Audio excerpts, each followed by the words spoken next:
My nephew, with that mighty Skywalker blood, and in my hubris, I thought I could train him. I could pass on my strengths. By the time I realized I was no match for the darkness rising in him, I went to confront him.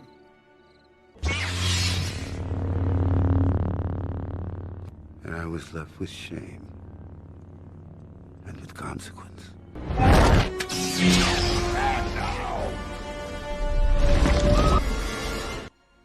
Because I was Luke Skywalker, Jedi Master.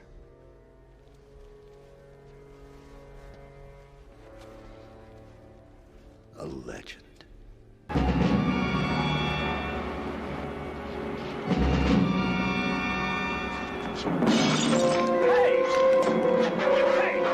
Are you crazy? What's the matter with you?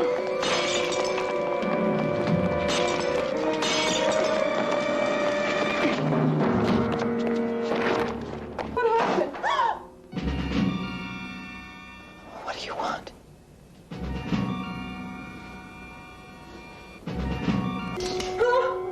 You don't know who I am, do you? Well, should I know who you are?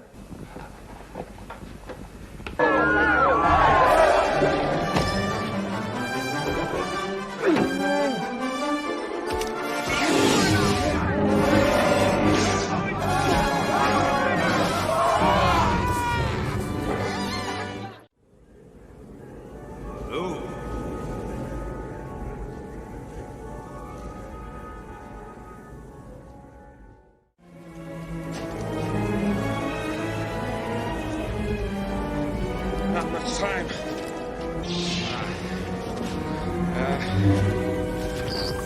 Hang on, kid.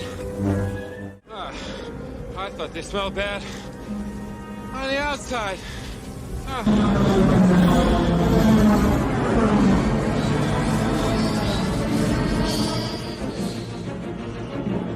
This is Rogue 2. Echo Base, this is Rogue 2. I found them. Repeat, I found them.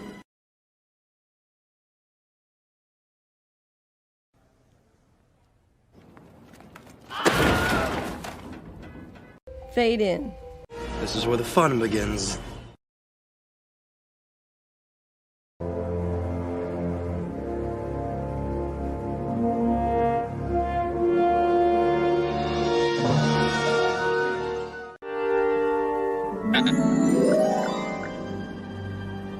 Hello there. Crap. Crap. Crap. Crap. Crap. Crap. You know, hey! You guys sure are friendly, aren't you? I'll probably never meet him. Might. Something different about him. The Force is strong with you. Had enough? What do you want? I'm busy.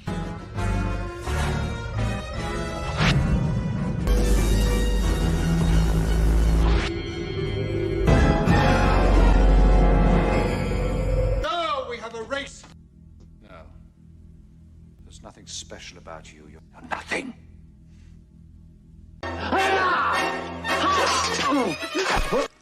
Now stand aside, worthy adversary. 'Tis but a scratch. A scratch?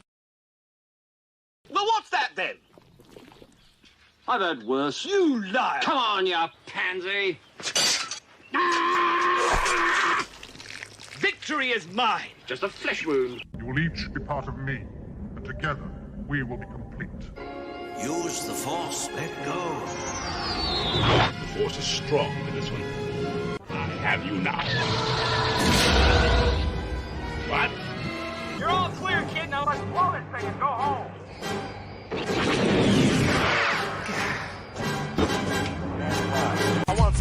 grizzly in a Burger King bathroom.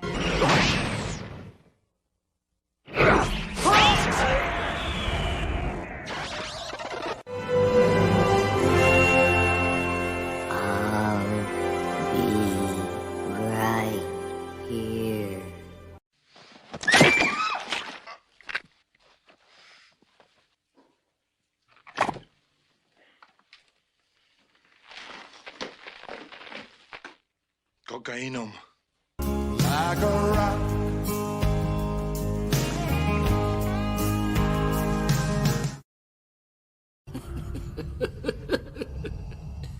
Perhaps you referred to the imminent attack of your rebel fleet.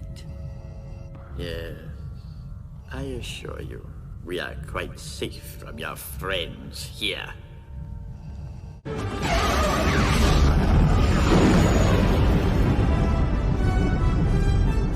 He saved us. He really did it.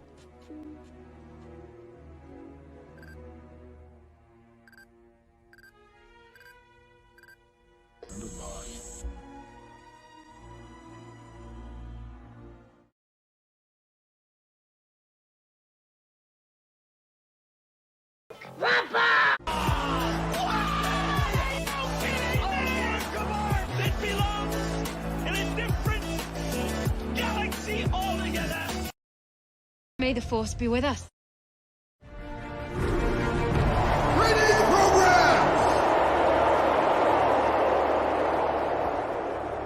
Together, we have achieved a great many things.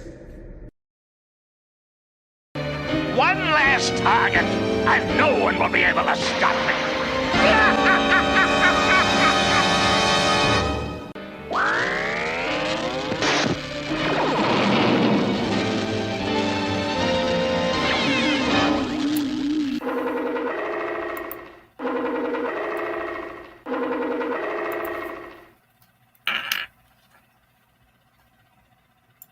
Greetings, programs. Welcome to the Not My Star Wars live stream. YouTube, Odysee, YouNow, Not My Star Wars chill stream. Star Wars news, Dave Filoni, Pablo Hidalgo, Kathleen Kennedy. Let's see what's happening in Star Wars this week. I have some announcements. Just a moment. I'm simulcasting here, so just a second, guys. Let me fix on the other end because it didn't start correctly. It will take just 1 second, and I will explain it all, and we will... okay. I guess there was a timeout on the other end. So just about 30 seconds to get this back. Whoops.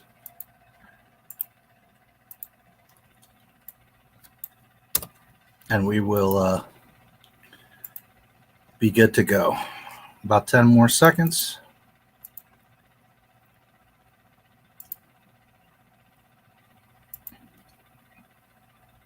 All right. Hello there. Hello to you now, and hello to my peeps on YouTube. I hope everyone is great. Let's look at your chats real quick, and then we could go a lot of different ways. This will just be a chill stream, but I figure let me get right into the announcements because the YouNow thing, I know some of you are going to be all confused, both on this end and on the YouNow end, so I'll explain what's going on. So let me look at your chats real quick. Yes, greetings, programs, and scruffy-looking Nerf herders. Hello, James. Nice to see you, bro. Happy Empire Strikes Back Day. Yes.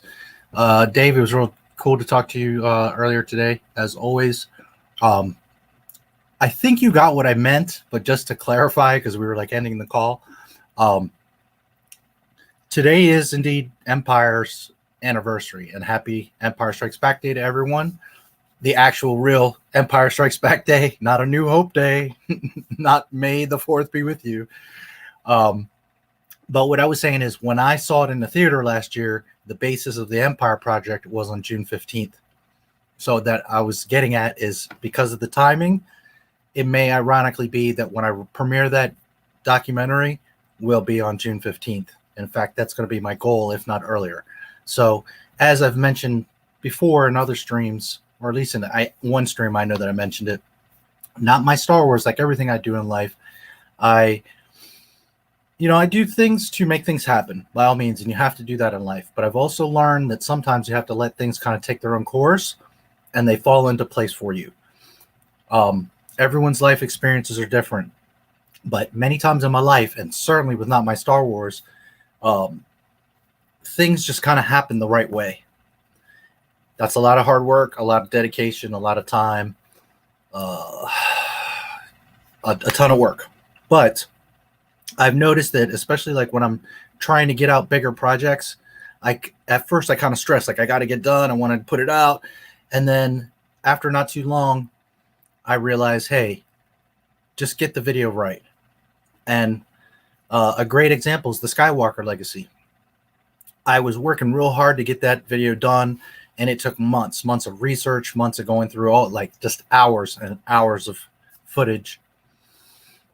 It covers all the Skywalker saga, obviously the 6 movies, plus, behind the scenes and the premiere lines and interviews and just all this stuff. So that was such a huge project. And 1 second, let me check. Oh, there we go. And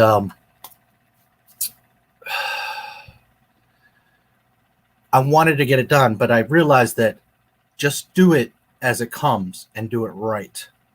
Long story short, that video, and let me double check that real quick so I don't misquote myself, but I'm like 99% sure. It's one of 2 dates, but I'm pretty sure it's the date. Just 1 second. I'm looking here at my stuff. I can tell you in just a second. Where are you hiding? Where are you hiding? We're getting warm. We're getting warm.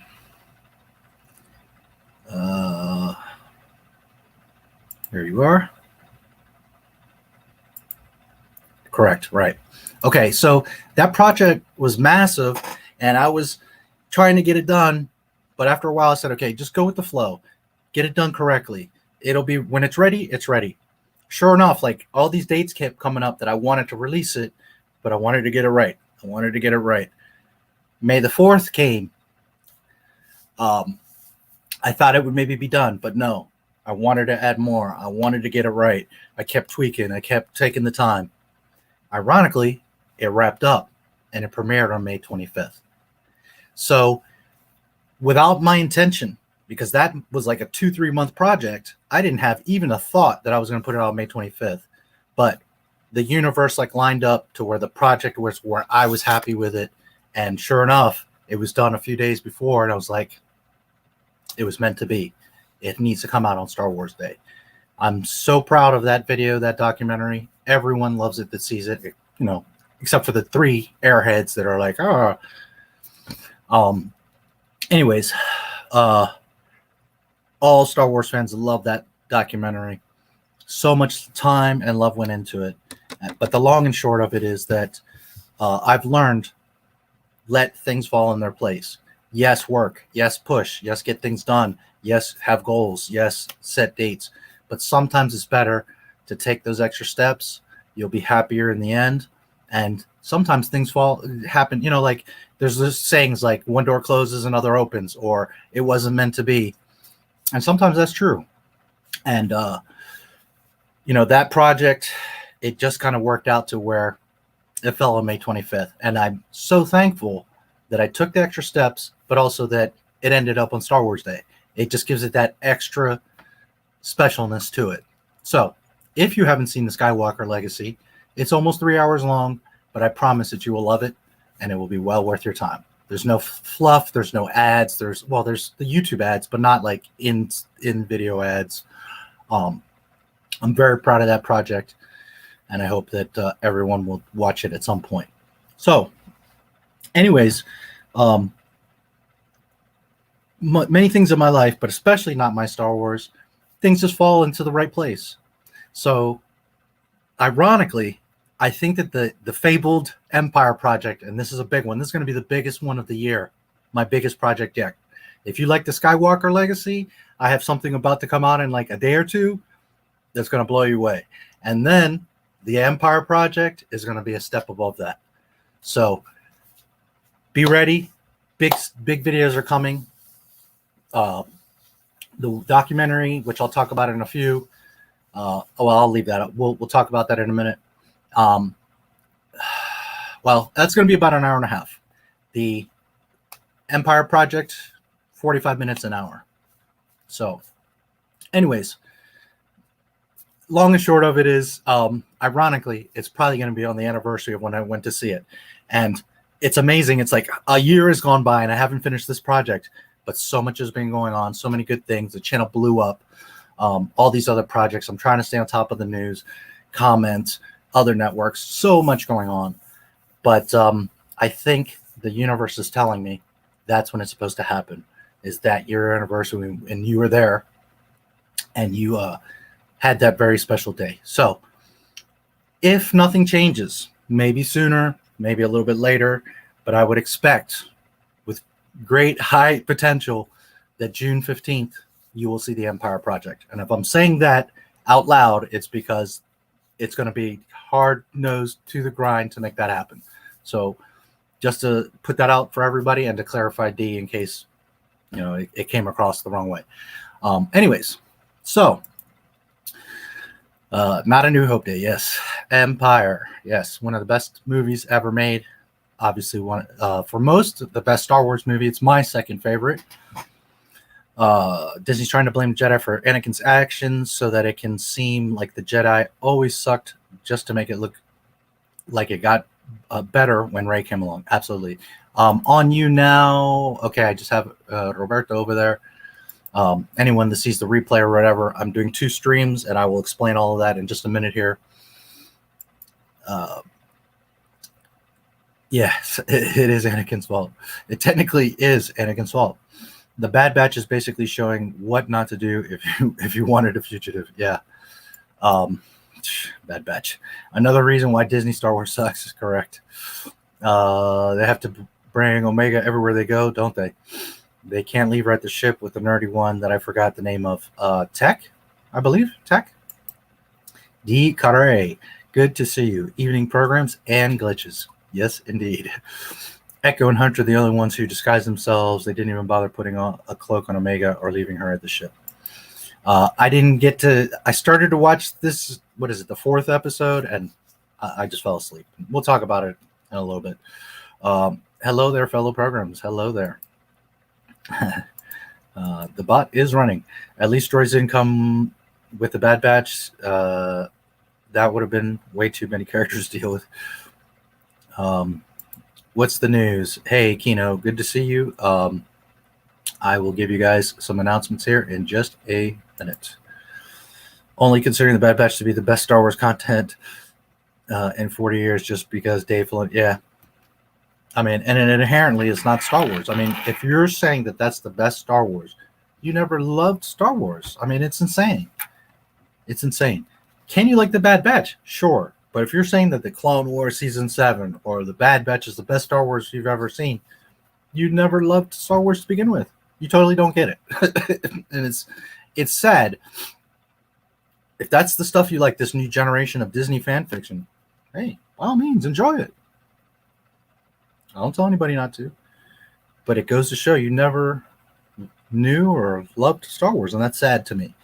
Not sad because you're any less of a person. It's sad because it's a beautiful thing, and I would love for everyone to experience it and share it. But obviously, a lot of people never understood it or enjoyed it, and that's sad because if you truly would open your eyes and see what actual Star Wars is, like, wow, are you in for a world of joy? Every time I watch this intro, I feel so bad for the folks that went to see the 4 Star Wars films after TFA, especially children and new fans. It's criminal the way it's robbed them of loving Star Wars like we all do. Yes, well said. Jace, hey, I saw you earlier. Good to see you, brother. Let's see. Can we refer to her as Kathleen? Yes, absolutely you can. You can refer to her as you like. Much better Bad Batch. What is that?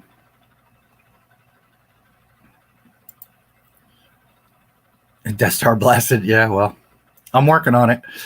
Why did Gotham get pulled from the air? Why? Oh, Gotham. Hot on that show. Isn't that cartoons? After Effects, a man after my own heart. Great to be here as always. Hope you're doing well. I noticed the intro a little different. I like the new clips. No, the intro's not different. I just at the end there played Video Man for the heck of it. But no, it's not different. I will, however, this big doc, which I'll talk about in a moment, is like last touches. So now that I have a little bit of time, I am going to be making a new intro. It's not going to be completely different, but I'm going to switch around and move some stuff, add some stuff, take some stuff out. So it'll be a little bit different coming in a week or two. But no, the intro is the same. I haven't, it's been the same for a couple months now.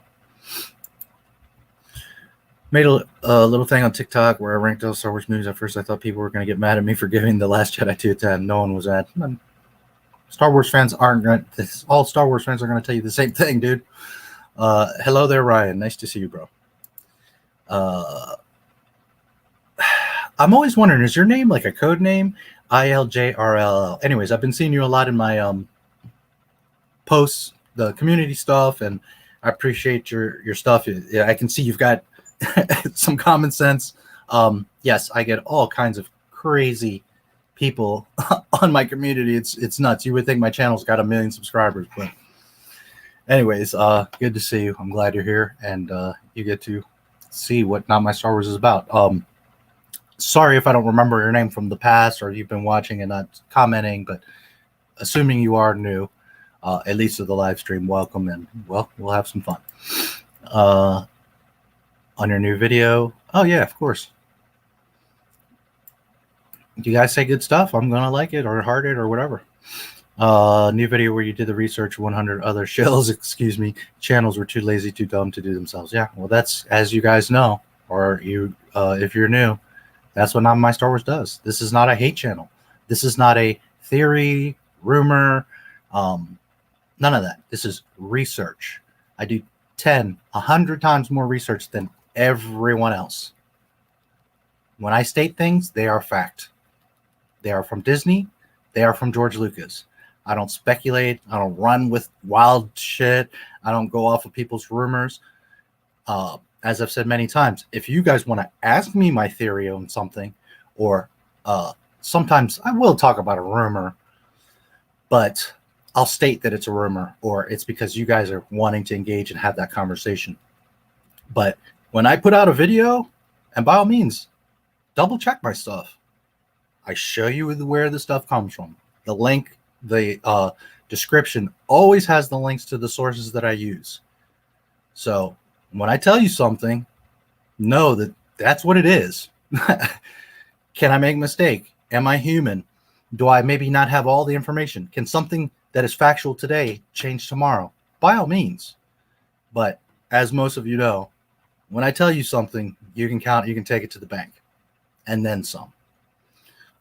So anyways, I appreciate it, Adaptive, as always, just for anyone new or on YouNow, and I will explain that again in just one moment. Let's get through these chats.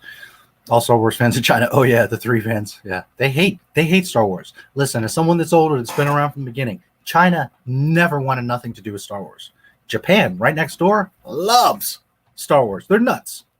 Cosplay, action figures, art. Japan loves Star Wars. China never gave a damn about Star Wars. And it's funny that Disney panders so hard and they have zero interest. What they should have been doing is going after the rest of Asia, especially Japan. Japan has hardcore Star Wars fans, but Disney's so out of touch. So out of touch. Reach out to a few channels, starting with Jeremy from the courting, about the possibility of having you on his channel for an interview discussion. How do you feel about this? Hey, I have no problem. Anybody can come here, or I can go on any channel. I have no problem.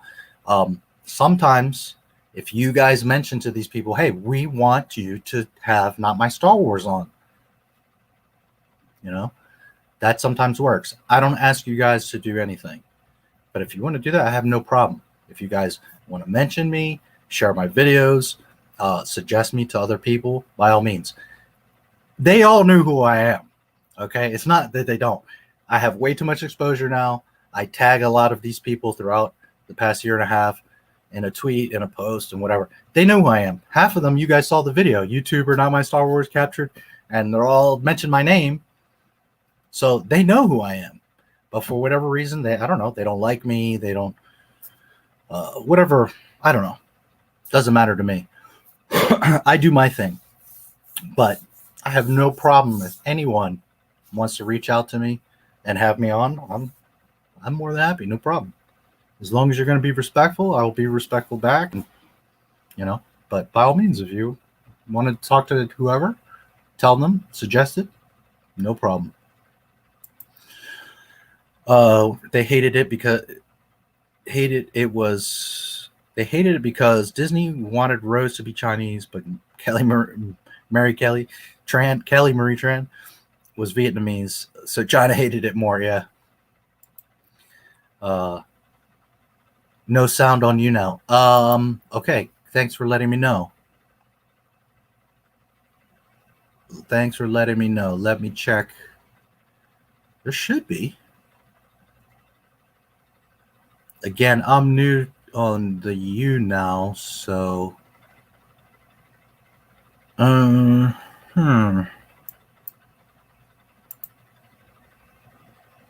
it should be working. You don't hear anything over there? Well, that sucks. I hope it's working.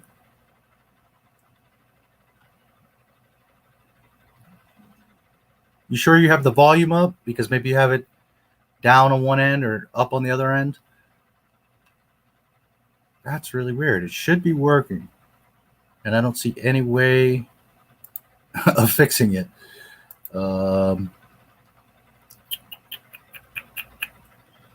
Well, I don't see a setting where I can fix that. I might have to start YouNow over. But it should theoretically.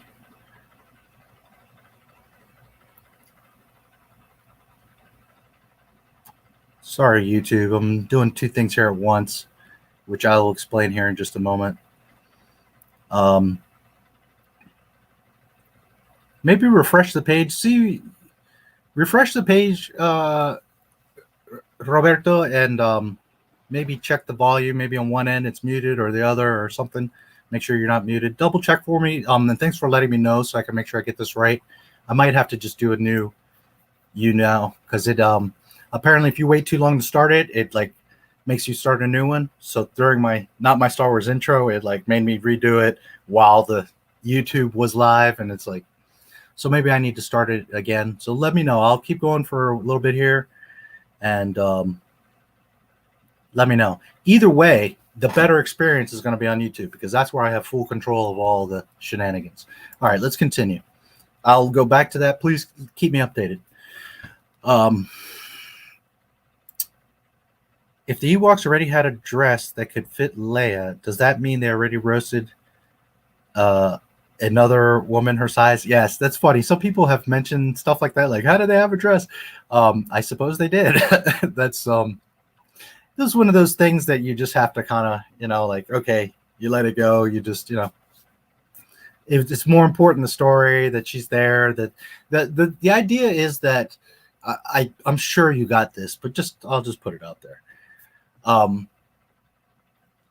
To show visually through exposition that she was brought into the family, that she was welcome among the Ewoks, and that not only from their end were they being kind, but that she felt comfortable, and that's why she was in more feminine, comfortable.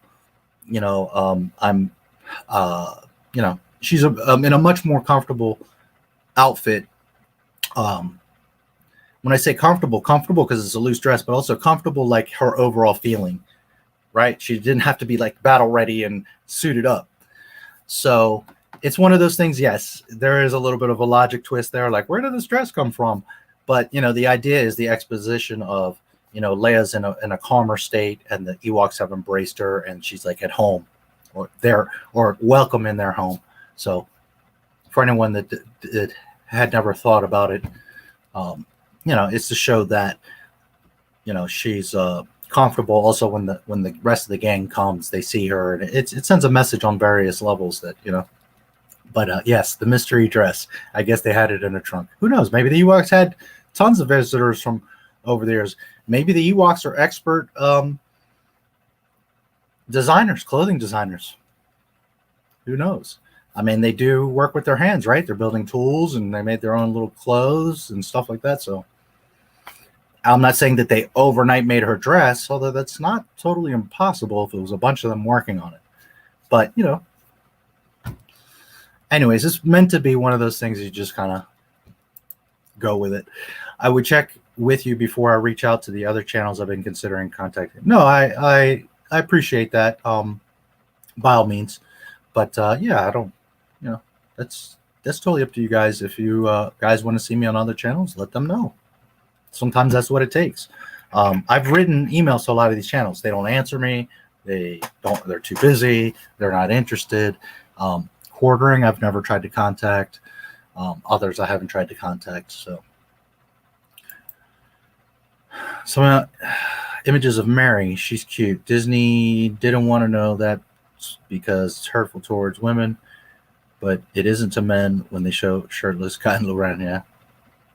Mary, as in Mary Sue, Ma-Rae Sue. The Skywalker Legacy, I appreciate it. Yeah, most everyone that sees it says it's amazing, so I appreciate all of you that have enjoyed it. A lot of time and love went into that. I bet Mary wanted to show her curves, but Disney forced her into that trash bag. Oh, are you talking about Kelly Marie Tran? Is that what you mean? She's not at all my thing, but she's cute, and she does have a nice little body. But the point is that no one can upstage Rey. No one can look as good or better than her. So excellent. It was def a sign that it was completed right before Star Wars Day. Yeah, it worked out that way, and I was like, yeah, this is it. This is meant to be. Sure enough, a few days. I forget how many days. 3 days or something maybe. I was just putting the last little touches, and it was like, that's it. It's coming out. It's got to come out on Star Wars Day. So, yeah. You got notifications on. Cool. Keep it up. The tide must turn. Thank you. I appreciate it. We'll talk a little bit about that in a second. I just want to get these chats out of the way real quick.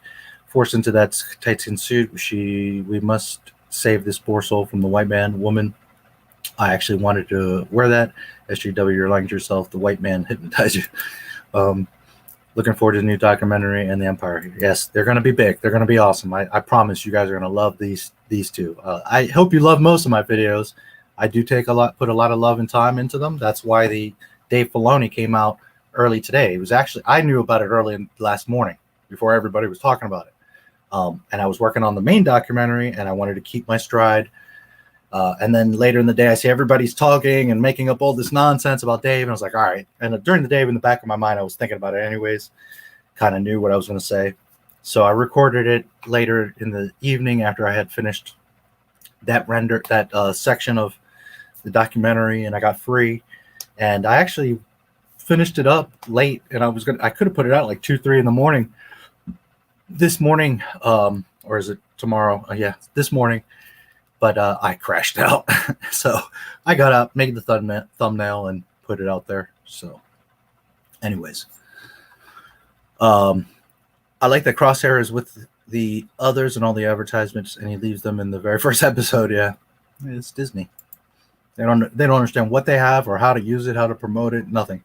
There's one thing that I agree with Star Wars explained in, it's keeping characters dead when they die. Yeah. That's, again, like I always say, what is Star Wars? Stakes and emotion. And if you mess with any of that, you've destroyed Star Wars. Ahsoka Tano. Yeah, it's god awful. I mean, I don't understand how people are like, it's just We'll talk about it. Palpatine coming back as a villain would make just as sense as General Grievous coming back as the villain. Yeah. If I was running Star Wars, not that I would give a damn about Bad Batch or would even want to have it in the first place, but I would be promoting the shit out of it. Like, you guys would at least be, from the trailers, interested in it. They have no clue what they're doing. They have no, Hey, Ryan, good to see you, bro. Lots of people just want to believe sources. Yeah, I was going to mention it earlier, but assuming you're here and in case you do bounce out, you made some, it was stuff that I thought about, but I didn't put in my video because, again, I was trying to rush and just get it done, and I'm working on this bigger project. But you made some really good points that I didn't remember to put in the video. So I'm going to parrot what you said, and I want to shout you out for what you did say, to also for all of you to go watch Ryan's video. I watch Ryan all the time. Think of the last year. What has happened? Gina Carano got fired. Pablo Hidalgo attacked Star Wars Theory. You have all these insults and crap on Twitter. All the High Republic bullshit. Christina Ariel, you fucking white people, blah, blah, blah. Think of all the stuff that Lucasfilm has done in the past year. Who got promoted last year? Dave, Phony, Baloney, Macaroni, Filoni. So under his watch, the new big guy that everybody's all excited about, look at what you've gotten. Are you still sure that you believe in Dave Filoni? Is he still your boy that's going to save Star Wars? Because you didn't know that he was in charge, did you? And you see all this bullshit, and you wanted to isolate and say, but it's not him, it's KK. But it's not him, it's Pablo. There's a civil war. They're all divided. Dave Filoni's doing the right thing, and these guys are the assholes. And now that you know he's been the director all this time, and I show you time and time again that he praises Kathleen Kennedy. And as I showed you in the video, Kathleen Kennedy's right there. She ain't going nowhere. Is Dave still your boy? So I didn't put it in the video because I was just trying to get it done, and it slipped my mind. I had been thinking about it, but Ryan did mention it, and I want to shout him out on that because it was a very good point, and I think it is an important point. One of the nail in all of this is that outside of everything that I showed you in the video and what some others might have shown you in their videos, the key here is, remember, all of this last year of trash was under Dave Filoni. When Gina got fired, where the fuck was Jon Favreau and Dave Filoni? Did they get on Twitter? Did they get on Facebook? Did they get on the site or make an official announcement? Did they say, hey, sorry, we're out of control. We have no power. We're so sorry that this happened, but we hate that it happened. We're so sorry. No, they didn't say nothing. So those two guys you think are so great, you need to start questioning. And if Dave was, in fact, the executive creative director, how did he allow her to get fired? How did he not insist that she be brought back? And how come he didn't make a single public statement saying, hey, this is fucked up. It sucks. I have no power. I'm sorry that it happened. Nothing. Crickets. So remember that about your boy, Dave Filoni. Anyways, good to see you, Ryan. Appreciate you stopping in. Dave Baloney, the phony. Indeed. Episode 5 and 6. Oh, yeah. I don't know. It's just their culture's different. There's not like a specific thing that happened. It's just, I can tell you from way back in 77, they never gave a goddamn about Star Wars. They just don't like it. You can look back at the old box office stuff, go to the numbers, or what's the other one? I haven't looked at that one in a while. Box Office Mojo. And you can look back. Now, granted, the original, the OT, they didn't have a lot of international tracking, so you're not going to really see. But look at like the PT. And you're going to see China like nothing. They didn't want nothing. They just, their culture's different. They're just not interested. In China, they're weird about certain things. You know what I mean? Like, well, it's normal to them, but weird to us. You know, there's certain things they don't talk about or they're not into or support. So they just don't vibe or connect with Star Wars. And that's fine. Star Wars is not for everyone, as I've said many, many times. They just, it just doesn't click with them. That's all. It wasn't like an event or something that happened. Yeah, it got banned there, yeah. Disney's in a whole mess. They're in such a mess. Debate Star Wars theory. He won't. He won't. And listen, I'm not here to attack anyone or make anyone look bad. And getting into a conversation with him is not going to go well. I mean, certainly, I can have a man-to-man with him. I think he's a cool dude. I don't hate on him. It's nothing personal. But he's really ignorant when it comes to Star Wars. He looks through these glasses of blindness, and I'll destroy his dreams in like 5 minutes. Just making him aware of what canon is going to destroy all his videos and all of his mentality of what Star Wars is. So it wouldn't be a good time for him. And I don't want to take pleasure. It wouldn't give me pleasure to like make him look bad. I would rather have a private conversation with him and explain to him like, dude, you're not understanding what you're doing and what's going on. Again, I wish him the best. I don't hate on him. I don't have any problem with him. Do his thing, do your thing, you know. But there wouldn't be a debate, dude. You're talking about a college professor talking to a elementary kid. I'm talking about Star Wars. If anything, he would probably like be upset, not mad, because I'm not going to attack him. Just upset, like with himself and the realization of like, damn, I'm a Disney freaking shill. Anyways, I have no problem talking with him, and I would never want to attack him or anybody unless you're being a dick. Then I will drop the fucking hammer on you. But you know, a debate would be difficult with him because it's just not going to come out good for him. But I mean, if he really wanted to do it, you know, I have no problem with it.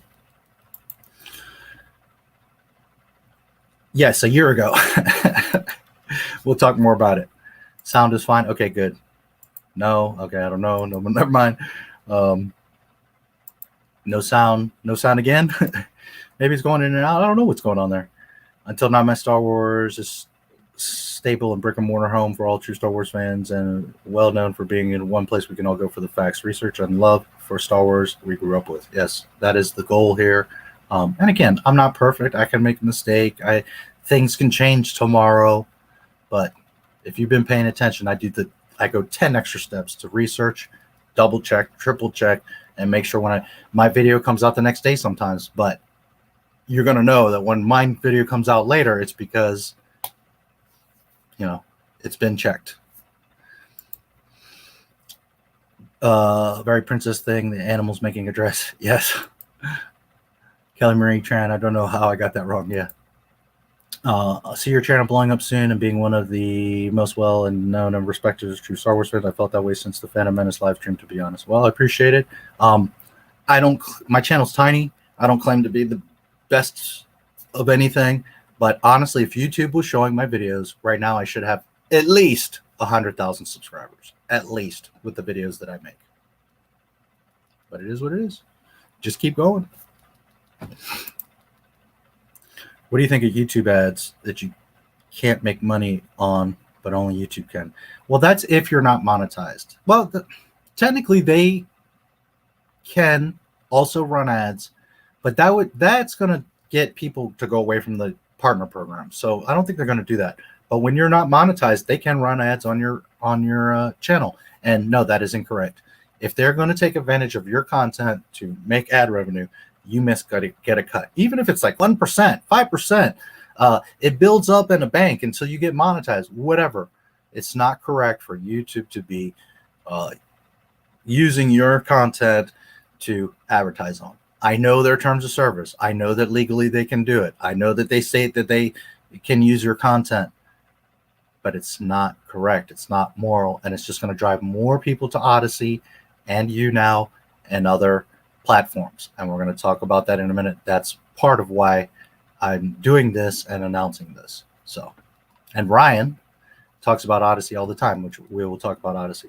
By the way, Ryan, if you want to come in and chat with me, dude, let me know. I'll send you a link. You're more than welcome. You were supposed to come talk to me like forever ago. So remember, they dressed Ray in rags, and she's always hot and sweaty. Nobody could look better than that. Yeah. Wow, she looks like she could die of dehydration. Yes. Yeah, no, absolutely, bro. I watch your stuff all the time. I think you do a great job. We're different. I do more of the edited, video, and you're more like almost like a news broadcast. But yeah, you're one of the guys. I've said it many times on the streams. You do the research. You don't just come out with nonsense. You know Star Wars very, very well. I'm always happy to chat with you or talk to you. And I'll remind you again. I told you last year. Come on, you said you were busy. Make some time. I also found it weird that all 3 movies take place within a year, and that's all she wears. Same clothes, yeah. But you guys know I've mentioned Ryan several times. I watch his stuff, and I miss how Pablo attacked Star Wars Theory. Can you elaborate? Star Wars Theory did a live reaction to Mandalorian Season 2, Chapter 8, or 16 in the overall arc, Luke Skywalker. He watched it live with his people, and he cried. He bawled like a little kid seeing Luke Skywalker. I'm not criticizing him. I'm just telling you what happened, okay? I totally understand. I didn't have that reaction, but I totally understand. I thought it was nice, and for everyone that had that type of reaction to that moment, I get it, and I'm so happy for you. I didn't, because to me, I know it's Jake Skywalker, and that moment was not for you. That was because Disney and the Mandalorian were tanking, and they were like, holy shit, we got to do something. Good, do something. Well, we got to try Ahsoka. That didn't work. Try Boba Fett. That didn't work. Try Bo-Katan. That didn't work. All right, we got to use Luke. Bring him out. And that's why they did it, guys. It was not for you. It was not for Star Wars or George Lucas or anything. It was because they were in trouble. And they're like, holy shit, nothing's working. We got to bring out Luke. And it worked. Everybody was like, Star Wars is saved. And I'm like, that's Jake Skywalker. Anyways, he cried. I mean, like cried, snot and all kinds of stuff. And again, I'm not criticizing him. It was a great moment for him. I totally understand why. And for him personally, but also for the fandom in general. I love Luke Skywalker as much, if not more, than most of you. I get it. So I don't remember if it was the next day or the same day. I think it was the next day. Pablo Dumbass gets on his Twitter commenting on Theory's reaction, because a lot of people were clipping it and talking about it. And he said, feelings aren't for sharing. And it just started this whole shitstorm of Pablo Hidalgo basically shooting down the whole thing, because they had all these fans that were like, holy shit, Star Wars is back, Luke Skywalker. And like within a day or days, I forget exactly how long it was, he just took all the wind out of it and fucked Lucasfilm all up. So apparently Theory got an email, I think it was, with them saying, hey, call us, we want to apologize. And he was just like, no, I don't even want to, And also Pablo Hidalgo tried to make this retraction apology bullshit tweet. And it was like, too late, dude. You took all the air out of the room. All millions of people were like, oh my God, Luke Skywalker. And you just blew that whole moment. And we all know how much Star Wars has been struggling. And they finally got some traction. And Pablo just pissed all over it. So that's in a nutshell what happened. Pablo's a dumbass from long before that. But that was really like, bing, his key moment of stupidity.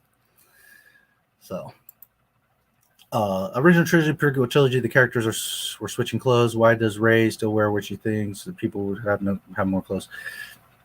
Because Disney. Because they have no clue of details, nuance, nothing. Because they have no clue of what Star Wars is. That's why, James. They're lost. Great to see you here and keep up the great work. Yeah, hey, Ryan. Dave Filoni knows how to kiss ass. First George Lucas, now Kathleen Kennedy. Correct. Yes. YouNow on 2 different devices. Definitely no sound. Okay. I'll maybe have to restart that. I don't know why it's doing that. Cried watching finale. Pablo mocked him for it. Yeah. Civil War is like how the media and politicians put us against each other with the left versus right paradigm. It's all dog and pony show when they're on the same team. I have pictures of them in the background. Obama, Trump, Biden, Bush. They're all hanging out. Hillary. They're all hanging out, having dinner, laughing, smiling. It's all a game, guys. It's all a show. And the same thing at Lucasfilm. Filoni many times says, "Oh, I appreciate Kathy. She's been so great." Blah blah blah blah. And people are like, "Well, he has to say that." No, you don't have to say anything. He could just say, "Well, she's been very helpful for my career," or "I'm thankful for Kathleen." When you start going the extra step to say that extra stuff,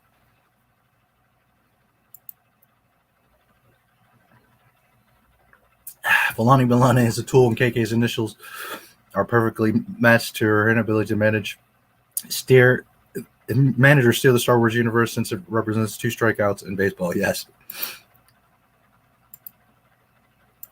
Yeah, I got to figure out that on the other end. Cried watching my stuff. It would take that as a compliment. Yeah. Well, the thing is, he wasn't involved in The Mandalorian. That's why he was mad, Pablo. Because he saw that all the other stuff that he wasn't involved in, everybody hated Last Jedi. He was totally a part of that. He was all over the sequel trilogy. He's all over the High Republic. And what are the 2 biggest failures in all of Star Wars? The sequel trilogy and the High Republic. He's not involved in Mandalorian. He's not involved in Bad Batch or Clone Wars Season 7. He's not involved in all the stuff that, to me, is a joke. But to the Disney fans, it's been successful. Whereas nobody but like 3 people like the High Republic. And pretty much everybody laughs at the sequel trilogy. So that's Pablo. He was mad because The Mandalorian got the biggest reaction since Disney had bought Star Wars. That Luke Skywalker moment, which we've been telling them from the beginning, that was the biggest moment that Disney Star Wars has ever experienced. And he got mad. No, they're not. He would lose his mind when he finds out he doesn't know what he's talking about. Yeah. Yeah, that's the thing. Like, I don't want to shatter his dreams. He does need that, but I'd rather not do it on the stream because, although maybe he would be like, okay, there, let's do it. Show me. You know, I have no problem talking to him, and I think he's a good dude. It's not that I dislike him. It's just that he isn't realizing, like, he's so not understanding Star Wars. Anyways, yeah, he would be. I would shatter his dreams. Thank you. Appreciate it.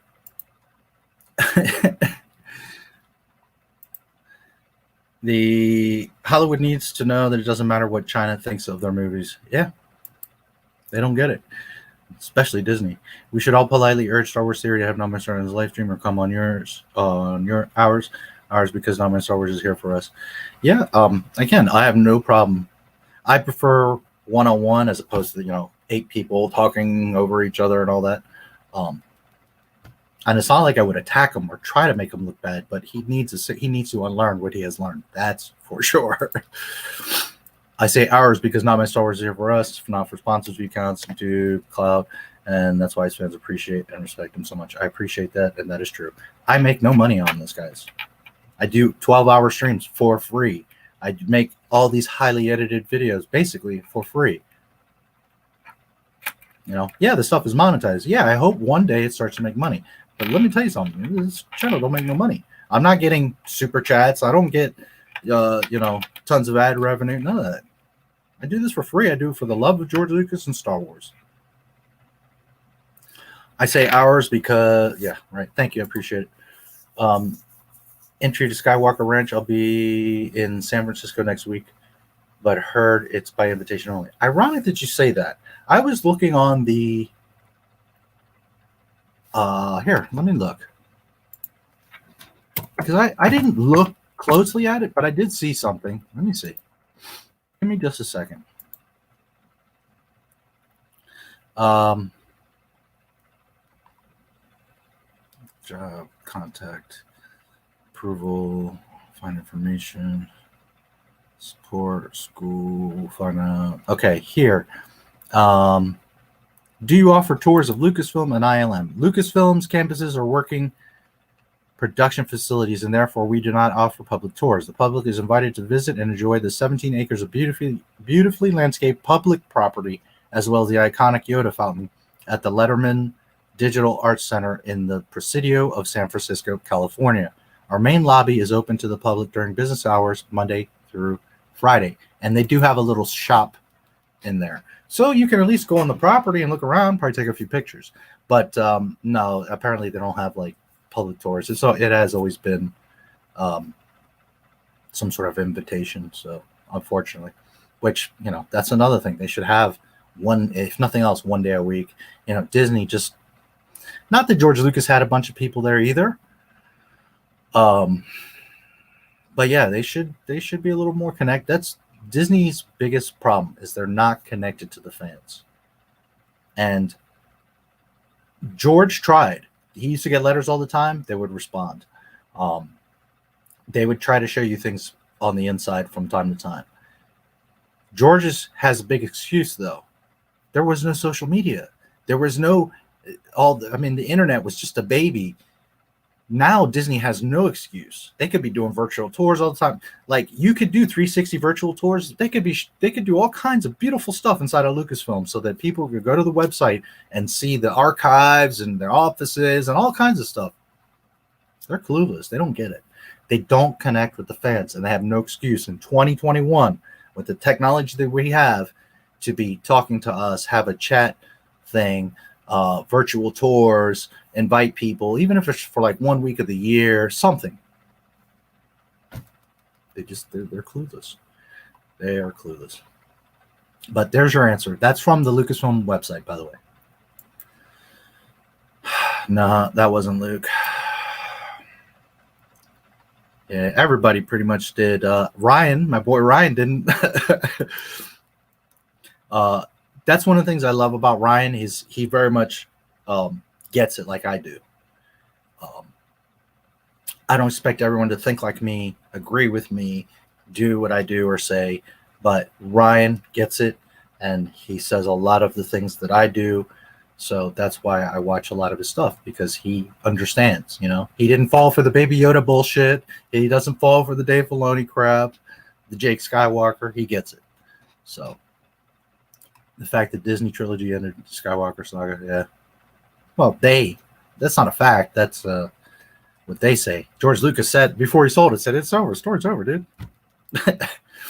I was watching some Star Wars Celebration videos from 2012. George Lucas called Dave his son. Yeah. That was before all this shit happened. Right? Before he started messing everything up. Granted, before that, he was already messing stuff up, and I think he said it very loosely.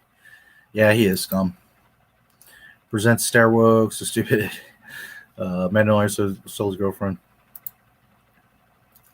Bargain bins. At its best in the 80s. Yeah. Darth Balsamic. I don't even think it's just a connection issue. I honestly believe that they hate real fans, particularly those of us who are from the EU and are only in it for cash grab. Yeah. That's I'm not saying that's the only thing. All I'm saying is, if they actually reached out to the fans, had some sort of communication with us, tried, they would be in a much better place. But no, it's a lot of other things, by all means. Most important thing, poor product, terrible product. All right. So the sound isn't working on YouNow. So give me like just about 30 seconds. I'm gonna end the YouNow stream, start it back up. Let's see if I can get that working, because I do want to get this right. I don't know why it wouldn't be working, but I'll start a new stream over there.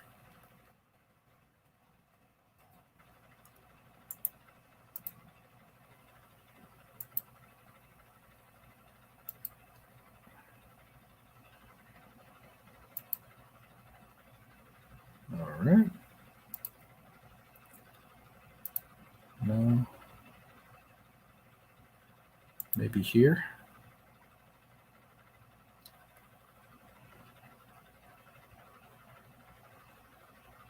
Thing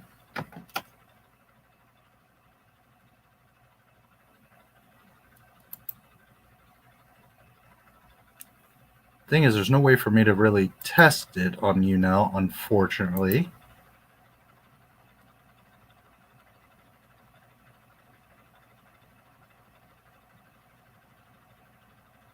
Well, maybe this will work. Maybe let's try. I'm trying a different mic. It shows me the camera, but it doesn't show me the mic, unfortunately. Like StreamYard, you have the little sound bar and you can test. This doesn't let you. So we're going to try it under this other mic. Okay, so this is shot number 2 on YouNow. I'm still trying to figure this out. Hopefully it will work. Just a second.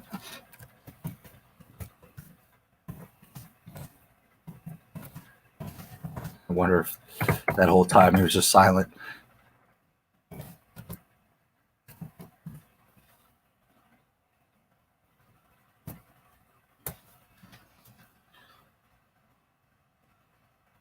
Okay.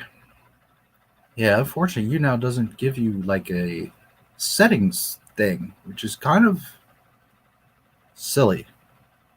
That's one thing I don't understand why it's not here, or I'm just not seeing it.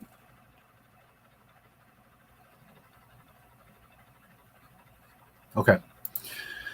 Anyways, where are we at?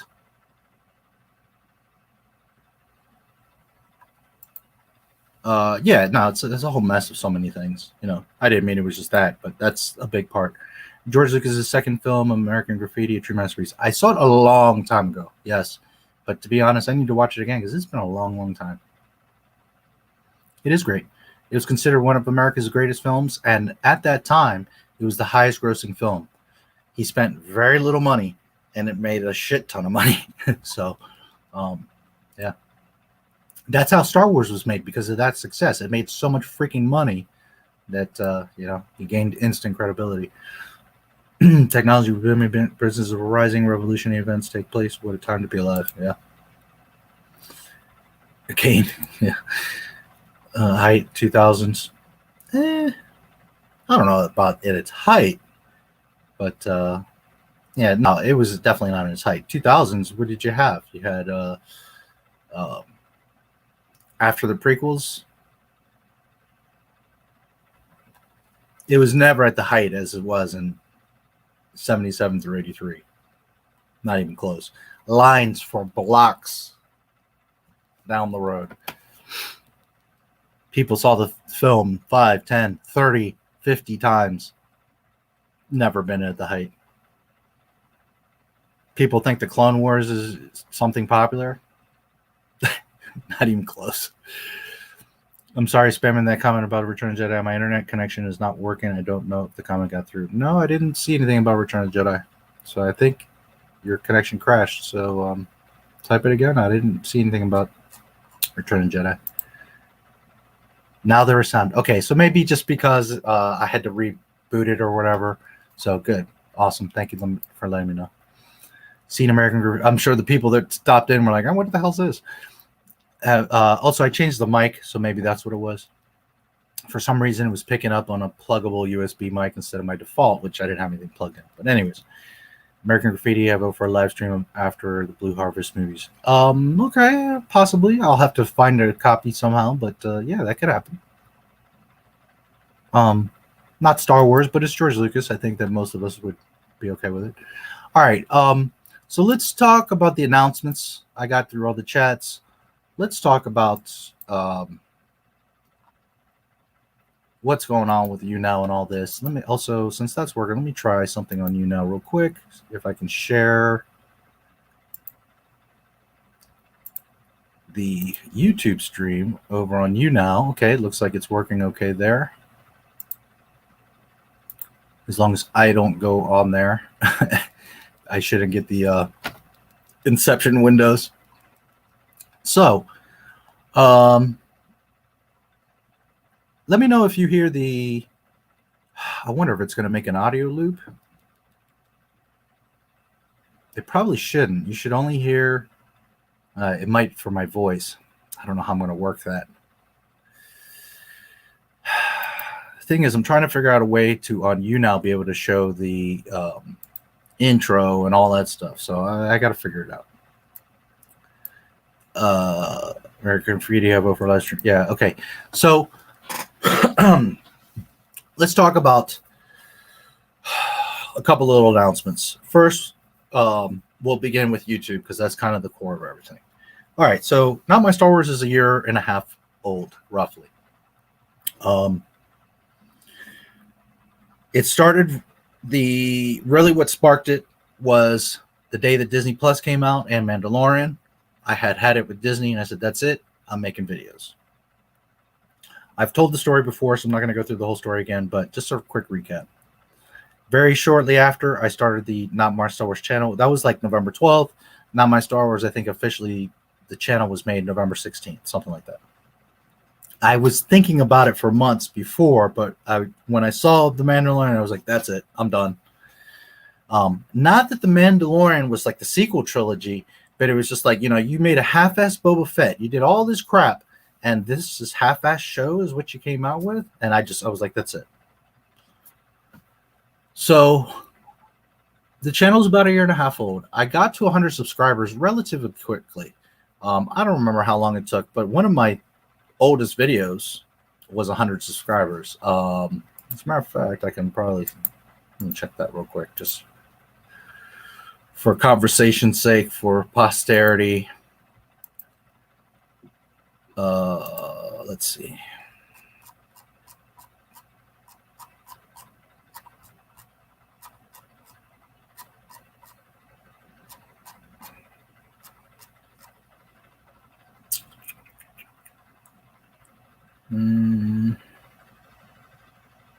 Okay. February 14th was the 100 subscriber celebration. That was like a couple day or two after I hit 100 subscribers, within a week, let's say. So what did I say? February 14th. I had started Not My Star Wars November 16th of 2019. November 16th, yes. So, December, January, February, 3 months, I got to 100 subscribers, which, in a way that's nothing. But if you have a YouTube channel, if you've started a YouTube channel, if you're new to YouTube, you know that 100 subscribers is a lot to achieve. Most YouTube channels never even get to that, because most guys don't put in the thanks for letting me know, Julian. I'll get to that in a second. Don't put the extra work and keep going to even reach 100 subscribers. There's channels that are years old that have 6 subscribers, videos with 2 views. They didn't do SEO. They didn't make a good video. They didn't share it anywhere on social media. They didn't keep pushing. They just, made a video and expected, everybody should see it. And that's just not how it works. Not in life, not in YouTube. You have to work at stuff. You have to keep pushing. So anyways, roughly 3 months to reach 100 subscribers. That's pretty good. Now, I have the big advantage because I've been on YouTube since 2012. And I've been a digital marketer for over 10 years. So I know how YouTube works. I know how social media and all these things work. So I have a huge advantage of not only knowing how to share and title and SEO and all these types of things. I have tons of social networks. So I share it to tons of places. But I also had an advantage of video editing because of older channels and other projects I've worked with for other people. So when I started, I was ahead of the game as from what like a normal person would just come into this like brand new, right? Green, as we say. So I had an advantage. Granted, I've learned more. My editing has gotten much better. But I was never new, and I had a decent start. Even my first video, while it's not as good as what I do now, it was a really good video. And it's over about an hour long. So I had an advantage. But point being, took about 3 months, got to 100 subscribers. Okay. And you just keep working. You just keep going. You just keep getting better. You just keep doing it. And it started, it grew and slowly but slowly. And then about 11 months in, I was stuck like at 853 subscribers, something like that. It just wouldn't go anywhere. No matter what video I did, no matter what I did, nothing was going. I mean, I couldn't get away from that damn number. And I'm like, man, can I get to at least 900? I'm never going to reach 1,000. It just took forever. Okay, then I kept going, and one of my videos took off, the George Lucas short. That video has it's almost 2.5 million views now. It got a shit ton of views right away. I got over 7,000 subscribers just from that video, and I went from just about 900 subscribers to 10,000 in about a week. It just bang, went crazy. So I got monetized like in 2 days. From when I hit the 1,000 and I could apply, it took like a day and a half, 2 days. And it just blew up. So for a while there, I was getting 100 subscribers a day. Then it slowed down to about 100 subscribers a week. And then it really slowed down, and it's like a few a week.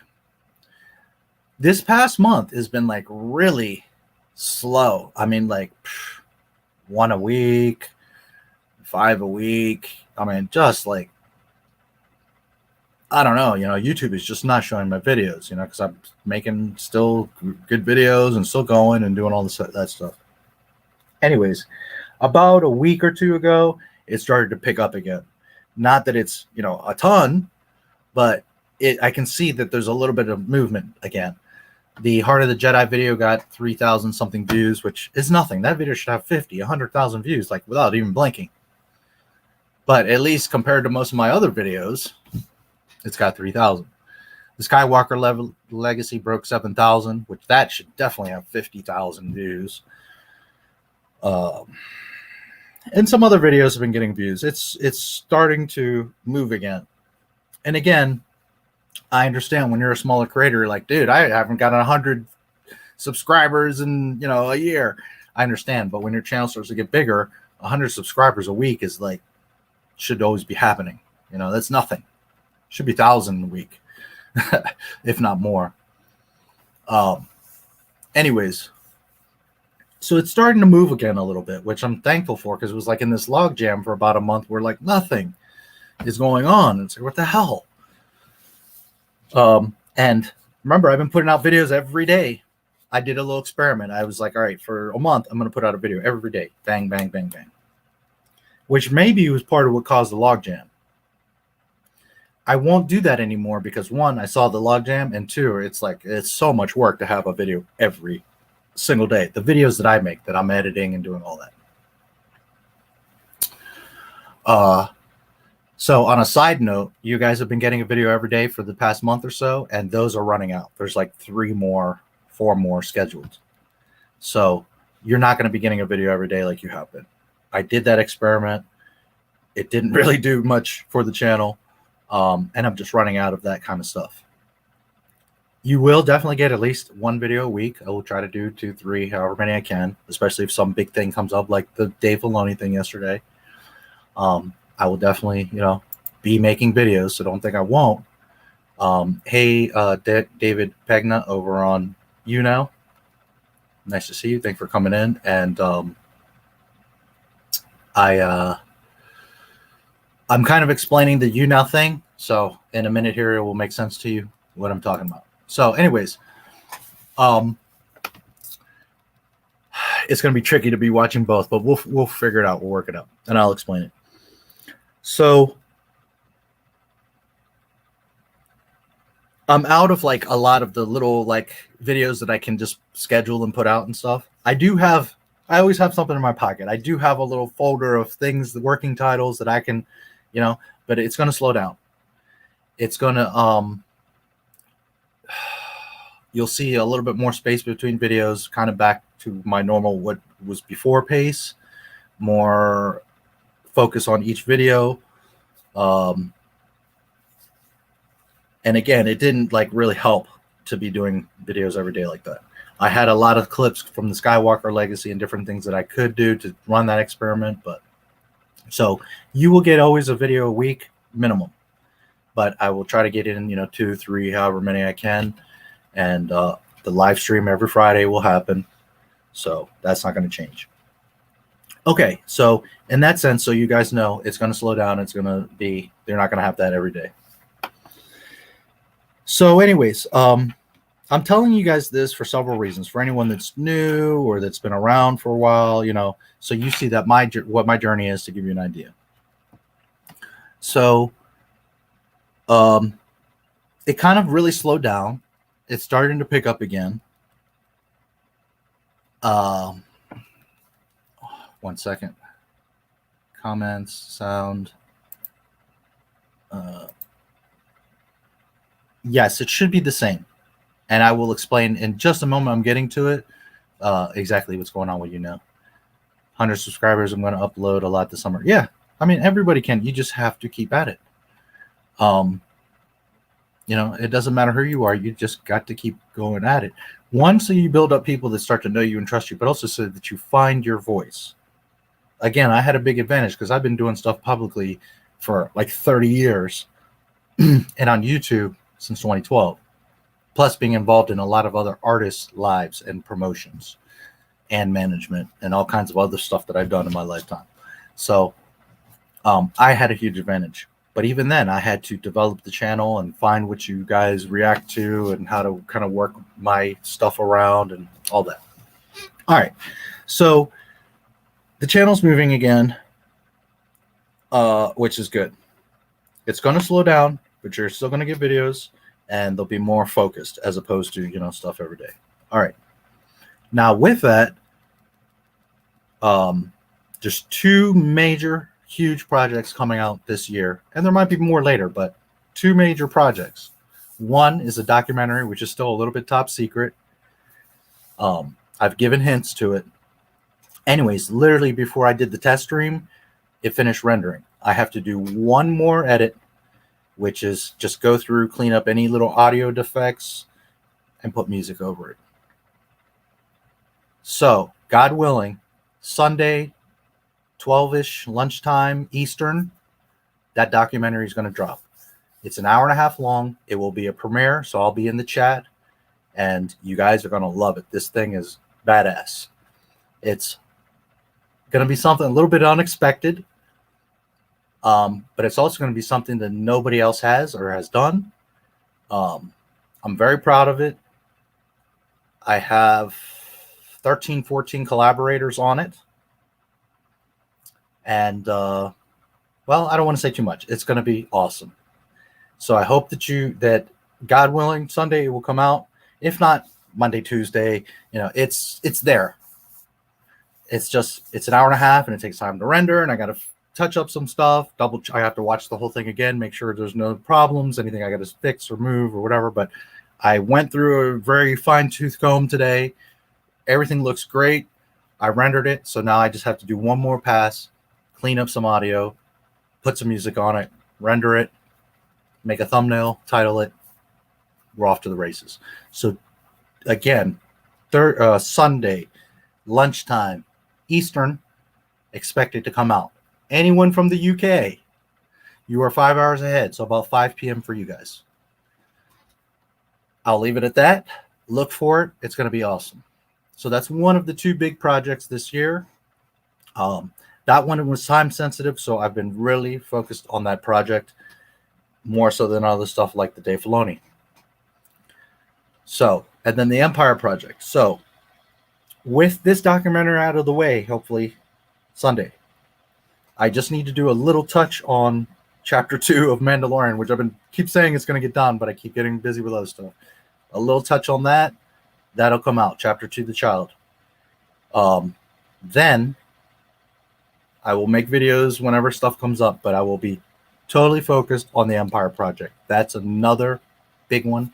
That's going to be the best video that I've made so far. It's going to be a very heartfelt. I'll probably cry, and I think a lot of you will. Not, you know, snot everywhere, not a big thing, but it's going to be a very special video, that one. That one will be about 45 minutes to an hour, and it's basically the celebration of me going to see The Empire Strikes Back on its 40th anniversary in a theater. There's roughly 10 collaborators on that. and that one's going to be a badass video. So I don't want to say more about it because I want you guys, I don't want to spoil anything. It's going to be awesome. It's going to be the second of the 2 huge projects for Not My Star Wars this year, and we'll see what else that comes up. But so everything, again, like I told you in the beginning, kind of falls into place for Not My Star Wars.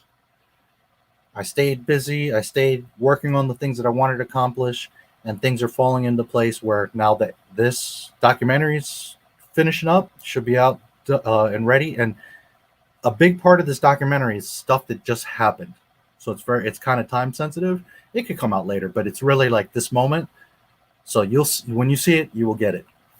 And then that falls into place where the videos are slowing down, the channel's starting to move again, and now I'm free and I can focus on the Empire project, which will probably come out the day that I did go see Empire, June 15th last year. It's kind of crazy that that project got pushed a whole year. Especially the collaborators are all probably like, what happened? I recorded this stuff. It will be worth it. It's going to be amazing. I promise you guys. So if all goes well, June 15th, you will see the Empire project, and it's going to knock your socks off. And I got some other stuff too that I'm working on the background. I got it in my head already pre-planned. I talked to some people. Some other big stuff is coming. I don't want to give it away. They won't be as big of a thing as the documentary and the Empire project, but they're going to be smaller videos, but special. So anyways, all these things are lining up, and I'm in a way freeing up time because I've gotten things out of the way. All right. So YouTube is a ton of work. This channel has 12,000 subscribers. It does not make money. So understand something, that just because you have a bunch of subscribers doesn't mean you're going to start making money. What matters is views. So you could have 1 million subscribers, but if your videos are getting 100 views, then it does nothing. You could have 10 subscribers and 20 videos, but if all those videos, look at Robot Head. I think he has like 15 videos, but they all have like 300,000 views, 2 million views. I love Robot Head. He's, I've mentioned him many times. Him and Mahler are my 2 favorite creators. And I'm sure he's made some change because his videos have a lot of views, and he only has something like 15 videos. It's crazy. Now, granted, his videos are very well done, and they're about an hour, you know, half an hour each. They're more like document style, so I get it. You know, I'm not saying he doesn't deserve it. By all means, I love those videos. But so you guys understand that subscribers don't really mean a damn thing. It's about views. So anyways, that's basically YouTube. So with YouTube, you have to also remember that there's a lot of censorship, and YouTube at any time could just block your video, shut you down, completely shut down your channel. All of it can be taken away from you. So I tell you this for a couple reasons. First, don't just count on YouTube. Do other stuff, like put your stuff on other podcasts or on other networks. Every time I stream also to Facebook, although past 2 streams has been broken. For some reason, StreamYard won't connect to it. And then Facebook turns around and is like, you've been blocked for weird activity. I don't know. It's being stupid. But all these streams have been to Facebook simultaneously.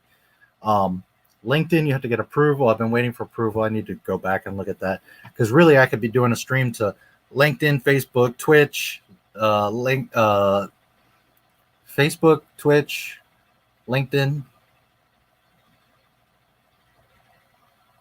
I think there was another one. So share your stuff in different places. Do it in different places too, because YouTube at any moment can get a hair and just shut down your channel. You know, I'm very careful with copyright. I don't think that I do anything crazy. The only time I get nasty is when people come onto my channel and act nasty. So there's no reason why this channel could go away. But just know that tomorrow it could all be gone. YouTube could change their policies. YouTube could just decide to shut me down, whatever. So it's important to know that when you're doing YouTube as a creator, but also you guys as a viewer, knowing that, you know, it could just all poof. Now, it shouldn't, and I'm not saying to worry, but just know that reality. So with that said, for a long time, I've been, trying different things and doing different things to always have a backup. So let's talk about Odysee. I know that some of you know about Odysee, but Odysee is really pretty badass. And in fact, let me show you.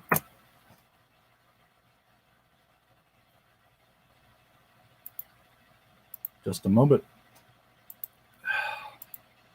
I meant to do this, sign in earlier, but just 1 second and we'll get it straightened out.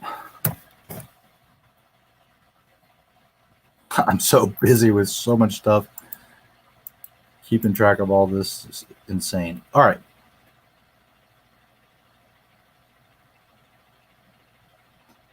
So I think it will auto switch here. You guys seeing Odysee over here? It's not showing me. It should be. You guys should see Odysee, correct?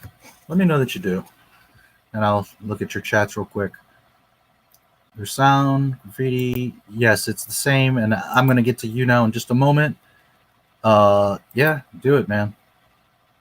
Avocado has 2 million subscribers when all he does is yell at his husband and overeats. Yeah, I mean, you'd be surprised, half hour watching an obese man getting more obese. Yeah, people love watching train wrecks.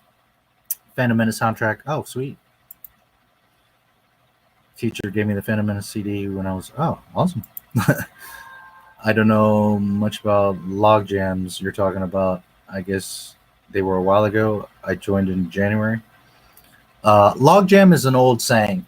When you have, I'm sure you've seen, like, especially in Alaska, they'll cut trees by the river, or they'll bring them to the river, and they'll put the big trees, they're like stripped of the leaves and everything, but like the long,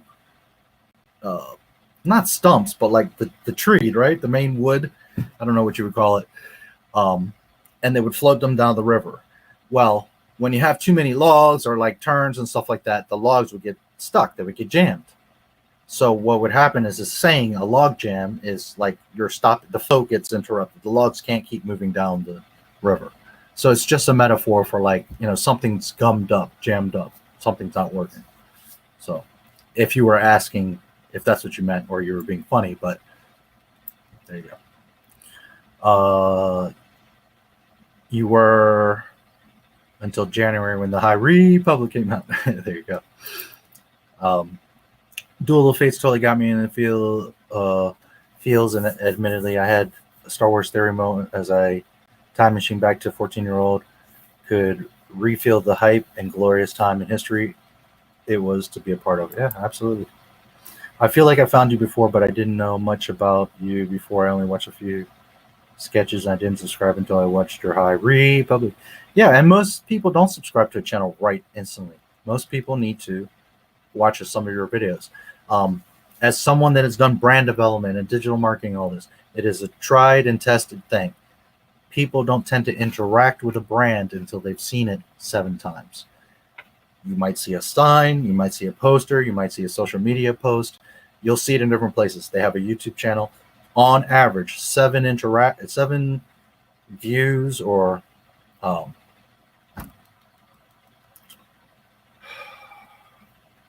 like visualizations of that brand is where they will engage. They'll interact. They'll subscribe or they'll comment or they'll whatever. A lot of times people, I don't know what bit me or something in my arm is, I got like a bump here. 7 is the average times that someone needs to see you before they interact. So there's people that come and watch my streams and don't say anything. I know that Drunk Thiepro every now and then stops in here. I know that Ryan every now and then stops in here, and who knows who else has as well. Even Disney. So not everybody. I go to stream sometimes and don't say anything. So how much do they? I have no clue, but I know I've seen them. So that's awesome. What a great teacher. Did you listen to 1,000 times without removing it? Yeah.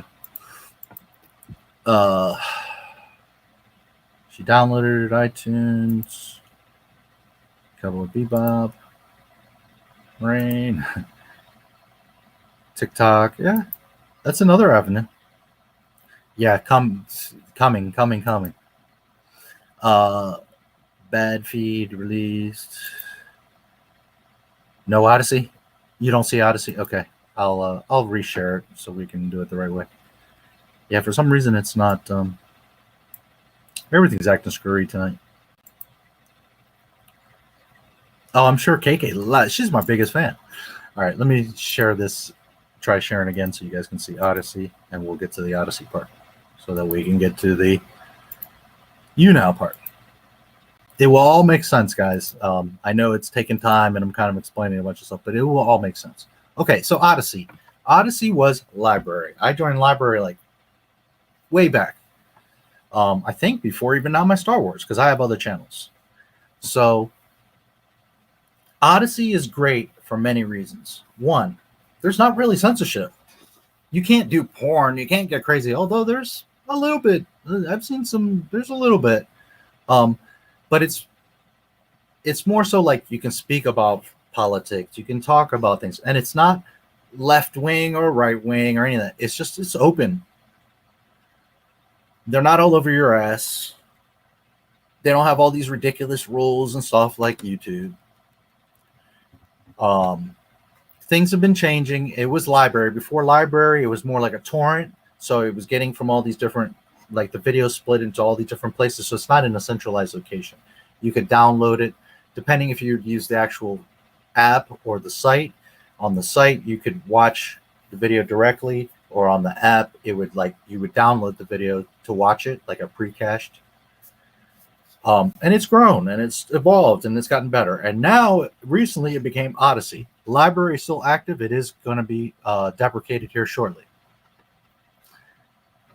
About a week ago, they even did an update, and now you can see the interface. It looks nice. And speaking of, give me a second here. I guess when they updated it.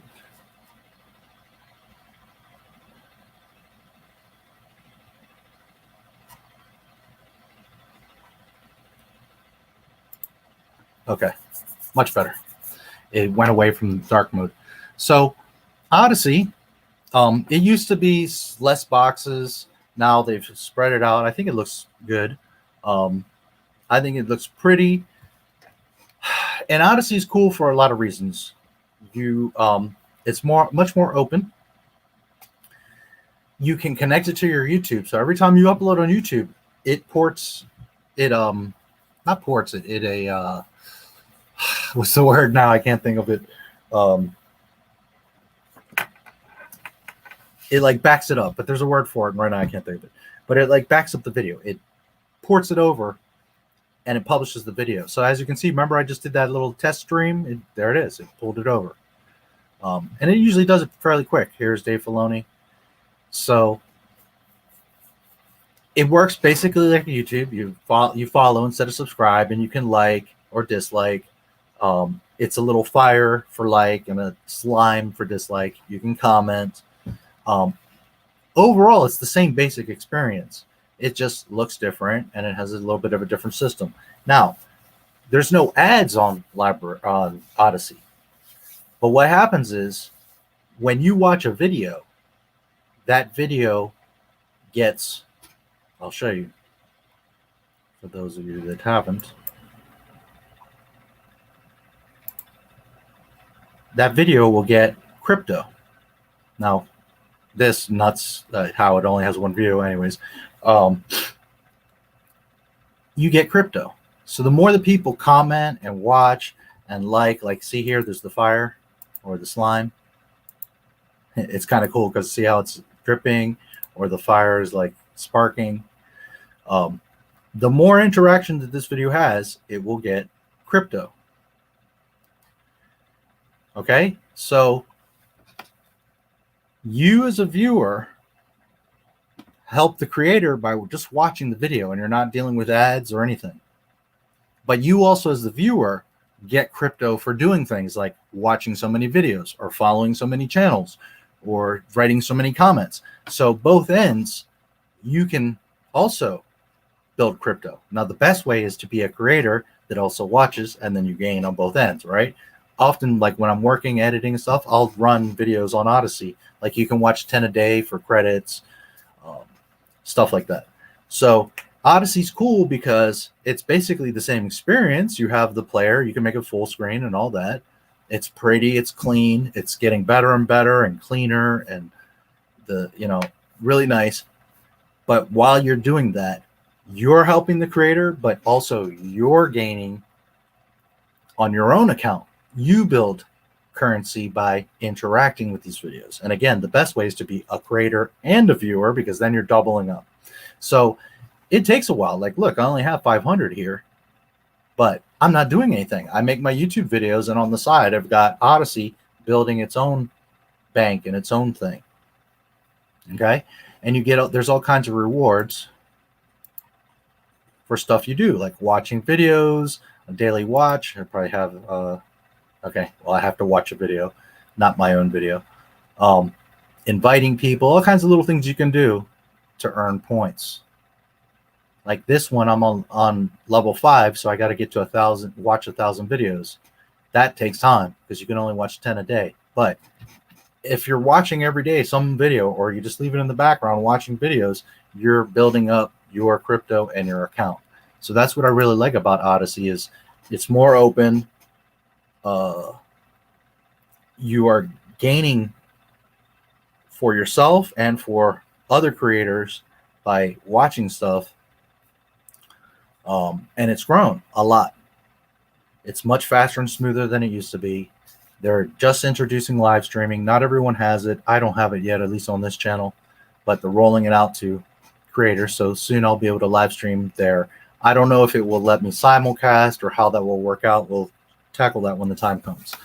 Okay, so I mentioned Odysee for several reasons. One, if you're a creator, you should have Odysee in mind, and furthermore, you should have your YouTube channel now, right now. Even if you have 2 subscribers, connect your channel. It will automatically, thumbnail and all. Okay, I didn't do anything. I on YouTube made my video, published it. That's it. Usually within the hour, sometimes minutes. There it is. You know, I didn't have to do anything. It automatically pulls it over. The name is there and everything. And you can, like if you go in the video, I can come in here and edit it. If I need to adjust the title or fix anything, tags, whatever, for Odysee, you can come in, because now this is an actual, as if it was uploaded on Odysee. It's not just mirroring. That's the word I was looking for, is mirroring. But it's not mirroring in the sense of it's just showing you the YouTube video on Odysee. No, it's actually taking that video, uploading and publishing it on Odysee. So therefore you have a hard copy here that you can edit and that you can interact with and that you can build a community here. So if heaven forbid my YouTube went away, poof, tomorrow, Odysee has all my stuff. I don't have to rebuild the community and the channel and upload and all that, because I've already have it here on Odysee. So Odysee's awesome. We both gain from using it. And I encourage you guys, follow my link. It is a rewards link. So by following that link, I get points and you get points for joining. So if you haven't been on Odysee, it's great. It's beautiful. It's just like YouTube. It's more open. You're going to see other stuff like conspiracy theories, and like Alex Jones is all over there. I'm not an Alex Jones watcher, but I'm just saying, you know how he got banned from YouTube? Well, he's all over Odysee. So if there's stuff like that that you want to see that's not suppressed, not censored, it's on Odysee. Conspiracy theories, Alex Jones. There's some sex stuff, but it's not like a porn site or anything like that. Also, you can lock videos. So, for example, my videos are all public, but I could do special. Let's say the documentary, I put it on there. I can not lock it, but pay per view. So now I can set the price, 1 crypto or 10 crypto or whatever. Kind of like girls do with the OnlyFans, because there was girls doing that. Like pay 3 crypto and you can see my nude pictures or something like that. Okay, so you could, if you have a special project, you can put a price on it. So let's say you have 10 videos, 9 of them could just be public, for example, and then that one special video, you could have it like, okay, 3 crypto, and you gain access to it. So you can have like paid access to certain videos if you want, or all your videos, whatever you want to do, which is another cool thing that you can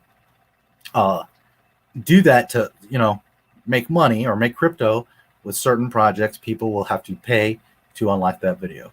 Now, generally, that's only going to work if you're a really hot chick or you have a pretty big community. Then you can make like, you know, instead of like a members thing, well, you can have certain videos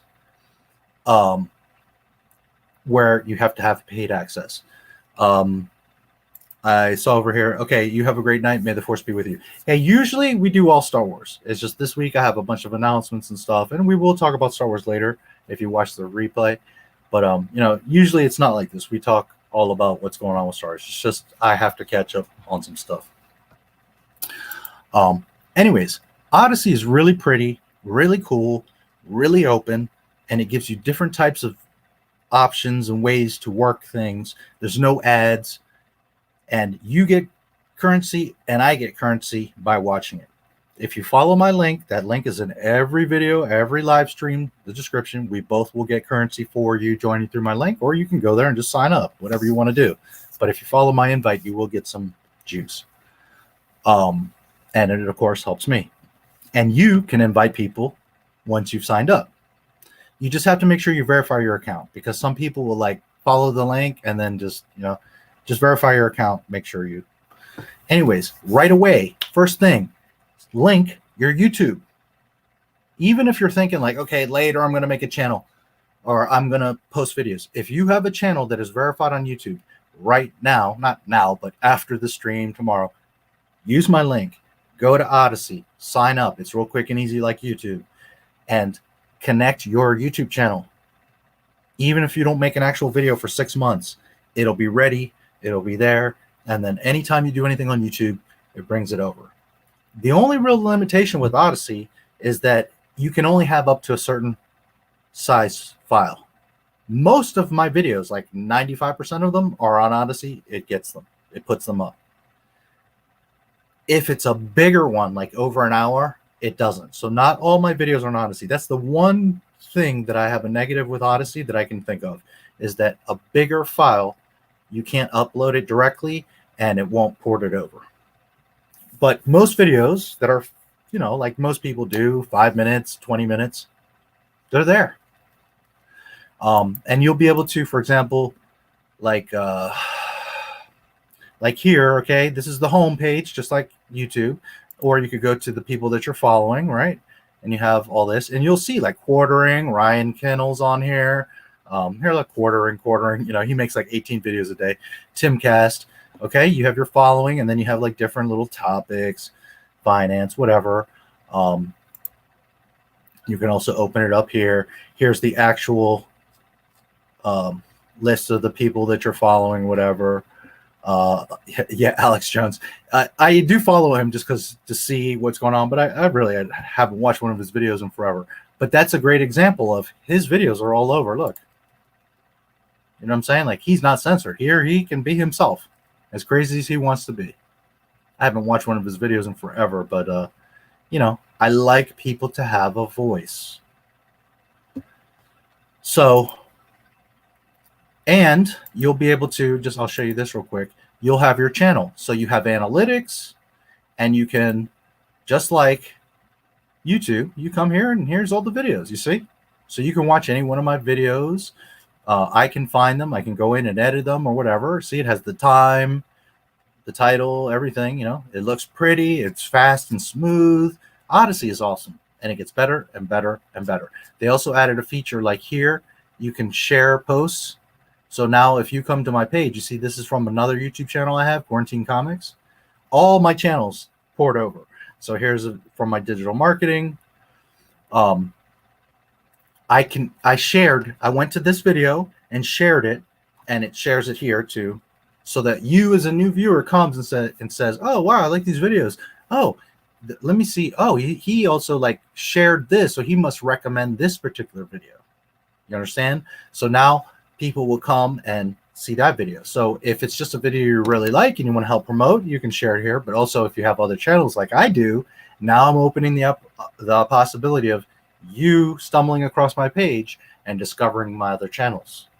I hope that makes sense.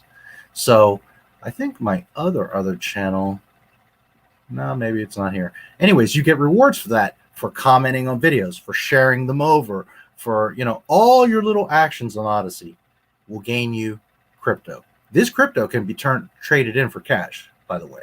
Now me, I don't look at Odysee like I do YouTube. YouTube is what I want to make a monthly paycheck off of. But in the meantime, if I'm building up YouTube and I don't have to do anything, and on the side, Odysee is building up with it, you see what I'm saying? Now I have a second revenue. I have a second community, and I have a backup of all my shit. So if YouTube broke down, if YouTube banned me, whatever, I have Odysee, and it's all there. It's not as big as YouTube.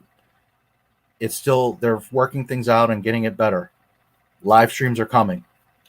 But let me tell you guys, it doesn't have glitches or get stuck or have problems, or every now and then you have to refresh the page if you've watched a bunch of videos. That's about it.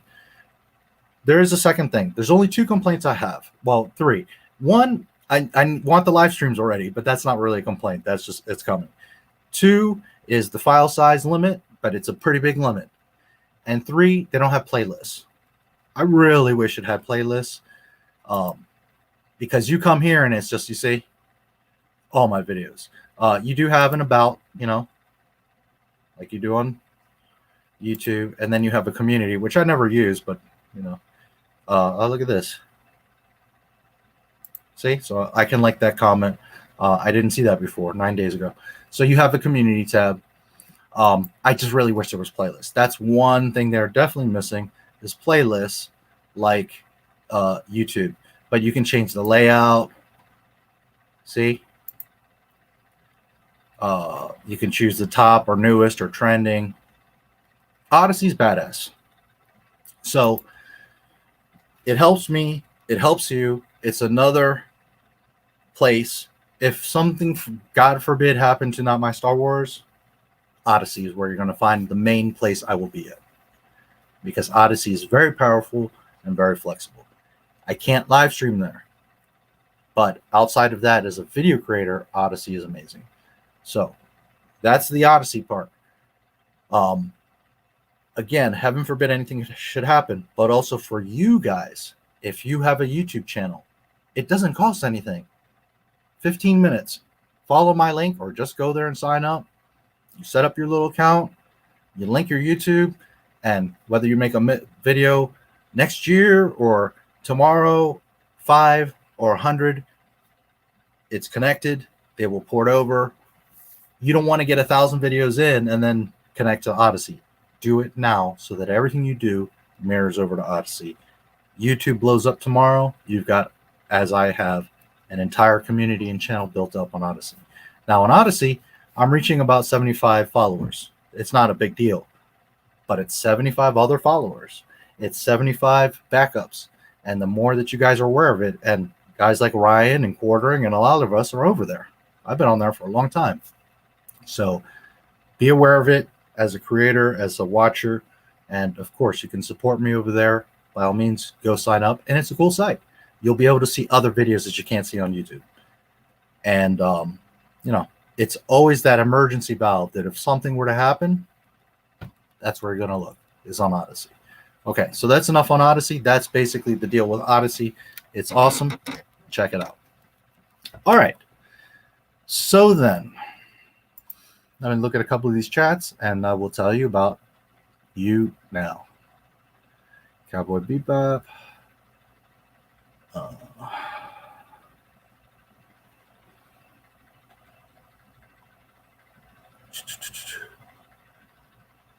Cowboy Bebop was pretty good. One that I highly recommend that no one seems to talk about is Desert Punk. Desert Punk was really cool.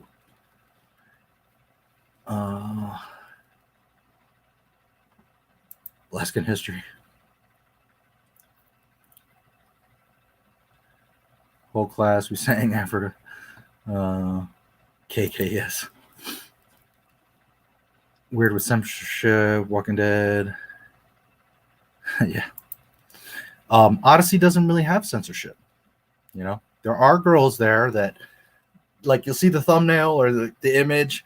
They're not naked, but obviously, you know, a little bikini or something, and like, come see me, come check me out. And then you'll see that if you try to click the video, it'll say 3 crypto to unlock this video. So that's their way of leveraging like a OnlyFans type of thing. Lucasfilm, that vegan teacher, looks awesome too. I will check it out. Yeah, do that. I'll be right back. I'm gonna run to the bathroom. I'll be back in 2 minutes. Here, I'll put a little something on for you guys, and I'll be right back.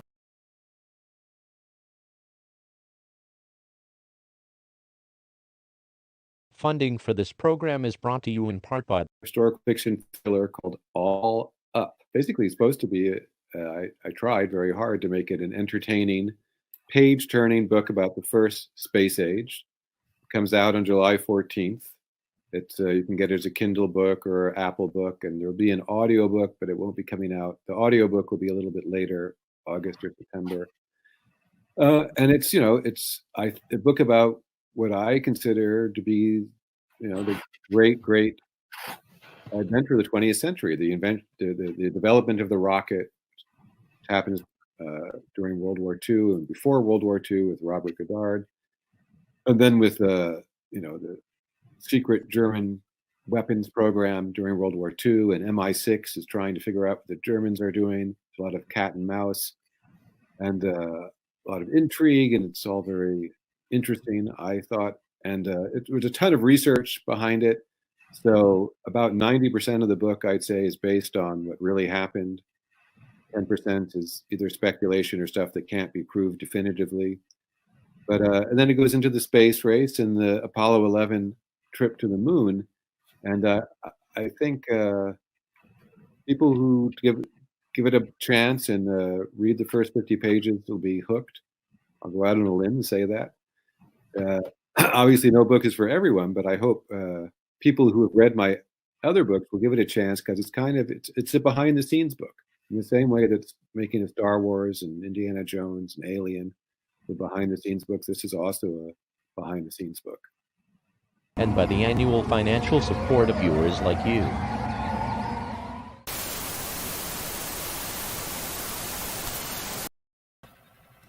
All right. Let's see YouNow. Sounds good. David Pena, Syrup is watching. Thank you, Syrup. Boats. This is my first YouNow. Well, it's technically second, but first real YouNow stream. I've been a streamer on YouTube for about 2 years. So I'm just kind of figuring out YouNow and doing both. And hopefully you can hear and understand everything that I'm talking about. And I'm just about to talk about YouNow. So, all right. So, and I know that on your end, you don't see the chats that I'm mentioning. Well, it was sharing. Is it not sharing anymore? Let's see.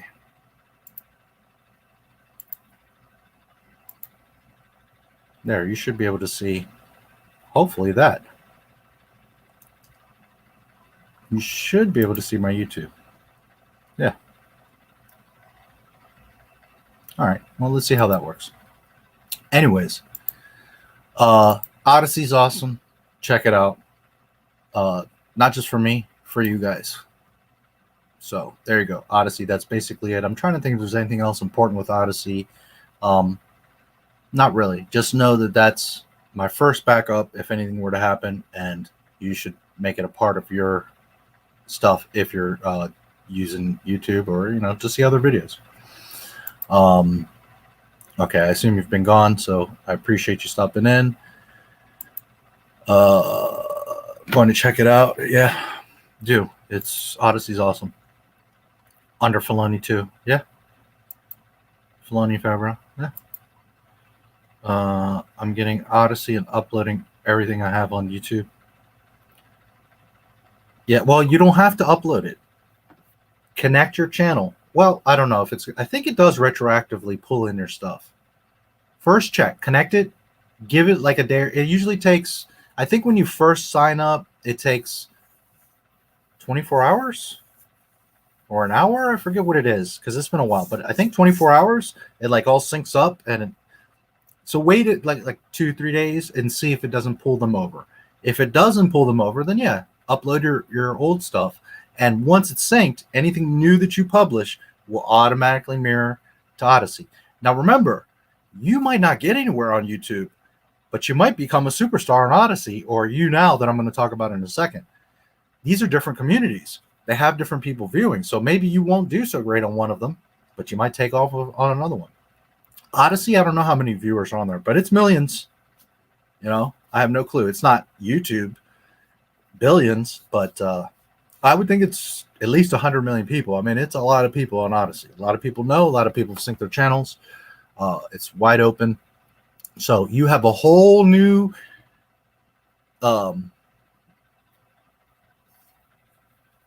audience that might be interested in your stuff. You know what I mean? Maybe you'll do better on one than the other. But if you're going to put the effort to one and it's going to automatically put it over to Odysee, get 2 out of 1 amount of work. Understand? The most work you got to do is set up your account. Every now and then, I mean, you can log in every day and get points. So that's what I do is I log in.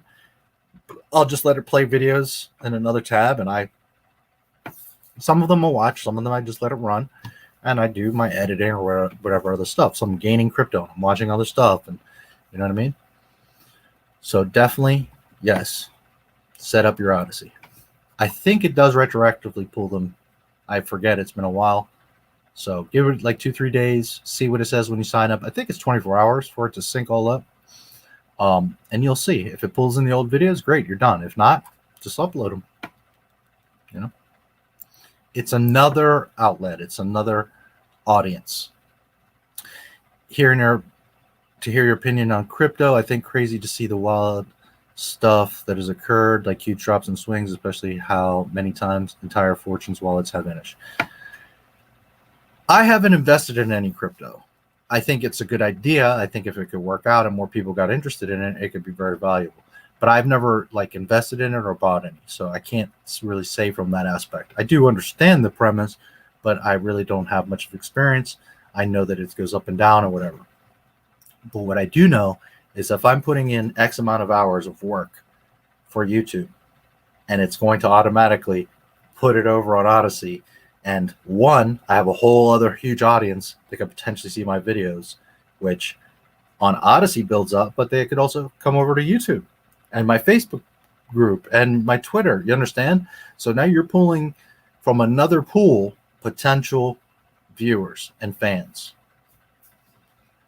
But also the bonus is for the one time I do the work on YouTube, it builds up crypto on the back in the background. I don't count on Odysee.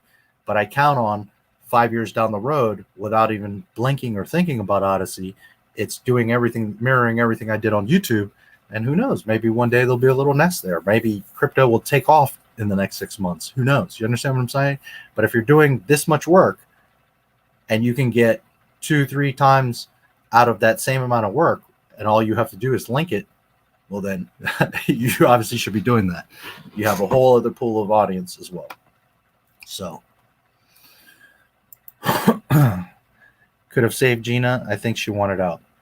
I don't know about that. Disney didn't have to fire her. That was dumb of them. She didn't do anything crazy. So, and it's not about Dave. Okay, first of all, yes, they could have saved her because all they have right now is Mandalorian. Let's be real. Bad Batch ain't going to do it. What they have is Mandalorian. If Jon Favreau, the day that she got fired or the week she got fired, said, hey, KK, you either apologize and bring back Gina or I'm walking. And if I walk, Mandalorian's over. You know that. Even if you own the property and you brought somebody else on it, it's not going to work. The show's dead. Not only is it not going to be the same show because he leaves, the people that work around it love him, and that's all dead, plus all the guests that came on, that's dead. Not to mention when the public hears that Jon Favreau walked from The Mandalorian, his own show, because he's pissed about Gina, Disney's fucked. He had all the power in the world to save her. He could have brought her back that same day. He could have made a public statement, or he could have walked into KK's office and said, look, You bring her back or I walk. So he did have the power. And same thing with Dave Filoni. Both of them should have walked up to KK and said, no. You're not going to fuck this up. What are you doing? You need to bring her back right now. And neither one of them said a peep. Now, I'm pretty sure Jon Favreau and maybe Dave called up Gina. We're like, oh, we're sorry, and this sucks, and blah, blah. But I don't care what happened behind the scenes. We need to see publicly that Disney bends the knee, that Disney apologizes, that Disney admits they fucked up, and that they bring back Gina. I'm not a huge Mandalorian. I don't care for the Mandalorian. I thought Cara was cool, but I'm not like a big Cara fan. It's not because I want Gina. I want what is correct. And what they should have done is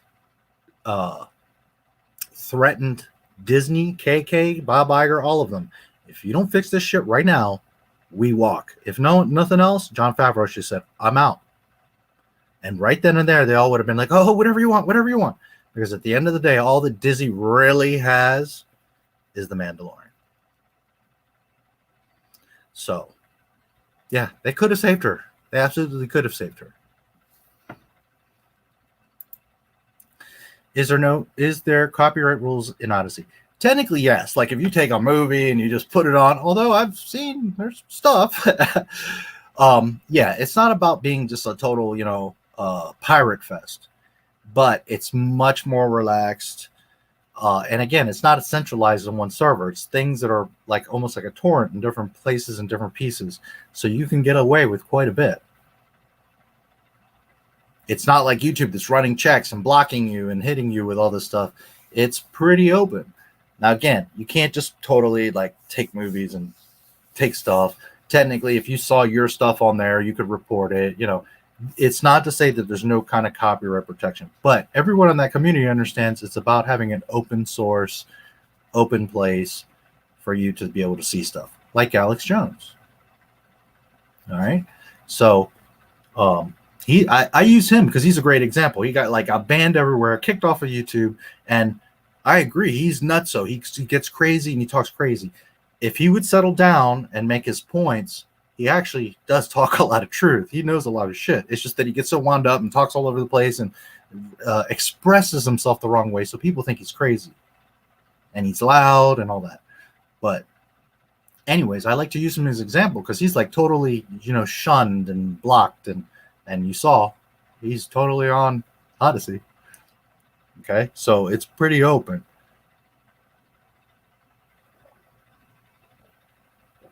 And I think if you love Disney or you hate Disney, if you're right wing or you're left wing, if you believe in ghosts or you don't, you should have a voice.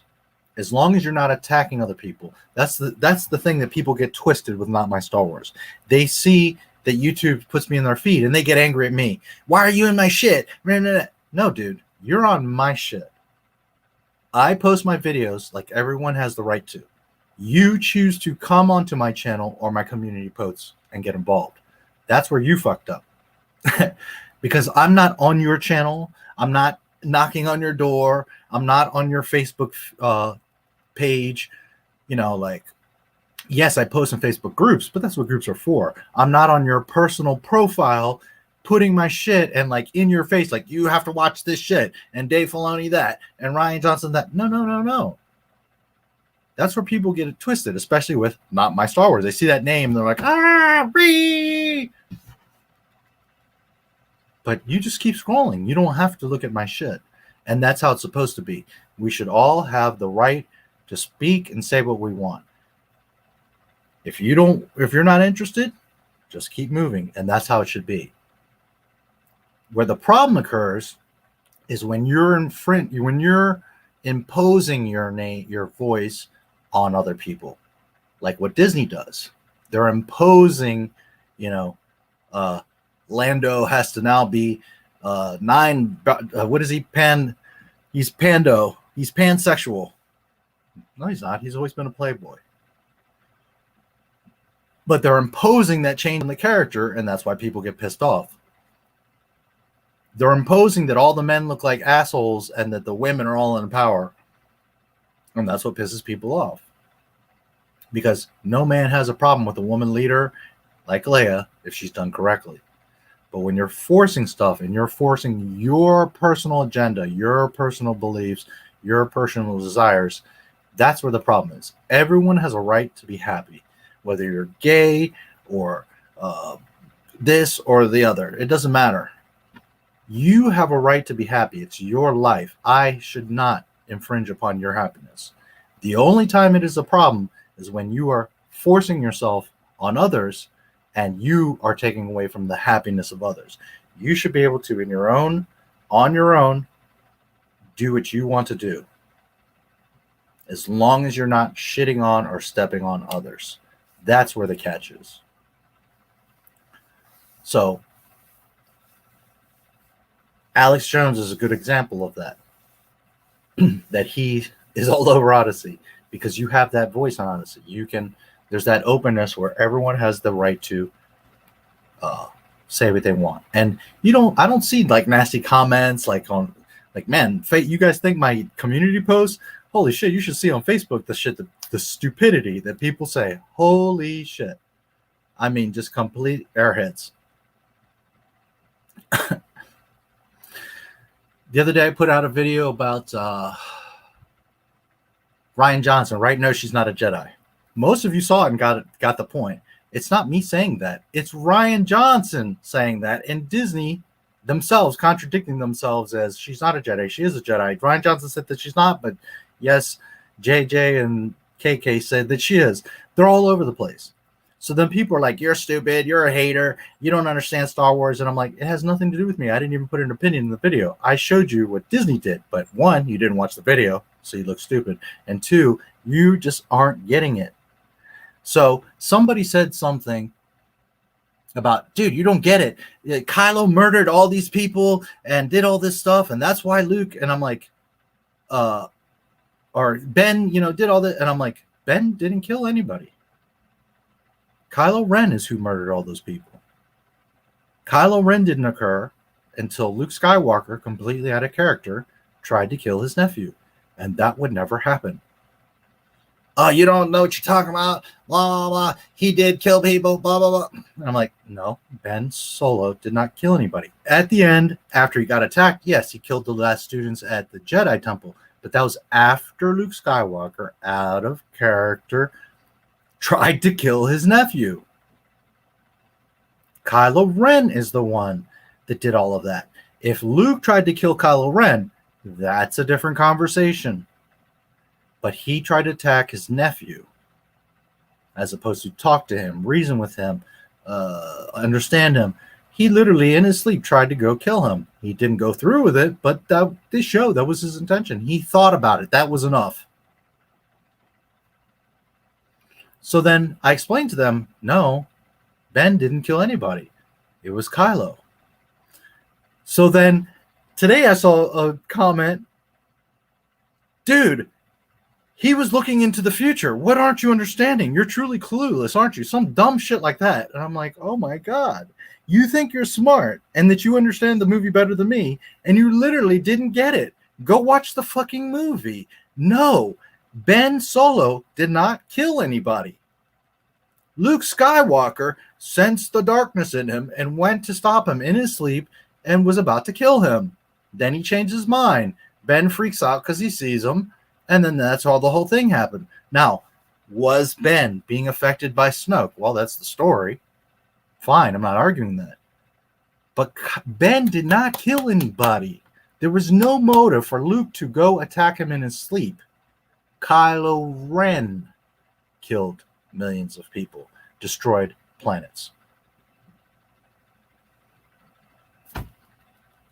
Anyways, Facebook is insane, the stupidity that I see. So technically, yes, there's copyright. You shouldn't just take like, The Empire Strikes Back and post it, although it probably is on Odysee. Shh, you didn't hear that from me. But yeah, it's not meant to just be a free-for-all. But it is meant to where you can fucking speak. You're not going to get banned because, I made a bunch of political opinions, for example. So, Odyssee's pretty open, pretty lax, very easy to use, very smooth and cool and pretty and all of that.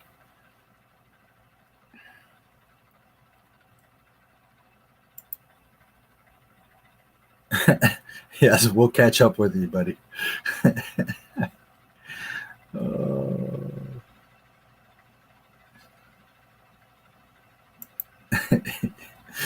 Oh boy. Do you know personal? Yes. When when let me check you now. Okay, yeah, it seems to be working over there by screen sharing. That might be the way for me to have to do it. 104 Sour Boats, Marceline D, thank you for watching. I'm just about to talk about the YouNow part because I'm really a YouTube streamer, and this is all going to make sense here in a second. But I'm talking about the journey and also integrating with Odysee, which anybody that's online, or at least a video creator, should be connected to Odysee. Odysee live streaming is coming, but at least for now, if you make videos, you want to definitely be on Odysee. Yes. When they don't have a plan, they do this. Yes. Fake everything. Yeah.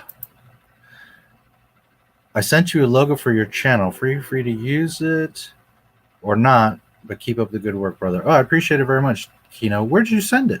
Let me know. You can always send me stuff or reach me, NotMyStarWars1977@gmail.com. But let me know where. Twitter, where'd you send it? I appreciate it. I don't have my email open, so I don't know if you sent it to the email.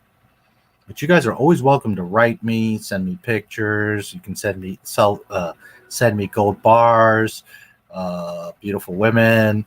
No, but in all seriousness, if you ever want to reach me, you can certainly reach me there, or Twitter DM, or there's a Facebook group, or all the links to my stuff is in every video and live stream. I appreciate it. I'll check it out. Fortunately, in Southville, his fellow worshippers are instructed to kill anybody. Yeah. Who outsmarted by dogs? Yes.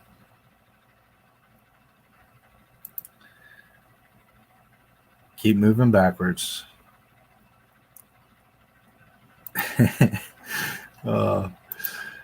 It's definitely a great thing that Odysee and YouNow give you crypto and money for being an active user. Yeah, YouNow, which I'm just about to get into. I'm going to get through these couple chats. Has its own kind of interesting thing, which I'm going to show you guys here in just a minute. Good evening. Hey, Classically. Good to see you, bro. Yeah, it sure is. I mean, it was originally called Library, LBRY, which technically it's the same, but yet they're two separate sites. But they're the same. They're exact mirrors of each other. And Library recently, within like 2 weeks ago, had emailed us that they're deprecating it. So it'll just be Odysee. But yeah, Odysee is awesome. Jonah Jameson. Yeah, actually, you sure would. That's so funny.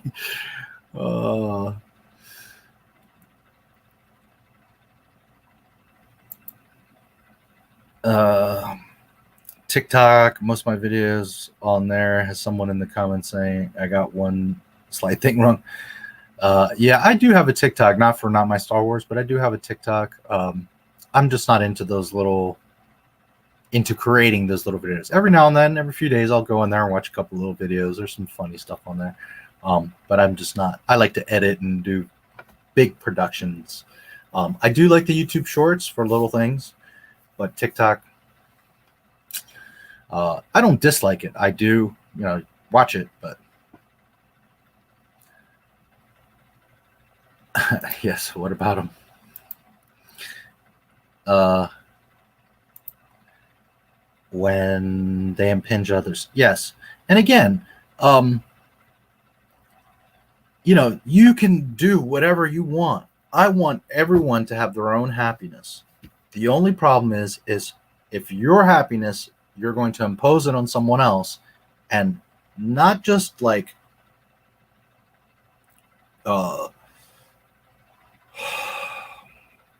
what's the word I'm looking for?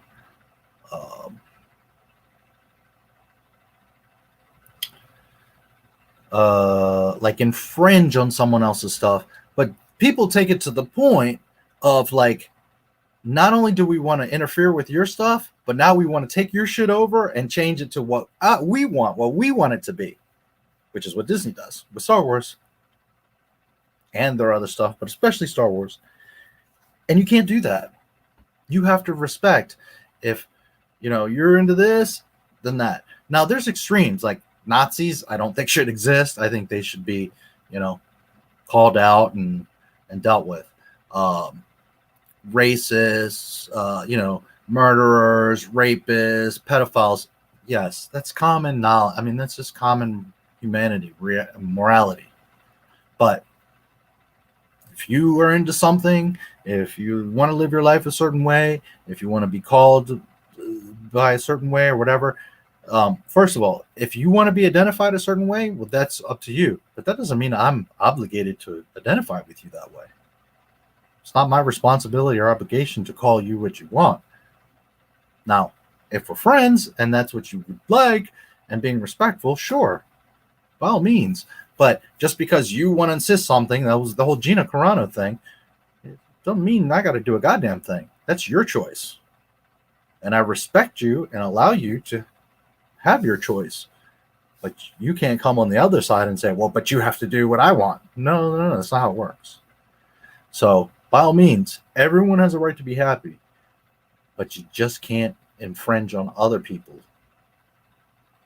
You can't ruin their happiness to have your happiness. We all can have our space, our bubbles, our ways, and we all can act civilly. Maybe you're not gay and you go to a restaurant and there's 3 gay people around you. Well, as long as you all can maintain respect amongst each other and not bother each other and not be hitting on, or either you're not hitting on me or I'm not like being an angry hater and like attacking you because you're gay, and we can both respect that amongst each other, then by all means, I have no problem if you sit next to me and enjoy a meal. We can have a conversation. We can live in the same general space. We can interact. All that's fine. The problem is when you start to cross the line and push you onto me. That's where the problem happens. Anyways, by all means, everyone has a right to be happy.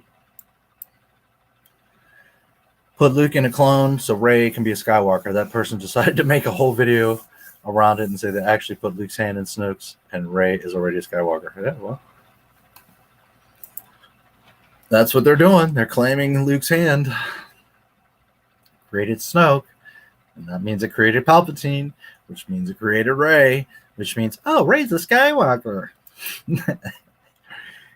Your faith would not exist without Christianity. Why is it chat? Because yeah, this is about Star Wars and other stuff, guys. Enough with that mess. And in fact, I didn't even look at your name. Islamic Society of Not My Star Wars. Really. Yeah. You're getting blocked. Don't ever use my name like that. And it's not because you're Islamic. For anything. Don't come in here making claims of, Not My Star Wars is this, or Not My Star Wars is that. Don't use my name like that. I didn't even notice that. I just saw Islamic. I wasn't even paying attention. Of Not My Star Wars. No. And that's a perfect example. You have every right to believe in Allah and do your thing, but every freaking stream, I got somebody in here. We need to break for a prayer to Allah, and you're going to go to the furnace. No. I'm not listening. I'm not having that shit in my. I don't go on your stuff imposing what I believe or whatever, Joseph Shahan fan. I'm getting to that. I will tell you how I became a partner. I'm getting to that point. I have a pretty decent following on YouTube, so I'm trying to catch everybody up and do announcements and all that. And I'm actually just about to get into the YouNow part, so I will answer your question in just a minute. This is my technically second, because I did a short test stream earlier. This is my first real YouNow stream, but I've been a YouTube streamer for a year and a half. Really, I'm a video creator, but I do streams as well. But I will get to that in a moment, so I will answer you and on the YouTube side. I'm getting there. Okay. Starting at Academy, then Ben supposedly being conned to turn to the dark side by Snoke because Luke tried to kill him. Then Kylo kills the students and burns. Yeah. That whole thing was dumb. The Academy down. That was so stupid. By the way, on the YouNow side, I usually go through everybody's chats and interact. My streams are about different topics, but I always try to interact. I'm not like most streamers where I just do my thing. I tend to read as many, if not all, the comments, and I interact with everybody. Some streams, yeah, I'm very focused. If I have a guest or something like that, I won't. But that's generally how I do it. And part of why I do it this way is because if I try to catch up later and follow back conversations, I'm never gonna. So that's why, sorry if I'm like jumping around a little bit, is because I'm trying to keep up with the chats. I knock some of them out, and then I will continue on. So I'm almost done with the chats, and then I'm going to do the whole YouNow. To email. Okay, thank you. I appreciate it. Oh, look, I appreciate it. I'm not a graphic designer. I've done a lot of stuff for clients and for myself, you know, but I'm not like a graphic designer. Some of my thumbnails, I think, are, I don't think any of them are terrible, but some of them are like, whatever. They're not that great. Some of them, I think, actually came out pretty good.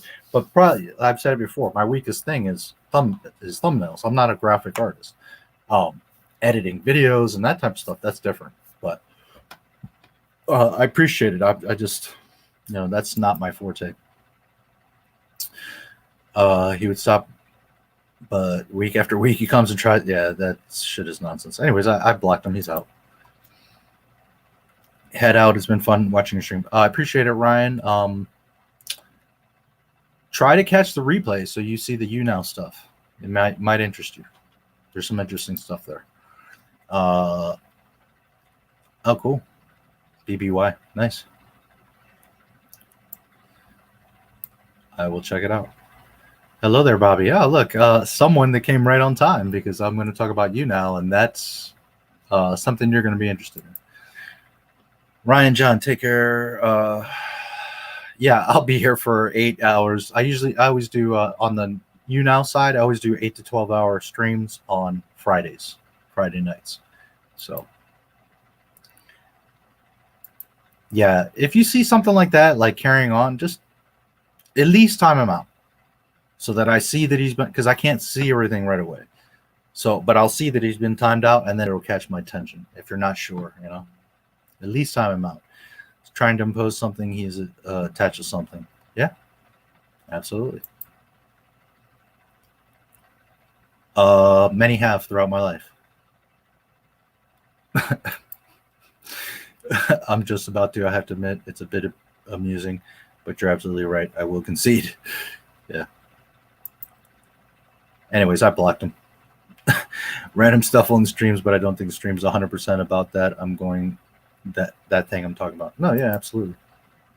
And I choose, you know, a lot of times I could skip like your Marvel or Batman or stuff. You sometimes, you know, but that's not the point. The point is that I try to interact with you guys. You guys take the time to hang out and interact with me. So I always want to give back to you. That's the point. For us to hang out, have a good time, have a conversation, not just me, you know. And there's nothing wrong with that. Most streams are the person telling what they're saying, and then they'll read some of the chats, and that's fine. And when the channel gets huge and I can't keep up with all the chats, you know, it's a reality. But right now that we can have a more connected experience, I will continue to always look to what you guys are saying. It is probably the same guy. And Goth Girls, everyone got off. Speaking of Goth Girls, I haven't seen Dead Girls, and I haven't seen I Dana Danai for like 2 weeks. So I hope they are okay. I hope they didn't like get mad at me or something happened. But I hope they're okay, because I haven't seen them, and I definitely noticed that. Just switch to YouTube to ask you again. Okay. Sorry for all the entertaining. His dribble, just, yeah. You know, again, I try to keep it open. I want everyone to have a voice. But when you start imposing, like, you have to pray and you have to do this and you're going to, it takes away from all of our experience, and nobody has a right to be, you know. I want everyone to have a voice, but there's also a limit.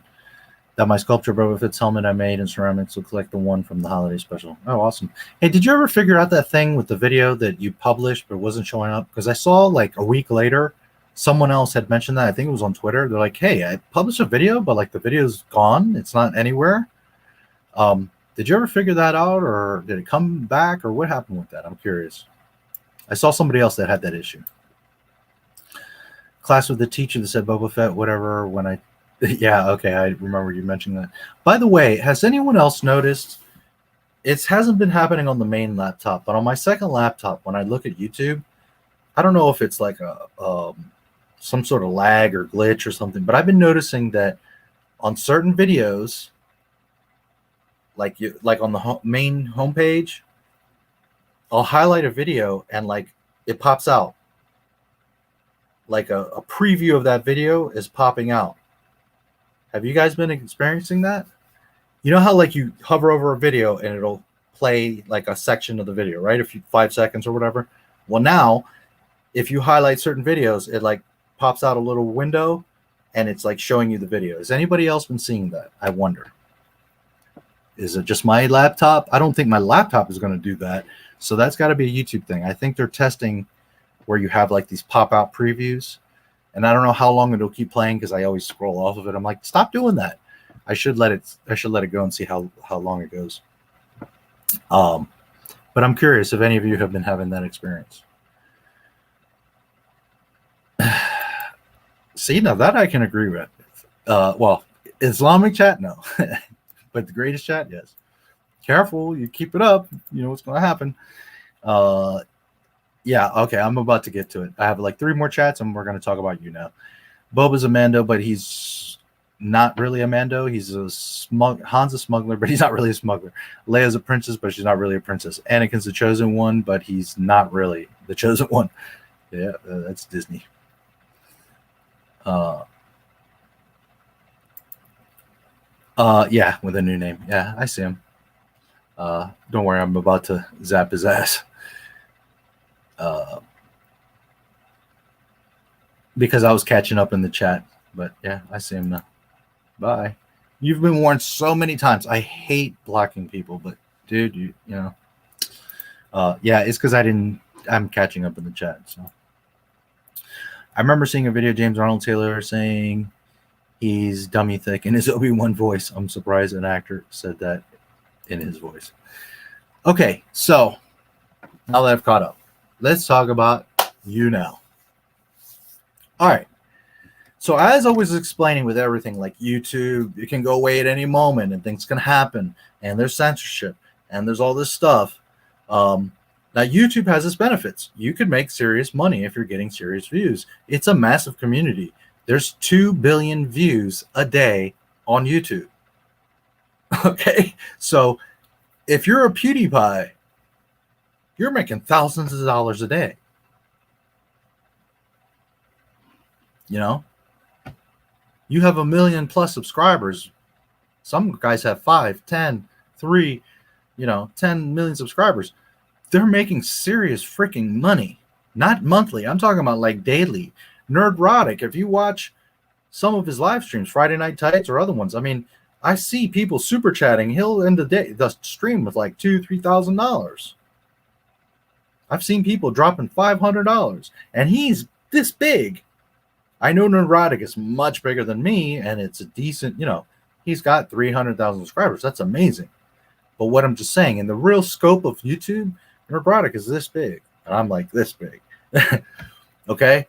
Somebody with like 5 million subscribers is making serious freaking cash a day. So YouTube has its benefits, but it's also super hard. Most people will never get to that. Most people don't even make it to 100 subscribers, never mind 1,000. You can. You've got to work at it. You got to get better. You got to insist. You got to share your stuff. You got to talk about it. You have to stay consistent and keep stick to your guns. And there's a lot to it. But any one of you can do it. Don't misunderstand. What I'm saying is most people don't keep going and pushing and go the extra mile. Some people it takes 5 years. Some people it takes 3 months. But regardless of the case, YouTube is very difficult, and Even at 12,000 subscribers, I don't make any money off this channel. Believe me when I tell you that.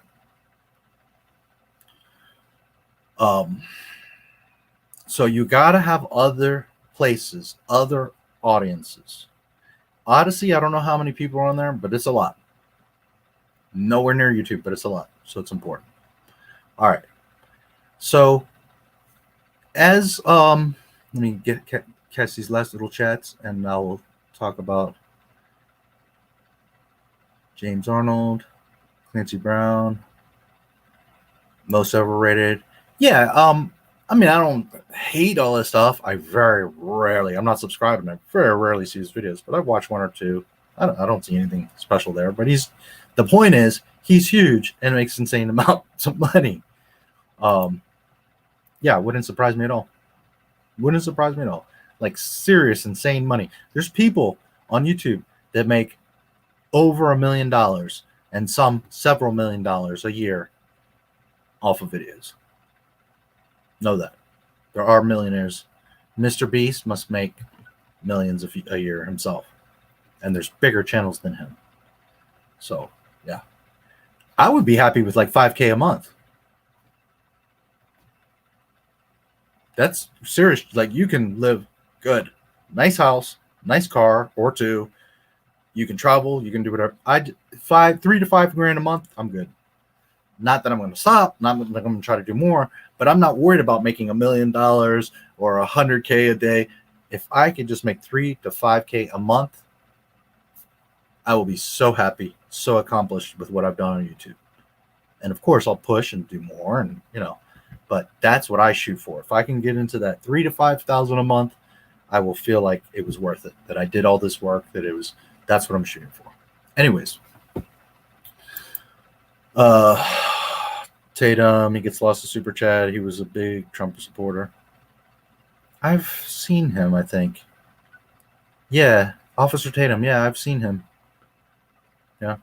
Yeah. There's guys that get hundreds of dollars every stream, and I'm like, how the fuck? I don't even make $1 in a stream, and there's these guys making hundreds, thousands per stream all the time. Never mind ad revenue and memberships and all that.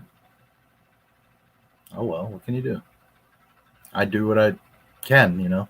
I know channels that have like 150 members, and it's like, holy shit, I have 5 members, 5, 6 members. Oh well, you can't worry about other people. You can't compare yourself to other people. You got to just keep pushing and do your thing. Live streaming, people donate cash. Yeah. Nerdrotic, half his streams, you see 500, 100, 500, 500, 300, 100.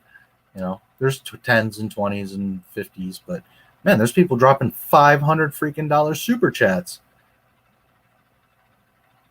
I don't think he's saying anything that special, but if you're a fan of something, you're a fan of something. I'm not mad at him, and I'm not mad at the guy. If he has the money to do that and he likes the show that much, then by all means. I'm not a hater. I'm not mad.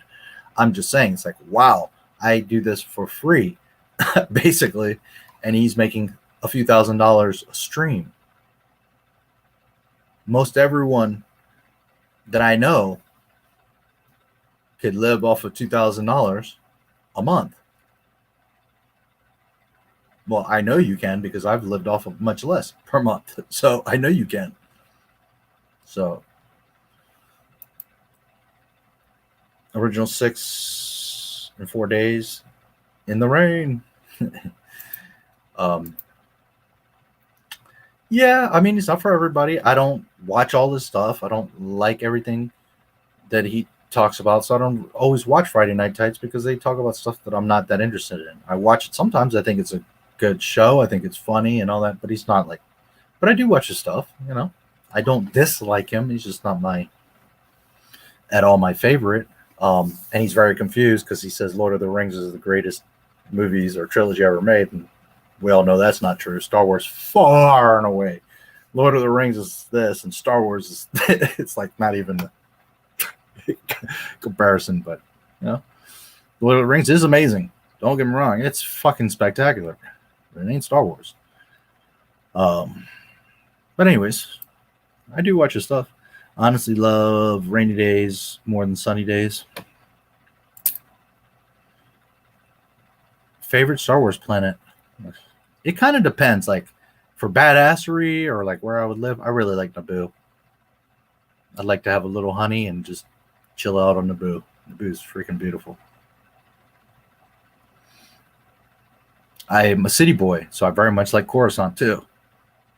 Nice high-rise tower apartment condo, and like Padme's.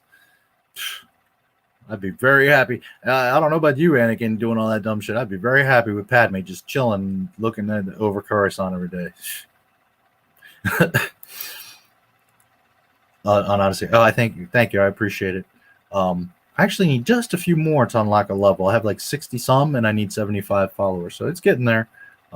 Appreciate it. And again, if you go there every day, and you can even like open it, play videos, and then open another tab and do what you're doing, your work, watch YouTube, editing, whatever it is you do. But if you interact and you play and watch videos and stuff on Odyssey, you as a viewer can gain. You understand? But even better if you're a creator and you do both. So that's what I like about Odyssey and YouNow, which I'm about to finally get to, because it's a two-way thing. You both gain money off of videos, or I think like Nerdrotic probably makes a lot more off of stream super chats than he does videos, because his videos, I mean, yeah, they get 30,000 views or whatever, and I'm sure he makes some ad revenue, but I think he makes more in just one stream than most of the ads that he, you know what I'm saying? Like he'll literally make $1,000, $2,000 in a stream, if not more. So Mr. Beast, yeah, he makes insane money. Yeah. Make money because of the ads that are in the videos. Some, yeah. The idea, well, when you say in the videos, what do you mean? Like the few videos that I have where the Surfshark thing's in there, that doesn't make money. What it is encourage you to click the link to sign up for Surfshark, and then I get a commission. That's that. As far as the ads that you see, yes, YouTubers make a small percent. Well, YouTube takes like 30%. The problem is you have to have views. Doesn't matter how many subscribers you have or how many ads they run. That video needs to have views. And really, to actually make money on YouTube, your videos each need to be getting about 30,000 views. If you have all your videos are in that 30-ish thousand, and you can with 10,000 views or 15,000 views, but if you really can get in a sweet spot where you drop a video and it consistently gets 30 or more thousand views, you're making money. How much? I don't know, because I'm not there yet, but I know that's like the sweet spot is when you're really consistently getting 30,000 views per video. That's where you are going to be making money. And you could have 5 subscribers as long as your videos are getting views. Now, why views? You don't actually get paid by the view, but the more views, the more ads come up. The more ads that come up, the more people are going to see them. Some will watch the whole ad or most of the ad. So even, let's say they pay, just an example, 100 ads, maybe 50 people are going to even watch the ads. Then half of that may even watch the whole ad. So even regardless of how many ads and views, only so many people are going to go through with it. But if you can get people to actually watch the ads at least halfway, 3/4 the way, and you're getting tons of views, out of 30,000 views, maybe 1,000 people watch that ad. See? Now 1,000 by, let's say $1 or $2 an ad. You see what I'm saying? Per video, now you made $2,000. If you had 10 videos that month that all hit 30,000, 50,000 views, you see what I'm saying? Now you're maybe making $10,000 a month. Maybe. Each channel's different, by the way. Different topics of channels have different pay rates. If you do like economy and stocks and business, they pay super high on ads. If you do like entertainment, like I do, it's lower. Certain stuff is real low. Some stuff is real high or higher. Kid stuff, they don't even run ads. So making a kid channel is like shooting yourself in the foot on YouTube. Unless you're like, Blue's Clues or Mr. Rogers or something, that's your thing. You could get sponsors and other stuff. But YouTube, you're not going to make any money because they won't run ads. They used to, but now for like a year now, the COPA stuff.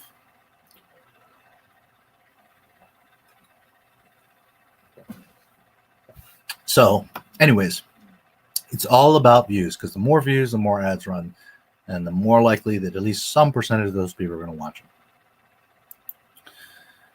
Yeah, I don't watch a lot of his stuff, but yeah, he's cool. Wiki says YouTube top earners pocketing between $150,000 per year. The company says partners are paid at the beginning of every month, and earnings must exceed $75 in order to qualify for payment. No, I get paid like in the middle of the month, and I don't know if that's depends on when you signed up for the partner program. I don't remember, but I think we all get paid. Well, no, I think some people do get paid at the end of the month. I tend to get paid around the middle, and in fact, I should be getting a YouTube payment here shortly. And when I say payment, I'm talking about change, guys. This channel makes 100, if that, a month. That's what this channel makes, $100 a month. Okay. As far as must exceed, you set the threshold. Your first payment, you have to make, I think, $100. But after that, you set the threshold. If you want it to hold, nothing. If you want them to, like, you made up like every $500 they pay you. I have it nothing because it doesn't make anything. So I just try to get whatever I can.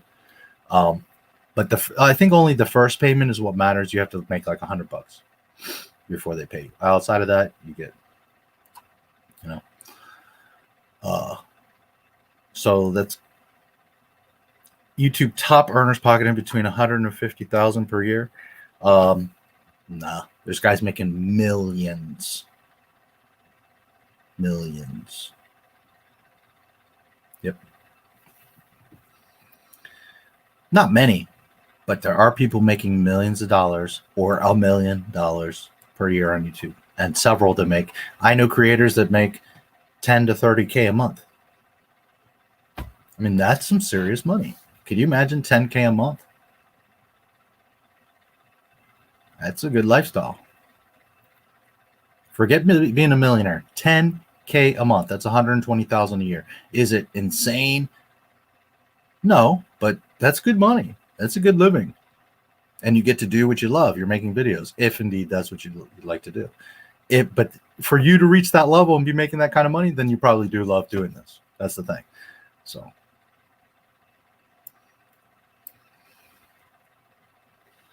yeah, 5 or 6. And I appreciate and love them, by all means. I'm just saying, honestly, 12,000 subscribers, I should have at least 100. And I think I should have a few hundred members, but what can you do? It is what it is. Top grifters, days are numbered, yeah. Lord of the Rings overrated. I love Lord of the Rings. It's amazing, but it ain't Star Wars. Logan Paul was considered nice. Then 20, he found something in Japan and made fun of it. Yeah, listen to the same rant so many times, it gets tiresome. Yeah. Gungans, if you lived on Naboo. Well, not necessarily. They're on their side. I don't have anything against Gungans anyways. I would be much too occupied with a beautiful princess in a Naboo home to be worried about Gungans. I'd want to live on Naboo. Yeah, Naboo's gorgeous. Yeah, it wouldn't be a problem. And they happen to be pretty brave allies anyways. Some people say that ads interrupt the videos. Yeah, I mean, and the thing is, you see things differently when you're a creator. I get it.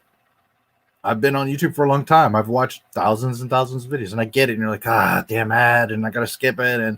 But you have to be conscious on the other end. It's like, it's a small price to pay for you guys to get constant, not just from me, from all, millions of creators to get all these videos and entertainment. It's a small price to pay to watch 15 seconds of an ad to be able to skip it. On TV, you can't even skip the day. You're like, come on, Chevy, enough, Chevy. You're trying to fast forward. No, it's live, so you can't fast forward, right? So when you are thinking more neutral or as a creator, you realize, wow, that's a small price to pay. And if it doesn't bother you and you sit and watch the whole minute video, it really helps. And honestly, your view might be 2 cents, But damn, I mean, if 10,000 of you did that, you see, it starts to add up. So I get it. It's some people, yes, it does interrupt and all that. Now, one, you can pay for premium, which I don't think is too expensive, and you see no ads. Me personally, I think what they should do is like my channel members, right? I should be able to set a level. Like if you sign up for $5 a month or $10 a month, you automatically, YouTube has a setting where you watch my videos without ads. That's what I think they should do. I don't know why they don't do that. But even my channel members will see the ads as I have them. The only way is for me to turn them off. So, and you have to understand from the creator's end, I am 24/7 researching, studying, cross-checking, recording, editing. And you know me, I don't just like edit real quick, just put out a video. I like take the time, do the details, render several times because I want it to be perfect, the sound, everything. And I'm not saying that every video is perfect, but all my videos are really good. That takes time. The Dave Filoni, I could have made a video yesterday morning and been one of the first. Instead, it came out, it wasn't done till about 2-3 a.m. yesterday, and it didn't come out till today or yesterday at I don't know, lunchtime or whatever. So there's a great example. That's for that little video. I forget how long it is, 8 minutes or something like that. It was originally 20 some minutes. I had to edit it all down, listen to it all, find images, insert, the pertinent things, the tweet from Katie Sackhoff. It's research all the pages, all that shit. It's hours and hours and hours of work to make an 8-minute video. So you have to look at it on both ends.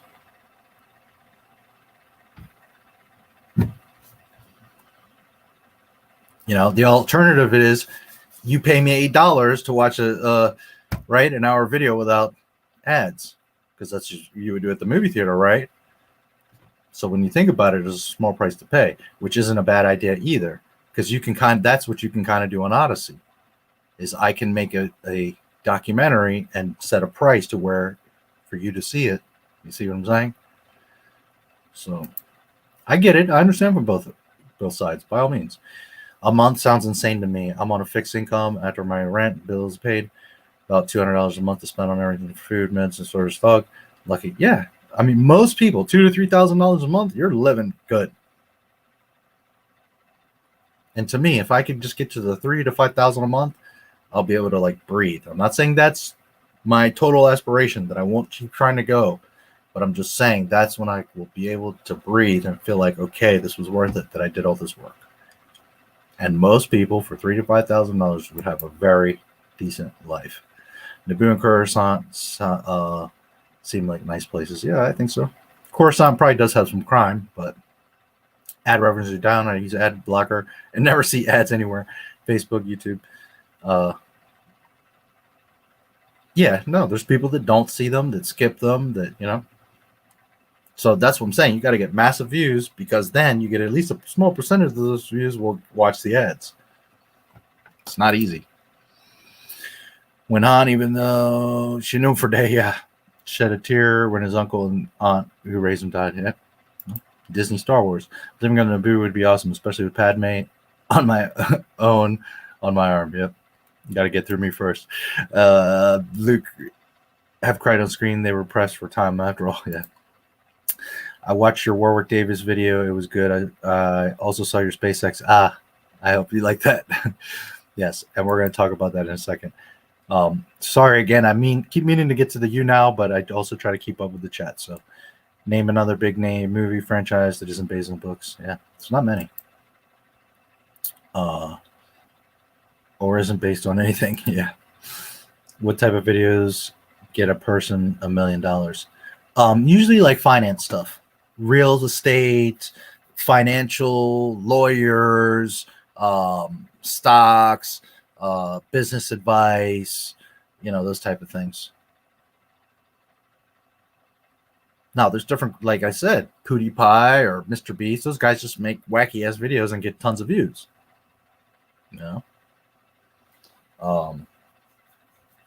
I would think that, well, Tim Pool, sometimes his videos get knocked down and stuff, but I would think he makes pretty good money. He's always got a lot of viewers in his streams. guys like that. YouNow, not YouTube. Name YouNow. It sounds, yeah, it's kind of, but the premise is cool. Making videos and put so much work into them, and lucky if a video gets 12. No, I completely understand. Listen, bro, I got 12,000 subscribers. Most of my videos get 100 to 300 views. And I know to you, you're like, well, I only get 12. But understand, if I have 12,000 subscribers, each video, like without even thinking about it, should be getting 5,000 views. And they don't. And channels that have 300,000 subscribers, their videos get 30,000 views. So understand, you only get, you know, like a tenth of what your channel is. You know, I totally understand. It's just, that's the way it is. If you ever create a conspiracy, well, we'll talk about that in a second. GM, hey, Greedo. Nope, no ads ever. Sorry, I can't get enough ads on TV. I don't need it on the internet. Yeah, I get it. What editing software? I use Camtasia, which is really good. Is it the most top professional? Can I do 100% of what other top professionals can do? No, but I can do 95, 98%. It's really reliable. It's really good. It's really flexible. It's very easy to use. I love it. And it only, at the end of the day, costs about $300. And you own it. That's it. They do update every year. And if you want, you pay a little fee. It's like $50 and you can get the latest version.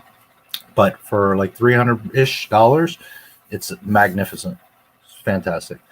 The link is in the description if you ever need to check it out, or you can just go to camtasia.com yourself. But I do have an affiliate link in the description of all my videos and live streams, which I'm pretty sure you get a discount or extra something if you use it, and I get a small percentage. But outside of, I don't I don't have it there because I'm just looking for something to promote. That's what I really use is Camtasia. I love it. It's great. And there is more powerful stuff and more flexible and more complicated stuff, but it's usually more expensive and it's a whole other thing. Whereas Camtasia lets me really, there's very few limitations that I ever come across with my imagination of what I want to do. So Camtasia, I think it's awesome. Regarding a previous conversation we had, from what I've seen, George Lucas was present at some time in the shootings of Mando episode, the one with Ahsoka. It made me think of when. I'll get to the second part. Yes, you do. Every YouTube user can add block plus to their browser, and they will never see one single ad. Well, yeah. I'm not saying it's impossible. I'm just saying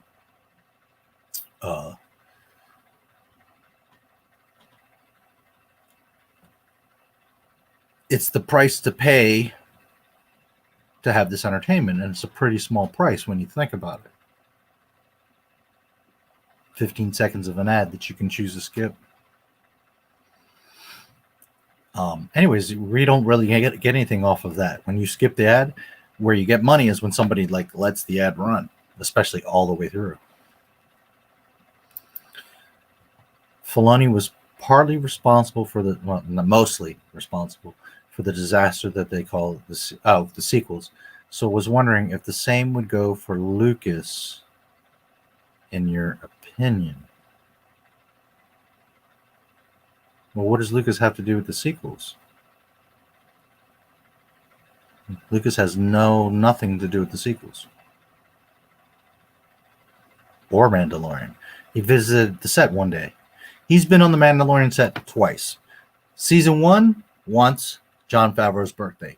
Season 2, once, Ahsoka episode. Now, if you've paid attention on my live streams, I've explained to you how Ahsoka totally breaks the entire Star Wars universe. So it's not a coincidence that the person that created Ashla, Ahsoka, that told Dave Filoni she must die by Order 66, he went against the maker's word and he's on the set on the episode of her being made. Why? Because he wanted to see what the fuck Filoni's doing, why he's doing all this. What if you're making the destructor of my saga? Well, I might as well go see what you're going to do. It's not a coincidence that he was on the Ahsoka episode set, because George wanted to see what is it you're freaking doing. But as far as George didn't write anything, direct anything. He has no impact, influence, nothing to do with the Mandalorian. He's not involved with it. So I don't really understand your question, where Dave Filoni is involved in all of it and made a mess, and including the sequels. So I'm not sure where that question's going, because George isn't involved in anything since October 30, 2012. He offered to be there. He gave them the outlines for the movies. He offered to consult. They didn't want none of that. So George has nothing, no parts of any of it. So not totally sure how to answer that. Yeah. Careful, because now anybody that watches your channel is going to be like, oh, well, I'm just going to ad block. Back to the Future, maybe. Boring videos. I've never seen a poor PewDiePie. Yeah, I've seen very few of his videos. I don't know how he has millions and millions of subscribers, but people's excuse for that is it's in a universe with space wizard. Yeah, somebody said that the other day to me. I'm like, oh Lord, I should accept it because someone cried over someone they barely knew, and someone didn't for people they knew that his whole life. Yeah, it's a racket. Cyberlink Power Director, it's really cool and under $80. Yeah, no, there's other ones. I'm not saying, there's some that are much cheaper. I'm just saying that I've seen a lot of the software. I've been involved in all kinds of editing for many years, and I got to tell you, for the 300-ish bucks one time that you get in Camtasia, it's pretty freaking badass and very flexible. It has all kinds of extensions and things you can add, and I very, very, very rarely run into any kind of limitation. So just saying. It's a good investment. You know what I mean? Unless you have like thousands of dollars for what you pay and what you get, it's a great investment. No, it's all good. Previous part says it. I'm referring to Mando Ahsoka episode in George's presence at this. Okay, but he just visited the set. He didn't have anything to do with it. He didn't have any input. It wasn't. He just visited the set. So I'm not sure what the connection. Nobody would care about. No, that's what I've been trying to tell you guys for a long time. Disney, Jon Favreau, Dave Filoni, Kathleen Kennedy. Nobody at Lucasfilm today gives a goddamn about Star Wars, George Lucas, or you. Because if they did, we would not have what we have right now. It is all disrespectful and breaks what George Lucas created. Some people don't see it or understand it, but that is a fact. It is a complete spitting on George Lucas. All of it. So no, they don't care about his opinion because he gave them the outline for the sequel trilogy. He was there, offered to consult, and they said, we're not interested in you consulting, and we're not interested in your outlines. We're going to make our own movies. So no, they do not care about Lucas's opinion. And Filoni was standing there with Rian Johnson looking through lenses at Jake Skywalker happening. So obviously Filoni does not give a fuck about George Lucas, because he would not be disrespecting Luke Skywalker, Star Wars in general, and thus George Lucas. No, they don't care about Lucas's opinion. My eyes have been hurting when I move them lately. Stop moving them? Yeah, I kind of assumed his opinion would matter. If it didn't, then my question is, no, not at all. His opinion doesn't mean a damn thing. If his opinion mattered, the movies, everything would be completely different. Have to agree that in the case I can't compare it to Filoni's presence at the sequel shooting, I get, yeah. 90 million subs. Jeez. Yeah, well, that's part of it. I didn't even think about it. Back in the day, like when YouTube started, holy shit, I didn't even think about it. Because I've been a Star Wars fan all my life. Or even in 2012, like when I really started to do stuff on YouTube, I didn't even think about it. Man, if in 2012 I would have made a Star Wars channel, right now I would have millions of freaking subs.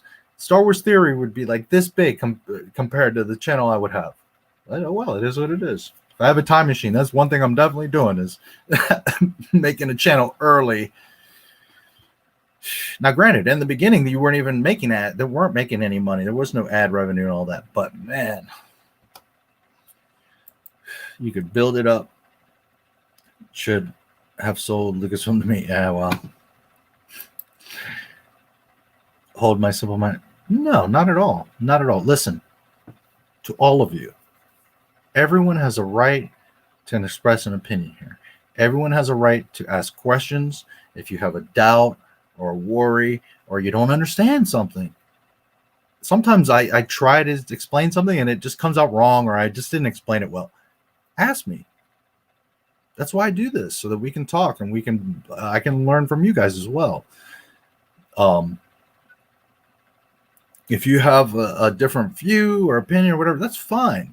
The only problem I ever have is when you come in disrespecting or trying to derail and talking about other mess and nonsense. That's where the problem happens. But as far as you coming and, asking or whatever, you want to check something, I'll show you what I'm talking about, or I'll show you the proof or the link or where you can look it up or why I say this. It's never an issue. If you don't understand something, by all means, it's what I'm here for, is to help you connect the dots, to give you the clarity to understand what's going on. Because Disney has all this smoke all over the place and everybody's confused. But no, by no means. If you humbly come here to learn, I will never, ever belittle you. If you come here to be a jackass, be prepared, because I will crush you publicly. It's that simple. SpaceX has a space problem was good. Believe in the moon landing. Well, we'll see about that. I would have given him a solid tree fitty. If I had a time machine, I'm never going to the future. What is more important? What if you're important to it? So I would never go into the future if I had a time machine. Yeah. Okay. So YouNow. Let's see. Let me look at YouNow right now. You are lagging on YouTube from here, but not on YouTube. And if you go to YouTube, it's not lagging, but late 5 seconds. Yes. Okay. Yeah. Well, I'm sharing here on YouNow, so it's kind of a secondary. So again, I'm trying to figure out YouNow. I'm new to YouNow. David Penga, I saw you said bye. Is it Star Wars related? In general, I don't know if you're still here or if you'll see a replay sometime or whatever. Yes, in general, I come on. We do all Star Wars stuff, but I do streams every week, and sometimes I just do a chill stream. I need to unwind. I'm very busy. I've got big projects coming out. Sometimes I review the movies. Sometimes we talk about the news, and we will talk about more Star Wars stuff throughout the stream. All my streams are 8 to 12 hours, so there's plenty of time to talk about a lot of things.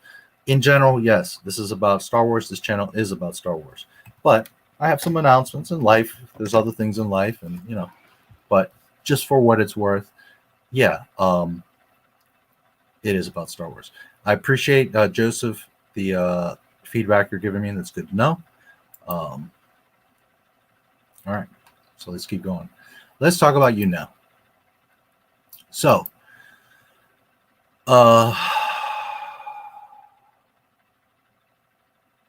you can see the moon landing from any observatory. Are you mirroring the stream to YouNow? No, I'm double streaming. You can't from YouTube to YouNow, but you can start a stream in YouNow and multicast over to YouTube. But when you do that, you don't have all the functionality of YouTube, and you definitely don't have StreamYard. And StreamYard is where I can do all the cool stuff. It stops this kind of thing. Fade in. Those kind of things, these clips.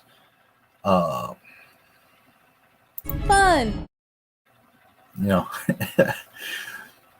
Just those kind of things.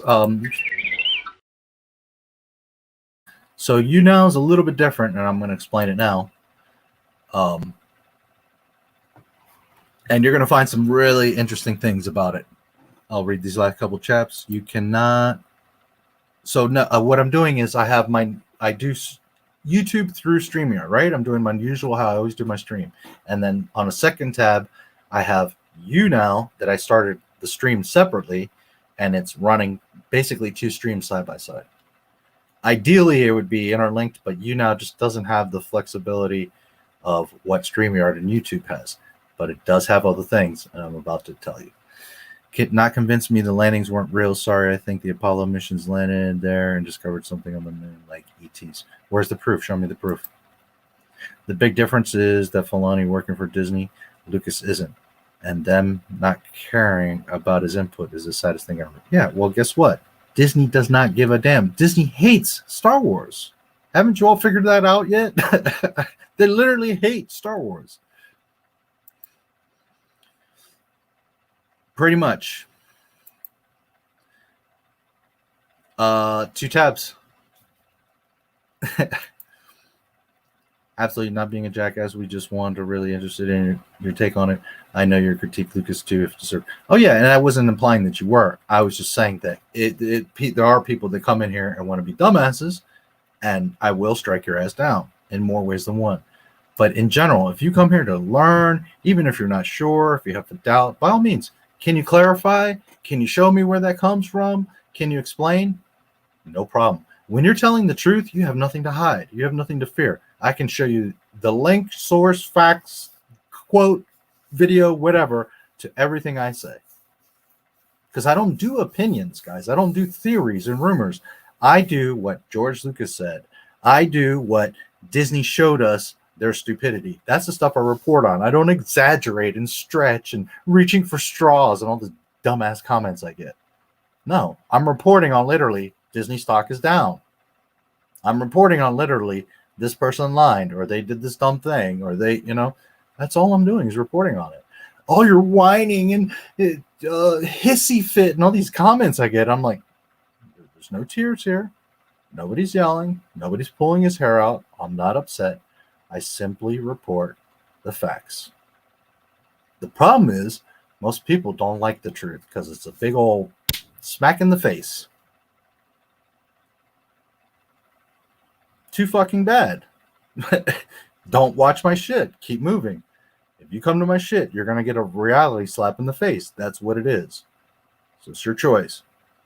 But never will I deny you if you want to know where or how or why or first of all, I mention usually where I'm getting stuff from. And second of all, if you look in the link in the description of all my videos, there's the links to the articles I talk about, the things that I do. And I'm always open for you guys to ask any questions.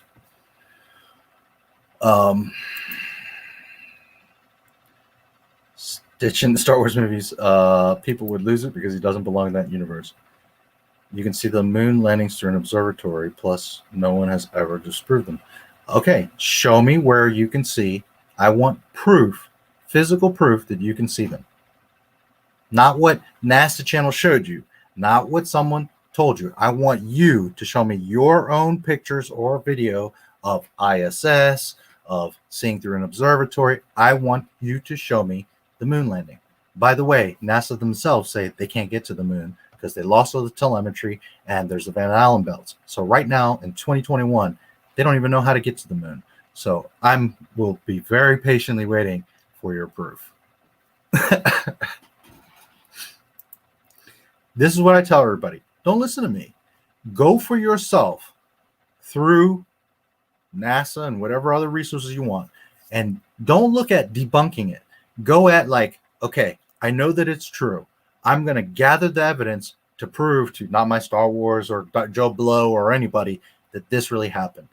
And when you do that research, real, genuine research like I do, you're going to see that it doesn't add up, that there is no proof, that NASA admits their images are fake, they're all composites, they don't have footage, they have an excuse for everything. We can't get to the moon in 2021, but yet we're on Mars, and we got to the moon in the 50s, in the 60s. Don't listen to me. Go do the research yourself. Not to just debunk it, but to gather the evidence to prove me wrong. And you're going to see while you're doing the research to gather that there is no evidence, that there is no proof. Not that one video that NASA showed you, computer graphic. Okay, they show you what's going on in space, right? Haven't you ever noticed it's all computer graphics? It's not like a guy with a camera. Do you know what happens in the vacuum of space? Things crumple. We can't get to the moon that's right there, yet they had a car in space with an astronaut sitting in it. You really believe that? Stop believing what you see and what NASA or SpaceX is telling you. Use your brain and start thinking, wait a minute, could you actually put a car in space like that and float around out in open space? Wouldn't it float away? Wouldn't it crumple? Wouldn't the sun burn it to a crisp, or wouldn't it freeze? The Van Allen belt is right there. If you can't get past the Van Allen belt, and you can't get to the moon, how can that car with an astronaut be sitting there in the belts? Are you thinking? Are you connecting the dots? No. So again, don't listen to me. Go for yourself and find the evidence that the moon landing exists. Not, well, but there was a documentary, but I saw a video. No. Spend the time to genuinely research, like I have for over almost 40 years, to genuinely find the answers. And you're going to see that it's all fake. Anyways, we'll get to that. What about the rumor of KK being fired? It's a rumor, right? I haven't been up to the list. She's not going anywhere. They just updated the site. There she is, President Lucasfilm. She's not going anywhere. Anakin built C-3PO. He's technically Luke and Leia's brother. Yes, he is. I saw that in a video that you commented. Yes. You can look on a clear day and see the reflections with the store-bought reflectors with it. You know you can see through the moon. Do you know this? That the moon is transparent. You can see stars behind it. Did you know that?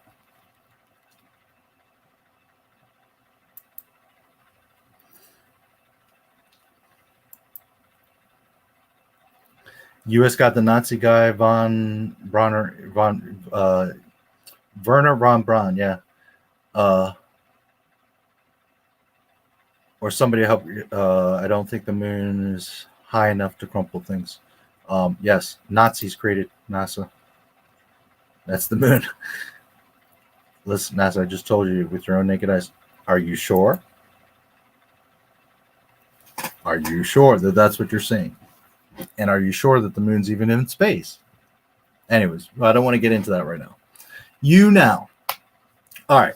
So I've explained the whole YouTube thing and the Odysee thing and the whole journey and why all of this connects and why it matters. So, YouNow.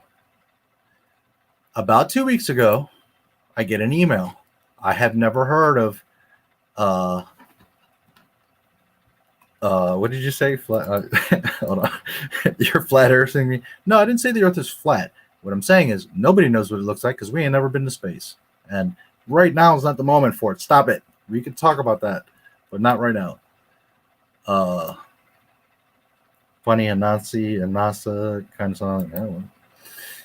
YouTuber called Bruce sees all. He shows the moon landings with his telescope from home. Okay, well, I gotta see, and I'm gonna just show you what that really is. But okay, so about 2 weeks ago, I got this email. I've never heard of YouNow, and it's this girl who's a talent scout, basically, for YouNow. Now, when I say it's girl, it just happens to be a girl. It's not like, oh, some girl is catfishing me. No, this is a legitimate company, legitimate thing.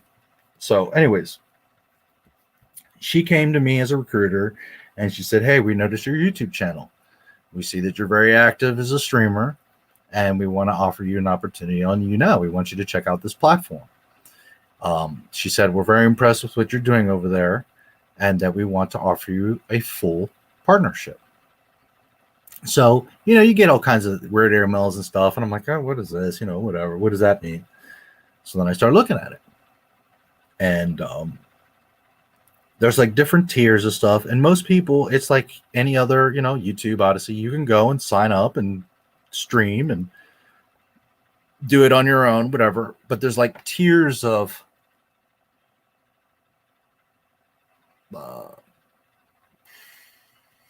membership, if you will. Not membership, because you don't have to pay anything. You can just be on there for free. But there's like tiers of you like have different levels of people, streamers on YouNow. So most people just go on, and by the way, YouNow is just streaming, no videos. At least for now. So there's different tiers. Most people can just go on and do streams and, you know, whatever. And I'll get into the details in a minute. First, I'm going to give you kind of a big view, and then we'll talk more specific. So you can go on there like anybody and stream. You can pay for like little packages and get like a higher level. Or you can, at the same time, you can earn, and I'll explain the earnings to help you reach these different tiers to where you unlock more. The higher the tier, the more functionality and features you have, the more earning scale you have, the more exposure you get, stuff like that. Okay. So she writes to me, and again, I don't know how exclusive this is, how common it is. I don't know that I'm special, if I'm like one of a million, or, you know, they're sending this out to 1 million people. I don't know. But I believe that it's not something that they just offer to anybody. You have to have a pretty good size channel, I believe, and they have to see something in you to offer you a partnership. Never mind, full partnership. Okay. So basically, she's like, hey, we want you to try our platform. We want to offer you a full partnership, everything unlocked. You get full tier, highest tier earnings, benefits, exposure, blah, blah, blah, blah, blah. I'm like, okay, well, you know, I'll check it out. I don't know anything about it, but I'll check it out. So for the past 2 weeks-ish, I've been asking questions and making sure, you know, does it affect my YouTube? What do I have to do? What are these, you know, how does it connect? And all these things, because I want to be sure, first of all, not to infringe. YouTube is the main goal. But how to like incorporate it into what I do and how it works. So for the most part, for the first week or so, I was observing and seeing like, what are the streams like? How does it work and all this? Okay. And how do I benefit from it and how the overall system works? All right. So I asked a bunch of questions. I liked what I saw. So I signed an agreement. Now, this agreement isn't like exclusivity. It's not a partnership where they're paying me money or anything like that. But I did have to sign as a partner, as a full partner, a little, you know, disclosure thing, basically agreeing that, you know, they offer me a full partnership. So I have full capabilities on YouNow. And I don't know how other people, how much they have to work for that or get to that or whatever. But I was offered a full partnership. I saw the opportunity. And again, it's not like I'm signing away anything or locked into just them or anything like that. But I saw the opportunity and I went with it because I think it's a good opportunity. So YouNow is streams only. It's 50 million people in that community. It's not YouTube, billions. But 50 million is a big pool of fish, a lot of big audience to build your community, to find new viewers, to see other channels and streamers. It tends to be a younger crowd. The minimum age is 13, but I haven't seen any 13 or 15-year-olds. It's mostly early, mid-20s, some 30-year-olds. I'd probably be one of the older people on there. But it's open to everybody. In general, it tends to be younger. So for a lot of people like James, Nerdman, the streams can be infinite. You don't have like a limit on the amount of time you can stream. Technically, you can just keep going. A lot of the streamers do several. I'll see them popping in and out. They'll do streams constantly. They'll, you know, do a stream for an hour or two, then go away, come back later. So on a basic level, it's just streaming. There's no videos. There's no ads. And again, just on a very basic level, you go and you stream, or you can watch streams on a basic level. But it has a lot of cool caveats. So, one of the very cool things about it is that it's more intimate. It's a smaller audience, and it's more personal. For example, people are listening to music while they're streaming. There's girls that are like playing instruments or singing to songs while they're streaming. Now, I did read that you can't like stream a movie, but I see all kinds of people listening to music on the background, and they're hanging out and chatting and talking, and they have different topics that you could set, like girls or, you know, cars, or like I did Star Wars. You can pull, I think it's up to 3 people. So you have like me on the top, and if someone in the chat is like, hey, you know, interacting, whatever, I can pull that person if they want into, right? So they'll be like, here's the whole window. I'm like on the top, and you can have like 3 people at the bottom, and we can talk to each other just like, you know, when we do streams here. But it's not a link. It's like I can just like grab you and add you so we can have a conversation. I think it's called conversations. Let me check. Again, on the YouNow end, anyone that's seeing this, I'm very new to YouNow, so yeah, add a guest. So I can like grab your avatar and drag you there.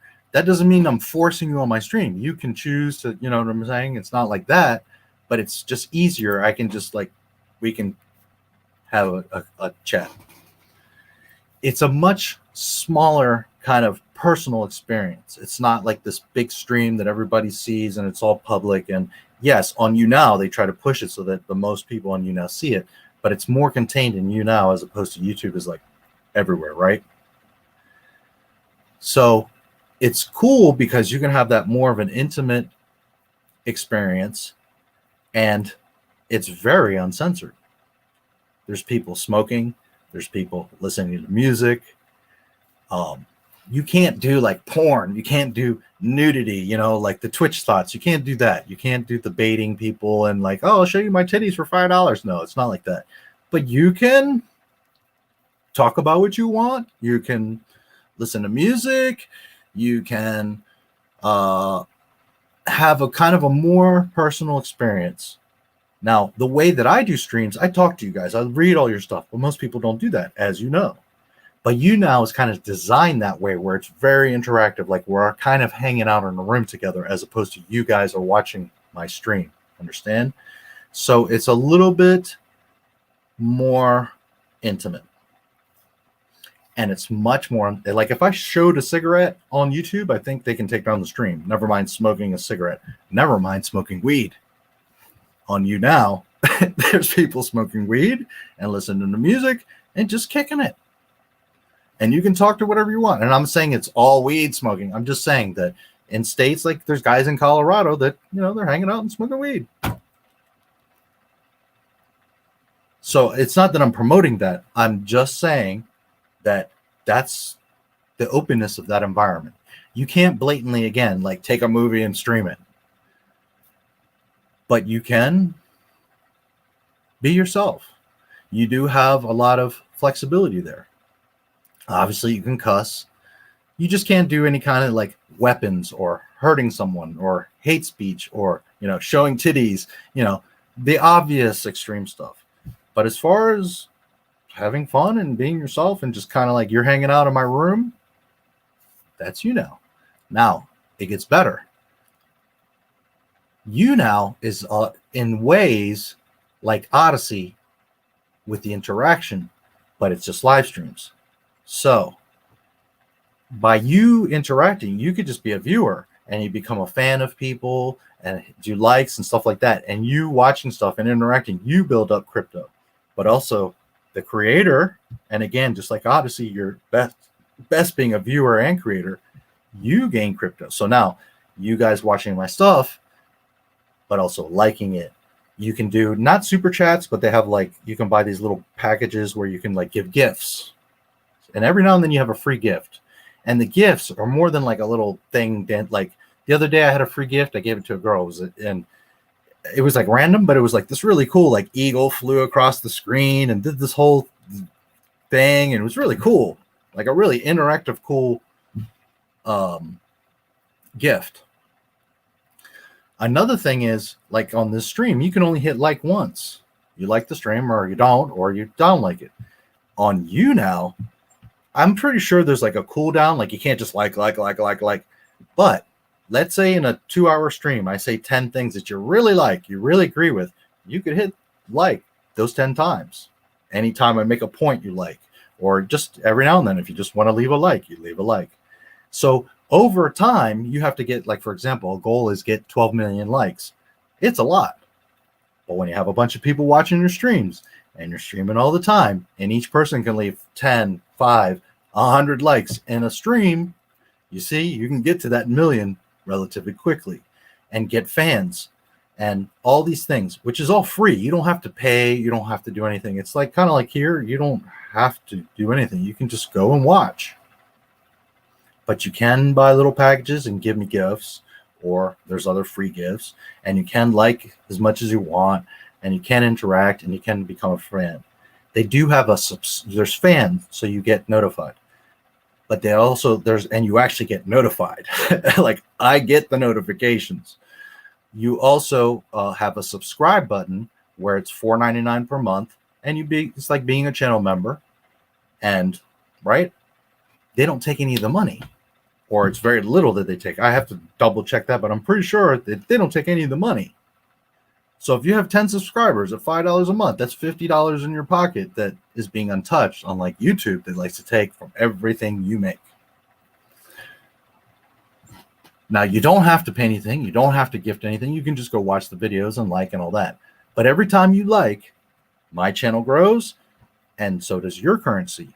Plus, it's not like YouTube where like politics or they like this creator or you have to do SEO. If people come on your stream and they like what you're saying and you got viewers and they're staying on and they're hitting like, it pushes it up.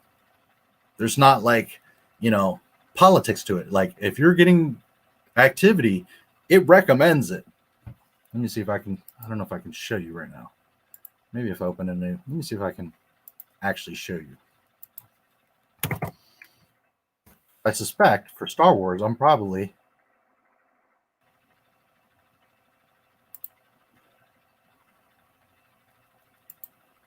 let me see if I can show you. I'm doing like this crazy loop thing here, so let me see if I can do this. We might go in a time dimension here, guys, because I'm like sharing and screen sharing and sharing. So I can't promise what's about to happen. Hold on a second. I should be able to show you.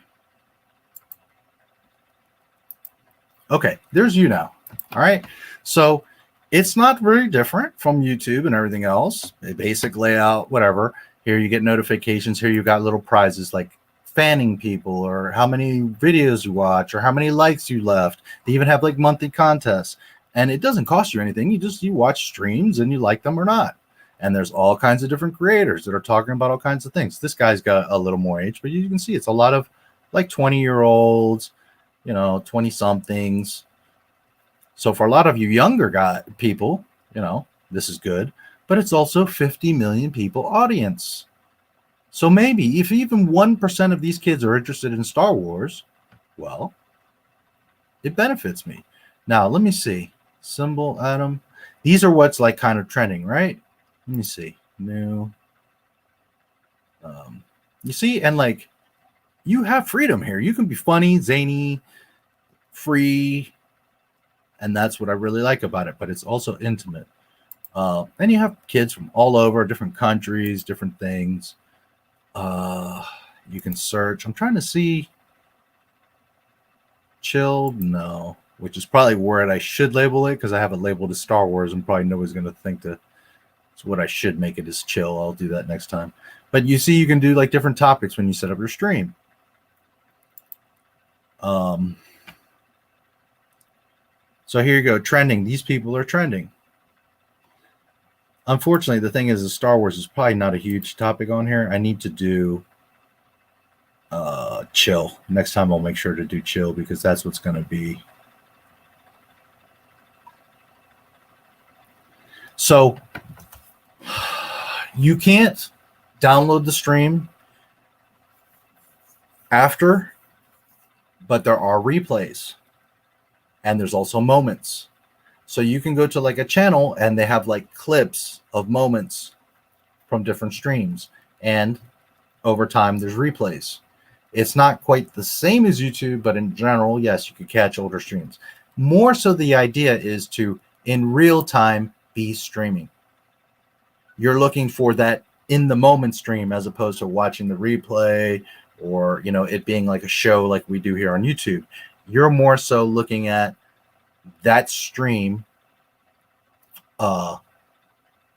specifically at that moment. Okay? So now what's cool is, again, you can gift, you can like several times, and you can build up not only the creators that you're watching, but yourself. You can earn. And that's the main thing, that as a creator, you're not now limited to, you know, how YouTube's monetization works and them taking a percentage. Here, it's like pretty much how people support you is what you get. And you get unlock like currency and prizes and stuff the more that people interact with your stuff, the more that they like it, and etc. Now, if I would have put my stream in chill, I would have probably had a better chance than under Star Wars, I'm seeing. But there's some people that will look for Star Wars. So anyways, YouNow is basically that. It's a live streaming channel. It's more intimate. Let me see if I can find one that I don't really know any of these people, so I don't want to promote someone that I don't.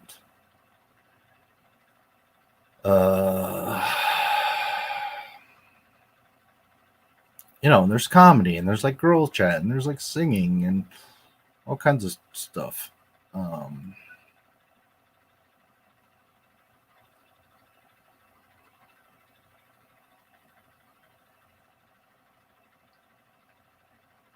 She looks wacky. Let's see what she's talking about. Okay. I don't know this if you hear her or not. But so you can fan, and some people can't sing at all. They're just hanging out. But some people are pretty talented. They play instruments or sing. But the point is, see here, I think I have a free gift. So here, we're going to do it just so you guys can see. No. Okay, so here, for example, there's different types of tiers of gifts, and some of them are free, some of them cost. See how it's like 35 gold bars? Here's a free. Here's if I want to leave a whatever tip. Here's 50 props points, and if you get enough props points, you unlock and gain stuff. So that type of thing. Here's other streamers. So for example, let's say I want to check her out. Grace Dynasty. I have no clue what this is. Doesn't sound like she's doing anything at the moment. But anyways, it's pretty basic.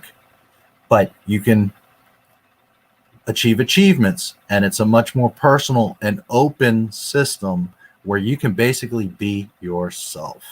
And you don't have to worry about like the YouTube algorithm and the big show. And so while, yes, on YouTube, if you were building Legos, you have the potential of millions of views.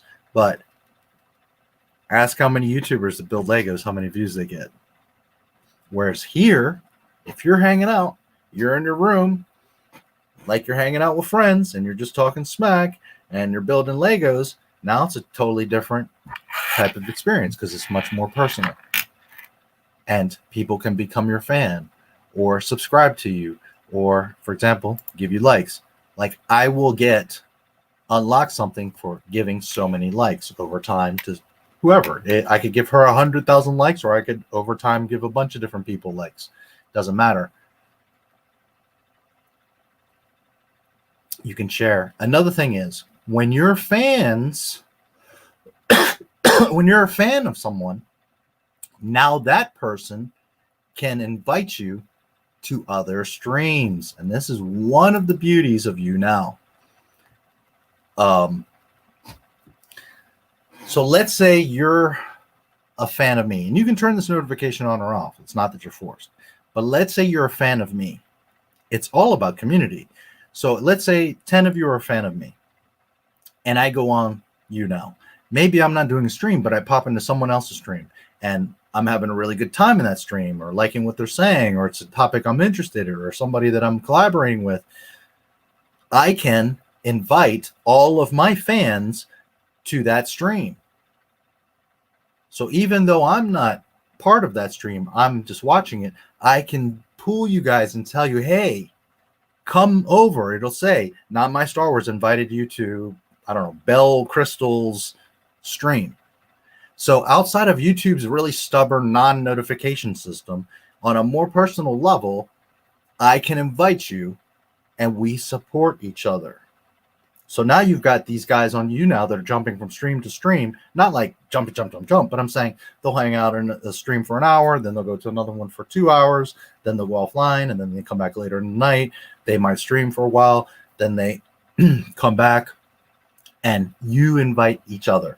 So it's powerful because you are connecting and inviting each other to these streams. All right.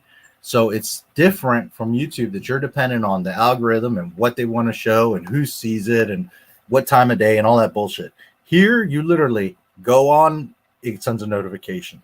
You invite people to a stream that you're in, it sends a notification. And the idea is that we all build each other up. We all get fans and we all get views. And the more interaction that your video is getting in real time, the more likely it's going to show up here. You see how it says trending? It's not like YouTube where you have to, get 1 million views and say the right things for them to put you in trending. No, if a bunch of people are vibing here, I think there's 174 people in here, and they're vibing to these, I don't know if it's 3 girls, being silly, whatever. Well, then it gets shown. It's just that simple. There's not all the extra politics and things in the way. It's real easy. And the more that you do it and you build a community and people like it, then your fans are going to be inviting other people, their fans, to come check you out. So on a more personal level, you're notifying and inviting each other as opposed to relying on YouTube to do so. I hope that makes sense. So then now you have a much more personal connection with people. You can invite them and have a conversation with them, or you can do a stream like I do, and we help each other to grow on YouNow, as opposed to YouTube basically holding all the dice. So that's YouNow in a nutshell. Now, as far as me, and I don't know the rules for everyone else, but me as a full partner, I only have one requirement, and that's to do 2 streams a week for half an hour minimum each. That's all I have to do. As long as I do 2 streams a week for a minimum of 30 minutes, I'm good. Granted, if I break a bunch of policies and act all crazy and all that, they can remove me. But as far as, they recruited me, they wanted me to do this, that's the requirement. Full partner, all I have to do is 2 streams a week, 30 minutes minimum. So now that brings us to how I will be using.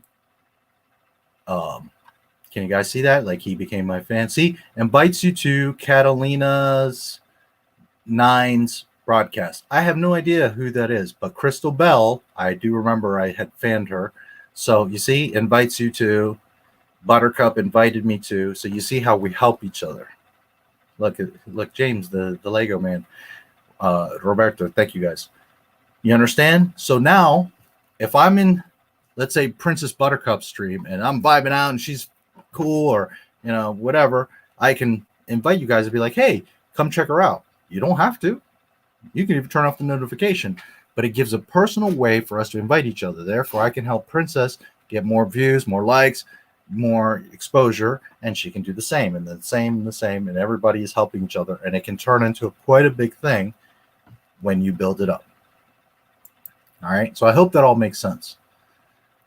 And as you can see, like this guy, look at him blowing smoke in 4 directions. So that's basically YouNow. Now, with that said, YouNow doesn't have the power of StreamYard and YouTube, as I've seen, as I've tried. But as a isolated streaming thing, it's cool. And like I'm doing right now, I can do the two streams side by side. Hey, Richard Roberts. I can do the two streams side by side. And if I do my Friday stream anyways, and YouNow lets me go on for infinite, there's no time limit, and I do my Friday 8 to 12 hour streams anyways, well, then by all means, I'll take advantage of the stream that I do every Friday. I'll double do it over on YouNow, build that community, gain fans there, support them also over there, so we all grow on YouNow, and you can earn crypto over there. But either way, 6 half dozen of another. That's another pool of 50 million people that potentially could see your stuff. Are 50 million going to be interested in me or Star Wars? No. But let's say it's 1,000 people.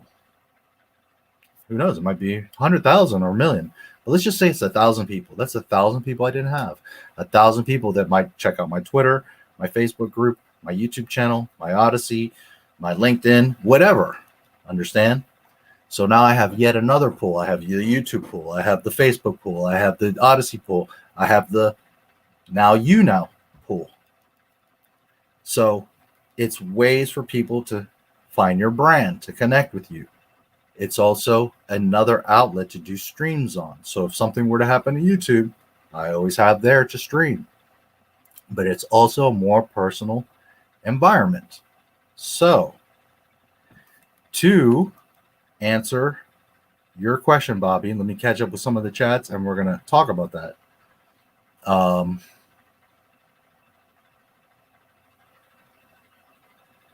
Bruce sees all, Nazi, O'Gregor, ready beat to that, yes. This sounds very much like form of MLM or what some might call a scheme. Did you check this out? Well, no, because it's not me recruiting you. It's not like that. It's not that you have to come under me and gain a percentage and I make off of you. It's not that. It's not that at all. I don't like, it's not like I get 1,000 subscribers and I gain a tier of money. It's not that at all. It's just that obviously the more fans you have, the more people are going to see your stuff and hit more likes and more hours of views. And also they invite other fans and other people that they know. And also when if I have 1,000 followers, if I go to Crystal Bell's stream to help her, now I invite all you guys, if you want to come hang out with me to see Crystal Bell. You may have no idea who Crystal Bell is. And all of a sudden you found a new creator because I invited you. So we help her. She gets the views and growth. You help me. And I'm helping you because now I'm exposing you to understand. But it's not like you're signing up under me and I get a percentage. No, I don't get anything from you. Not at all. The point is that you could not know me at all. You could not be from YouTube or know this stream that I'm telling you. You could just randomly find me on YouNow. And by you watching my stuff, liking it, sending gifts, my channel grows.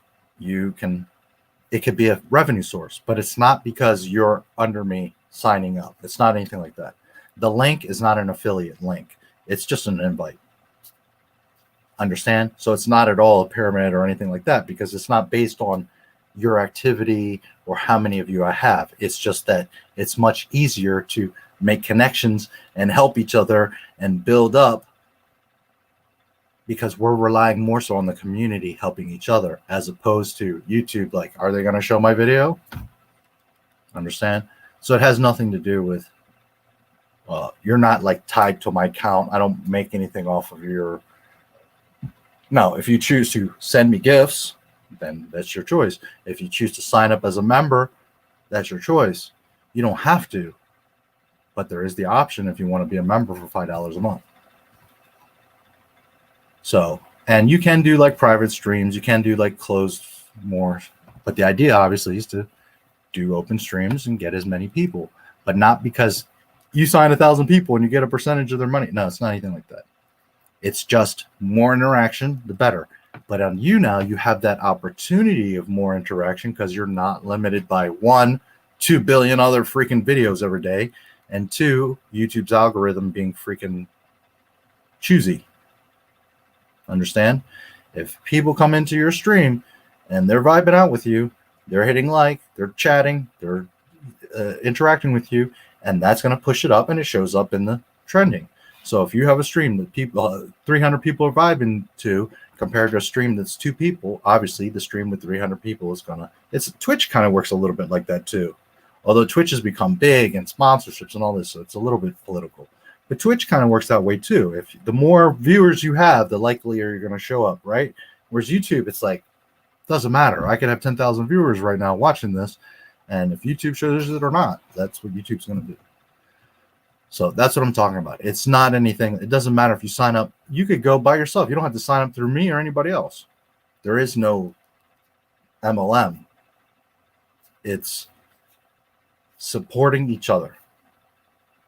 Now, again, it's only live streams, so it's not for everybody. But for you guys as viewers, it's another outlet to find other videos or other things to watch, but a more personal. There's a lot of girls on there. Just saying.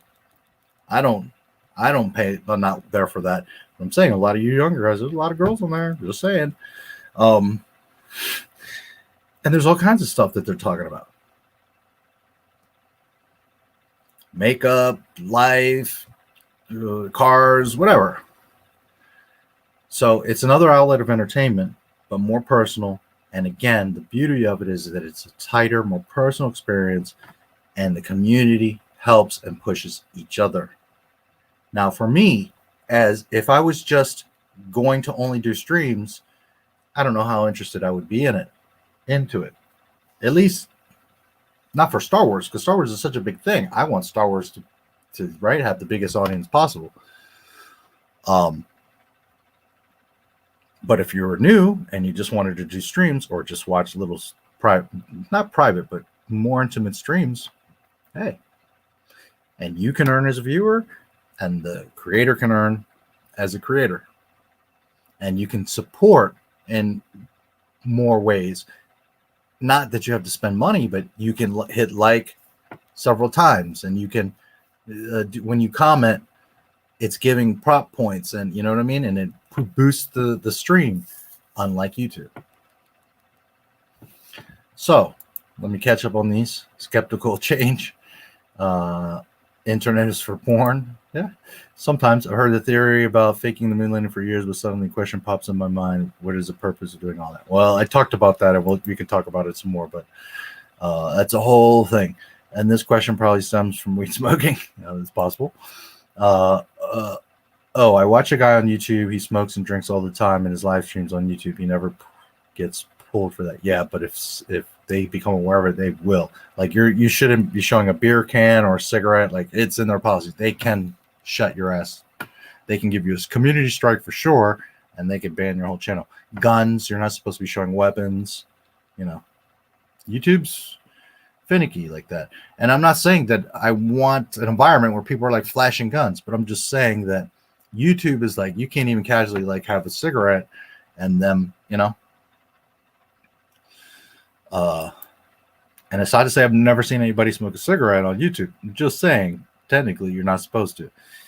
Music and most of the streams are get cut out. Yeah, because how big is this channel? And that's just because they're not realizing it. Because believe me, YouTube will strike your ass down for music. How many subscribers does he have? I'm curious. How many people watching the streams? I know streams all the time. They get freaking knocked. Just like a week ago, Echo Base Network was playing a deleted scene from Return of the Jedi. There was a tiny clip of music. They took the whole stream down. It happens all the time.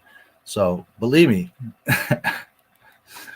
Now, granted, because they're playing it through the stream and YouTube picks up on the music, right? They're going to pick that up faster than if somebody's smoking on screen. But if someone from YouTube or they get reported, yeah, they'll give you a strike. You're not supposed to be doing that on YouTube. Which I'm not saying that I agree with that. I'm just saying that on YouNow, that's not an issue.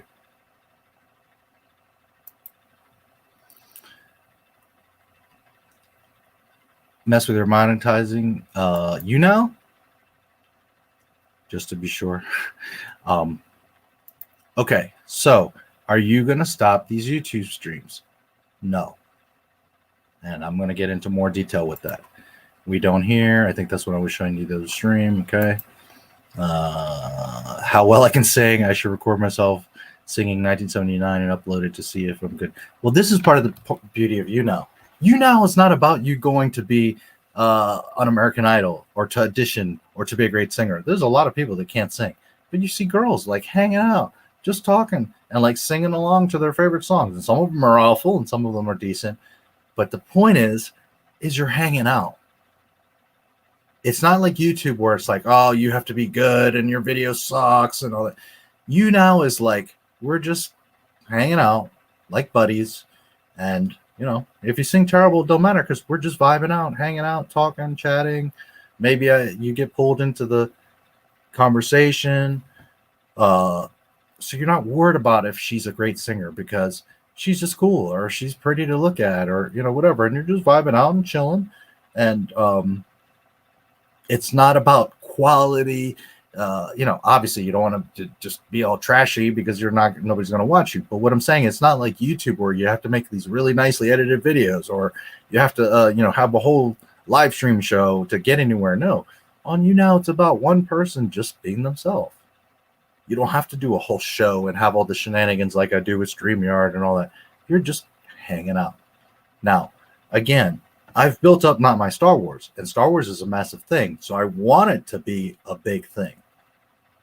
It's not really a YouNow thing. By all means, can I double cast on YouNow? Yes, absolutely. And I will be. I'm going to take full advantage of YouNow. I would be foolish not to tap into those 50 million people. But as Not My Star Wars has become more of a show that has structure and intros and intermissions and topics, and yeah, today's stream, I know we're just chatting and all over the place, but in general, it's become a pretty decent thing. And YouNow isn't that way. YouNow doesn't have the video clips and all the extras, and I just come on. It's almost like a Zoom call, right? We're just hanging out, talking. But you can have a bunch of fans and a bunch of other people watching. You can pull 2-3 of them into that.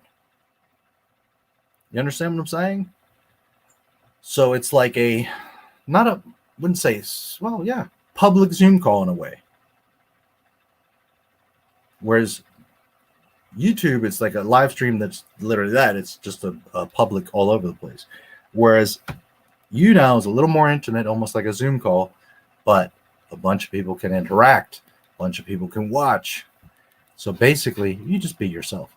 You're hanging out in your room, kicking it. I'm painting my nails. I'm building a Lego model. I'm drawing art.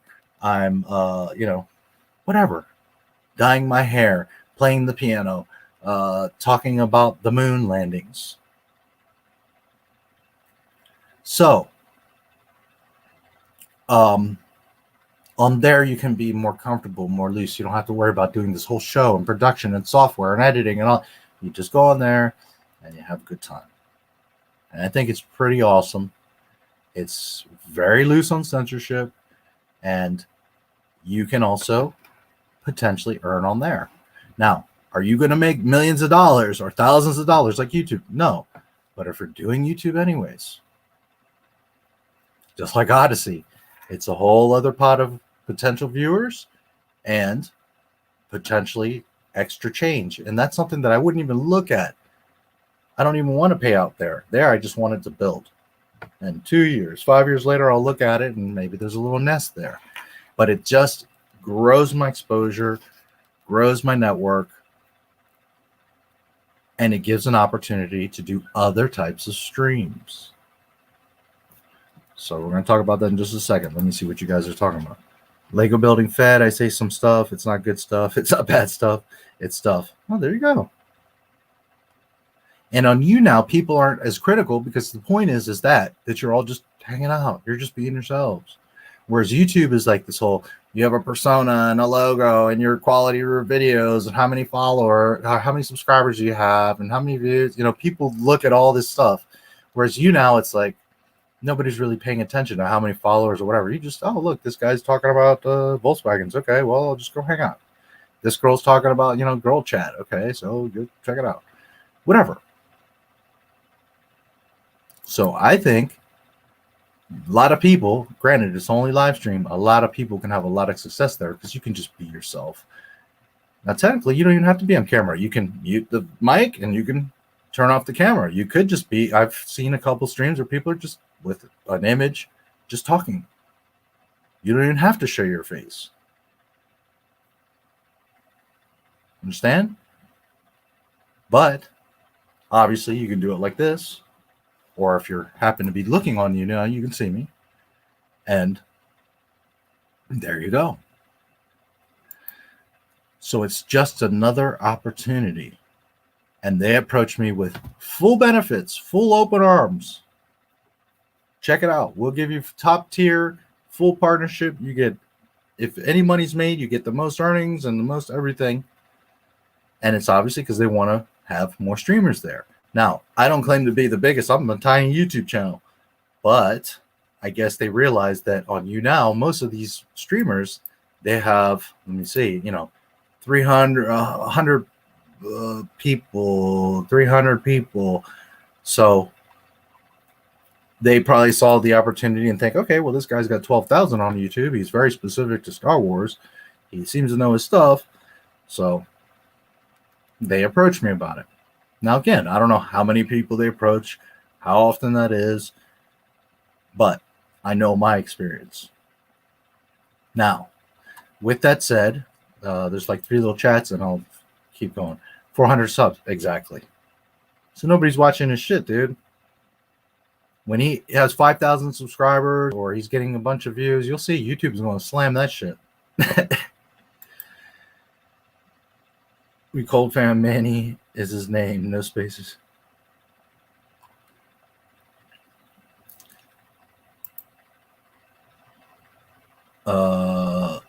Yes, they aren't going anywhere.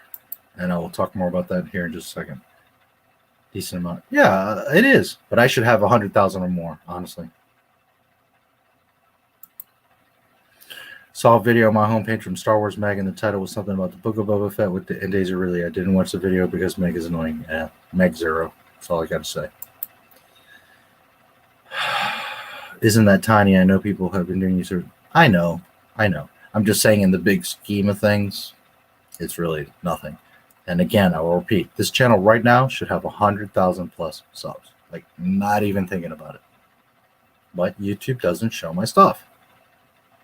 Eventually it'll get there, but the amount of work that I put into this and the quality videos that I put out, I should have well over 100,000 subs right now. It's just that simple. Nobody does the amount of research that I do. Nobody takes the time of editing that I do. Well, that's not true. There's like Mahler and those guys, but they're not putting out videos every day, and they're not staying on one topic, an expert in that topic, and celebrating that topic every single day. Mahler loves Star Wars, like he likes many things, but he also does streams about games and this movie and the other, and and I'm not criticizing him for it. On the contrary, he's taken the easier, better route because now he's got a broader audience. But what I'm saying, there's no other channel that knows or celebrates Star Wars like Not My Star Wars does. It's just a fact. There's channels that do Star Wars, but that are 100% Star Wars, not like me. So this channel really should be, at minimum 100,000, but whatever. And I know when you're a smaller creator, you're like, holy shit, dude, that's a ton. I can't believe. I know, but when you put in the work that I do, when you're making the videos that I do, 12,000 is nothing. Anyways, going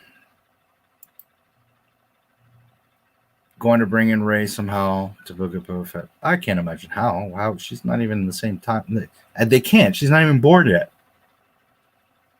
Again, it shows people not thinking or connecting the dots. They're like, oh, they're going to bring Rey into the Book of Boba Fett. And people are like, oh, well, they could because they could explain. And you're not even thinking. Like, I've said it many times. Most people see the body. I see the whole crime scene. I see the whole room. When I walk in, I see everything out of place. And the first thing I would tell you is just like someone said the other day, well, Omega could be a clone of Leia. Yeah, because you're thinking on a very basic level. Leia isn't born until several decades after Omega. So there's no way that they could have cloned Leia to make Omega. Hello?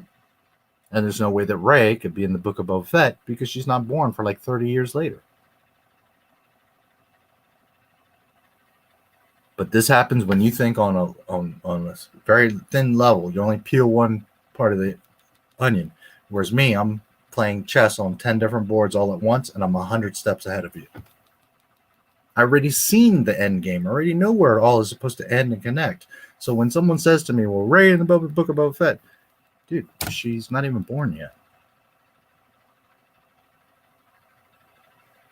So I wouldn't have to think about it or make a video about it or figure it out because I already would have connected the dots that, no, she can't be there. And I'm not putting anyone down for not. Don't get me wrong. All I'm saying is if you're making videos and you have 60,000 subscribers and you're making a ton of money and you're talking nonsense like Rey being in Book of Boba Fett, my channel should have 100,000 plus subscribers right now. But the problem with Not My Star Wars is I don't tell you guys what you want to hear. I tell you the facts and the truth. And a lot of people can't handle that. I never, ever am going to tell you what you want. I'm going to tell you what you need. A lot of people can't take it. A lot of people hate it because it challenges and breaks everything that they thought. But a wise person doesn't get angry. A wise person says, oh shit, well, let me pay attention because maybe I do need to learn something, or maybe I am wrong. You're only going to be a better person for seeing the truth. I've never lied to any of you. I challenge anyone to get a clip of me lying or throwing a hissy fit and whining and complaining and all the ridiculous comments I get. I don't do none of that. I come on here, I share knowledge, I show the facts and the proof and the sources. I show you how the dots connect, how things can or can't work. I show you the problems that Disney has created, not because I want them to, not because I'm angry, because I'm sitting here watching Dave Filoni, Kathleen Kennedy, Jon Favreau, Pablo Hidalgo, the High Republic, all these freaking knuckleheads destroying Star Wars. Whether they're doing it on accident or maliciously, it doesn't matter. They're fucking up Star Wars. Well, not fucking up. They've been fucked it up. Now they're just stomping all over the dead horse. That's why Not My Star Wars is not that big, because people don't like that slap in the face of reality.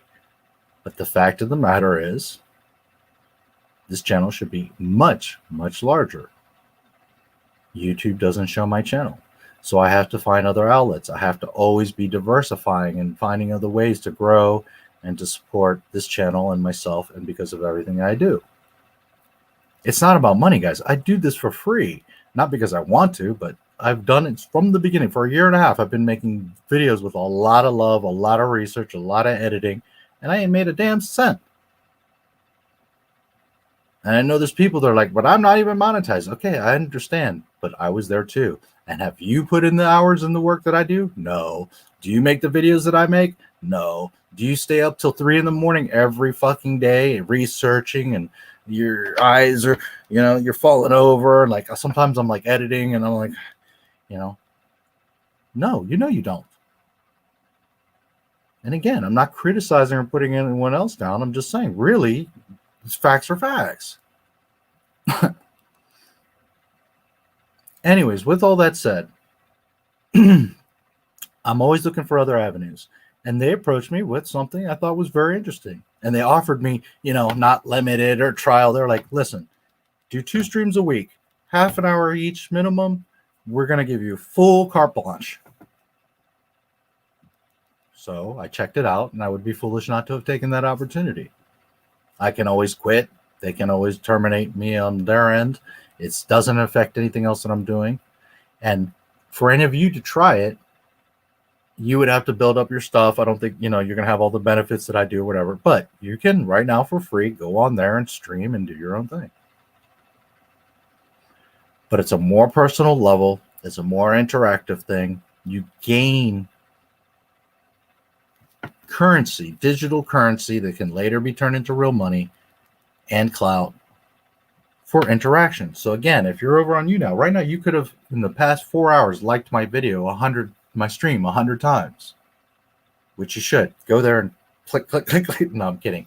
But you understand? Whereas here, you could just hit like once. There, you could, whenever you feel like it, once an hour, I said something you're interested in or you learned something new. Well, you can leave a like, you can leave a gift, you can leave a comment, you can become a fan, you can do all these things.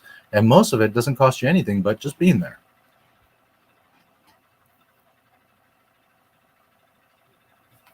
Now, the big show Fridays is not going to change. It's going to be here. This is the focus. This is the hub of all these other things that I have going on.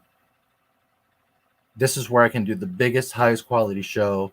I have all the clips and images and ability to share properly and intros and outros and intermissions and all that. The big show always will be here on Not My Star Wars on Fridays, as long as people are showing up. If people don't, then eventually, well, I won't do the streams. I do them because you guys want me to. Because I'm a video creator more than a streamer. But if you guys want to hang out and talk Star Wars and ask me about my knowledge and share your stories with me, then by all means, I love doing this with you guys.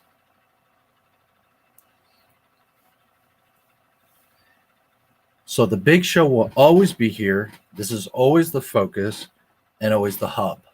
However, if I'm doing this anyways, well, I can do it on YouNow at the same time and build that community and build that currency and cloud over there and help other streamers, and they can help me.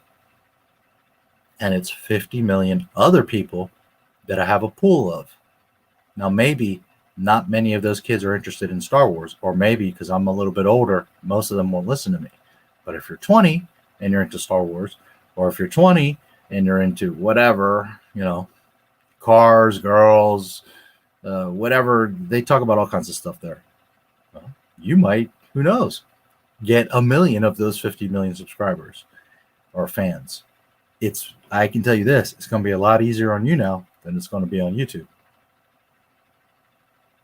So I want you all to think about that. If you're into streaming or been thinking about streaming, it's a smaller scale. It's more personal. You don't have to be all professional and do a whole show. It's something to think about. As far as my end, I do my big show anyways. So it only makes sense to double cast over there. So I will. That's one of my 2 minimum streams per week. So now let's talk about the second stream. There's a couple chats and we'll talk about that. Because of the effort you put in, I appreciate it. I know that and you know that, but Lucasfilm does some shit. Yes. I don't like the new Disney stuff. Randy, why are you whining and complaining and throwing in a tantrum? Oh yeah. I've been getting that a lot. Oh my God, you threw a whole tantrum about May the 4th. You lost all your credibility. First of all, I didn't throw any tantrum. I simply said, May the 4th is not Star Wars Day. May the 25th is. Literally in that tone and what I wrote. I didn't cuss. I didn't put all kinds of exclamations. It wasn't all in capitals. All I said is, Star Wars Day is May 25th. You threw a tantrum. Oh my God, you lost your shit. So then I'm like, okay, take a clip. Show me. Oh, well, I'm not going to take the time. That was just my opinion. Actually, I you didn't say that, but I did.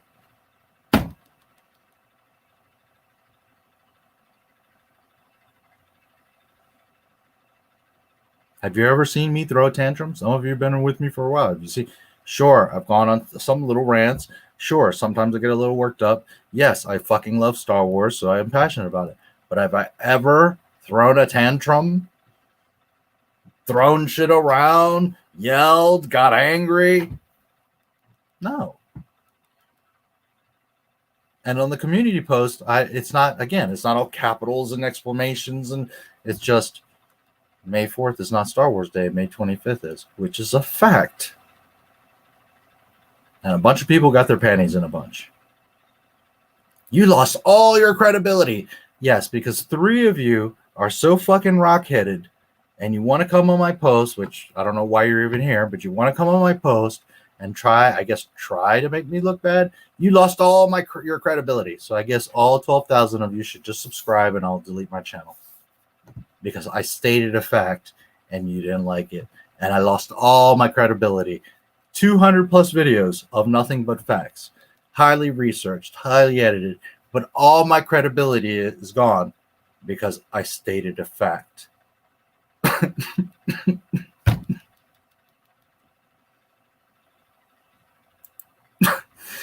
Any chance of conspiracy? Okay.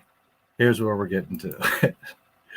I saw that comments. People are salty. Oh my God. It's just like, get a life. When your Grubhub buddy comes, it's like, dude, you're the one that's obviously in your mom's basement because all you're doing is coming on my posts and going on and on and on. I don't even spend as much time on my posts as you do. I take a screenshot, I state a fact, post it, and I move on. I'm working on real things. I'm editing videos. I'm building my channel, my community. And you're going on and on and on about a fact. My Lord, these kids are just like, shh. And the sad thing is they don't see how pitiful they look. It's embarrassing. Oh well. You're so full of hate. You're so salty. Dude, all I did was stated a fact. All I did was took a screenshot of where Disney stocks are today and posted it. That's it. Their stocks are down. Hashtag not my Star Wars. Oh my God, you're through a tantrum. Okay. Whenever there's someone I don't know who's very random, I call them Randy. If I don't know the name, Random Randy. Don't let those people get to you. They're just jealous. You have fans and they don't. Oh, they don't. First of all, they only fuel me to keep going harder. That's what's even funnier. Is like you think you're gonna make me look bad or make me feel bad. No, on the contrary, dude, you just keep juicing me and juicing me. And by the way, you're pushing my algorithm. So to me, it's hilarious. I just feel bad for them. Really, they don't hurt my feelings. It's just, wow.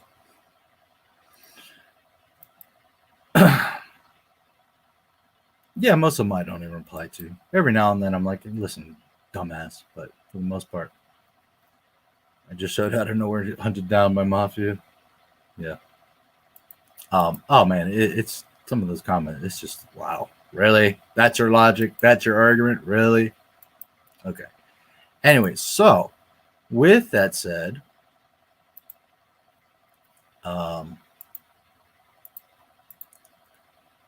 I have to do a second stream every week for a minimum of half an hour. So the past few streams, I've talked a little bit about some conspiracy stuff. 9/11, the moon, a couple little things. Now, first, I need to clarify something. I have 12,000 subscribers.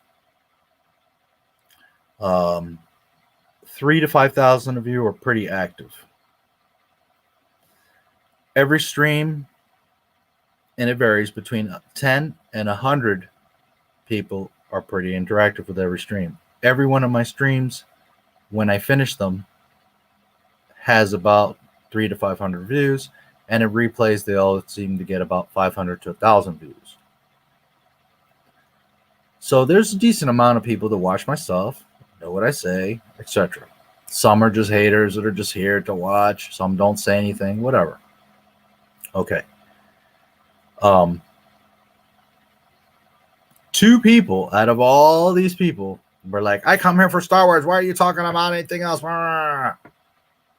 So first of all, if only 2 of you out of 12,000 are saying that, second, and most importantly, I work very hard at this every single day, 12 to 18 hours every single day, researching, compiling, emailing and talking to people from all over the world. You would be surprised. Editing nonstop, sourcing material. It's just non-freaking stop. Dealing with the comments, dealing with sharing all the stuff, dealing with other social networks, thumbnails, creating some art. I mean, it just goes on and on and on. And I'm not complaining. I love it, and I'm grateful that I get to do this.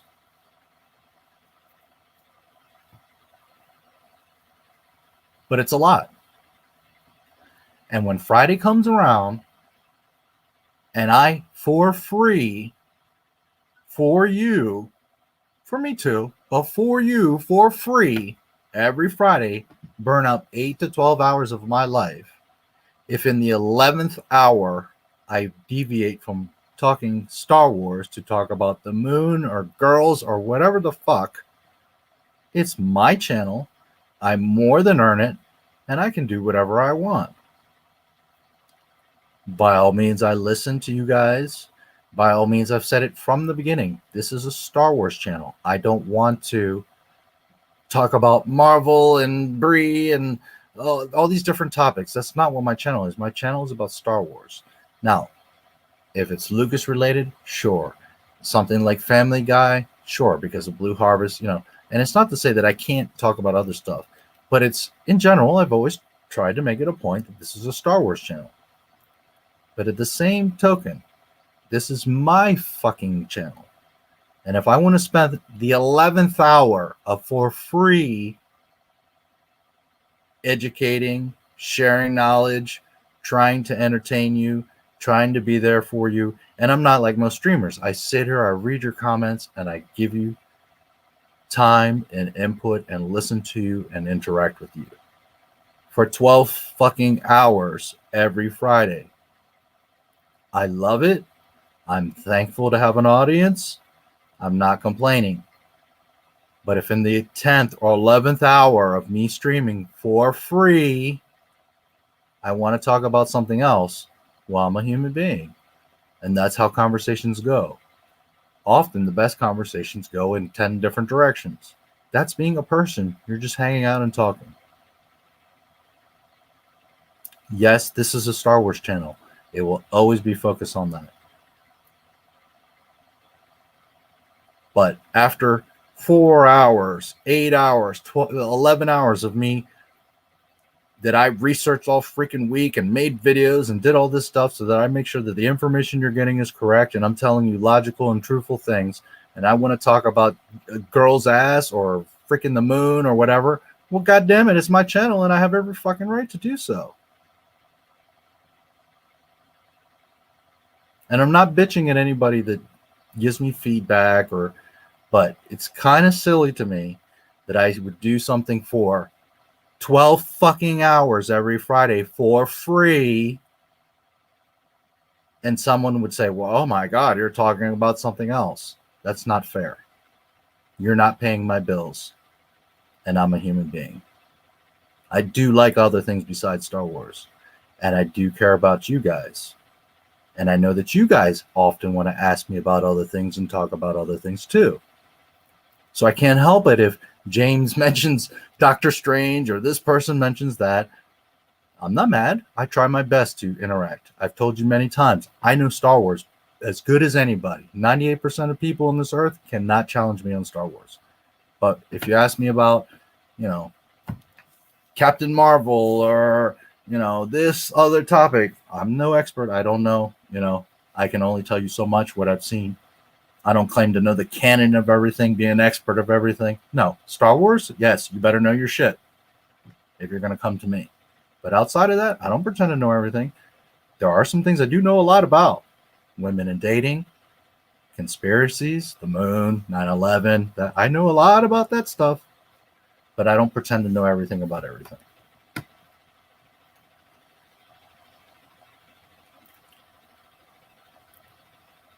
Anyways, I will always try to be consistent. Yes, this is a Star Wars channel. In fact, it is the realest and probably best Star Wars channel in all of YouTube. There are other channels that are bigger and do other things, But a sole Star Wars channel, I'll put my channel against anyone's. And if in the 11th hour, you guys are asking me, hey, what did you think about this? Or did you see that? Or whatever. How can I, as a human being, not talk about other things? Or be exhausted? Or need to get my mind off of something? Or I've beaten the Dave Filoni horse for the past 8 hours and it's time for something else. Not that I've ever done that, but just an example.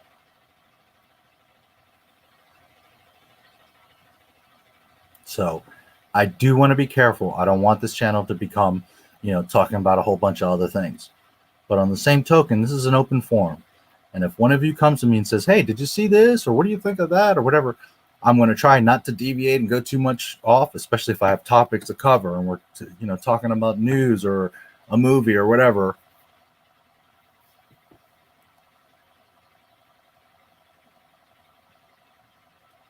But it is my channel.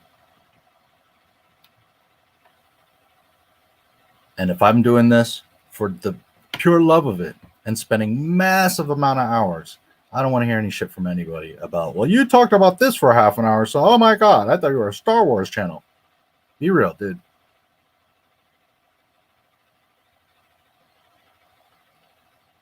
So, anyways, with that said, I understand both sides. I do want this to be a hub, a beacon for you guys to know Star Wars lives there. Facts, love, truth, research, excitement, energy.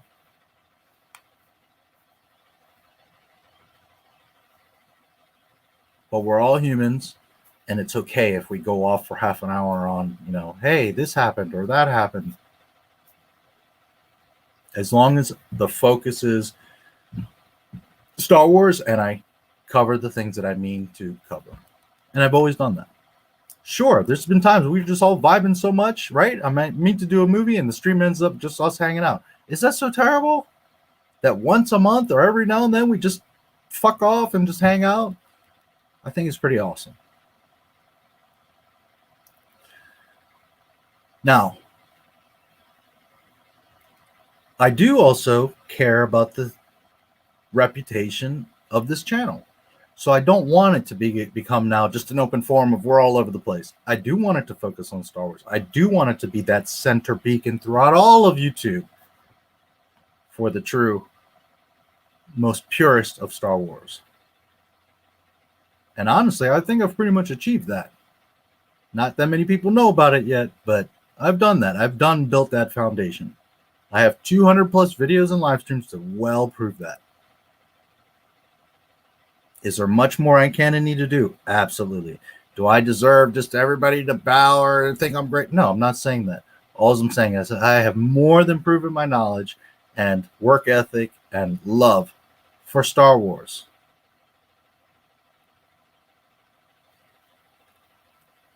So every Friday will be as always.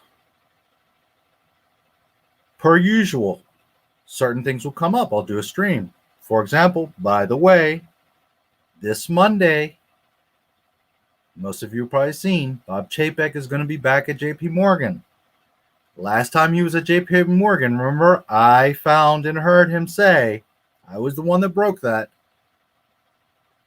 Kathleen Kennedy is the bestest ever. She's great. She's going to be here for years. Remember? That was me. Remember, I made that video and all of a sudden, all these other channels were mentioning me. Remember that? Okay, the only reason I say that, I'm not trying to the reason I'm mentioning that is because last time we got some really good, juicy KK, Lucasfilm. Remember they asked, why did you fire Gina Carano? Are you going to fix that situation? Remember? And are you going to replace Kathleen Kennedy with Dave Filoni and Jon Favreau? Remember those two big things? That was at the JP Morgan. So I'm shocked that he's going to be back and so soon. And I don't know what happened. Maybe this time they'll totally censor the calls. Maybe they won't ask the right questions. But we always have to go by what we've seen, the precedence that is laid, what is provided to us. And the last time, boy, was 2 bombshells dropped on that conference. So Monday, I think it's 5 p.m. Eastern. You're going to want to catch that stream. Anyways, I'll be recording it. If any bombs are dropped, I'll be live recording it this time so I can immediately post that news. But we will be there. And there's an example of where I will do other YouTube streams. And maybe I'll YouNow that as well. But the main point I'm making here is that Not My Star Wars, for the most part, is going to stay on target. Always will. It's about Star Wars. It's about the love of Star Wars and George Lucas. Sometimes I'll talk about a few other things, but this is a Star Wars channel. This is meant to be the beacon of Star Wars and all of YouTube. Now, I need to do 2 streams a week. So every Friday will be consistent. Not My Star Wars, long stream. Here we are. Here and there, like this Monday, something juicy, I'm going to cover it. Quarterly reports, I'm going to cover it. Some sort of conference, D23, Star Wars Celebration, whatever kind of special live event, I will cover it. Obviously, if it's Star Wars and, Lucasfilm, Disney, Disney Plus, that kind of thing, I will do streams. Independent of YouNow, Odysee, or anything else, I do that on YouTube. However, I do need to do a second stream. So those other streams give me an opportunity. But what I'm getting at in the big picture is I only religiously do 1 stream a week, and that is this Friday show. So I need to do another stream for at least half an hour every week. Now, anyone with their eyes closed can come on and talk for half an hour. That's not a problem. So now the opposite of everything that I just said, literally, maybe 2 people were like, I come here for Star Wars. I can't believe you're talking about anything else. Oh my God, how dare you?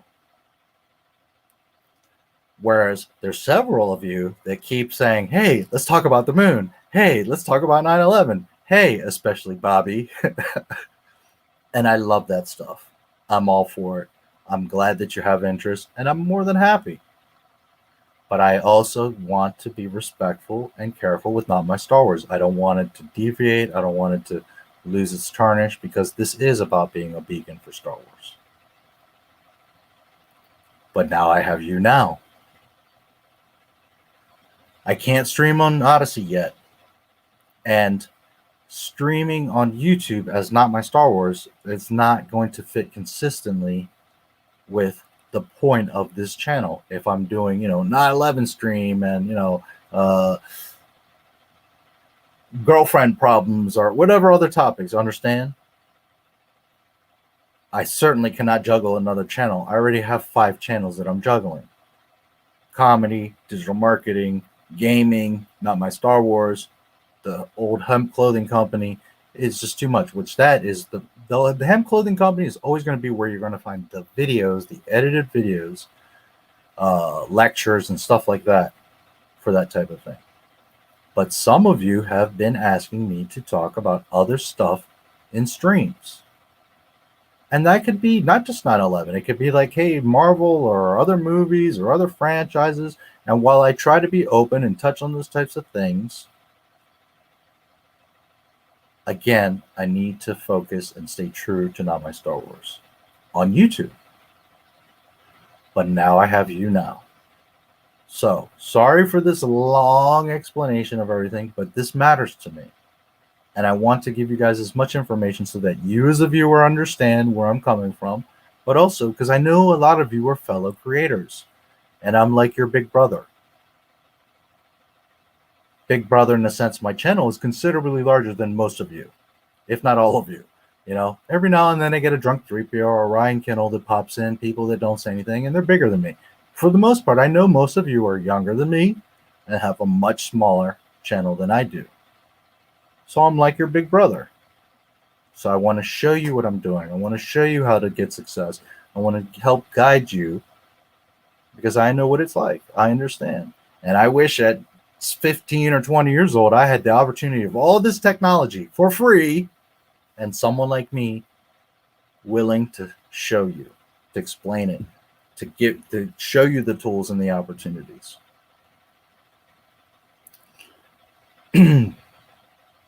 So I might do a poll, but I also want you guys to tell me. I'm thinking Wednesdays, roughly the same hour, maybe a little bit earlier, 5 o'clock, but I'm thinking, roughly 7, 9 o'clock.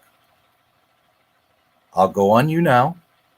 It will be not my Star Wars, but it will be like an open stream. It won't be this Friday Star Wars show. I won't do it here because, again, the reputation and consistency of this channel, it must be the beacon of Star Wars. And if I start talking about too much, it's one thing if we spend half an hour and talk about whatever. But if I start doing like a dedicated stream about 9/11, it goes away from this channel. And I don't want that. I've worked very hard for this channel.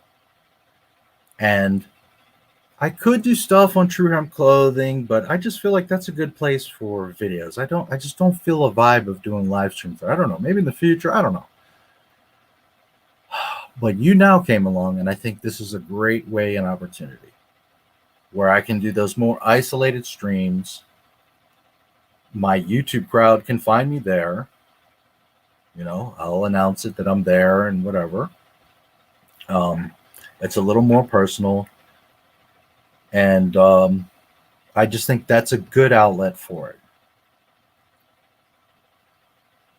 I know that this is a bigger stage, but I'm not really concerned with building up and becoming big with a conspiracy channel. That's a whole nother thing of research and going back and citing things. And I have way too much already, guys.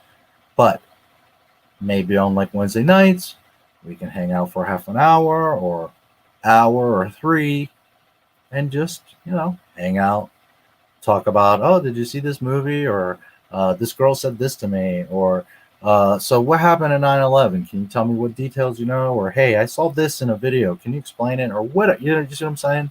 And yes, we can do the conspiracy stuff, which I know quite a bit about, quite a bit of those topics.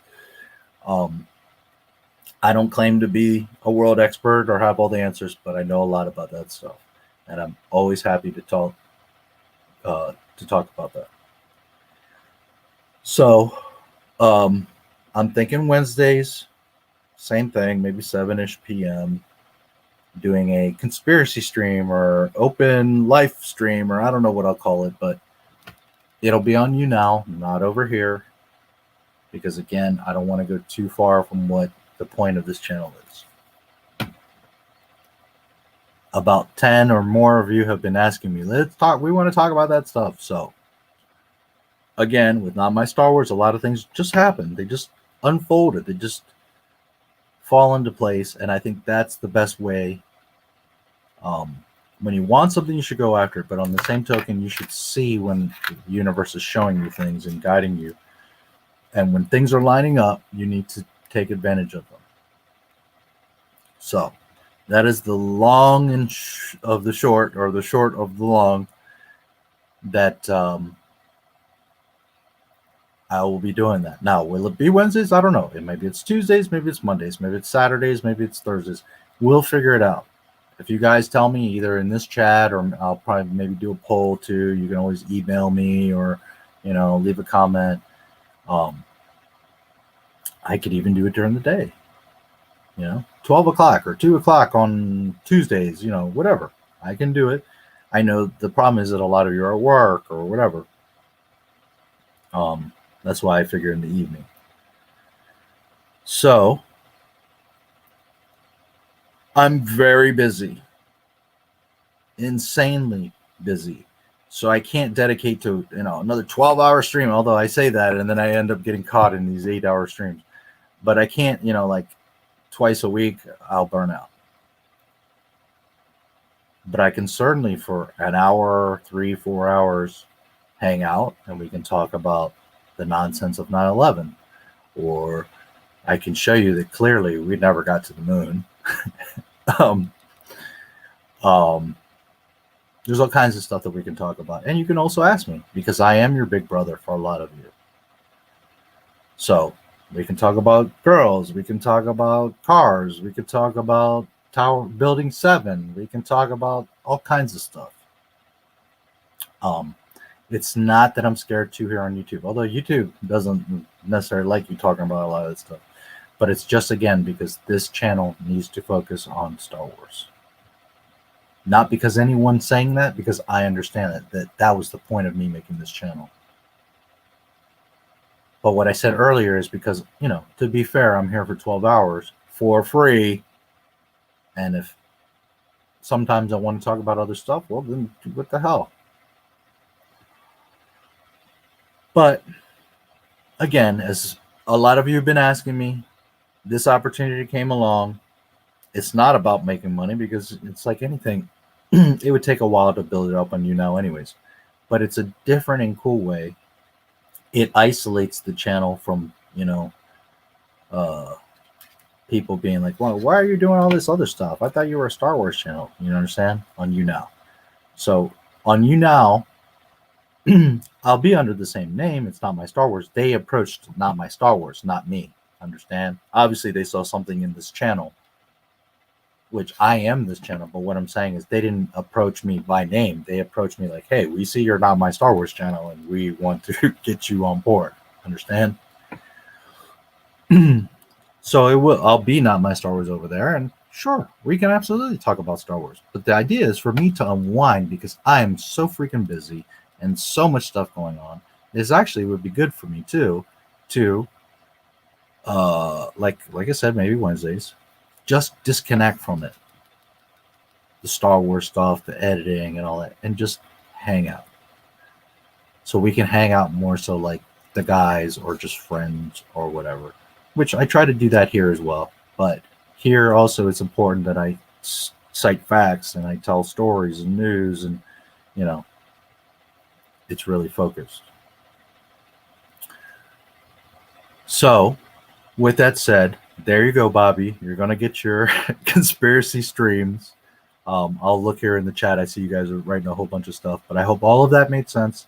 I hope that you all got some value out of all of it, not only so that you see that my journey and the things that I'm taking advantage of, how I built it, but understand that while all of this is, yeah, I do hope you go over there and you follow me and you fan me and you put likes and you check me out on Odysee and all that.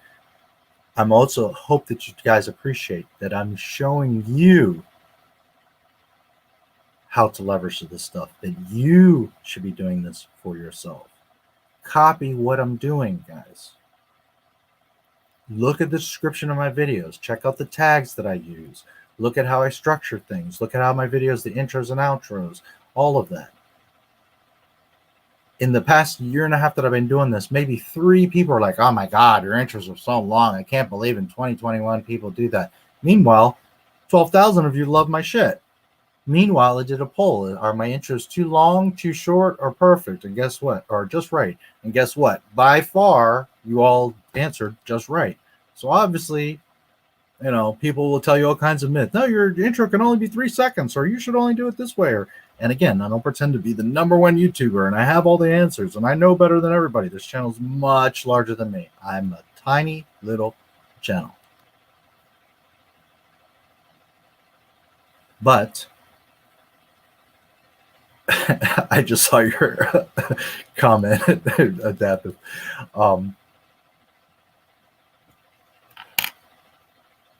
Obviously, I got here for a reason. Granted, it's a ton of shit work and dedication, but also because I'm doing things right. So I want you guys to learn and to see and to copy and be successful for yourselves. So know that genuinely everything that I talked about tonight, yeah, it is growing Not My Star Wars. Yes, it is to create a bigger network, other pools of people to continue going, but also so that you guys truly understand the opportunities and leverage this stuff for yourselves. All right, so I'm going to read your chats. I'm super thirsty and I need to take a break, so I'm going to try to get through these chats. I'll take a 10-minute break or whatever, and then we can talk about whatever. There's a couple little things we can talk about, Pablo and Dave and KK. But that's the main thing. Those are the announcements I wanted to tell you. I wanted to kind of explain it all, show you the connections between it, the opportunities between it. And again, all of it's for free, guys. If you guys go to Odysee, you go to YouNow. I'm not trying to get you to buy into anything or join anything. You go, you watch streams and the videos just like you would. But remember, if Not My Star Wars just boom disappears tomorrow, you know where to find me. And also, you build that community on the side. YouNow. Now that gives us that outlet that so many of you have been asking. Let's talk about other stuff. Let's hang out. Okay, there you go. I need to do a second stream. That's what I will do. Probably Wednesdays. We will figure it out. It won't be as long because I can't do this. You know, I only have so much juice. But we can hang out for 2 to 4 hours and just talk about whatever. All right? I'm not saying you guys can't talk about other stuff or ask me about stuff here, but it is important to me and to the channel that the primary focus is what I do best. Star Wars knowledge, Star Wars research, facts, you know.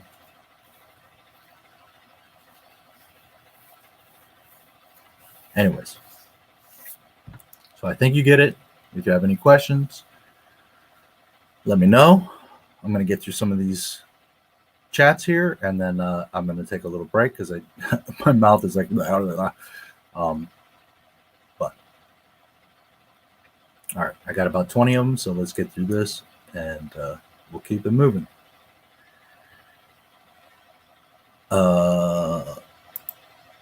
So yes, on YouNow, that stream, whether it be Wednesday or whatever it is, I'm not sure how I'll structure it. Maybe I'll just do it. You know, one thing I like about YouNow that I noticed is you make a thumbnail, and when you start a new stream, it's like it's there. It even suggests, like, do you want to use this thumbnail? So you don't have to constantly create a thumbnail if you don't want. You can make like a generic, like, hey, Not My Star Wars Wednesdays chill stream. You see what I'm saying? And I can just like start up the stream, and there it is. I really like that. Whereas YouTube, it's like you have to create a thumbnail. I mean, you could use an old one, but you see what I'm saying? Like, it's right there. I don't have to upload it. Like, it's there. I can hit go live. There's the thumbnail if I want to choose to use it, or I can upload a new one, put the title, and go. So I don't know if I'll call it like a topic, like this week we'll talk 9/11, this week we'll talk that, or it'll be the conspiracy chat, or it'll be the conspiracy stream, or it'll be, you know, just open chill, whatever. The problem is if you just do open chill, then most people assume you're just like gonna hang out and like, hey, let's just shoot the shit. I want it to be not overly structured. I want that place to be a free zone where I can kind of step back and just chill. But I also don't want it to be so loose. So I'll have to come up with a clever name, you know. I don't know if every week I'm going to do a specific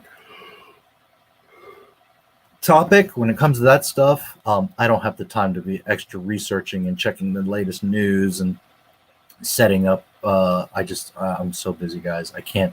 I wouldn't be able to every week, at least I don't think, set up a whole stream like, okay, we're going to talk about Building 7 this week, and here's all this research I have, and this is all. No, that needs to be like an unwind, chill out, and just talk, and we can go wherever we go, and you know, that way you guys can ask about whatever.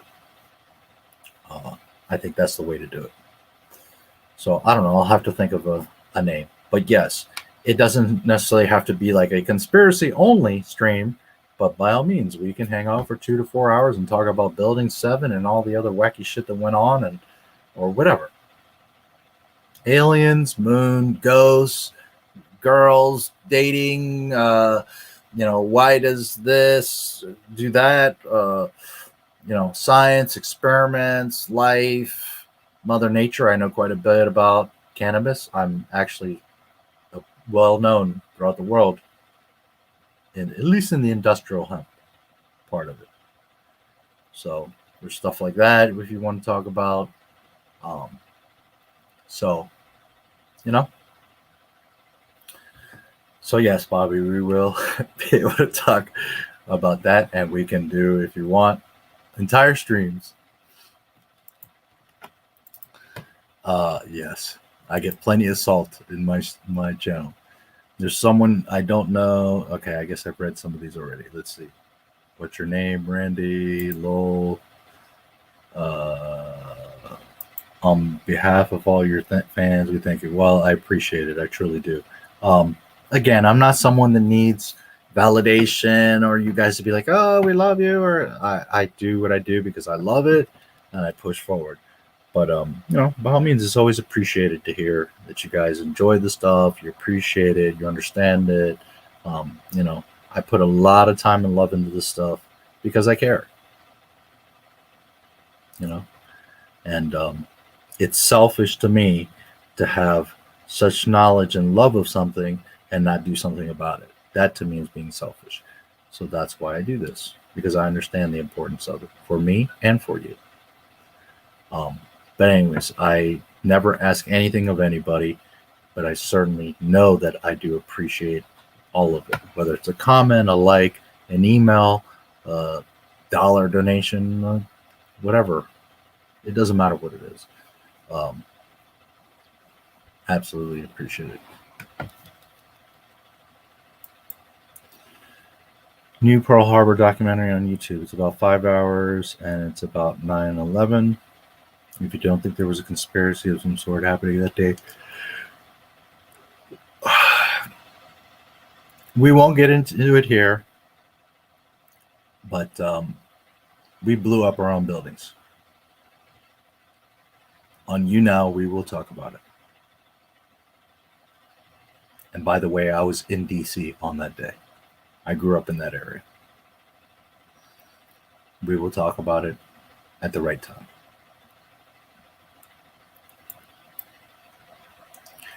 Main to that, Star Wars is the foundation, but is also your channel. Yeah, and sometimes, I get it. You're here for Star Wars and all that, but man, I'm here for 10 hours, 11 hours, and it's like, holy shit, if we talk about something else, it shouldn't really be an issue. And I'm not saying that a bunch of people and, one or two people said something, and I'm not trying to make them feel bad or look bad or it wasn't such a big thing, but it's like, were you thinking about me when you said that, or were you just thinking about yourself? Because I do this every Friday for free. I put the time, the energy, the love. Sometimes I can't keep my eyes open. You guys know that. But I do this because I love it and I care about it, and I do it for you guys and also for myself. And it's my channel. So if I'm, something else comes up, well, then it is what it is. So anyways, I think I've harped on all that enough. And good to see you, MJ. I appreciate that you always at least pop in on pretty much every stream. I don't know where Dead Girls and Dan I are hiding. I'm a little bit disappointed in them. Anyways, they're missed. I don't know where they're at, but it's Friday night. They probably have lives. I don't. I'm here, right? This is what I have right now. So anyways. Have to check it out. 9/11 has so many inconsistencies. Yes, it sure does. Return of the Jedi's Rex. When you say someone confirmed, some airhead at Lucasfilm said that.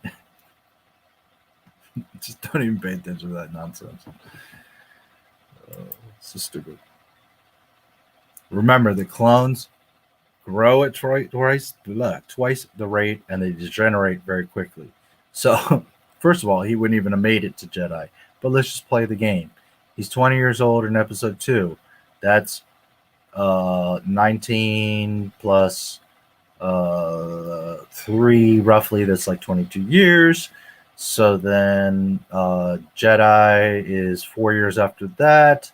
So you're looking at roughly 27 years. 26, 27 years. Let's say 26. You times that times 2, he's 52 years old. Now, 52 to me and you is, mid-age, not old, but mid-age. But remember that you're degenerating.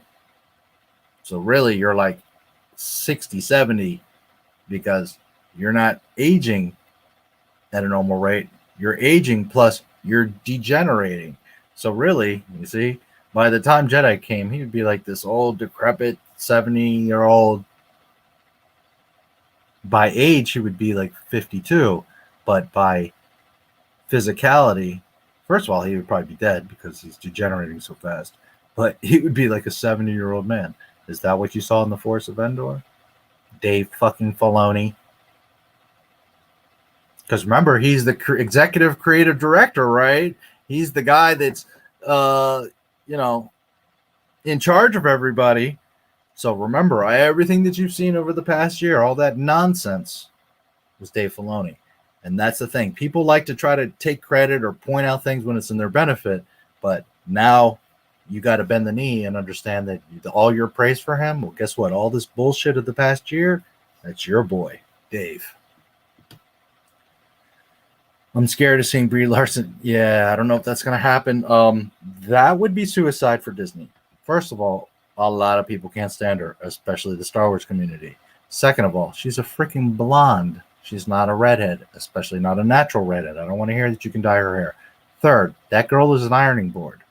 Mara Jade was always a juicy, voluptuous, ass, hips, thighs, tits girl. Okay? She's a voluptuous girl, very sexy, like bombshell sexy, like Jessica Rabbit, and a total badass. Brie Larson ain't none of that. Now, you compound that. Most Star Wars fans have no clue who Mara Jade is, honestly. And I know a lot of you love the EU and love the books and the lore, like I do. But be real, guys. Star Wars has millions and millions of fans and followers. And guess what? 80-90% of them never read a comic book, never read a book. They're not into that. They saw the movies. And some of them saw the movies several times. Whether it's a normie, casual fan, or even a hardcore from 77. Most Star Wars fans don't read the books, guys. It's just a reality. Really, it's probably like 100,000, couple 100,000 people that do in the world. Well, we'll even say 1 million. You know, there's 1 billion Star Wars fans out there. There was an actual poll, a survey. There's 1 billion Star Wars fans worldwide. Now, granted, some of them are very loose and casual, and some of them are very hardcore and everything in between. But there are 1 billion people that have some sort of interest in Star Wars, a genuine interest. And out of those 1 billion, if you're lucky, 1 million even know about the EU. Never mind, buy the books, read the books. You're talking about a few thousand, couple 100,000 people. And I know EU people are like, oh my God, it's the greatest thing. How could it be? But you got to be real. Most people don't know or don't give a damn about those books. I love them. I support them. It's not me hating on them. It's just being real. So the point here is most Star Wars fans don't know who the fuck Mara Jade is. So you bring out Mara Jade with Brie Larson that everybody's freaking can't stand anyways. That's not going to draw Star Wars fans to the movies or show. They don't even know who the hell she is. All right. So the mass 90% plus of Star Wars fans, regardless of their level of fandom and knowledge, don't even know who Mara Jade is. So right there, Disney's already lost. You're not going to pull in people. Now, here's what's even funnier. Those that know Mara Jade read the books, and those that read the books are usually pretty hardcore because now they care about the lore. My favorite character, how many times have I said it? Boba Fett. But in EU, how many times have I said it? Mara Jade. I know her very well. I absolutely love Mara. I want to marry Mara Jade. Okay? So now, if you're like me, a hardcore that read the books and knows the lore and loves Mara Jade and knows how sexy and gorgeous and badass she is and that she's supposed to be with Luke and all that, well, guess what's going to happen when you use Brie Larson as Mara Jade? Most people don't know who she is and are going to care. And those that do care about Mara Jade are just going to be fucking pissed because you used Brie Larson as Mara Jade. So Disney is in a spot where it's a loss. The people that care are going to be absolutely furious. And the people that don't care, don't know, and aren't going to go anyways. So, right, to be honest with you, Mara Jade is a huge freaking mistake. Unless you get a proper redhead or somebody like I showed you, the one, Carla, that she could absolutely, actually, ironically, she could have played Mara Jade. She's got the curve. She looked like she could be a redhead. Brie Larson, you put red hair on her, she's going to look ridiculous. She's going to look like a clown. So that is the dumbest thing that Disney could do, because again, I'll reiterate, most people don't know who she is. That's not going to pull them in. And those that do know who she is are going to be absolutely furious that they picked, of all people, Brie Larson.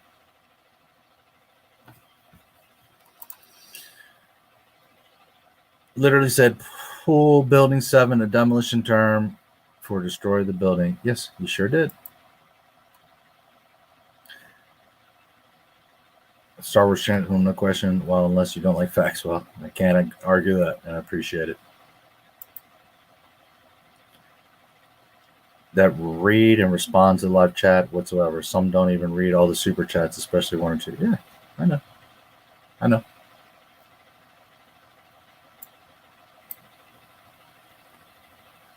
Oh, we can't. Well, I'm glad you do. I appreciate it.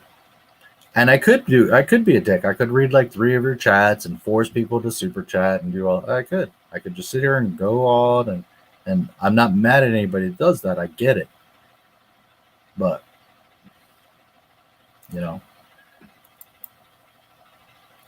Filoni, horse, use a few more solid blows to the head, though. Also, the KK horse can take the blows as well.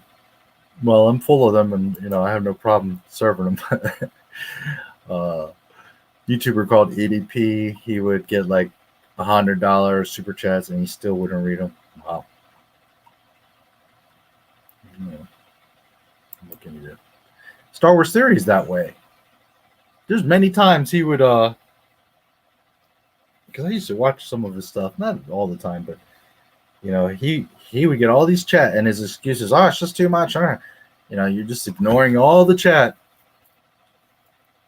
except for the ones that are paid, and the bigger ones. And he would even, I've heard him say many times, if you guys send me your emails or projects or ideas, I'm not going to look at it. I'm not going to bother. I'm not going to waste my time. I'm too busy. I get 50,000 emails, blah, blah, blah, blah, blah, blah, blah. Okay, dude.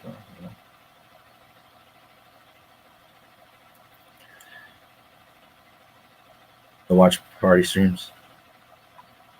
Honestly, I think I like these the most, where we just kind of hang out and, I try to have topics and stuff to talk about. I do enjoy the watch party streams, but the problem is it's not a true watch party. We're not like really hanging out and then watching the same thing. It's like we're all watching it on our own streams, and I don't know. I feel like it kind of takes away from it. I wish we had a better way of doing that, but I do enjoy them.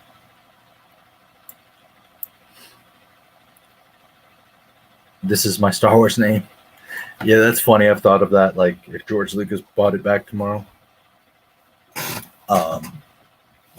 I have thought about. Well, first of all, some other Joker, which I haven't seen. I guess he gave up because I called him out on the stream. There's always these kids that want to come acting slick, and this kid was like, "Oh, you're full of shit and this and that. You're so full of shit. I'm going to build my whole channel off of your channel, exposing you." And his name was "This Is My Star Wars." And he hung around for a couple weeks and talked some smack, and then he came on a stream and he was like, "Hey, and I had to call him out.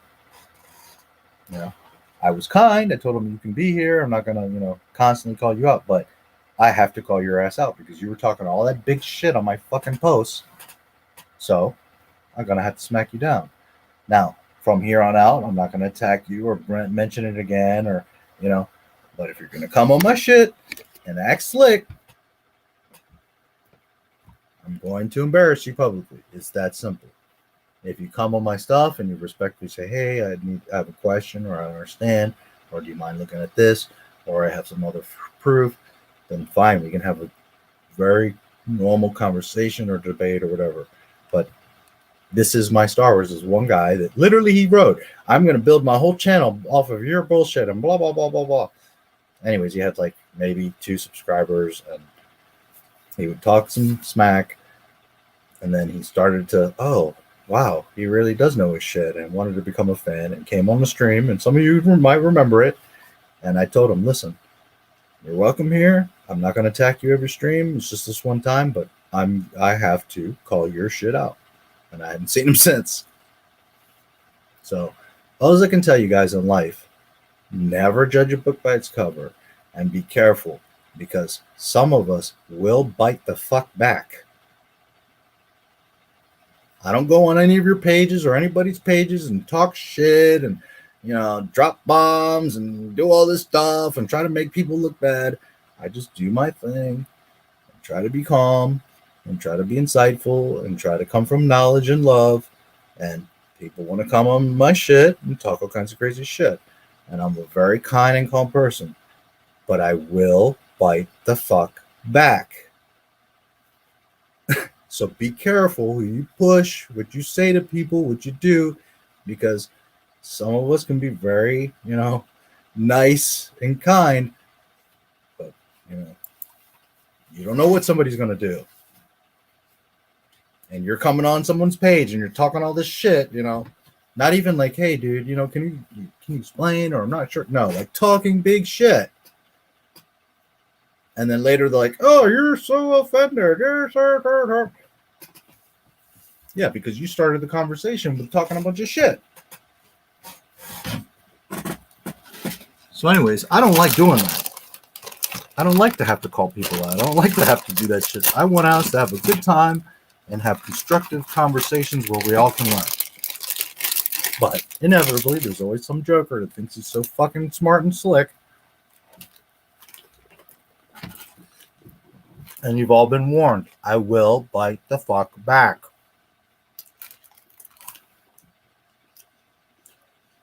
Regular Wednesday chill stream, maybe for just 1 or 2 hour stream, depending on your availability, so I understand.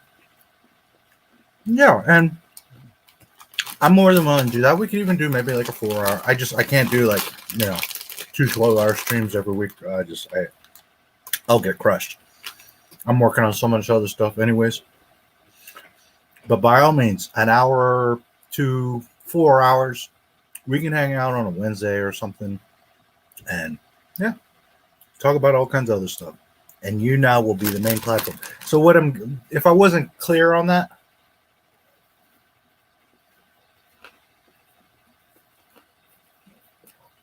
on Fridays, I'll do what I'm doing now. Simultaneously streaming on both.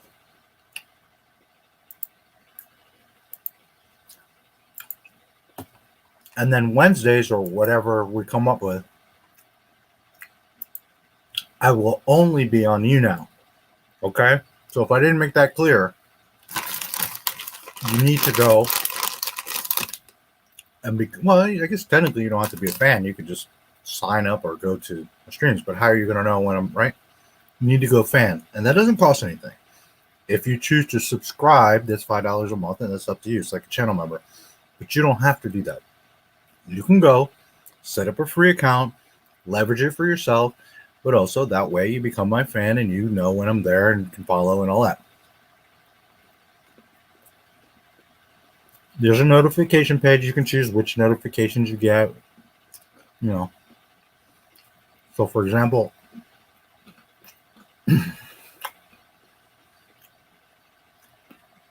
if you only want to go there because of me, you're not really interested in other people on there, and you can set the notifications so like when I do the invite thing, it doesn't bother you. You know, but the idea with YouNow is that we all support each other, and again, we tell each other about our streams, and that's how it grows. But you can set the notifications as you want. But yeah, I don't know if I was totally clear on that. On that day when we do those other streams, I won't be on YouTube. I will just be on YouNow. In the future, Odysee, we'll see what happens. Maybe I'll do something there too. It won't be on Facebook. It won't be simulcast or double stream YouTube. It will just be the YouNow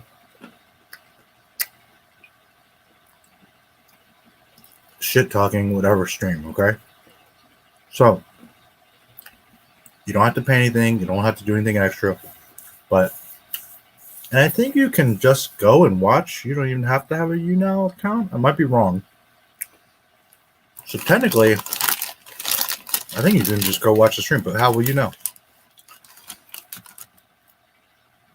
So the thing to do is, the link's in the description, or you can just go to YouNow. But my link is in the description. Sign up. It only takes like 3 minutes. Fan my channel, and you'll get a notification. You'll get an email and or phone, however you want to set it up, and you'll know when we do the other hangout there on YouNow. All right, because I won't be over here. Now, if I have the time and I remember and all that, I'll post on the community tab like, hey, I'm over on YouNow. Plus, I know that when you start the stream, you can do a Facebook post. It automatically goes to Twitter and Discord. So if you follow me on either of those,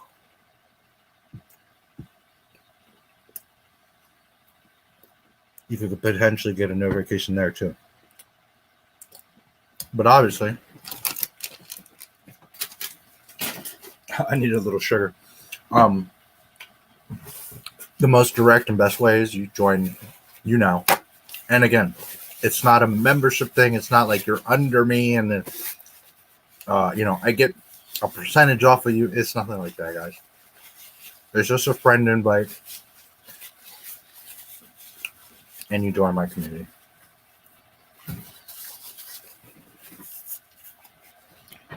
And maybe all you care about is the Star Wars stuff. And you're not interested in that. Okay, that's fine, Totally up to you. I appreciate whoever goes over there and supports. Just remember that there it's much more interactive. It's much more personal. And I like how, again, you can constantly be interacting. You can like as much as you want. You can do any kind of gifts or things that you want. It's not like YouTube where it's just kind of all really structured. But anyways, we'll figure out the time and the day and all that as we go. But for now, I'm thinking Wednesdays, 5 p.m., 7 p.m., hang out for an hour or two, maybe sometimes 3 or 4. I have to do a minimum of a half an hour stream. So that's for sure. Even if it's just to say, hey, what's up? What's going on?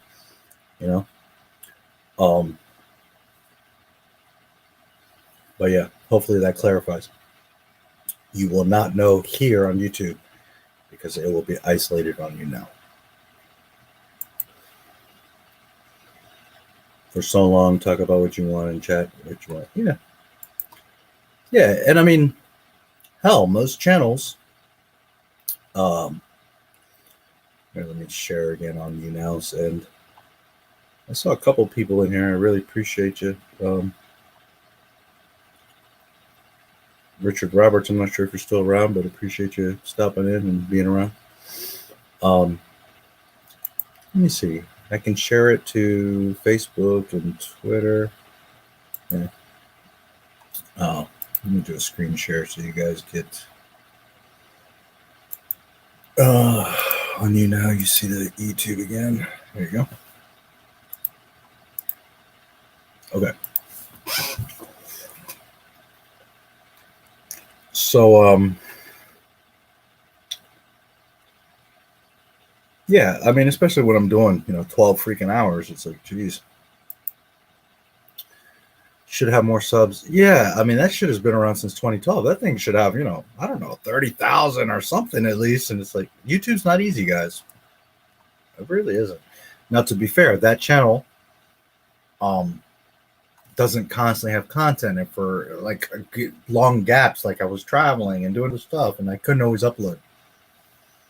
But there's music videos, there's all kinds of knowledge and stuff there, and yeah, it's amazing that channel does at least 1,000. I mean, get monetized. It's amazing to me that channel, and some of those videos have good views on them, but they just, for some reason, 1,000 people don't subscribe to that channel, which is mind-blowing. But well, keep going. But again, it's like I said, YouTube doesn't like to show your shit. You know, it is what it is. I know not everybody's into hip hop, but we made some, I mean, really beautiful high def videos that I put some good money into making with talented guys. And some of those videos have like 1,000 views, and it's like, holy shit, this thing should have like 300,000 views. How is this? But it's just YouTube doesn't show it. Unsure how, maybe see. Yeah, I mean, I've thought about it. My fear is, okay, I do one, a bunch of people love it. Now I'm stuck in Fridays, this show and all of the, you know, research and setup, and then Wednesdays I got to do a whole other different show and research and all, and stay up on the latest news, and it's like, oh man, it's a whole thing. It's too much. I can't. It's too much. Now, don't get me wrong. If I was making a ton of money, and I like, if I was neurotic and just streaming and making a living, okay, great. But remember that all week I'm researching and editing like highly productive videos. That's where the problem comes in. If I could just chill back and not worry about money, or I was making a bunch of money off the streams, shit, if I was making $1,000 every freaking Friday on the streams, well then, you know, sure, I could dedicate to another stream. But I can't when I'm making nothing and I'm working all week, take on a whole other stream. And that's what I'm worried about. If I do start doing other streams on that channel, then it's going to turn into, oh, but every Wednesday we love you, we want to see you there. And, you know, a lot of you wait for me on your, you know, this is what you like to do on Friday. So now I would open a whole new can of worms over there on a Wednesday or whatever day. It's too much. It's too much. So, and if, let's say I do a stream there and it gets successful and people start, it gets monetized and people start throwing a bunch of money there, well, then not my Star Wars is going to suffer, because then if I'm making $3,000 a month there and here I'm making $0, understand? Are you sure you want me to do a stream over there? Now, if I knew for sure that that was going to happen, well, yeah, I would obviously could do that, right? But what I'm just saying is, you never know. You know, that could happen. So, and I don't have enough time, enough hours in the day, energy, hard drive space. I mean, just the whole thing. I don't have all those resources to burn to do a whole other, you know. And it might sound easy to some people, like, well, just hang out for an hour every Wednesday, and it's not that simple. It's a whole thing. The thumbnail, the description, the setup, the sharing it on social, the, you know, preparing stuff to talk about. I mean, it's a whole freaking thing. When you do it on the level I do, because you know me, I don't just come on here and like, hey, let's just, you know. This stream, yeah, we've been whatever, but you know, most of my streams, I have articles or videos or stuff that I'm going to show you, right? So that's a lot. Imagine now I got to do a whole conspiracy channel and pulling all these 9/11 clips and finding all these articles, and like, no, guys, I can't. Now, hanging out, chilling, we can do some research together. I can show you some stuff. There's videos that I can show you. We can look at different sites together and have a conversation. That's different. But actually setting up a show like Not My Star Wars Fridays, it's too much.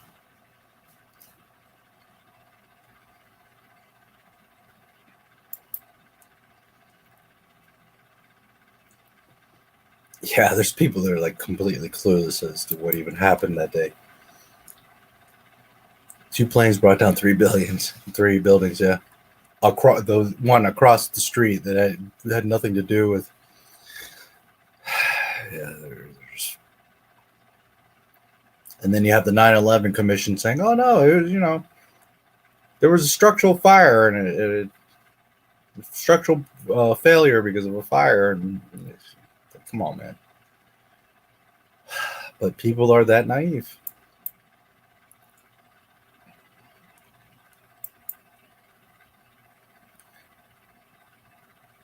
Exposed one last night on YouTube.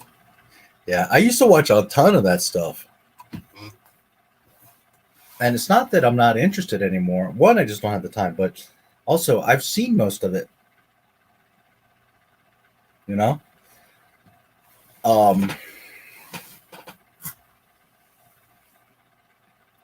Library or Odysee is really good for that. There's tons of that stuff.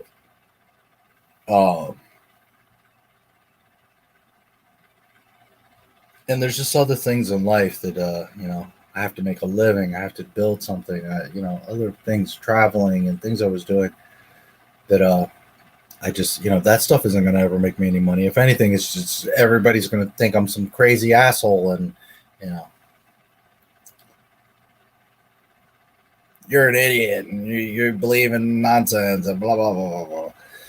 So, you know, it's like you can only do that stuff so much. Yes, I look at it. I've looked at it 1,000 times and a lot of it.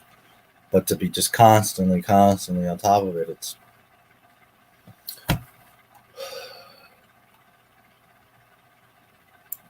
it's hard enough doing 10 things, but doing 10 things for free, you know, I can't do it.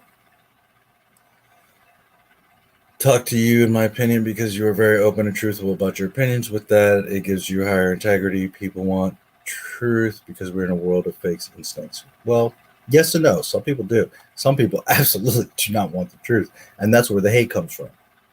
That's where these people get all their panties all twisted up and get so upset with me just making a very neutral statement. Look at all my posts. If you really just read it, you're going to see they're generally just very neutral. You know, I don't post stuff like, look at how fucking dumbasses Disney is. Look, I got him again. Look at this. I'm embarrassed. Isn't it awesome how fucking stupid Disney is? Look, go read my posts. We're not like that. You're so full of hate and the tantrum. And I'm like, okay. Do you know what tantrum is? Because I don't throw any tantrums. My posts are very straight to the point, very simple, very monotone. And some people interpret it like, oh my God, your whole life is full of hate. That's all you do. Get a life. Go outside and touch some grass. Meanwhile, you don't know that I've been a cannabis activist for over 35 years, traveled all over the U.S., and know more about Mother Nature than all of you. Fucking dumb.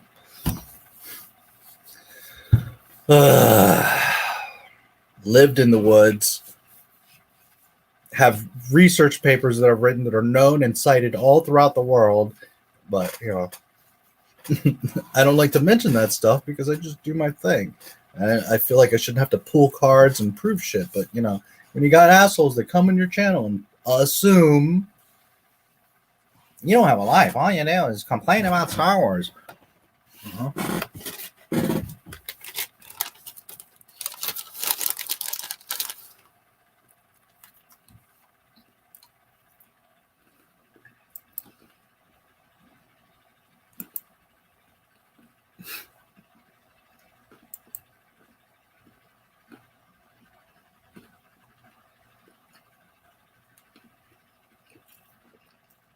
I try.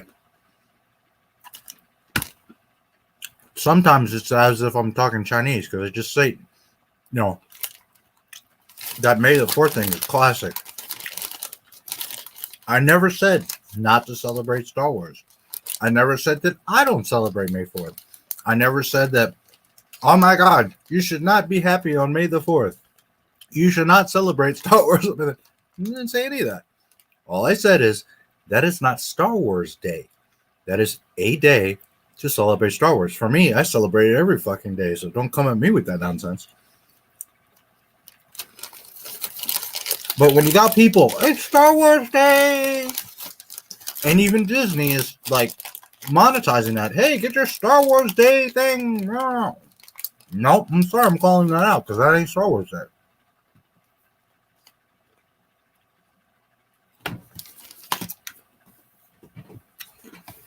May 25th, 1977 is goddamn Star Wars Day.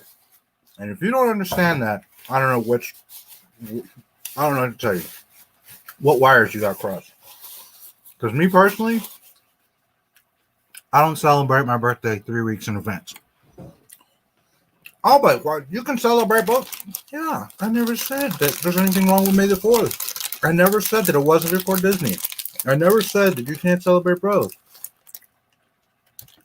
But that doesn't change the fact that Star Wars Day is May 25th.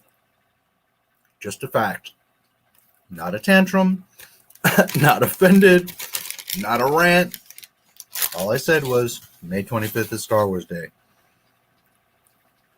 But you talk about tantrums. Wow.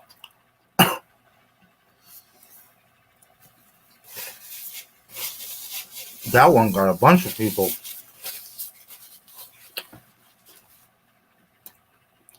I used to like this channel. Now I'm unsubscribing because you just gone too far with this one, dude. Read your comments. Can't you see that everybody's clowning you? Don't you see how dumb that statement was? You know, just shit like that. It's like, okay. If you say so.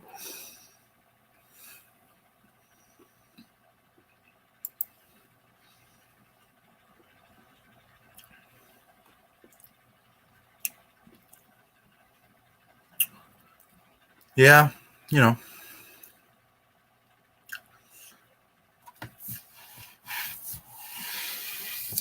I don't even know what to say. Nobody owes me anything. I don't ask nothing from nobody. But just remember, guys, that every Friday I come here, I give my time, my love, my energy, my enthusiasm, my knowledge, my research for 8, 10, 12, shit, I've gone 20 plus hours by myself.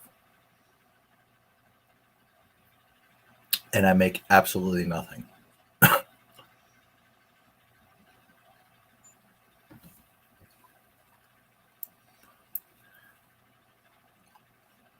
Not sure which part, but you're welcome. Theory, Spider-Man caused 9/11. He's a menace to our society. Damn Russian. If I could make a Spider-Man series, I would make Jameson say that. It's all Spidey's fault. That'd be a cool shirt. It's Spidey's fault. I love Spidey. That's my boy. My spider sense is tingling. What's next?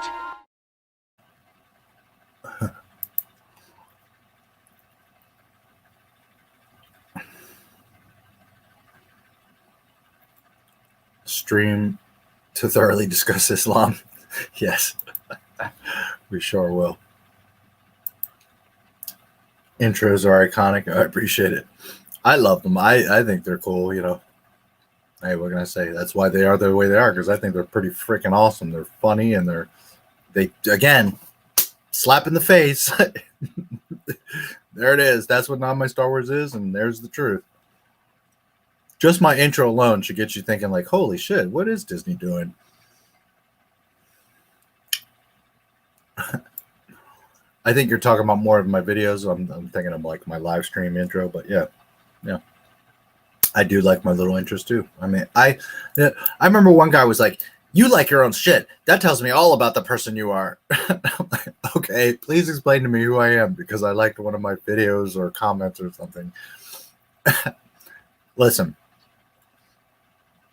First of all, I don't know where this like mystical like taboo is like, oh my God, you're not allowed to like your own post. You're a terrible person. First of all, I don't know where that came from because it's nonsense. Second of all, if you're creating, making, sharing, doing something, and you don't even like what you're doing, then what the fuck are you doing? So I think it's pretty normal. Like, oh, I made a painting. Yeah, you probably should like it. I never understood people like, yeah, I drew this, but I hate it. It sucks. Meanwhile, like thousands of people are like, oh my God, that's amazing, dude. You know, I never understood that. So if you like something that you made, be proud of it. I like it. It's really not a big deal. But what does that tell you? I mean, I would love to know like what type of person I am because I liked one of my own videos. Oh my God, I've gamed the system. My one like has changed the whole algorithm and changed the perception of everything. Okay. Now on the other end, as a digital marketer, a website builder, a whole lot of things. A YouTuber for many years.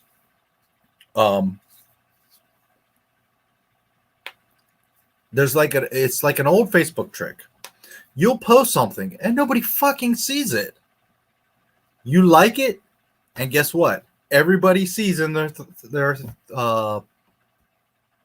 feed and their notifications, such and such liked, and I think it does say his post or her post, but it will notify you when someone likes a post. It doesn't always notify you when you make a post.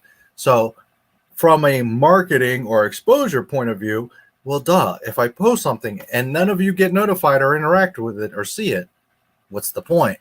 If I just like it, even though like 10 of you are like, all right, I like it, guess what? You saw it and you came and interacted on it, didn't you? You see? I did exactly. I gained exactly what the point is. And you're mad, not because you're even thinking of any logic, like, oh shit, yeah, I was notified. I did see what was going on. Why would he like it? Let me check it out. No, instead it's like, you're so I see what kind of person you are because you liked your own post. Oh my God, you might as well have just murdered 20 babies because you just did something so horrendous. Meanwhile, you saw that I liked it, and that made you come and look at it and interact with it. Whereas before, you didn't even get a notification. Never mind care about that post. Part of YouTube SEO is harding a comment. When you're a small channel and nobody's commenting on your shit, then what you do, you create a comment. Number 1, check for SEO. You pin that comment. Number 2, check for SEO. And you heart your own fucking comment, because that 3 is a big part of YouTube SEO. Because YouTube picks up on the interaction on your video. By all means, is it better that 1,000 people see your goddamn video and are like, heart, heart, heart, heart? Well, guess what? You, number 1, can't heart on my shit, right? Only I can. And number 2, if you've got a small channel and ain't nobody watching your videos, how are you going to gain the SEO juice of, if you didn't post a comment on your own shit, pin it and heart it yourself? So you see, people are so fucking selfish and always like, well, why? You're so stupid. You hearted your one comment. Oh my God. Like, you've changed the whole algorithm. But at least you have some chance, because YouTube sees, okay, you've at least matched some of the minimum requirements. You've got a comment on the video, which if it wasn't for you, there would be none. You've got pinned, so that's some more juice, and it's hearted and liked, and now it maybe has some interaction. So at least you've gained like a 0.1% chance of something happening with that video. Somebody picking up on it and watching it. And when you have 10 subscribers and ain't nobody watching your shit or commenting on it or liking it or anything, then that's what you fucking do. You write a comment, you pin it, and you heart that shit and don't have any regrets or fear or shame about it. You do the best for you. Fuck what everybody said. People always want to judge. You liked your own comment. That tells me what kind of person you are. Okay, well, let me know. What kind of person am I? Because guess what? Me liking it is the reason you saw it and that you came here. And some of you are just going to be dumbasses and I'm still getting interaction. I just used you, dumbass. Or some of you are going to find me and be like, oh, wow, I've been looking for this channel. And great. Nice to meet you. I hope we can have a great time and learn and, see all kinds of cool Star Wars stuff. Either way, I win. And that's at the root of why they don't like it, because they know, they saw it, and they bid on it. That's what it's about.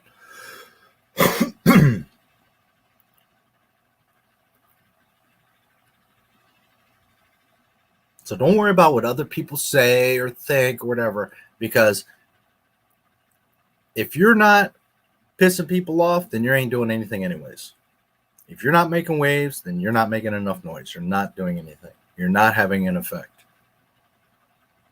Make waves. And if the worst thing someone has to say to you is, oh, you liked your own comment.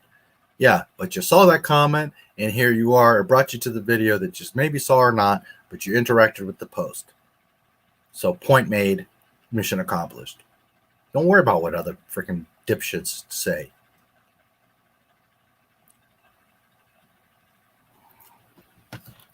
Twitter, that doesn't work too well. Like if you like your own tweet, it doesn't tend to show up.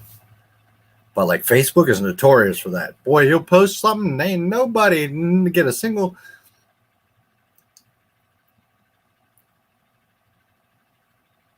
I'll never forget an old friend of mine.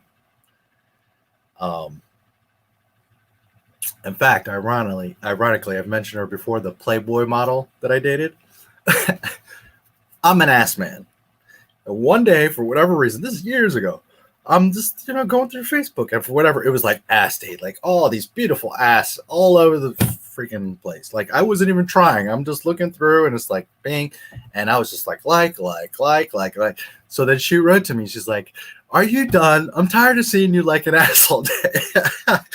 It was so funny. But that, you see, proved the point. That's how I learned that trick years ago, because she doesn't see half my posts. But yet she saw that all day I had 30 likes on different pictures of these girls with beautiful asses. And she's like, heckling me like, "Are you done?" You see? So don't worry about people's opinion. All my Facebook friends, I always have like 5,000 Facebook friends. It's always full. Would have seen the same thing. And half of them were like, "Oh, look at him, man. He's just looking at girls' asses all day." But the point is, you thought about me that day. You saw that I was liking something. You saw that there was some sort of engagement, that I was active. Understand? Facebook, yeah, if you look for me, you'll see the little green light. Oh, he's online. But when I come online, does it tell you? No. I just posted something. Does it have the time tell you? No. But if I start going around liking shit, all of a sudden it's like, oh, he liked that. He joined this. He did this. Understand? So fuck what everybody said. You do what's best for you. And when you're building a community, a company, a brand, a YouTube channel, fuck what everybody said. You share that shit everywhere. You like it. You heart it. You comment. You whatever. Don't get crazy and just like blatantly. But man, don't be shy if like you made a post you're really proud of. You just spent a week editing it and you're new and you're proud of it. Like that shit. Be proud of what you do. And at least give yourself and the algorithm a chance to do something with it. Instead of worrying about 3 people are going to be like, "Hey, I know what kind of person you are because you like your own shit. Oh my God."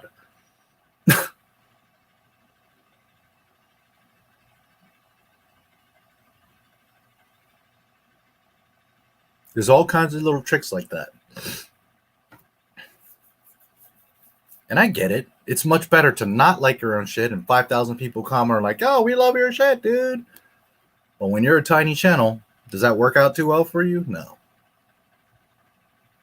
Write a comment, pin it, and heart it.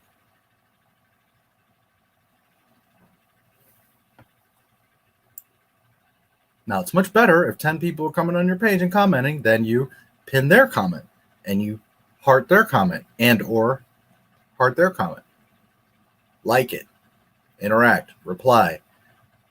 But again, if you've got 10 subscribers, 100 subscribers, and you're lucky that you even get a comment, well, stop waiting around and hoping that something's going to happen. Take charge. Make something for yourself. 3 people are going to be like, "Oh," and meanwhile, 1,000 people saw, "Oh, well, look, he liked it." And the algorithm, "Oh, look, this is this thing in his home feed." And maybe 1 million people see that thing in the home feed, and 95% of them just ignore it and keep going. But somebody, now you've got at least maybe 1,000 eyes that might pick up on your video or your post or your like.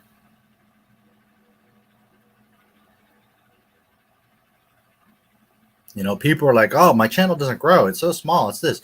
Are you really trying? A lot of people say, "Well, I want to get big. But deep down, you're terrified of getting a bunch of subscribers and getting in a live stream with 1,000 people watching you. And, that really, and I'm not saying necessarily you guys or a specific person. I'm just saying that, a lot of people are like, "Oh, I would love to." Oh, yeah. You think it's easy all of a sudden to have 10,000 go from a 900 to 10,000 plus subscribers? You think it's just so easy and you know what to do? And no, it's not. Be careful what you ask for, because believe me, I'm freaking busy every freaking minute of every day. Now, granted, a lot of that is to my choosing. One, so that I'm busy and occupied. Two, so that I can try to build something and generate an income. And three, obviously, to try to make awesome stuff, to try to, share knowledge and make cool videos. But that's me pushing and pushing and pushing. I could just be sitting back all week and be like, all right, I'm going to make one video a week and, whatever.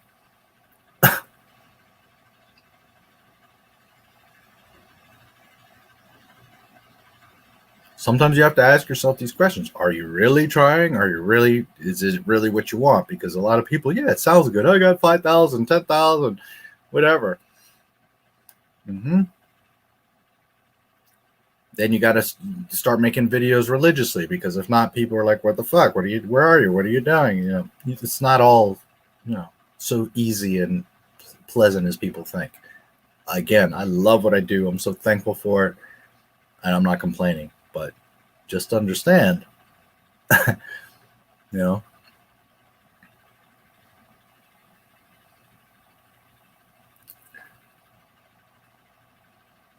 yeah, I over the years managed and promoted a lot of artists, comedian, rappers, drummer, singer, all kinds of people. And the same thing I always told them is the same thing that I will tell any of you.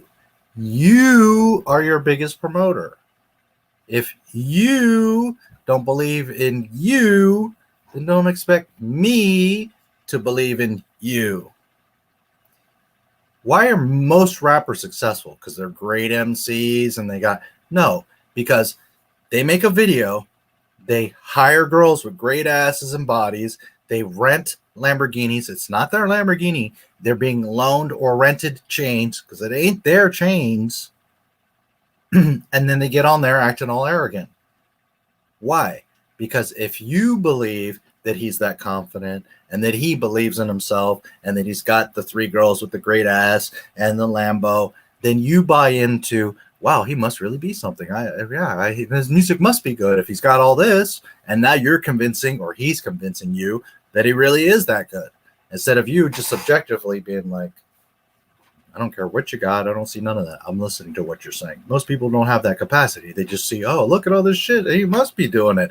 Meanwhile, 99% of every rap video ever made was rented shit. They don't have those girls. They don't have those cars. They don't have none of that. They were loaned money from the record deal, the company, to rent and purchase all these things to make a video. And guess what? You have to pay back that money. It's not even like you get to keep the shit or that it's yours. No, it's all a facade to make you believe that they really are that great. And how do they sell that? Because they believe in themselves and they promote themselves. So if you're a rapper and you've got a little mixtape and nobody knows you and you're selling it for $2 or giving it away for free or whatever, and you're not willing to go around and talk to people and look them in the eye and be like, hey, check out my CD, even if it's for free. Hey, go to my website. Check me out on SoundCloud. If you're not even promoting yourself, if you're not even confident with yourself, if you in 2021 with all this technology can't make a little YouTube short or come on a stream for 5 minutes and be like, hey, I'm a MC from Wichita, or I'm a carpenter from freaking Boston, whatever, and you don't believe in and promote yourself, then don't expect me or anybody else to believe in you. That's one of the biggest mistakes people make. They feel like, I'm so talented, and if people just knew and they would love my stuff. And meanwhile, you're not even talking about your stuff. You're not even going around promoting it. Have you made a t-shirt that says your album name? Are you giving out free mixtapes? Are you standing on the corner and being like, hey, do you like hip hop? Can I freestyle for you? I don't know how many of you like hip hop, but there's this guy, Harry Mack, that he's like amazing at freestyle. I've known a guy or two in real life actually that can do the similar thing. Like, he'll be rapping and you can just throw out a word, lemon, and he'll just like integrate lemon into his rap. Banana, and then he just throws in banana. Rock, whatever. You could just throw out any, jealousy, and he could just, like, he's rhyming and he throws it in and gets that word in. Harry Mack is a beast at that. He does streams where people like are saying all these comments, and he'll be like rhyming about all this shit that people are saying. I've seen him like in a line, a long shopping line, and he's just going down the line and just rhyming about the people in line, like how her shoes and his hair and this and that, and he's just going freestyling the whole way through. And like everybody at first is like, what's going on? I'm not getting it. But by the time he's like the 10th person and he's going through this whole line, people are like, holy shit, he's just improvising and like rhyming about all of us in this line. Not insulting, not being crazy, but just like, you know what I'm saying? So if you think you're that good, then go stand in a fucking line and freestyle down the line and show people that you're that good. Promote yourself. Talk about yourself. Do something. Stop making excuses that, well, but you know, nobody's going to see me. Nobody's going to care. Guess what? When I started Not My Star Wars, not a goddamn person cared. Nobody even watched my shit. Barely anybody commented. James Carr, to this day, you were the first guy to comment. I will never forget you, dude. And I've seen him popping up. Actually, I didn't see him for a long time, and I saw him popping up in my posts lately, so I'm glad to see him around.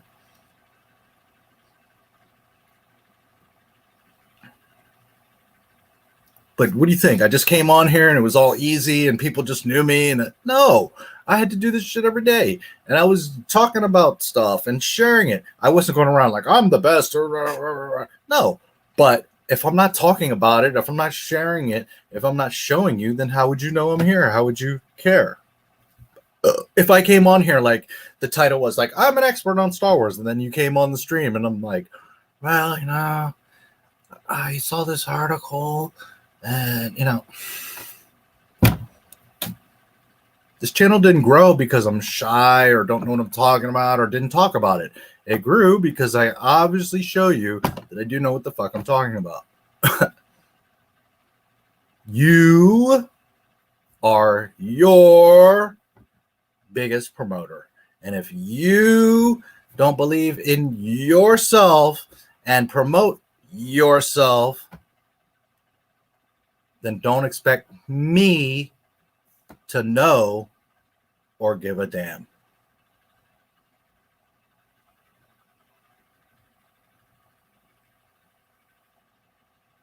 I'm not saying to be cocky. I'm not saying to be up in everybody's face. I'm not saying to push yourself onto things or anything. All I'm saying is you are your biggest promoter. Remember that. And that goes for anybody with any kind of talent, desire, or anything. I've managed many types of artists, like I said, comedians, actors, rappers, all kinds of people. You guys don't even know half of my history. And at the end of the day, I would make mixtapes and print things and make covers and do all kinds of stuff. Hand guys boxes of CDs. And yet it was a problem for them to go out in their neighborhood and give them out or talk about it. Or I would take them to clubs and like, you know, you should be pumped up and happy as shit. I've given you a box of your own music that you've been dying to make. And you're so, you know, confident that everybody's going to want to hear it. And you're so fucking great. And then I take you to a show and like, you don't even want to perform. You don't want to go around and network and give out your own CD and be like, hey, you know, I'm a new upcoming MC. Look, I got my mixtape here. Check it out. Here, it's free. Just, you know, check it out. Listen to it. I promise you're going to love it. You know, that's simple. But then you get mad when your shit ain't blowing up and when nobody knows you and nobody cares. Because if you don't promote and believe in you, then I'm not going to know or give a damn. And that's why many rappers are successful, because rappers, right, they have that arrogance, that Jay-Z and a lot of these guys, I'm the best rapper. And while it's absolutely ridiculous, because no, Jay-Z is not the best rapper, he's up there, he's great, but they all say that. Nas and all these guys. Some of you may know what I'm talking about, some of you may not, but you get the general idea. A lot of rappers are successful because, like in country music and other music, they don't, yeah, I'm sure somebody's made a song, I'm the best, but in general, they're not that way. And hip-hop MCs in particular, I'm the best rapper in New York, I'm the best this, I'm the best that, and they say it enough, and they walk around with their shoulders, you know, back, and their head tall, and they say it enough to where they believe it, and you believe it. And then the next thing you know, some little guy that was from the middle of fucking nowhere becomes, you know, Lil Wayne or Jay-Z or whatever. because they believed in themselves and they promoted themselves. But if you're handed a bunch of CDs, you have budgets to make videos, you have all the opportunities in the world, and you're not taking it, then it's your own fucking fault. And in 2021, I don't have to hand you CDs because you've got SoundCloud, Spotify, Apple, YouTube. There's no fucking excuse. If you can rhyme, then you should be on YouTube every fucking day, once a week, whatever, and rhyming your ass off. If you do poetry, you should do that. If you want to be a radio broadcaster, then you should be on streams, reading a book, and showing the world that you have a good voice for radio. If you're good at sewing, then get on fucking YouTube and sew and teach people and show them that you know how to do that. And when you knitting these beautiful sweaters and wedding dresses and all that, you think somebody's not going to notice? But if you're not taking the time for you to talk about you and promote you, I'm not going to know, and I'm not going to give a damn. Have I made my point?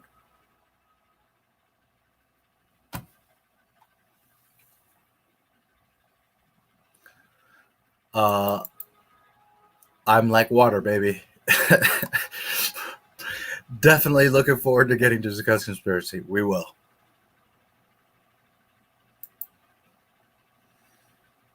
All your videos in case. I do have a copy of all my videos. Remember I said something about a hard drive earlier? All my videos I have on my laptop.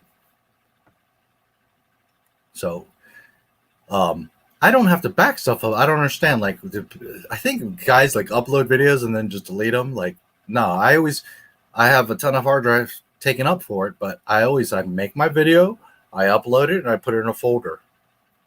I have several folders and layers of folders, but Star Wars projects, finished projects is where that folder goes. So, for example, Dave Filoni that just came out, Dave Filoni got promoted a year ago, goes into the finished projects folder along with all my videos. And in that folder, there's the thumbnail, there's the video file, and there's a, I use like a little notepad, the Windows, notepad, where I do the title, the description, the hashtags, and then the link. So not only do I have that for future reference or any need, but as soon as I post a video, publish a video, guess what I do? I play the video on my channel and I hit share. And that stuff that I just mentioned on that notepad, I copy and I click share, LinkedIn, Facebook, Twitter, Pinterest. Well, Pinterest I don't use for Not My Star Wars. Reddit, VK, at least half of, there's like a bunch, I don't know, 20-ish places you can share from YouTube. Well, like at least 10 of them, I share every video. And Facebook, I share to like at least 10 Facebook groups every video. Twitter, Reddit, LinkedIn, VK, I feel like I'm forgetting something. LinkedIn, I have a Not My Star Wars page, and there's 2 big Star Wars groups that I post on. Again, if you don't promote you're your biggest promoter. So if I sit around and wait for James or MJ or Joe Blow to come along and see my video and share it, and forget it. You're going to be sitting here doing nothing. But if you take the effort and you post in your videos in these groups and on these pages, not spamming, not getting crazy, knowing which groups to appropriately post, because some people, just, it doesn't make sense for me to post a Dave Filoni video in a, Defenders of the Prequel Trilogy or EU Collectors Group. You understand? Obviously, you got to post stuff in appropriate groups. But who's the one that's making that happen? Me, because you all ain't sharing my shit all over the place. I'm the one that's putting it on every social network, every video, like at least 10 social networks every time. So when I tell you I'm busy, it's researching, recording, editing, creating artwork, rendering the video, publishing it, title, description, SEO, tags, all the different options and checkboxes, end title, end screens, title cards. All my videos have all of that. When appropriate and I have the time, I do chapters. How many of you do even half of that? Then it's published. I'm sharing it to all kinds of networks. Oh yeah, Blogger was another one. Then I got to deal with, you know, some of it is positive, a lot of it, especially Facebook. Holy fucking nutballs.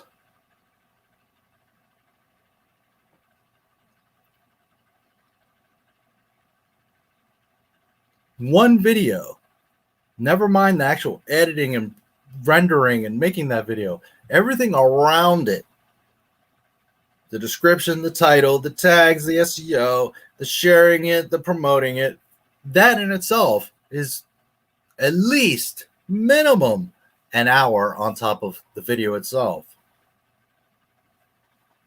Then going back, reading your comments, liking them or not, pinning them or not.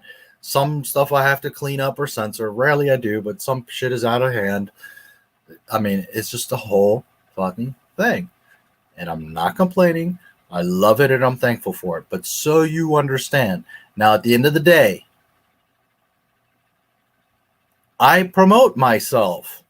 I'm not bragging. I'm not bothering people. I'm not posting the same thing 18 times on your page.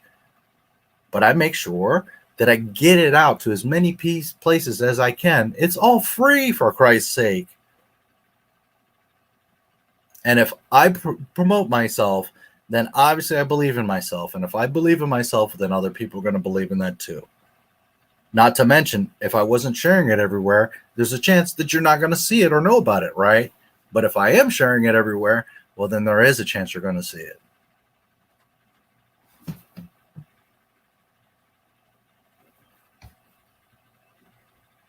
Again, have I made my point? I have a backup of all my videos.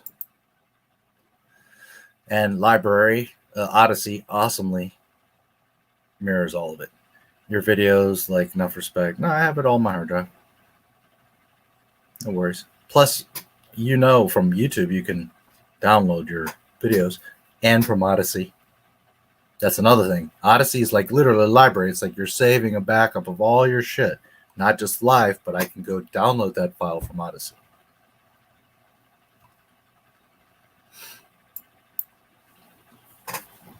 June disclosure comes out. You have to do live. Yeah, for sure. We can talk about that stuff. Supposed to get some UFO reports from the Pentagon. We will see if a load of crap or not. Yeah. We will see. They're obviously only going to tell you so much. All the regular viewers and other viewers for years, basically since 2014 after TFA, I had gotten away from Star Wars and been boycotting Disney Lucasfilm.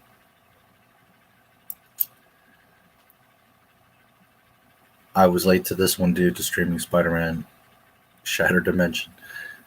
Nice. No worries.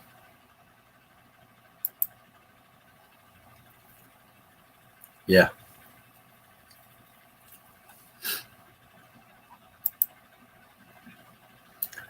Involved in these streams, I've gotten back to my root and love of GL, Star Wars, and PTOTA, and love having friends who feel the same way I do, to hang out and talk with Star Wars.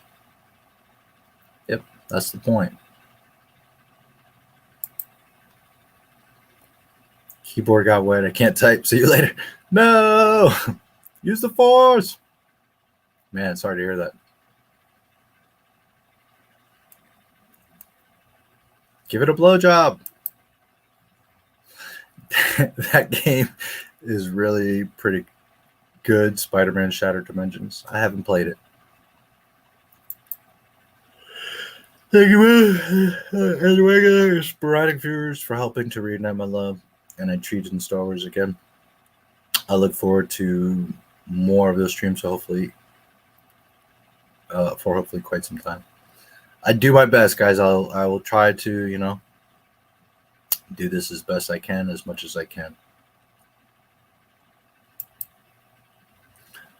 I didn't read the books as a kid, yet I know of Mara Jade because A, my dad told me because he read them, and B, she was a playable character in the video game Star Wars Masters of Terras Kasi. Yeah. Yeah, some people will know her from the games or mention, or, I'm not saying like she's so obscure. She's a very big, popular EU character, and she sticks out. Gorgeous, voluptuous, sexy, redhead, emperor's fucking hand, like just destroying people. She meets Luke, fights Luke. Luke teaches her, brings her to the light so much that she freaking turns away from the dark side and becomes his girl. Not just his girl, but his wife, and gives him kids. I mean, Mara's pretty, significant. But unless you're really into Star Wars and lore and like digging an extra layer, there's people that have no idea who Mara Jade is. And I know to me and to some people, it's like, oh my God, she's so amazing. It's such a big deal. But really, a lot of Star Wars fans have no clue of who Mara Jade is.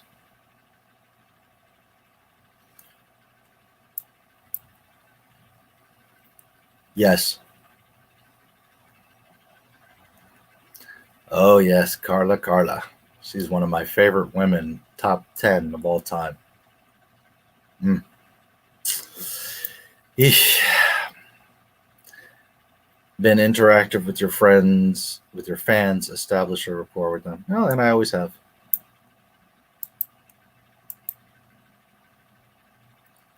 Have a good night, Kino. Thanks for hanging out. Good to see you, man. Hopefully we'll see you next Friday. By the way, if you're still around and you didn't catch it earlier, if all goes well, assuming no hinges, Sunday, 12 p.m. lunchtime, around then, maybe 1, maybe whatever, but around lunchtime, Sunday, Eastern, 12 p.m.-ish, documentary will drop. It's an hour and a half. It will be a premiere. I'll be in the chat, and I know that you all will love it. So if you can, try to make it. If not, definitely watch the replay. This is not the typical video. This is it's not a research thing. This is a in the moment, behind the scenes, special exclusive thing. So make sure you check it out. Even if it's on the replay, you guys will love it. I promise you. Hopefully Sunday. If not, definitely Monday, Tuesday.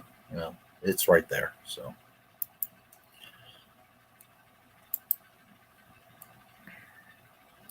It's a Trap Productions last night. Nice. He let me re-upload it on my channel, posted a few hours. Cool. I really like him. I love his Twitter stuff. I'm so busy I don't get to see my YouTube things. Like during the day, I'll get up and I'll watch a video too, have my coffee, kind of gear up, But I don't have much time to watch many videos these days. But, it's like I always say, if you guys ever want me to check something out, review something, look at something, have a question about it, I'm more than happy. And sometimes I'm just really busy. I can't always get to something right away, but especially on a live stream,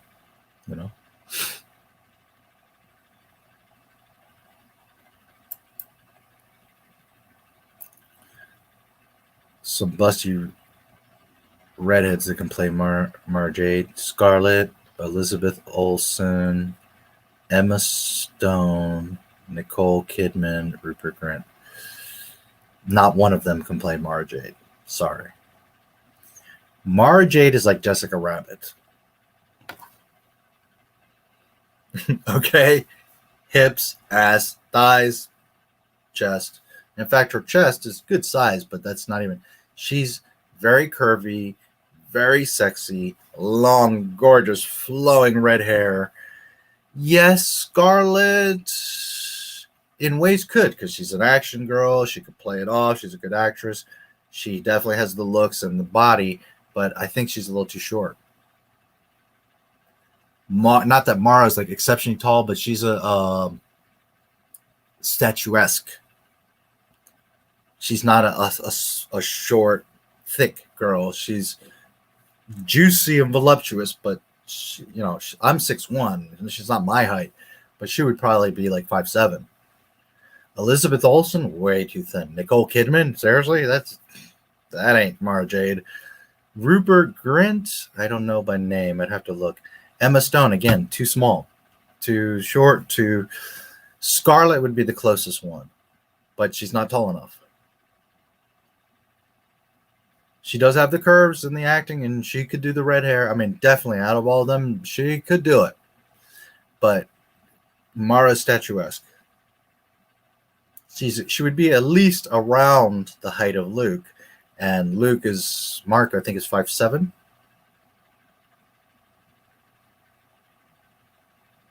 But definitely far and away, Scarlett is the only one really realistically that could pull her off out of them.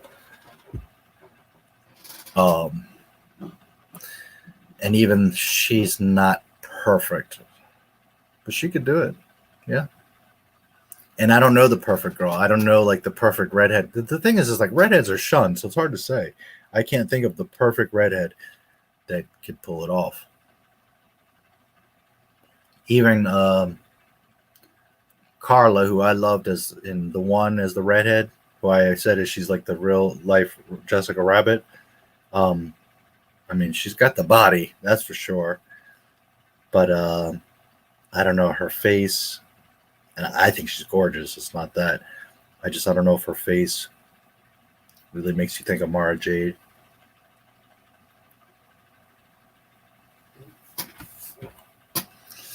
Plus, she's a little bit older now.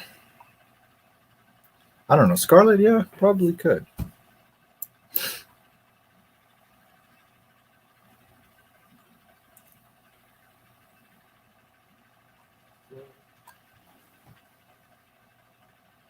Yeah.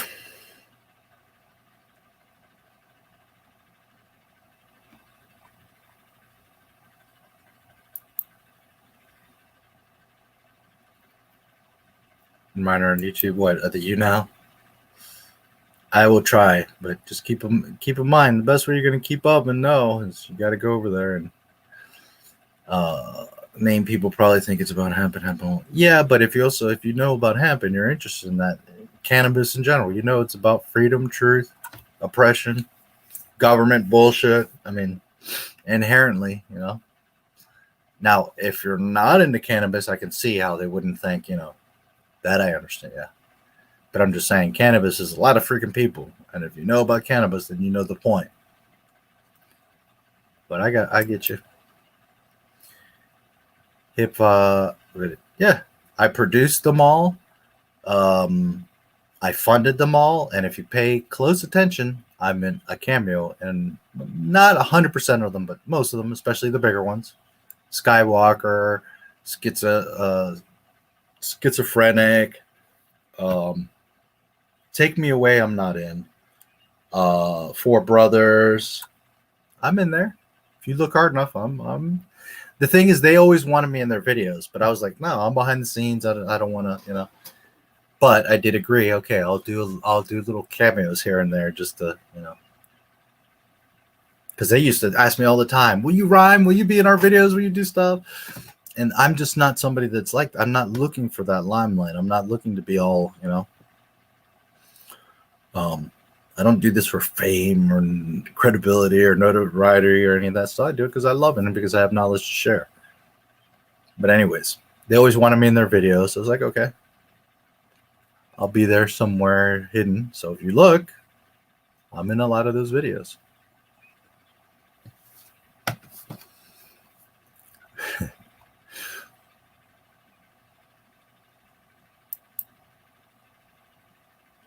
I executive produced all their mixtapes. I printed the album covers. I burnt the discs. I did all kinds of shit.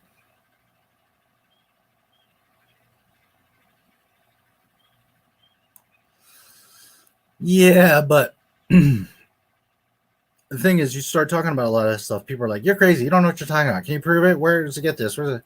You know. So then it starts to become a whole can of like, well, now I need to cite this and find this article and find this video. And that's why I wanted to be kind of loose where we just talk about it, because I don't want it to turn into a whole like, oh, you're the conspiracy guy, and now you have to back it up and talk up. You know, it's like, it's too much. I can't.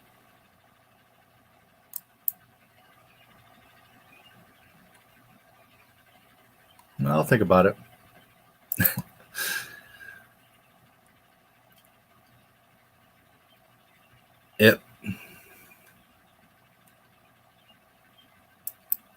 NIST wasn't far from where I grew up. NIST, but we always call it NIST. National Institute of Standards and Technology. Don't think you're crazy. Yeah, but some people do. I can't think of anything to say right now, so I'm going to just chill and listen. There you go. No problem.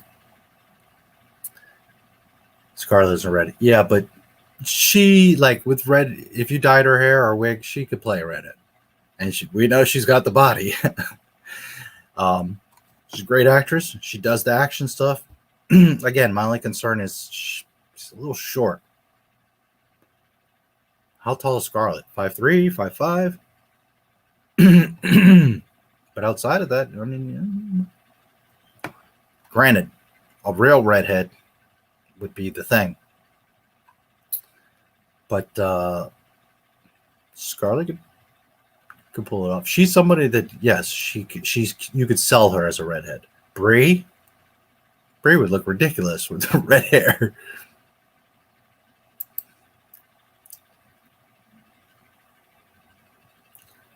The evolution of hempcrete and hemp construction. It's been cited all over the world by scientists, physicists, construction experts, architects, all kinds of people. The evolution of hempcrete and hemp construction.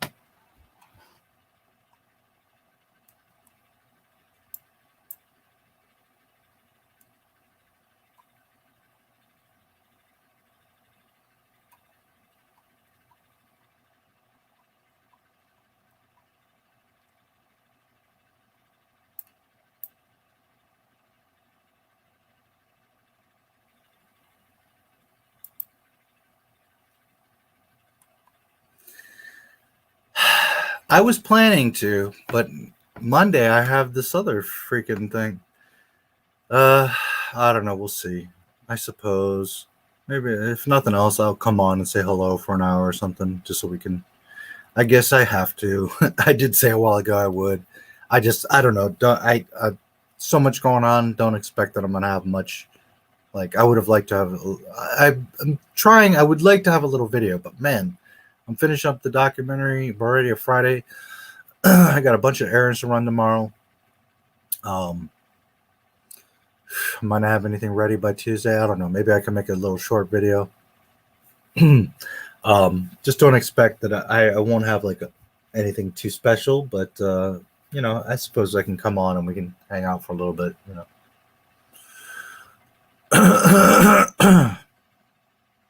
I just wouldn't expect like a long stream or anything too prepared because there's so much stuff right now.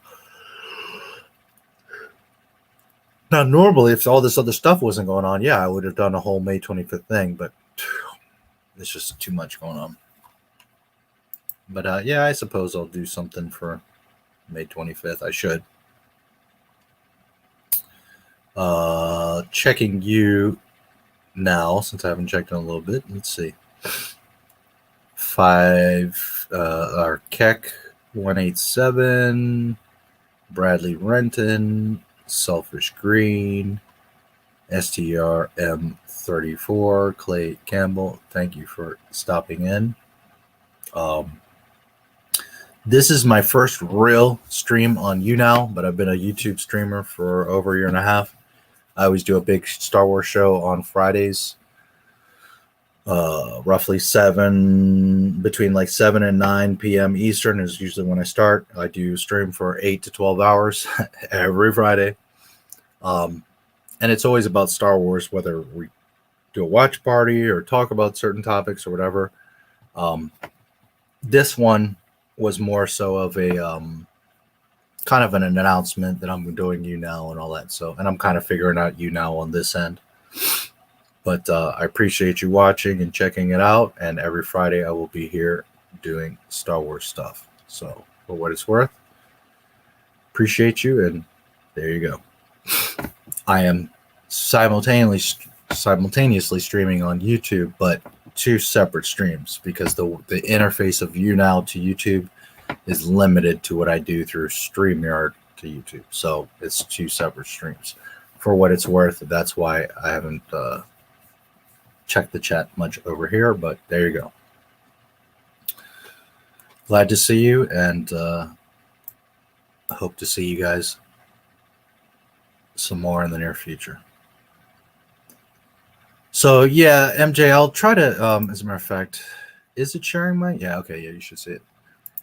I'll try to do something on the 25th.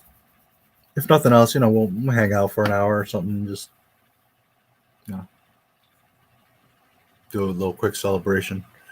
I'll do what I can. I'll try to get something together, but it won't be quite the, you know, thing that I would have liked to have done. It's just too much going on right now, and I have other priorities. And that right now, that documentary is the main priority. But yeah, I'll try to do something. It's just, man, today. Then I got a bunch of editing the weekend, the premiere on Sunday if all goes well. Then Monday we have the JP Morgan stream. Then to do Tuesday, Star Wars Day. Boy, you guys are wearing me to the bone.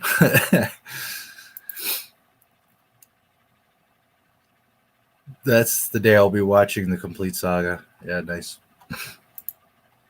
Yeah, I'll do something, MJ. The trailers for Spider-Man had Spidey with the helicopter of bank robbers between the World Trade Centers, but 9/11 caused that scene to be cut out.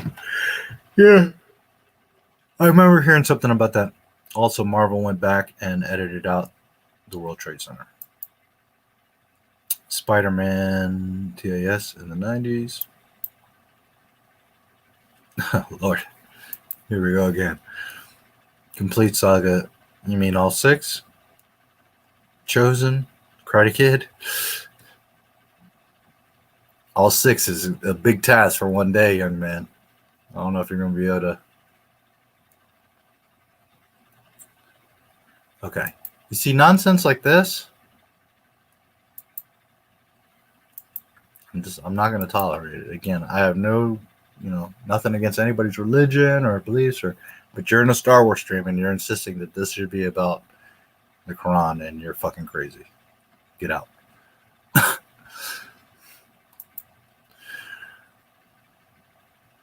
Enjoy 10 minutes silence for the rest of the stream as much as we will. Yeah.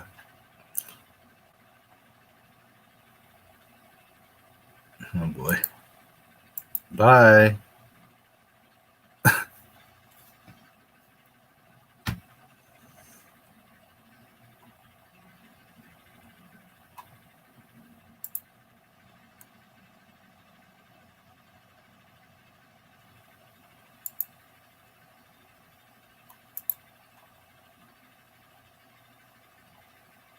Yeah.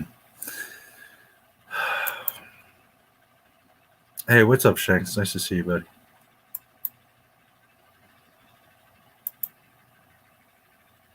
What a rant. Which one? I don't even remember anymore. You are your biggest promoter? Well, but it's important because, again, as your big brother, sometimes some of you guys don't think or don't listen or don't get it.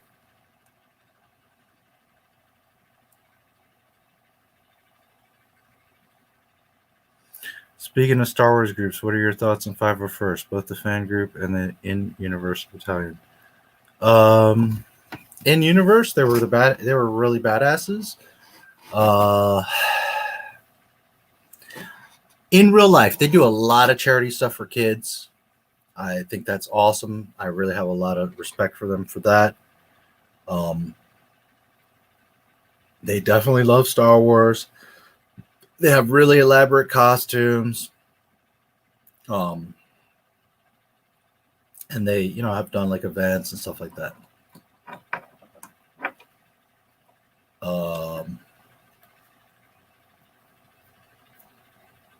Overall, I think they're cool. They do, you know, some good stuff, especially, again, I know that they do a lot of charities and stuff for kids. I also know a bunch of them are Disney fans, which I don't understand how you could be from George Lucas era, 501st, and have anything to do with Disney, Mandalorian, or any of that. But, by the way, 501st were the stormtroopers in the Mandalorian.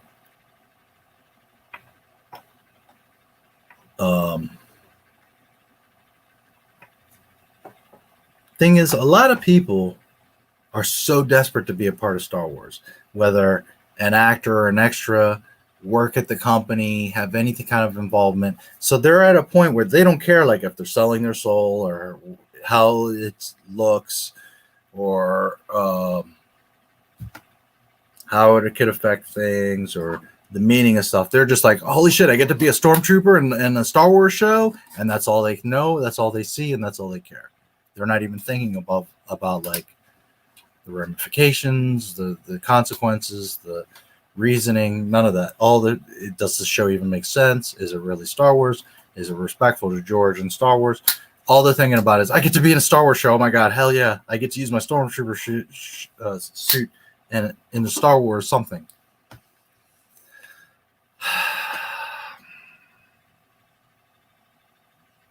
But outside of that, they're pretty good people from what I've seen. And again, they do a lot of stuff for kids, like charities and fundraisers. And I have a lot of respect for that. So somebody made some dumbass comment.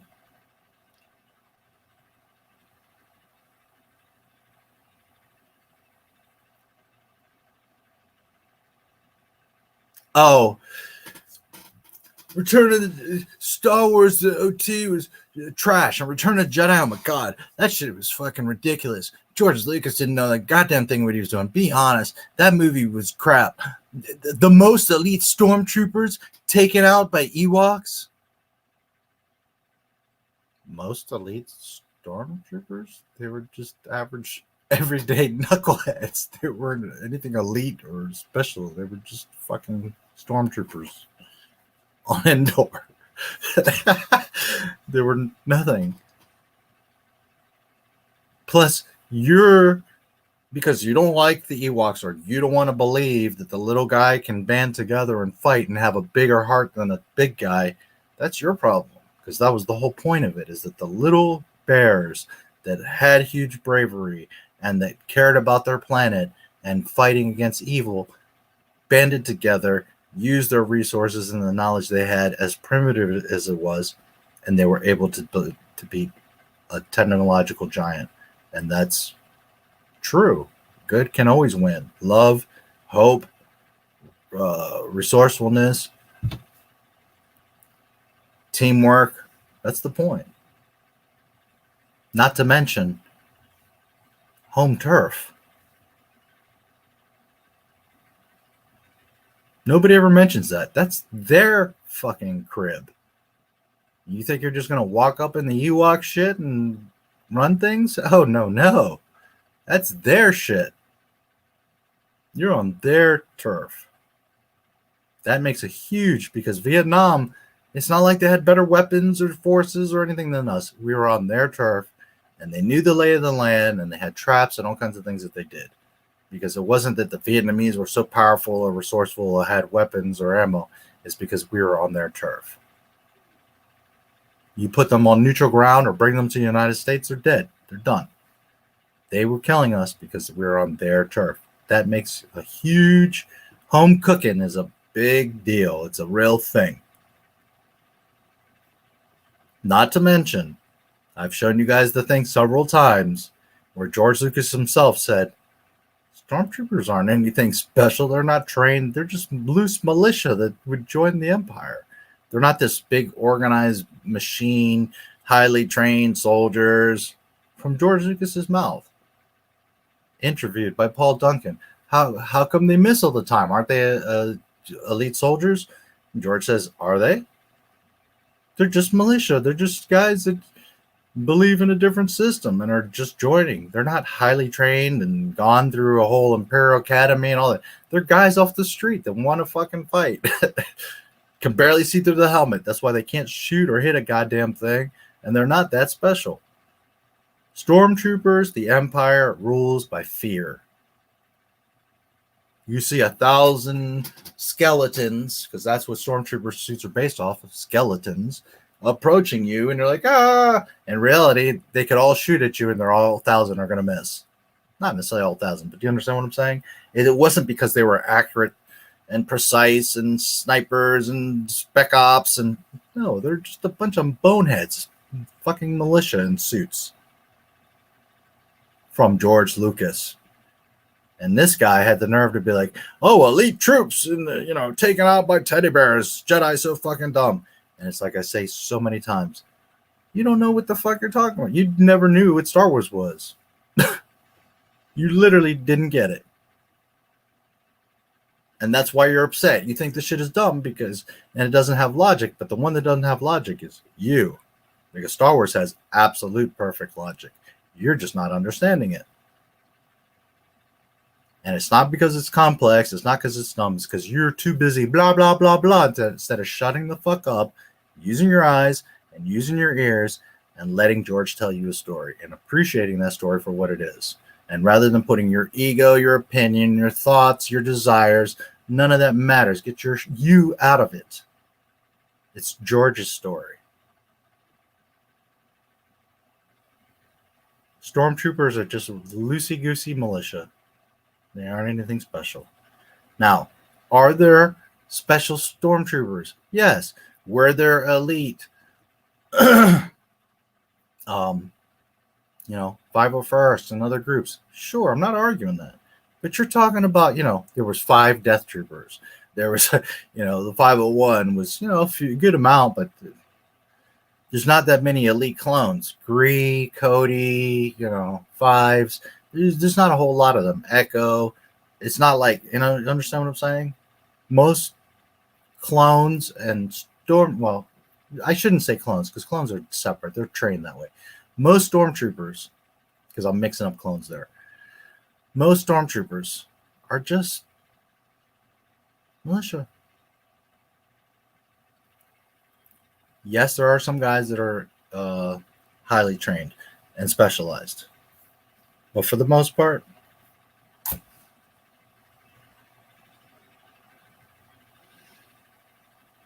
did I answer your question?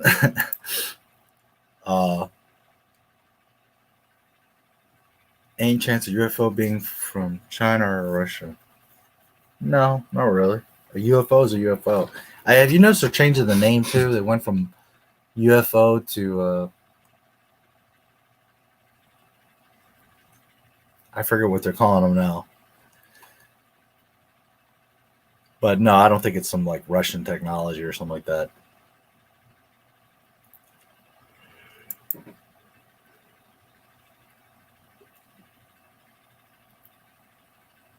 Doesn't like Mara. I didn't say accept her. I didn't say that she's canon. And in fact, if you paid attention, she causes problems for canon because Jedi don't get married. I've quoted this many times.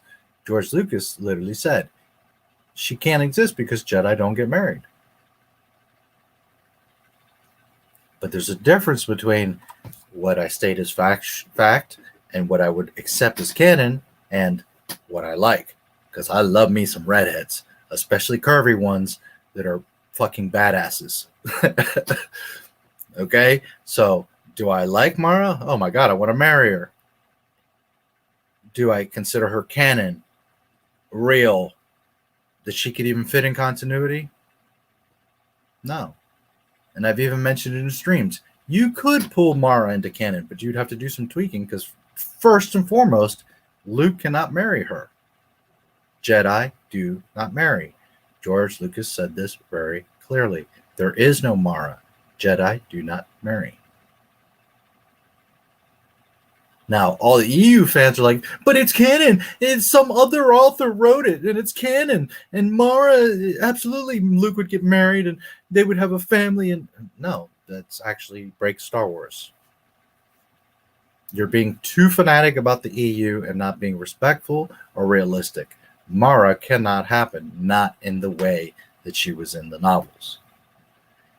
Can she exist? Sure. Also, think about timeline. How can she exist in the Thrawn era when Vader threw that Palpatine over the fucking railing and he's dead? How can Palpatine be around and have an apprentice, a hand, and still fighting Luke? And you see, most people see a body. I see the whole room. Mara can't exist unless you tweak and change her story. The character, yes, you could make her fit under different circumstances. But the Mara that everybody knows and loves, Luke's wife, that's all badass and all that, that can't happen because that breaks Star Wars. So I love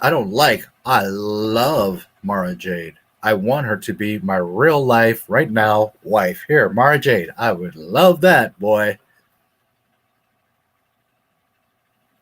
But can she be reality? Can she be canon?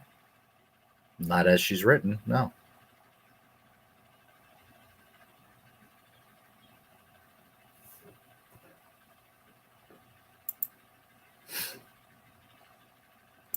Night, Kino. Good night, James. Quit Twitter, so the only way you can check out his stuff is through YouTube. Oh yeah, I don't know why I was thinking of yeah, true. Which is funny because I do see him on YouTube. I'm thinking of Price of Reason. Sorry, I'm getting a little tired, and it's been, you know, I've been on here 6 hours. Yeah, Price of Reason. Sorry, is who I was. Rupert Grint. Yeah, who is that? Rupert Grint. Or Twitch. Let me look at who the hell Rupert Grint is. I guess there was a joke there. I don't know by name. Redhead guy. Who's Rupert Grint? Oh, that guy. March 8. Oh, that's funny. I kind of figured, but I didn't know by name, so I'm like, who? That's so funny. James is so wacky. I'd love to know how I knew you were referring to Carla Gugino and earlier. Great minds think. Oh, I love her. Top 10 of my favorite chicks all time. I love her. Now,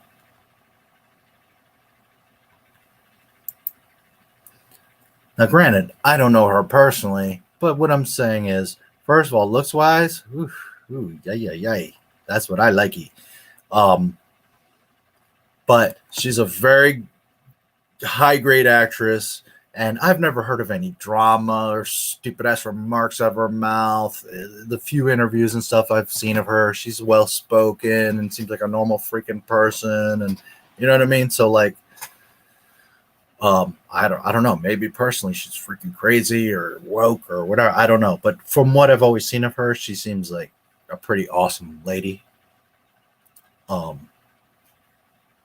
And very talented at her craft, and she's freaking hot.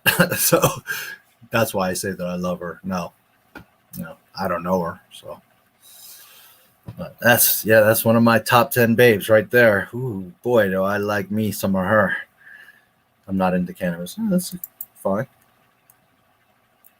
With those performers, yeah, I talked to Gray Matter, I don't know, a few weeks ago. We don't talk every day, but yeah. Those are my little brothers. Those guys were kids at that time. 16, 17, 19, 20. I mean, I had 10 of them. And they were all right around that age.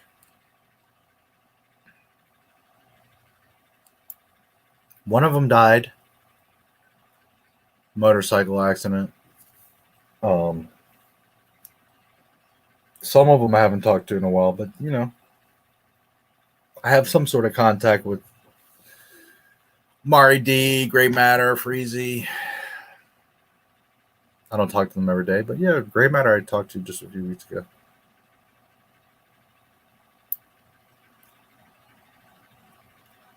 Sun is coming up. I might have to bow out because I have trouble falling asleep once it gets bright out. Great, interesting. Yeah, absolutely. Keep in mind, YouNow and Odysee, not just for me, but for you. Remember, those things are there. Have a great night. And go climb in your coffin. People are ready to give you a hard time for Star Wars content. Low, I doubt people will change their mind about you that much if you do conspiracy. Well, but that's a whole other crowd of people. And here's the thing. Star Wars, at the end of the day, to most people, it's just a movie. You're just an old salty guy that's just having a hissy fit. Whereas when you start talking about, 9/11 and the moon, and people get off, you talk about panties getting in a bunch. Because now you're breaking people's entire reality, you know? So now people get real angry. I know. Believe me, I know all about it. So that's a whole other thing. X-Files. Yeah, I used to watch quite a bit. Not it's been a long time. I haven't seen every episode, but I used to watch quite a bit. Scully.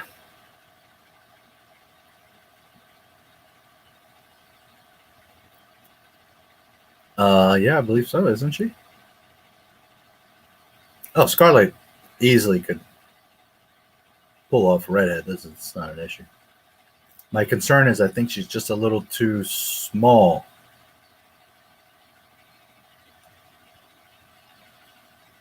But, I mean, shit.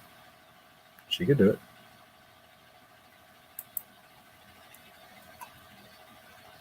Hey, Mojo. Good to see you. Park Boys. I haven't seen that in so long, but I did watch it. 501st Battalion Legion. Yeah. Jim Leahy, best drunk character on screen. Shirtless dude.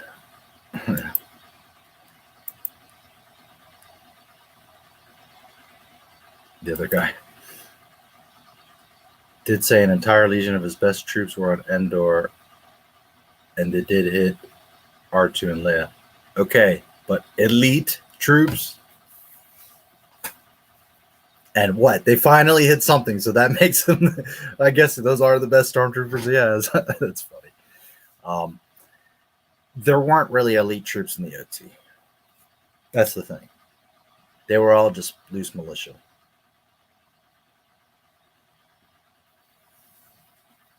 And a lot of it is people get confused because of the clones, how they had all those ranks and different elite and special squads and all that. The stormtroopers weren't really like that. They had specialties like TIE pilot, you know, stuff like that, snow trooper. But it's not because they were like more elite than the other. They just had a specialty. They were just regular militia. Now, the reason the Emperor said that was to try to convince Luke, oh, my best troops are down there. Like, it's a trap. I had this planned all along. That's why he said that. Not because he literally had his best troops. They're all freaking knucklehead stormtroopers. Don't you remember the Ewoks playing the freaking drums on their head, on their helmets? They were just militia. It's the Emperor talking shit. I've got you trapped. Look, your friends are screwed. Plus, on the down on the forest, all my best top-notch elite squad is down there, and you guys will never take down the shield. Meanwhile, 5 minutes later, boom, shield's down. It was the Emperor talking shit.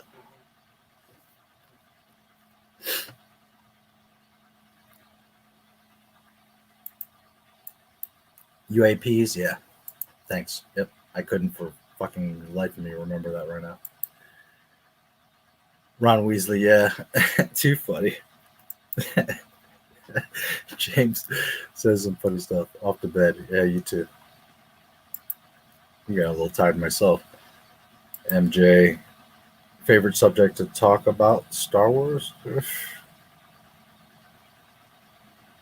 I don't know. I have to think about that. I love so much about Star Wars. I'd have to think about that. I like talking about Mara Jade and Baby Jin. The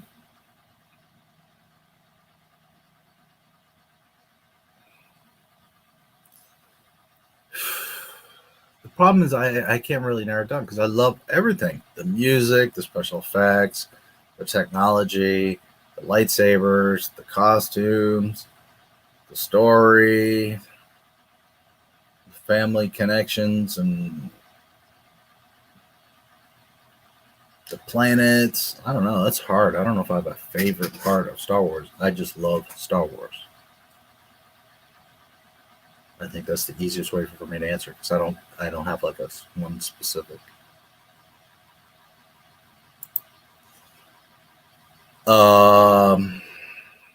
True hemp clothing. The thing is the URL changed, so here, let me.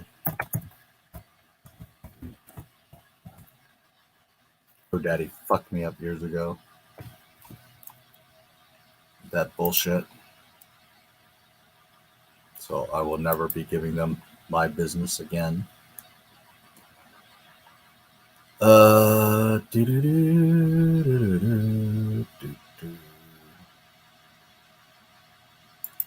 It was actually under the blog, but I will give you the exact link.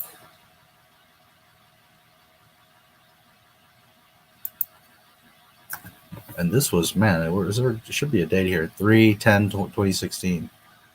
Yeah. Wow, Steve. He's passed now.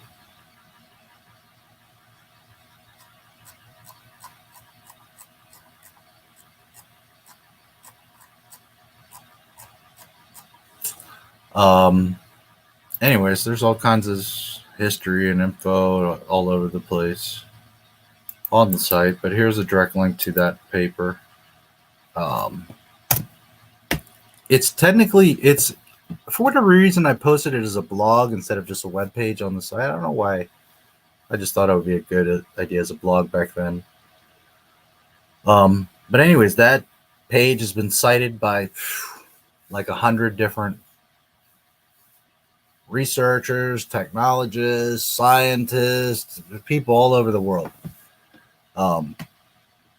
Literally all over the world. Europe, Asia, all over. Here you go. Anyways, that's my hemp site, and you can see all kinds of stuff on there. Is the link there? Yeah, okay. Should work. Let me know if you have any trouble, but yeah, True Hemp Clothing.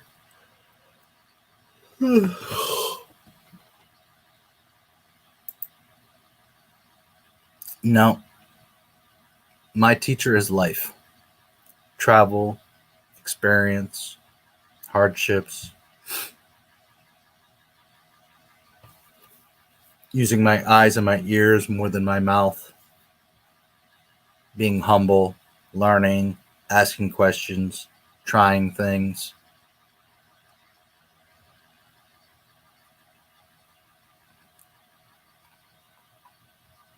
I also have a very high IQ. Very, very high IQ. But that doesn't mean anything if you don't exercise it or apply it.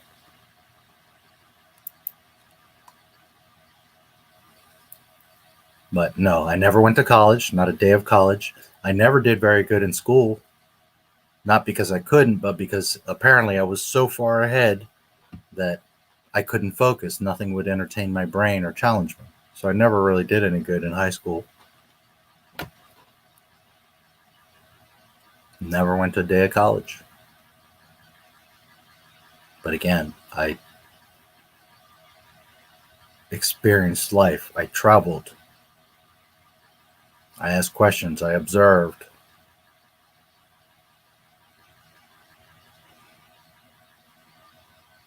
I researched while people were partying or arguing or going to sports, or I researched all night. Watching videos, reading papers, looking at books, all kinds of stuff.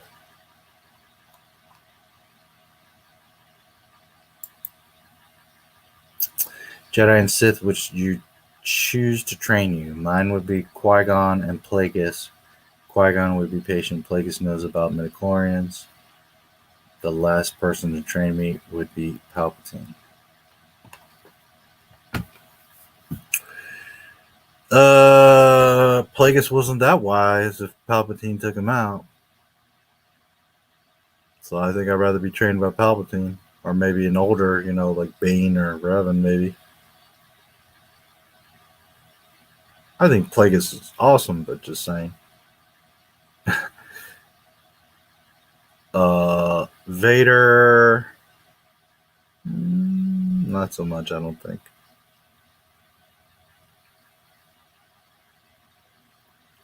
I think he'd be a good ally, but not a teacher. Jedi,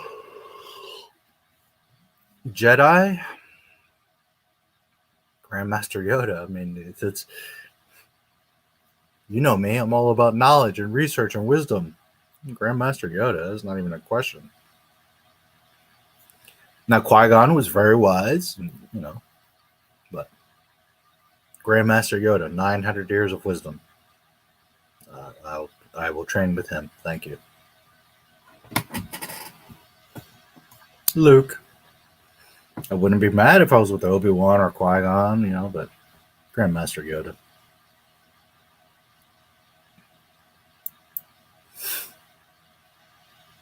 I used to really be. Now I don't pay a damn bit of anything to sports. I know them well. I played all of them. I was always pretty good at sports too. But no, I wouldn't call myself much of a sports fan these days. If anything, Messi for Argentina.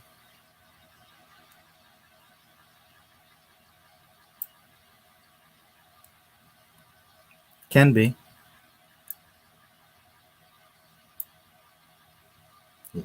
It's also known as Life's a Bitch, too. Have you been to Mexico, Canada, Argentina, Brazil, Uruguay? Am I forgetting somewhere? I feel like I'm forgetting somewhere.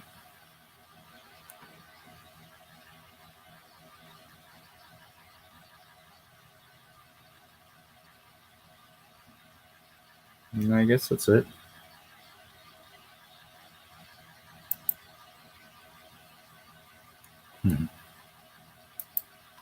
Well, wow, look who showed up.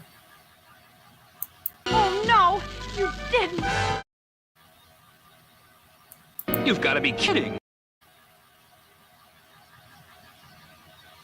Arrogant punk, if I didn't have more important things to do, I'd let Video Man put you in your place.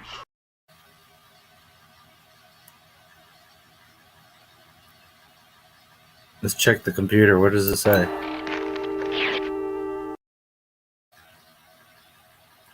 Yeah, date is correct.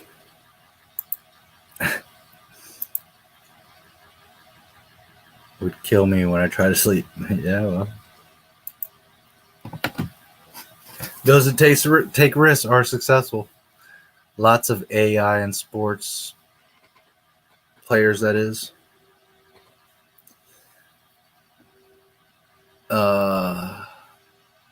When you say AI, what do you mean? Artificial intelligence, and how? Not sure what you mean.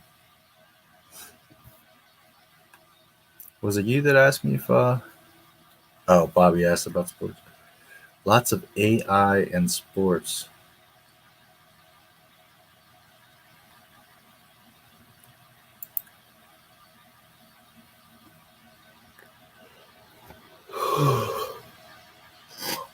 Cool. France. Very cool. Hello there. From Pittsburgh, Pennsylvania. Close to Pittsburgh, Pennsylvania, anyways. Français.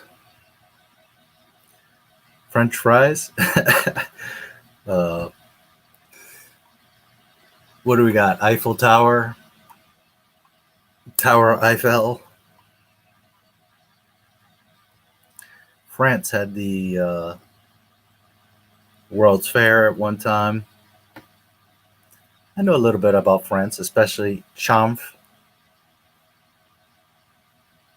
They're very well known for Champf.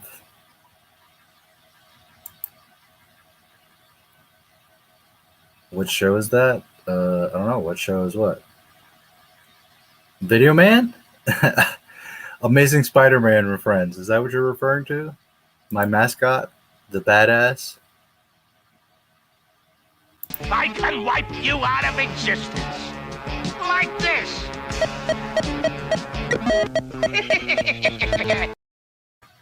Is that what you're referring to? That's the Not My Star Wars show, didn't you know? What time did you start? I think it was 10:40 or something like that. 6 hours and 45 minutes ago.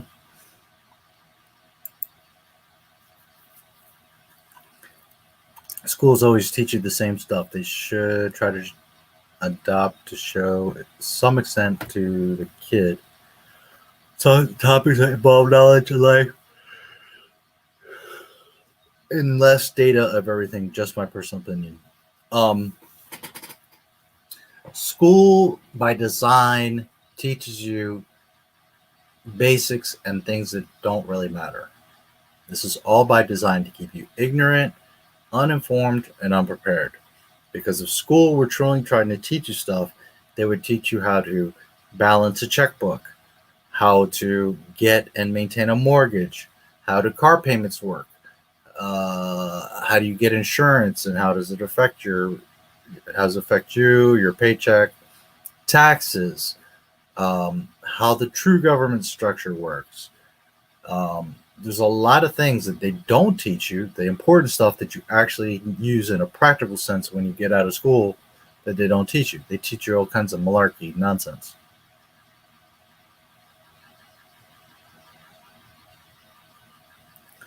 That is by design. We can talk more about that in the conspiracy themes. Everything is in numbers of 12. Remember that. France, the most visited country in the world. Yes, yes. Okay. Wow, 6 hours. I need to take a break. I need a drink. I remember like 2 hours ago I said I need a drink. I need a drink. I need to stretch. I'll play a 10-minute intermission, and we will pick back up. Appreciate everyone that's been in and by, and I've been going on about YouNow and all this mess. But hopefully, that stuff is useful to you guys, I clarified how that all works and what's going on with it. By all means, if you have any questions about that or anything or Star Wars, let me know. I will be back in 10 minutes. So let's put a little intermission on.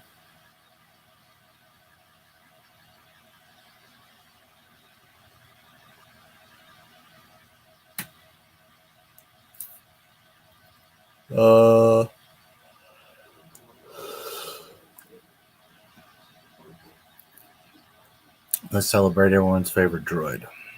See you in 10 minutes.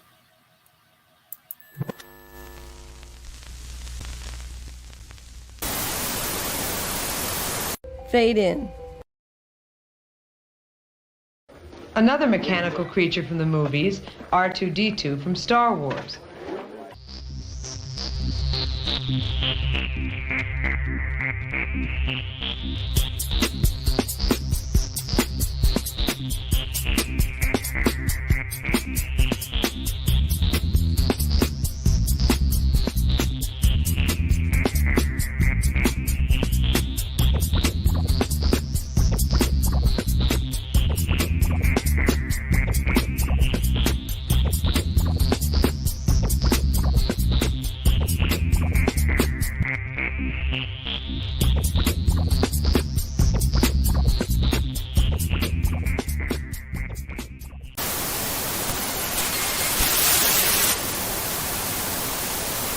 Funding for this program is brought to you in part by historical fiction thriller called All Up. Basically, it's supposed to be, I tried very hard to make it an entertaining, page-turning book about the first space age.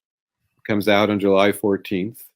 It's you can get it as a Kindle book or Apple book, and there'll be an audio book, but it won't be coming out. The audio book will be a little bit later, August or September. And it's, it's a book about what I consider to be, the great adventure of the 20th century, the development of the rocket, which happens during World War II and before World War II with Robert Goddard, and then with the secret German weapons program during World War II, and MI6 is trying to figure out what the Germans are doing. There's a lot of cat and mouse and a lot of intrigue, and it's all very interesting, I thought. And it was a ton of research behind it. So about 90% of the book, I'd say, is based on what really happened. 10% is either speculation or stuff that can't be proved definitively. But and then it goes into the space race and the Apollo 11 trip to the moon. And I think people who give it a chance and read the first 50 pages will be hooked. I'll go out on a limb and say that. Obviously, no book is for everyone, but I hope people who have read my other books will give it a chance, because it's a behind-the-scenes book. In the same way that's making a Star Wars and Indiana Jones and Alien for behind-the-scenes books, this is also a behind-the-scenes book. And by the annual financial support of viewers like you.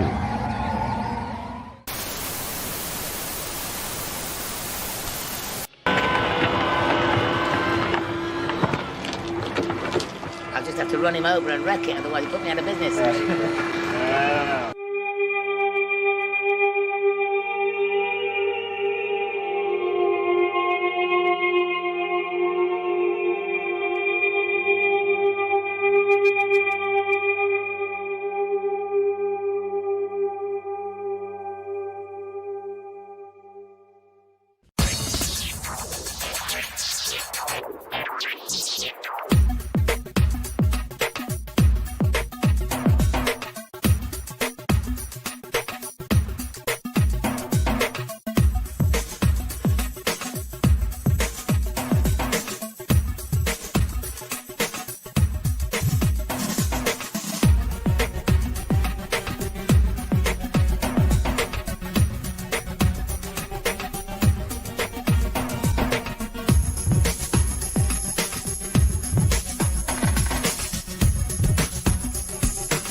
A brave, bold future without limits for each and every storyteller. Leaving all of us wondering, where's the story going to go next? I will be the most powerful Jedi ever. I will even learn to stop people from dying. It's all Obi-Wan's fault. He's jealous. He's holding me back. Oh, my poor circuits. It's all so very complicated. I don't see how they ever put all this together. Well, really, R2. Of course we all want to see how it worked out.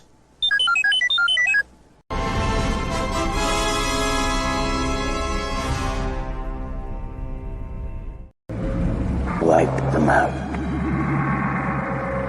All of them.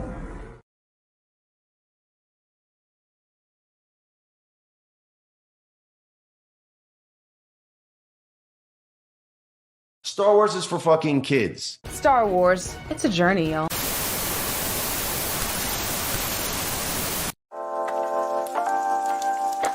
Streaming our favorite shows, keeping in touch with our loved ones, and even our banking is mostly done online these days. We'd like to think our information is safe, but as our online footprint increases, so does our need for proper security. Surfshark adds an extra layer of security when you're online to keep all of your passwords, photos, and videos safe.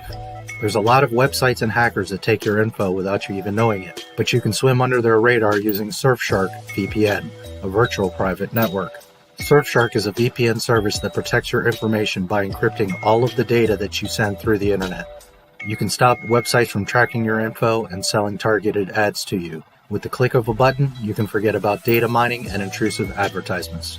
One of my favorite features of Surfshark is that you can see content not available in your area. Disney Plus or Netflix, for example, have different movies for each country. Access should not be tied to a region. In China, YouTube and most social media websites are banned.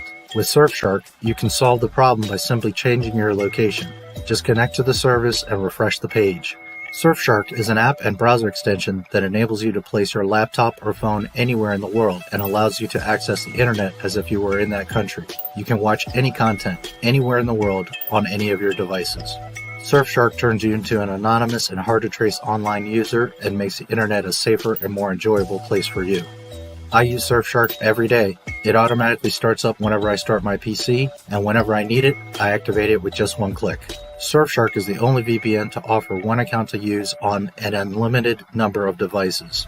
If you want both protection and freedom online, use my code NMSW, short for Not My Star Wars, to get 83% off plus 3 extra months for free. Surfshark offers a 30-day money-back guarantee, so there's no risk to try it out for yourself. The link is in the description below.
All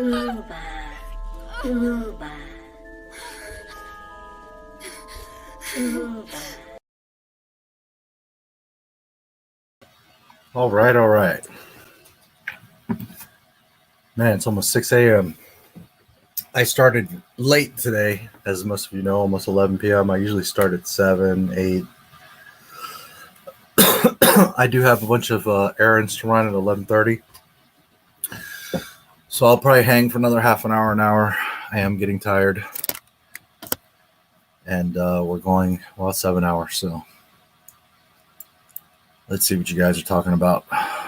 R2, the Keeper of the Wills. Home from work on Friday. Yeah, I hear you.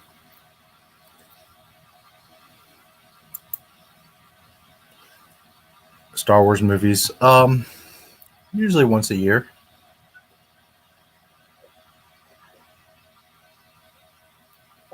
It just kind of depends. Like when I was traveling around, I didn't see them for a year or two. Life, you know, different things, but I tend to try to watch them once a year. We've watched all of them and just need to finish up Jedi in the past few months, so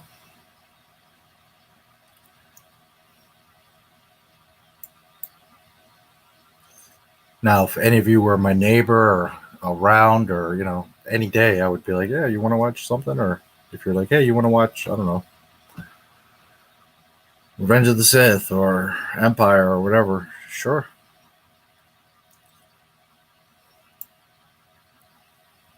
Departures was funny, yeah. Alderaan canceled. R2, yes. He gets all the babes.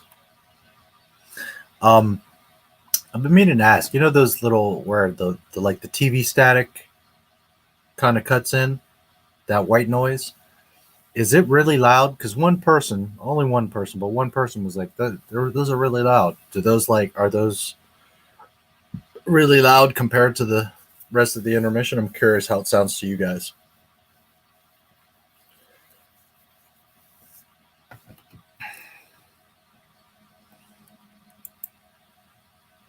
Does the Republic have a standing army? Not anymore.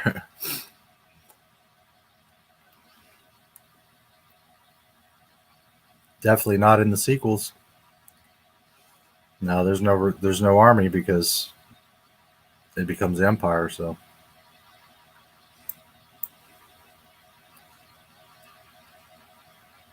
Every week? Oh no, not at all. I would be overloaded.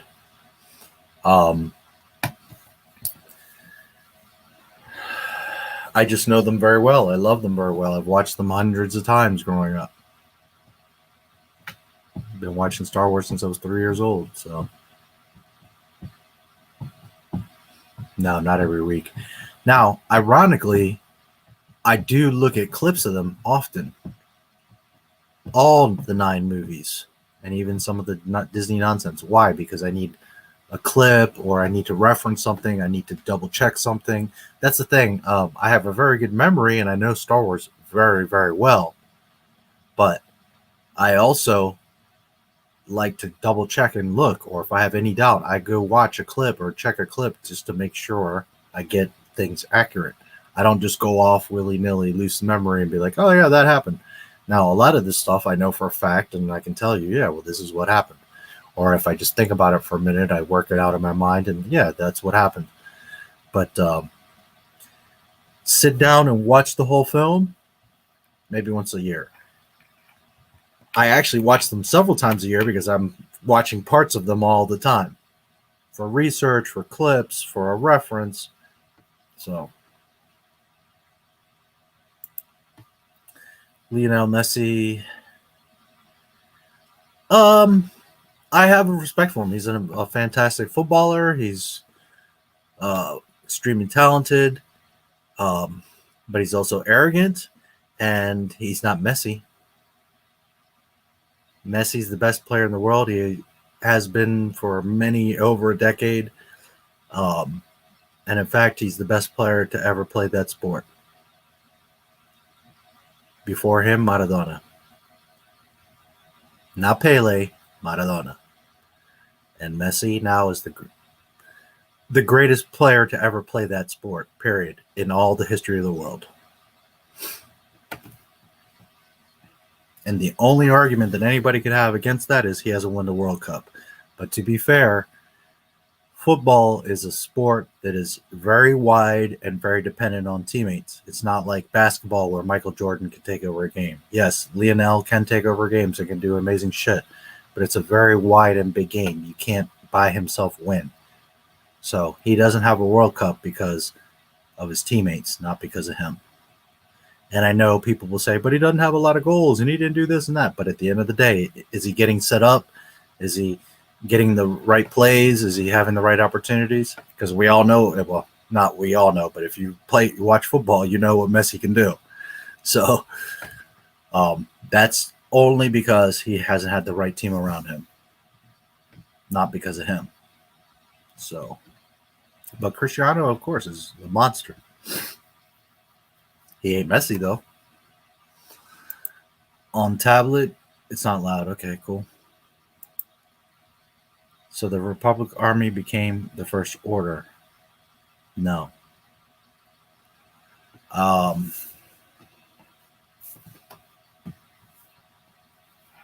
Republic Army became the Empire.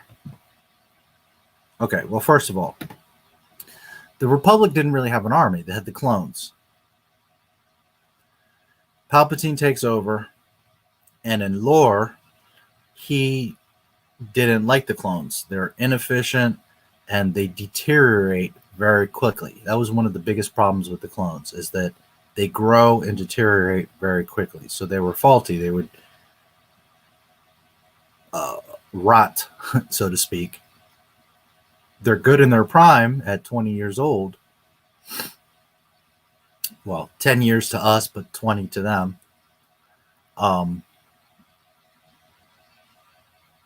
But they became a problem. So he gets rid of them, and he just gets regular humans, which are the stormtroopers, which turn out to just be militia, people that just join up or that were recruited. Stormtroopers are just average Joes like me and you. So when you say Republic, I think you're thinking very broad, because to me, Republic is the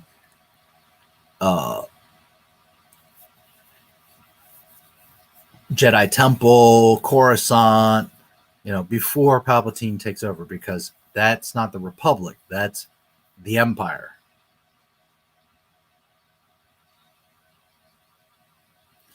The Empire ruled by fear and pressure, not because systems were united underneath it. They were united under force, not as the Senate.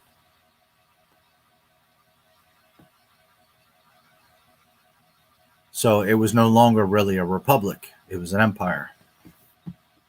New Galactic Empire. So the Republic didn't really have an army. The Empire, Palpatine did. Later, the Empire gets crushed. They all run and flee, the remnants. Now we're talking Disney fan fiction. Let me check YouNow. Okay, yeah, everything's cool over here. By the way, YouNow, I'm double streaming over on YouTube, and I'm not doing it through YouNow to YouTube. It's two separate tabs. So, hello, Ariana Grande. Hello, Sainter. Thanks for stopping in. If you're still around, I appreciate it. I don't think you are. I think there's only one viewer over here. Anyways, so in Disney, the remnants of the Empire all escaped and went to hide in the Forbidden Territory. Originally in the Forbidden Territory, they went, regathered themselves, and secretly began to build Starkiller Base and the First Order. The First Order is basically the remnants of the Empire. This was established in their canon, that they were going to keep all in place in a book, I believe it was Bloodlines. Leia was part of the new Senate, the New Republic, and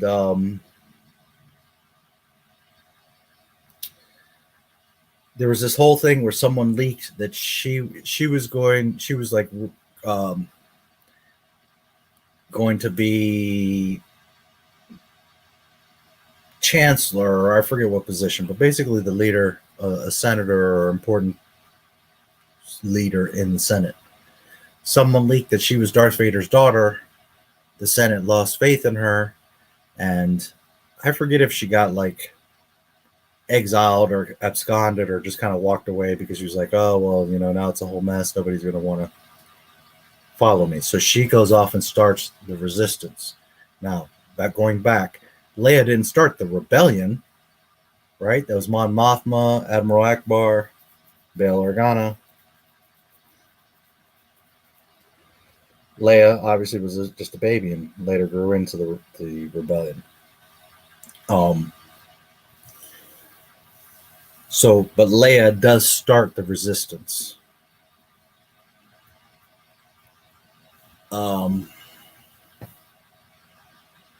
Then the First Order starts to come into power, and you see the Force Awakens, right? But according to them, the remnants of the Empire went off to the unknown territories, the Forbidden Territory, and became the First Order. Later, after they fucked up all their stories and got it mixed up, and now they're doing this backpedaling of trying to explain their mess, now they're claiming that Starkiller Base was being built back when the second Death Star was being built, that Palpatine had the whole armada of Star Destroyers already. Vader went to visit Exegol. A whole fucking dumbass mess. So, as far as true Star Wars canon, there is no Republic Army. As far as Disney's nonsense, they started after the Empire was crushed, but then later they retconned their own shit. And like I said, Palpatine always had the Star Destroyers being built before he was killed, and he knew he was going to get killed, so he had all these clones, and he had the planet-destroying devices on the bottom of the Death Star, and they were in Exegol, which none of that or of the Star Destroyers, which none of that makes sense. Why would you be building Death Star 2 if you're already building Starkiller Base and you've got 5,000 Star Destroyers with planet-destroying lasers on them? But you know, Disney can't keep their shit together. Disney is desperately trying to retcon everything from the OT. So it's a freaking mess.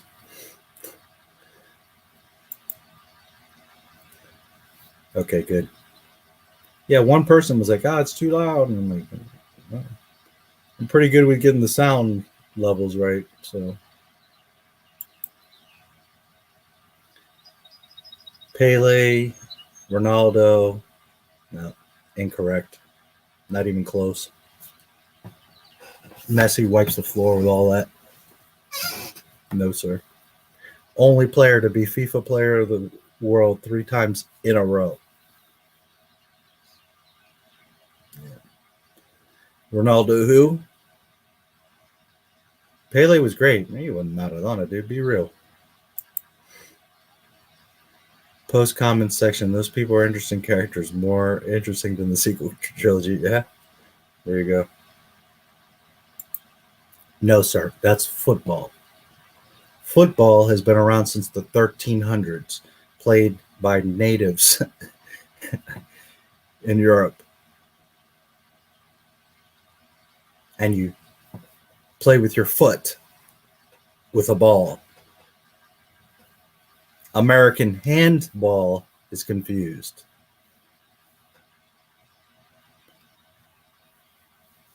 American handball has millions of fans.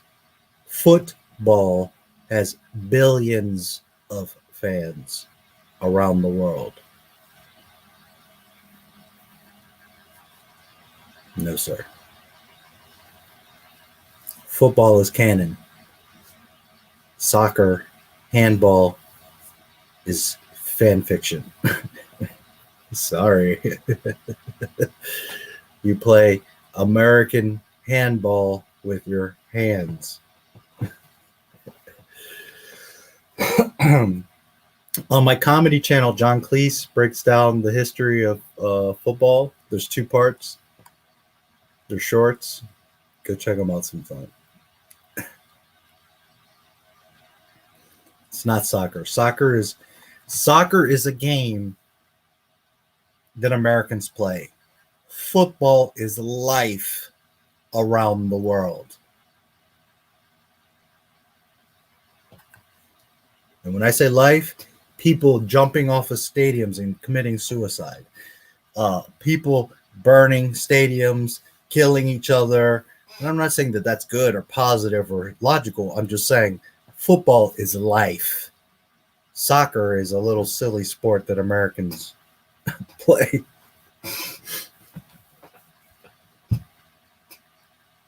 And until Americans start to play football, they're not going to win much of anything. Disney shit, not real Star Wars. Yes. Ronaldo, Messi debate. It's not a debate. Messi is far and away superior to Ronaldo. Top 3 leagues with success in each. Yes, top 3 leagues with all kinds of talent around him. Messi by himself carrying Barcelona. Now, Barcelona has a tremendous amount of talent. I'm not saying, but Ronaldo had a lot more talent. And he also bounced around to the best clubs. Messi stayed in one place to build and establish himself. Big difference. Spanish league, absolute legend like Iniesta, Xavi, Ronaldinho. Yeah.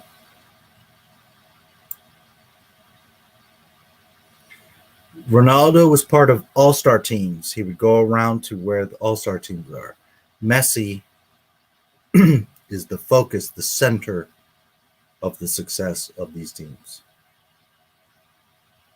Big difference. Few playing besides him, and I don't even mention Messi. Also played alongside Villa, Henry. Arne arguably played with more talented players that helped propel his career. I'm not saying he didn't play with great players, and I'm not saying he did it all by himself, but Messi isn't the player he is because people elevated him. Messi is Messi.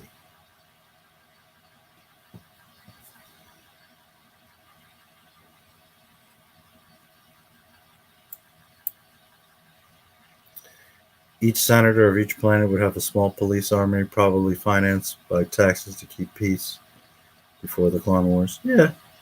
There's little, but like an actual army of the Republic, there is no Republic.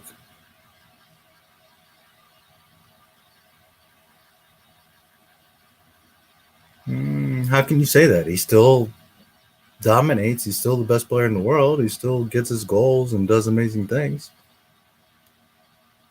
The club winning that kind of titles and all that, that's irrelevant because, again, we're talking about one player in a sport that is very wide and it's dependent on, 10 other guys doing a whole lot of stuff. It's not, again, basketball where you can take over the game. Kobe or LeBron or Jordan or Magic, those guys can take over on a small court, 10 people. That's different. When you're talking about a huge wide field with goalkeepers and, that's different, dude. 20 guys, it's totally different. You're running, constantly and up and down a big field. It's a totally different thing. If Messi was in a confined, like, let's say Messi played indoor soccer, holy fuck. You'd have like 50 goals a game, dude. It would be insane. Football is a very different sport. You can't one guy to dominate the field is very difficult. Cannon, whatever. Had more success international tournaments too. He won the Euro. That's harder to win South American Cup. Yeah, because he's surrounded by a team. Ronaldo didn't win. His team won. That's the difference.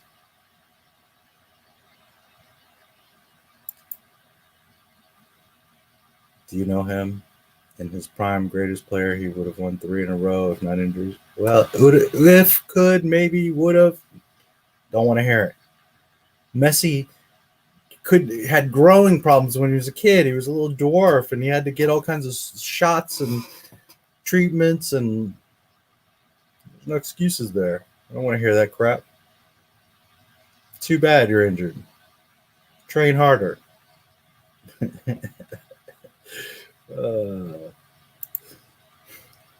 Remember, Messi had to take high as a teenager, keep up with people his age. No way he would have lasted in the 90s. Siri. I can't agree with you. It's the greatest player to ever play the sport, buddy. Watch highlights of Brazilian Ronaldo and be amazed. Not Portuguese Cristiano. Yeah, I know who you're talking about. Mr. Fancy, do tricks with the ball. I know. 2 World Cups, Messi 0. Yes, because of his team. He didn't win them. Brazil won them. Big difference.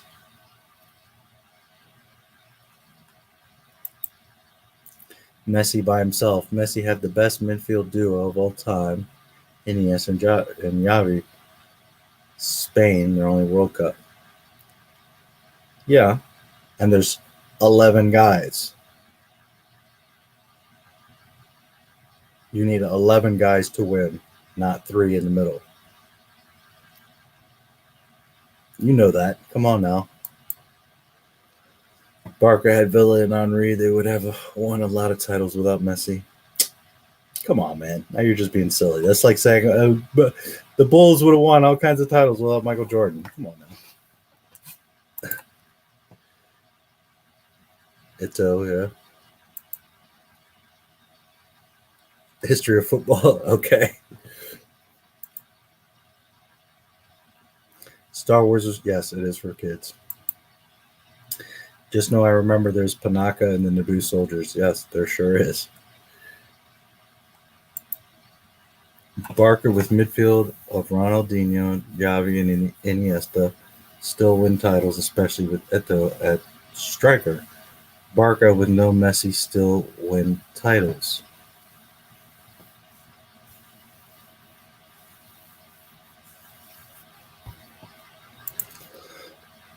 Was trying to figure out if Disney Republic has a standing army, not the real Star Wars, because that was in the movies.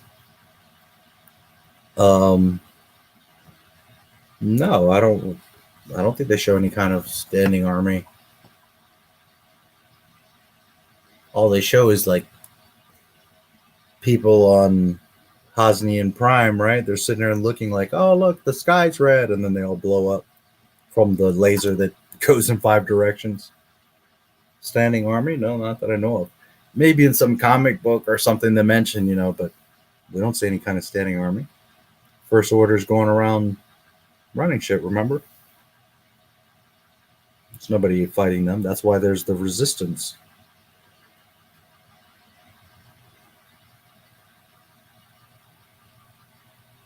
So, no, not that I know of.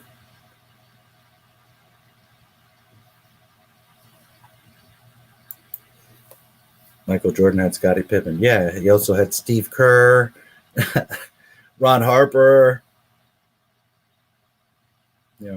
Tony Kukoc, Dennis Rodman. The greatest player of any sport of all time. Didn't do it by himself, dude. He had a lot of help.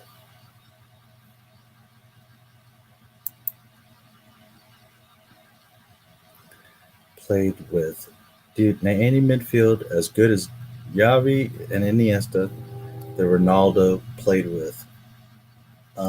Off the top of my head, I couldn't tell you because I don't know all the clubs and all the players and all that. I'm not that type of football fanatic.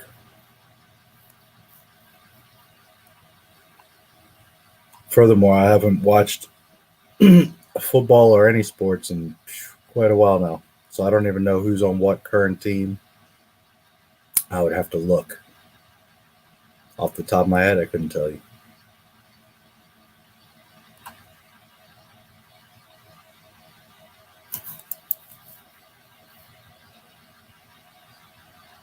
Yeah.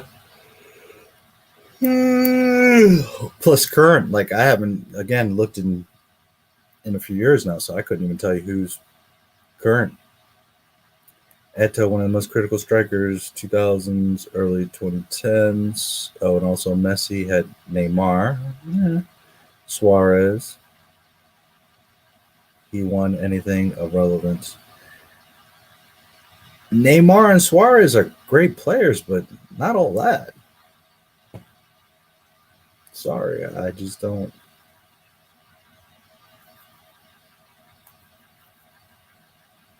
Suarez especially, like Neymar, maybe a little bit more, and he went off to, what's it called? I forget the team right now, but he got that big-ass contract.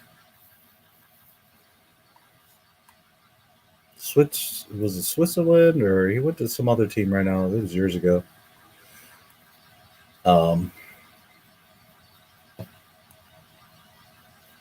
Suarez, I never was overly impressed with. Neymar was pretty good, but he's a kid.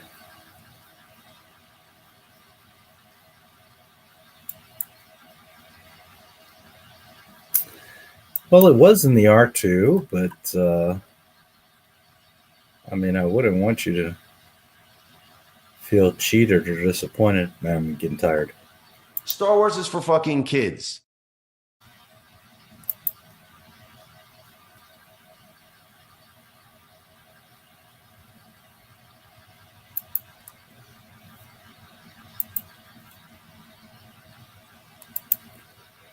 Because you're not a football fan, yet you say Messi is the best player ever. No. My family's from Argentina. I've known about football since I was a little kid.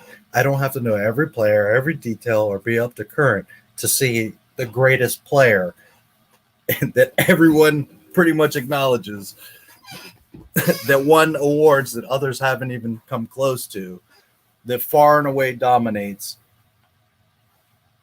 No, dude, I don't have to know every stat, every team, everything to know that Messi's far and away the best player in the world and has been for over a decade. Shell, what are we going on? 2 decades? Be real. I know there's a lot of other great players, but I don't have to know every stat, every player, where they're currently at, every team to know, to have watched hundreds of games, to just compare this one guy that's like this and doing shit like, you know, scoring behind the goal and all kinds of shit. I don't have to watch every game and know every position and every person that's everywhere at any moment to know that Messi's far and away and on another level of everyone else. It's not true. It's not opinion. Ask 1,000 people and 999 are going to be like, dude, Messi's the best player in the world. That's not like me stretching. I mean, that's, you know, pretty. When you have entire stadiums that he visits, even World Cup stadiums, and the entire crowd is like, Messi, we love you. You're the best player in the world. It's, you know, it's kind of hard to argue, dude. And I understand there's people that love Ronaldo and other players, and, you know, that's their favorite, but that's subjective. Objectively, he's known throughout FIFA to be far and away the best player. Again, the only thing you can say that Messi hasn't done is won the World Cup, and that's a team accomplishment. That's not a Messi accomplishment.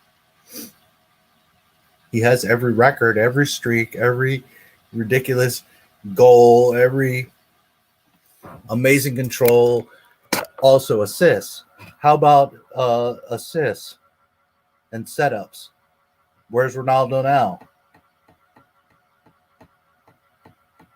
Because Messi is also a much bigger team player. Yeah, Ronaldo's a striker and scores a lot of goals and all that, but that's him. Is he making everyone else around him better and setting up goals for everyone? Suarez and Neymar, how are they getting goals? Because Messi's laying the ball right in front of them. Dude, he's a whole other level. You know it. He's a whole other level of player. Any woke nonsense injected into European sports, who knows? Probably. On the Clone Wars and found many contradictions. Apparently, Filoni claims George was involved as a lore consultant, despite there being many contradictions to the movies, because Dave Filoni is lying. And because Dave Filoni contradicts himself, because there's many interviews of him saying, I would talk to George 3 times a year, George wasn't around. What was happening was, this is how it worked, and I have absolute proof of this on many counts, but go watch my Rinzler stream, and Jonathan reiterates it, but there's many other sources of this.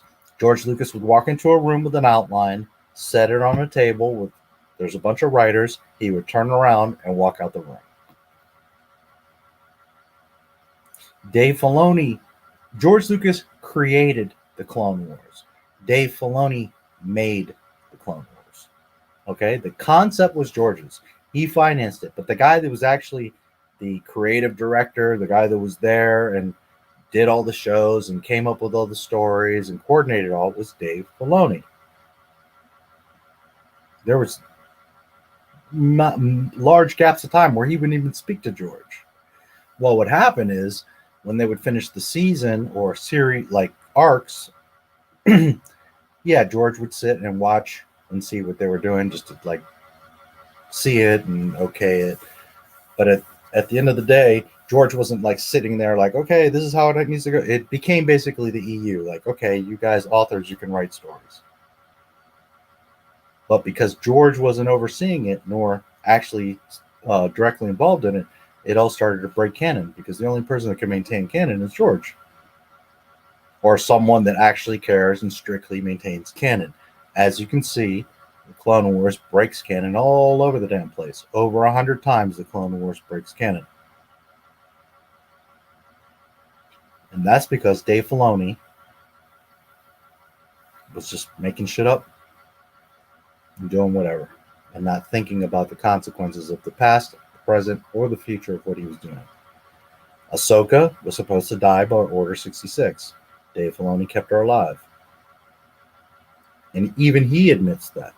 He said it out loud, that George said, or George was at the camp that she dies, I was at the camp that she lives. You know Ahsoka right now, you have Ahsoka because Dave couldn't let her go. What happened to Anakin because he couldn't let Padme go?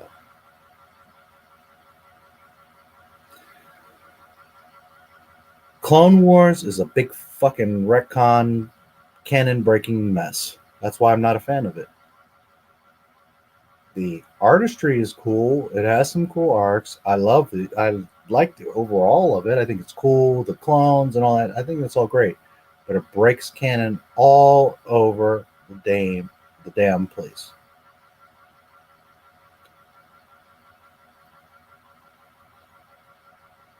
So George wasn't at all involved. Now, did he ever ask George something? Sure. Did George ever put some input? Sure. But people have this misconception that him and Dave were hanging out every day and they were best friends, and he's the apprentice and they've made the Clone Wars together. And that's the farthest thing from the truth. Filoni himself has said it out of his mouth. He barely saw George. So the contradictions you see, the mess that you see, that's Dave Filoni. Because George doesn't break his own canon. George knows his own continuity. George wouldn't be making shows that directly contradict the movies, because he said it many times. My movies are what is canon. That's what is Star Wars. Not the EU, not the games, not Clone Wars. My movies, 1 through 6, are canon. So what happened? He gave concepts to Filoni. Filoni started creating shows, and then George was like, all right, well, fine. Because at the end of the day, it wasn't true canon, so it didn't really matter. And then over time, it just got worse and worse, and Filoni got crazy with it. And then shit like Ahsoka being in The Mandalorian happens, even though she dies before Order 66.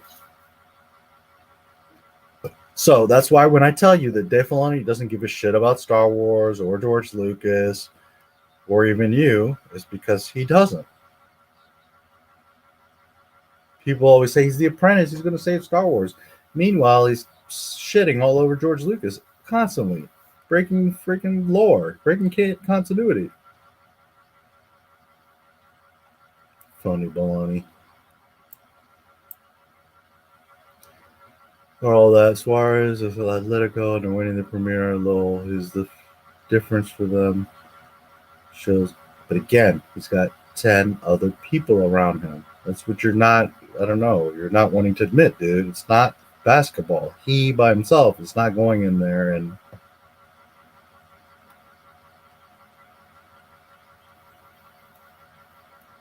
A player like Suarez on the right team supplementing, yeah, he can do a lot. On his own, is he a leader? Is he a great player?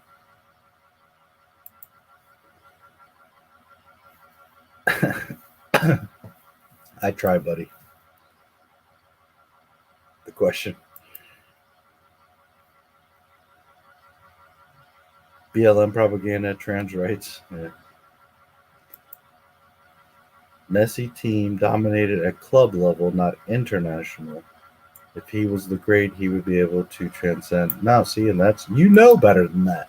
That's not how football works. Absolutely not, dude.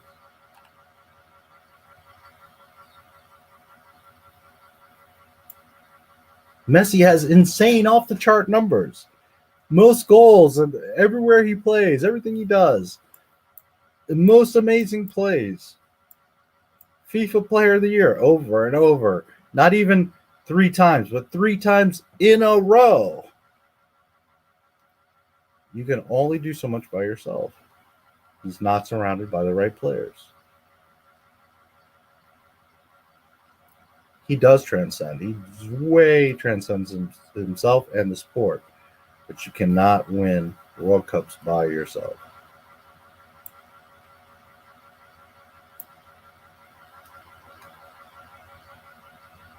And that's fine. A lot of people prefer him. I'm not saying they don't. There's a lot of people that are big-time fans of Cristiano. And generally, if you're a fan of one, you're not a fan of the other. I think they're both great players. But just being realistic, Messi is far and away a much bigger and better player than Ronaldo.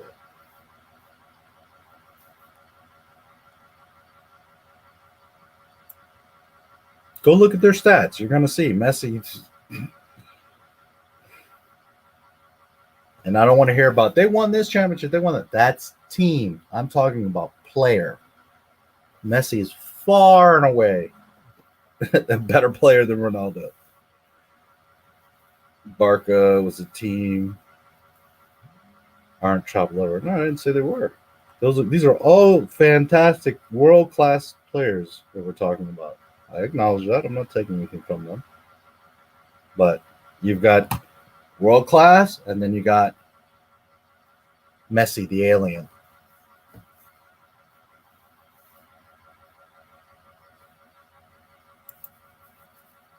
Messi was that great. He would have won the record for most FIFA World Cup goals, but he doesn't.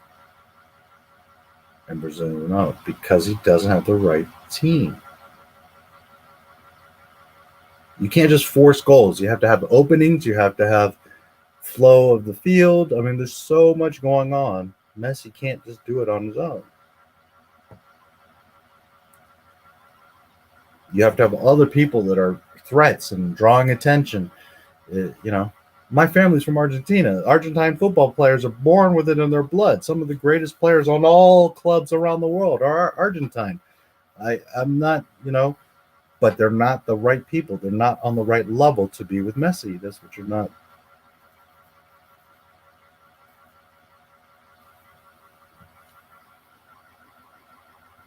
Some of them, but not everybody that he has. George Lucas isn't credited for writing. He never wrote a single episode, not one. And some people think like he wrote it all and he developed it all, and no, he didn't do none of that. He came up with the concept. He created Ashla and he funded it. And then he said, "Here you go, Dave." Do you know why Dave Filoni was brought into Lucasfilm? Specifically for that, to develop the Lucas Arts Animation Division, or Lucasfilm Animation Division. That's what Dave Filoni was brought in for, specifically that, so that George could hand off this expansion project to somebody that he thought knew and would respect the lore and make an extension to Clone Wars.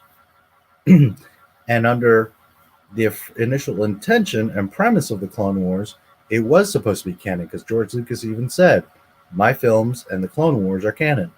But very quickly, like even in season 1, but definitely as it kept going, it just went all fucking all over the place, breaking canon.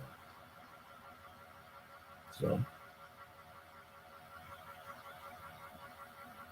but George never sat in a room and told them the concepts or write a story or any of that.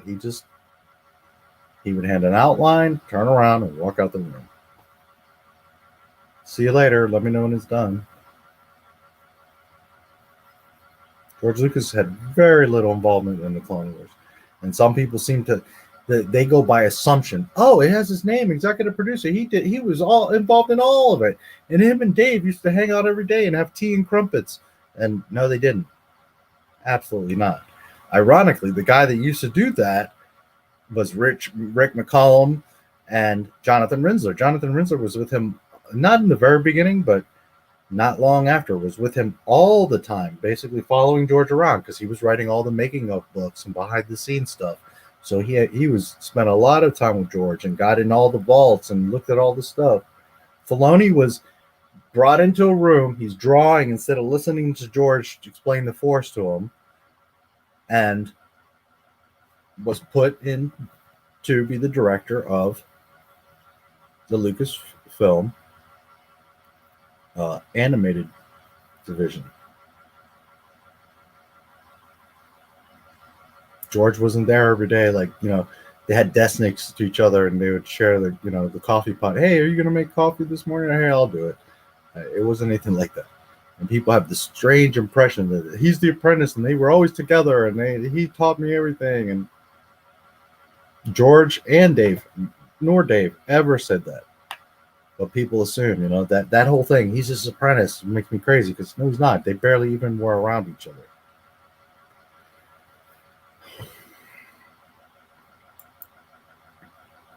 Cristiano Ronaldo is a winger, not a striker, especially in his prime with Manchester United and Real Madrid nowadays. He plays striker because he had slowed down considerably. Messi is a winger. Okay, I think I might have said striker.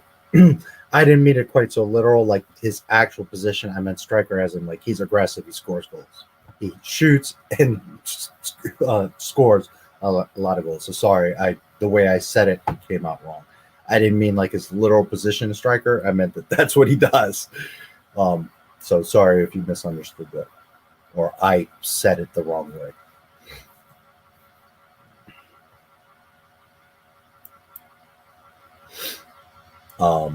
Messi's not a striker either, but right, he scores a whole lot of goals now, doesn't he? And pretty impressive ones. The Clone Wars has always been less canon than the movies. Oh yeah, pre-2012, the show consisted under T canon, which was a level under the movies and specifically created to give Filoni creative freedom. Yeah, there only is one true canon, and that's the movies. That's the thing. Like another thing that get people get caught out there. Well, they used canon because it was a different level canon, and no, there's no such thing. There's not like history and then the other version of history and then another level. No. There's one true reality, one canon. Everything else is not canon. It's not a level of canon. It's canon or not canon. That's by definition of what canon is. Now, yes, I know that Lucasfilm had levels of canon to help differentiate the level of accuracy and continuity and how official it was. I get that. I'm not arguing that. I know very well what that is. But what I'm telling people, and they don't always seem to understand, is canon is not flexible, breakable, extendable, partly, other levels. Canon is one defined thing, one continuity. And anything that goes off of that continuity, even a millimeter, is not canon. It's just that simple. Canon isn't levels. Canon is it. That's it. Reality. And anything that deviates from that reality is not canon. So by giving it, this is an argument the EU people like to use a lot. See, it was canon because they said it was this level canon. But just the fact that you have different levels of canon, that by definition itself tells you that they're not canon. Because there is no levels of reality, no levels of history, no levels of canon. There's what is canon. Now, that's not to say that the EU and a lot of other stuff wasn't official. Absolutely, it was real Star Wars, and right there with canon. And I'm fully aware that they had their levels of canon, but again, definition of canon, there is no levels. There's canon and there's non-canon. That's what it is. But anyways, so you shouldn't look at it as like, well, there was the G canon and then there was the other canon. No, what you need to look at is this is life, this is reality, this is history, this is fact. Canon. Clone Wars, Rebels, Mandalorian, Resistance, Bad Batch, all that Disney bullshit has all deviated from canon to different degrees and in different ways. And then furthermore, all this Disney stuff contradicts itself. 7, 8, and 9 go totally away from canon. They're not canon either. Doesn't matter what Disney calls it or what people want it to be. It's not a matter of opinion. That's something when people get caught up on. You just don't like them. So no, it's not about me liking them or not. It's not an opinion. It's this is established. And any way you go away from this established thing, it's not canon. Doesn't always mean it's bad. It's just that it's not canon by the definition of canon. So Clone Wars cartoon was never canon because from the beginning it started deviating and breaking shit. Was the intention for it to be canon? Yes. Did it primarily start as canon? Absolutely. But not long after it started, Dave Filoni went and broke that shit. So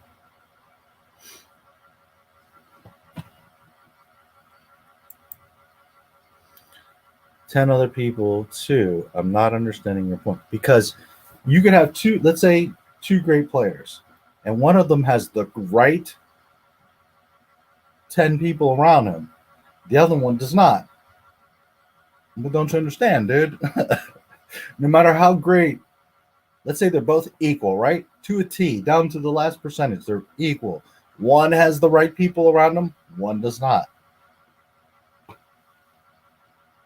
You have to be able to understand that. You talked about indoor football. Scored all 26 goals in a 26 win. Messi couldn't do that.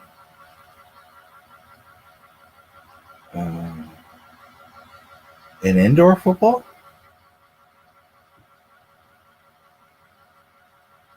I'm lost there because I don't know about Ronaldinho and indoor football. When you're talking about indoor football, are you talking about stadiums that are closed domes?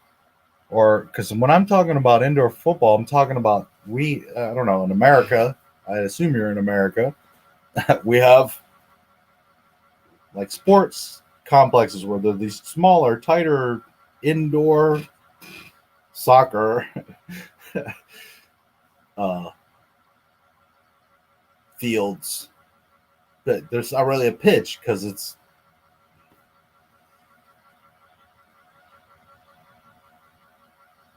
it's usually less players and it's a much smaller arena.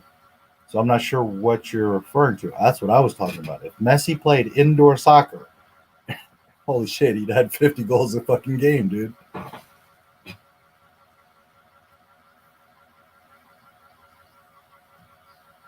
I'm not talking about a closed off pitch, if that's what you thought. So I'm not sure. When you say indoor football Ronaldinho, I'm unaware of him playing what I'm describing. Maybe I just don't know, and that's fine. But I'm not aware of that. So I'm not sure if you're talking about a pitch that has a closed dome.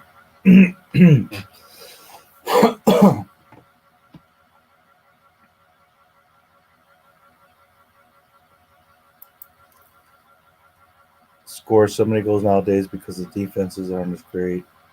Just like the NBA, that's why there's more goals, less focus on defense. Yeah. Honestly, I haven't watched a match in quite a while.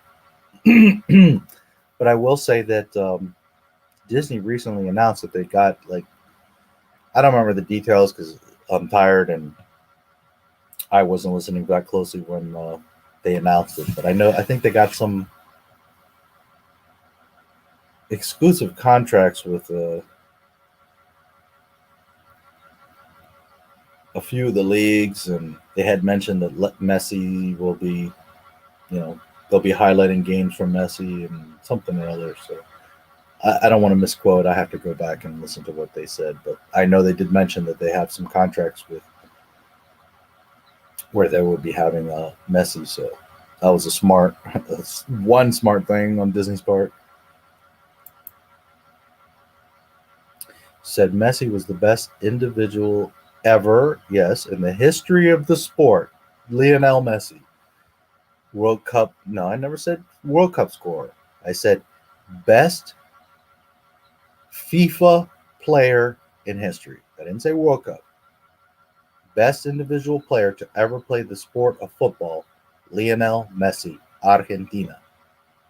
Before him, Diego Maradona.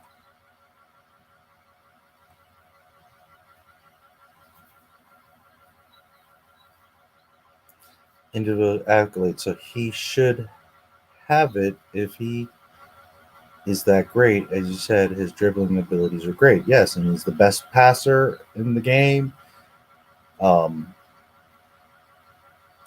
But again, World Cup is first of all, any football match is 11 guys. World Cup is even worse. That's a whole other level. And remember that Messi is playing with players that he doesn't see for years. A lot of these other clubs, number one, have players that play together. And number two, and you know this, there's clubs that bring in players from other nations and naturalize them so they can play on the World Cup. You know this. Argentina doesn't do that. We have Argentines playing Argentine World Cup. Okay? We're not getting the best players from France to go play in Brazil and, do all this monkey shit. Be real.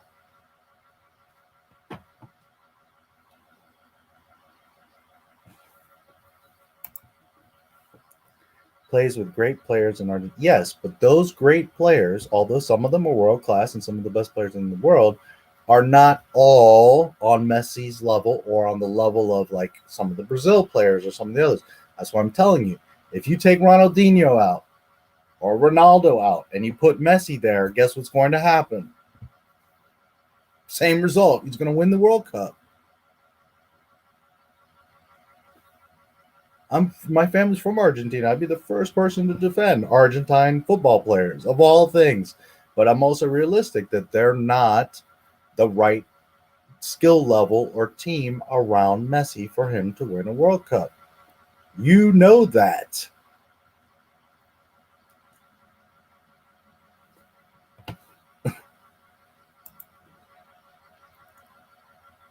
Yes, she's a brilliant coffee maker. I turn greatness into conspiracy. No. Fact. Do we have stats for Pele and Messi? Yeah, there's plenty of stats you can check. I almost thought about pulling them up, but right now, man, I'm tired. I don't want to get into all that mess. I don't know why Bobby got me into this whole football mess right now. Damn you. Played with Barcelona his whole pro career. Many great players. Right. And did they not win championship after championship and dominate Europe? And hello, are we talking about the same Messi, or are you in a time warp? Did Messi not win every individual award like 5 times? I mean, come on, dude.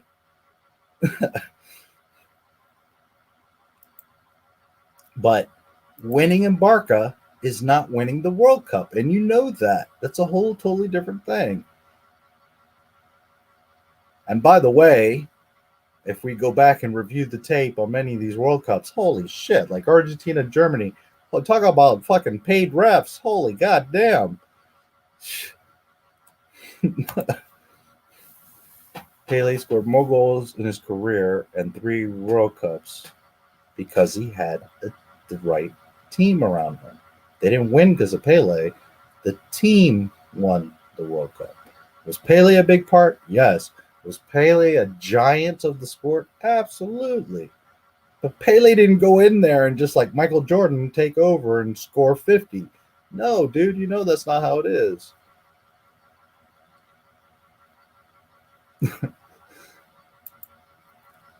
"10 years ago, I did not understand George saying all the EU stuff wasn't canon. I get it now." Yes, listen. You write a story. Let's say you write an autobiography, your life story. That story gets famous. People love it. People love it so much that they want to more of it, and they even want to be involved with it. So now I'm a pretty good author, and I come along and I'm like, man, I love your story, man, your life story. It's amazing. Can I write books about it and expand on it? And you're like, yeah, sure. Okay, so now with me, with very little knowledge, you don't really give me any information. I'm just going off of what is canon, which you've developed. And all the authors, all of them, Alan Dean Foster, Flint, Zahn, all of them. Who's the guy, Revenge of the Sith? Oh,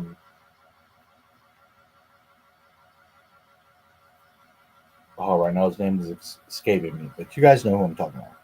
All of them say the same thing. I had like one reference book. They didn't tell me anything. They told me like 3 key points, and I had to write the story. So I come along, and I'm like, I'm going to write some extra stories about your autobiography. And you're like, yeah, sure, okay. I don't know your life. I didn't live it. I wasn't there, and I'm not on the phone like, hey, is this right? Am I this? You give me like 3 notes. I was born in this state. I became a carpenter, and I was married to Susie. Okay, and the rest, I develop a whole story. So now, as much as I love your story and want to respect you and write a good story and all that, at the end of the day, it's me creating whatever. You understand? So it can never be canon, because the only way to be canon is if George is literally overseeing and dictating and telling what the story is. But then if that's the case, then what's the point of hiring a writer or an author to do something? Because now he's not writing his story. So that was the point. George put certain parameters of what you can and can't do. But in general, Timothy Zahn and all these other guys had the freedom to create stories. And when someone else is creating stories, no matter how much they're trying to be accurate and trying to be respectful, at the end of the day, they're putting their own spin, their own opinion, their own thoughts, their own ideas, making up characters, Mara Jade, and all these other things. And they can never be canon, because George isn't sitting there checking and double checking and making sure that it all fits in continuity. Plus, George knows the story way ahead and way behind. It's not on paper, or he hasn't said it out loud. So the other authors had no clue. He knows what's going to happen to Yoda, or how Luke is going to turn out, or whatever. But other authors came along and embellished and said, okay, well, this is what I think what Luke would be like. This is how I interpret these type of things. And they're beautiful stories. I love the EU. That's real Star Wars. They're gorgeous. They're amazing. Fantastic stories, introduce some of the greatest characters that a lot of us love. It's not taking anything from the EU, but from day one, literally the first EU book, Splinter the Mind's Eye, broke canon and was not canon. Was it for a short time, for months, a year? Yeah, because it came out before Empire. It was the backup to, if Star Wars failed, I needed a cheap way. George needed a cheap way, an inexpensive way to make a sequel.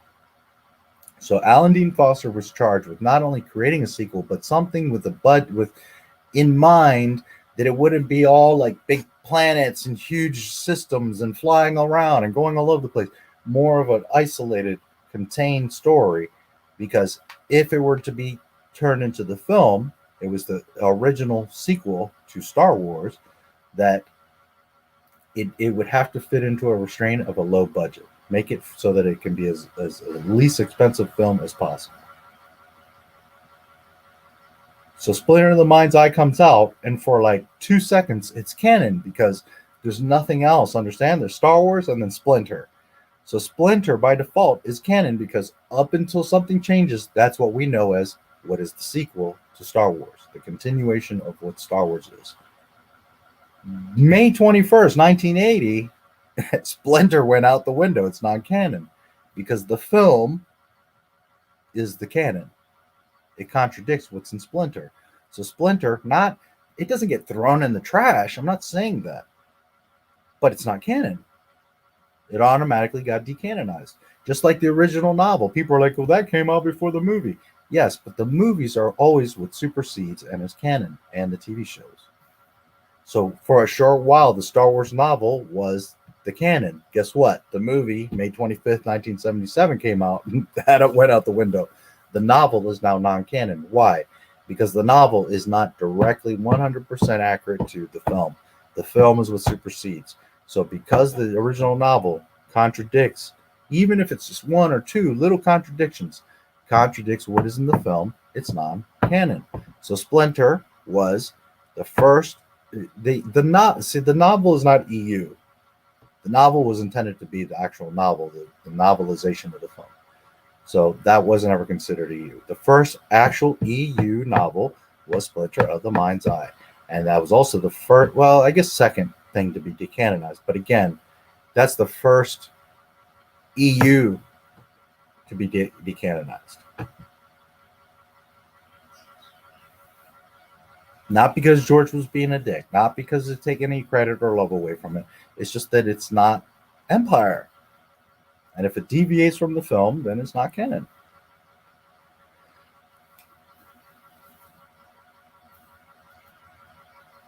So everything, books, games, comics, toys, all of that stuff was never canon. Is it official Star Wars? Yes. Is it great and part of the lore and important and beautiful? Yeah, absolutely. But it was never canon.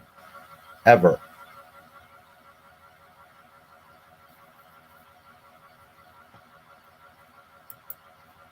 World Cup to be considered. I don't agree with that. I know that a lot of people do that. First of all, his career isn't over.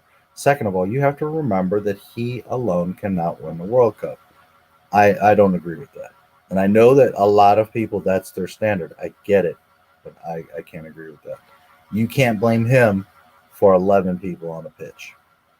Nope. Played with an average team. Okay. That was a different time, a different sport. He was way ahead of everyone else. I mean, that was a totally different comparison. Maradona was also playing against very average opponents. It's not like Messi that's dealing with all these insane defenders and teams that are much stronger. I mean, it's different. Just in Barcelona, he's playing like against world class. Never mind a World Cup. It's a totally different comparison, dude.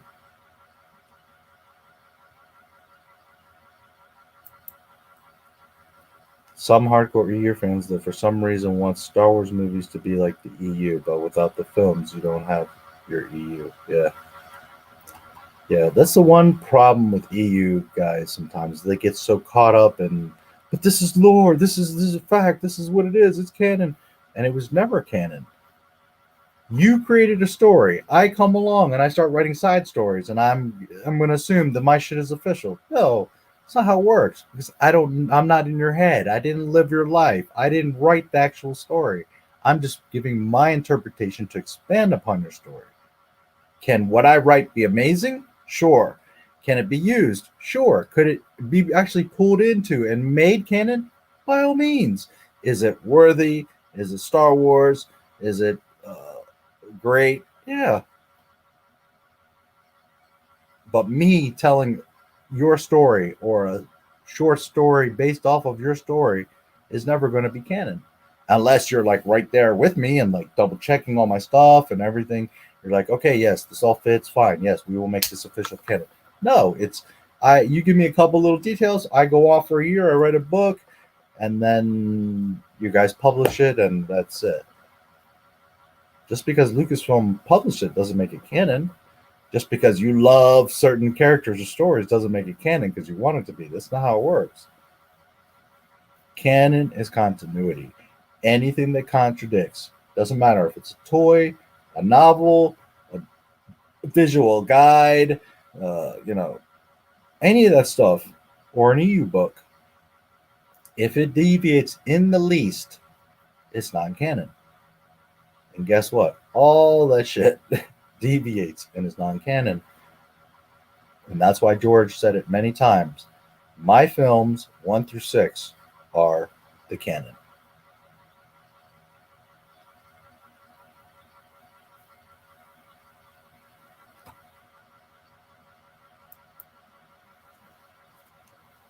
Oh, we're 8 hours. I'm running out of gas. So. And I got to be up in 3 hours, so we're going to wrap up here shortly. Argentina are one of the best football teams in internet. Yes, they gave 1-2 World Cups. I'm the first person to tell you that, dude. My family's from Argentina. You don't have to explain it to me.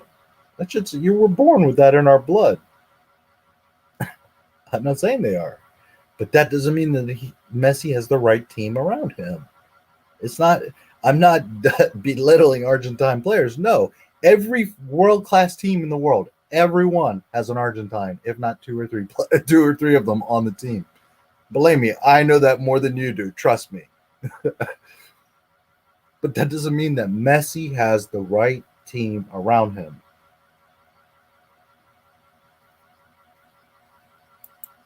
Or the right coach. I don't. He had a good chance in 2014 World Cup. Yeah.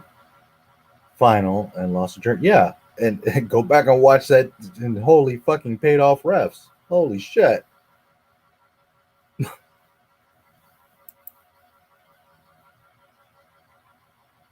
He was a no-show. That's not true. Absolutely not true. Go back and watch. To remember, Messi had great players from Spain, Spanish team that feared Xavi and Iniesta, plus other Barcelona players. 3 of 3. Okay.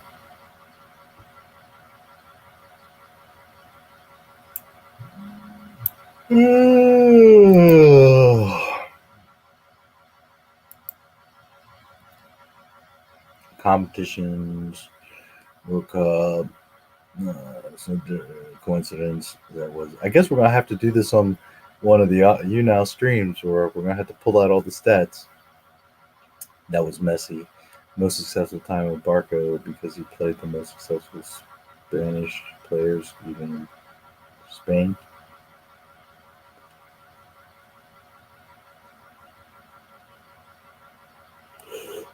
Yeah. Spanish league, many of were in Barcelona. So without Messi, they still win the Spanish Primera and Champions League.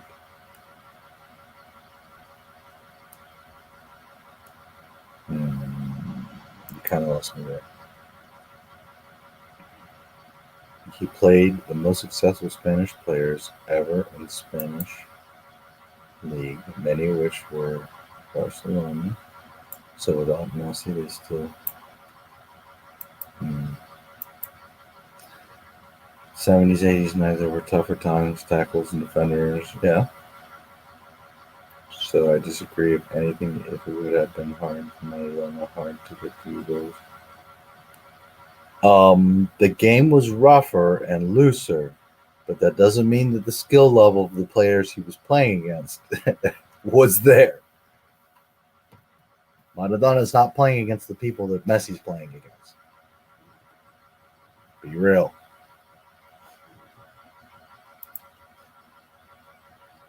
English teams, they were better than any team Messi ever faced.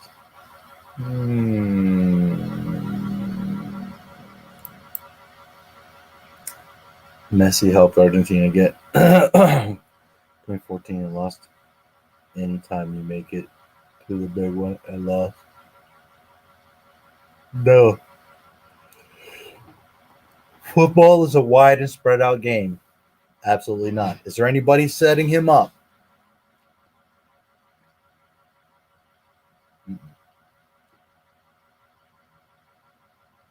Meanwhile, how many goals has he set up for how many players?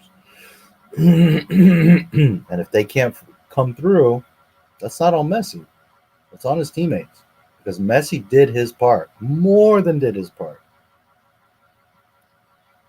He didn't get goals. Yeah, because he's fucking getting triple teamed and he doesn't have anybody setting him up or drawing defense. We all know that. Does Ronaldo get fucking gangbanged? No, Messi does.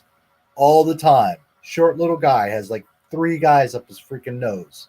Come on, dude. We're talking about 2 different, you're talking about Ronaldo's taller, stronger, and at best has 1 or 2 guys guarding him. Messi has 15 guys on top of him at all times. He can't even fucking move.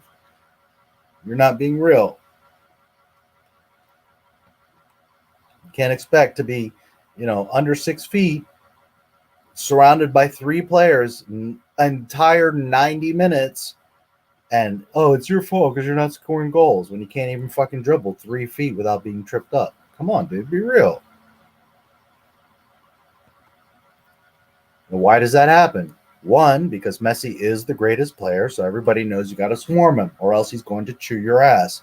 And 2, because he doesn't have other players, wingmen and strikers, that will draw the attention, that they know that if Messi gets the pass to him, and Messi's the best passer in the game, that they're going to strike and score. So as you know that they're not as much of a threat, all you have to do is shut down Messi. Well, then you got 3-4 players on top of him for 90 minutes so that he can barely move, never mind set a play. No, that's not on him. That's not having the right teammates around him.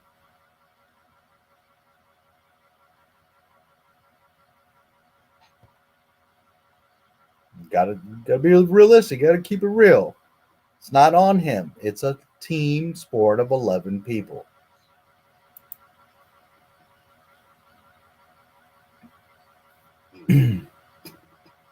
Okay.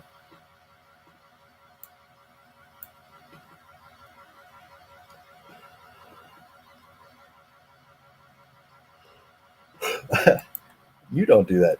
Still going, huh? NotMySTARWARS is awesome. Yeah, well, I gotta finish because I do have to run some errands today. What time is it? 7. Yeah, I gotta get off here. Greatly skilled players, 70s and 90s. Bago, sure. Yeah. Zico, yeah. No doubt. I'm not arguing that. But go back and watch that World Cup and look at the calls that were made in that Germany-Argentina match. And it's like, holy shit. That shit was, I mean, I'm going to go to the extent that shit was rigged because holy shit. Wow.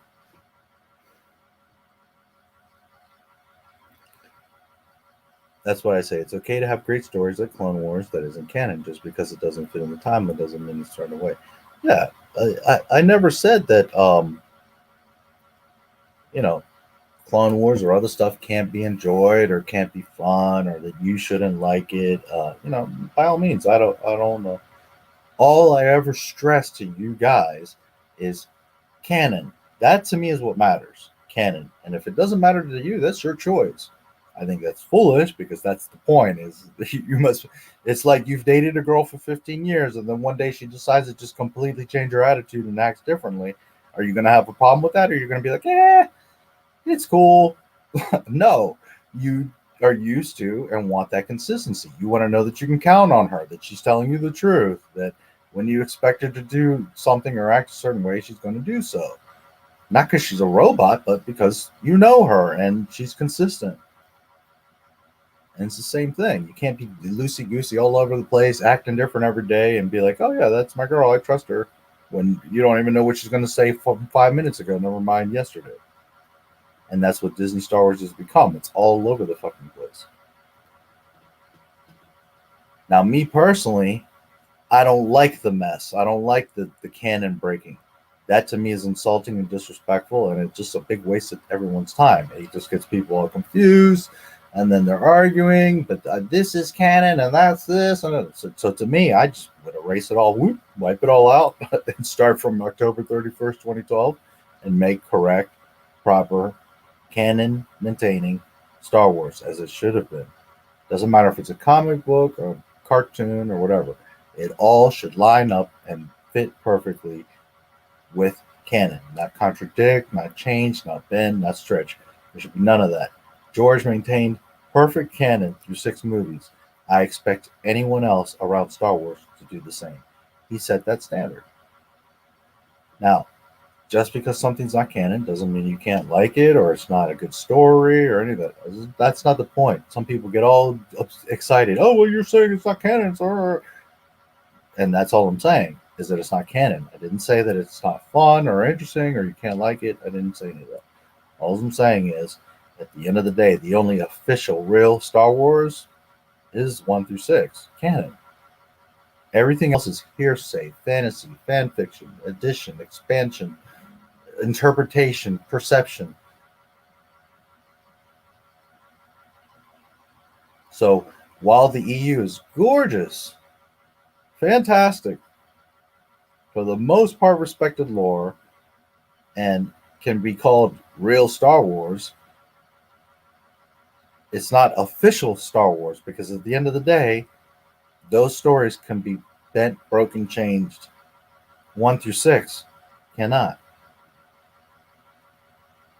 1 through 6 are the absolute gospel, law, the crown jewel. There is no bending or breaking or changing it because it is what it is. It's established, it's done. Everything else revolving around it is not canon because everything else, to different degrees, goes against the canon.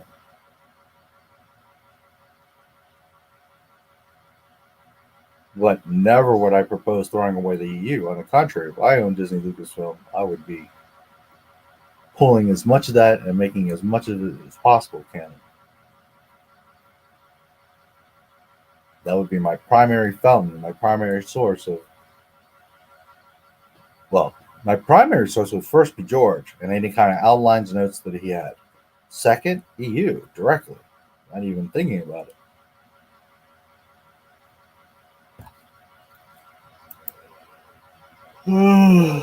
Quadruple T. Oh, Lord. Yeah, for what? A play, one match, for half an hour? I'm talking about an entire World Cup. You're every fucking match you play, you've got 5 people trying to gangbang you. Come on, dude. Messi had a couple of years as the greatest.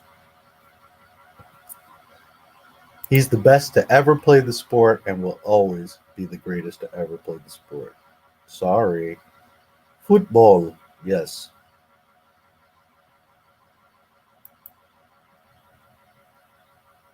Yeah, I'm sorry, he is. Copa America, that holds against him too, as that's the only best teams from South America. Yeah. And it still doesn't mean that he has the right players around him.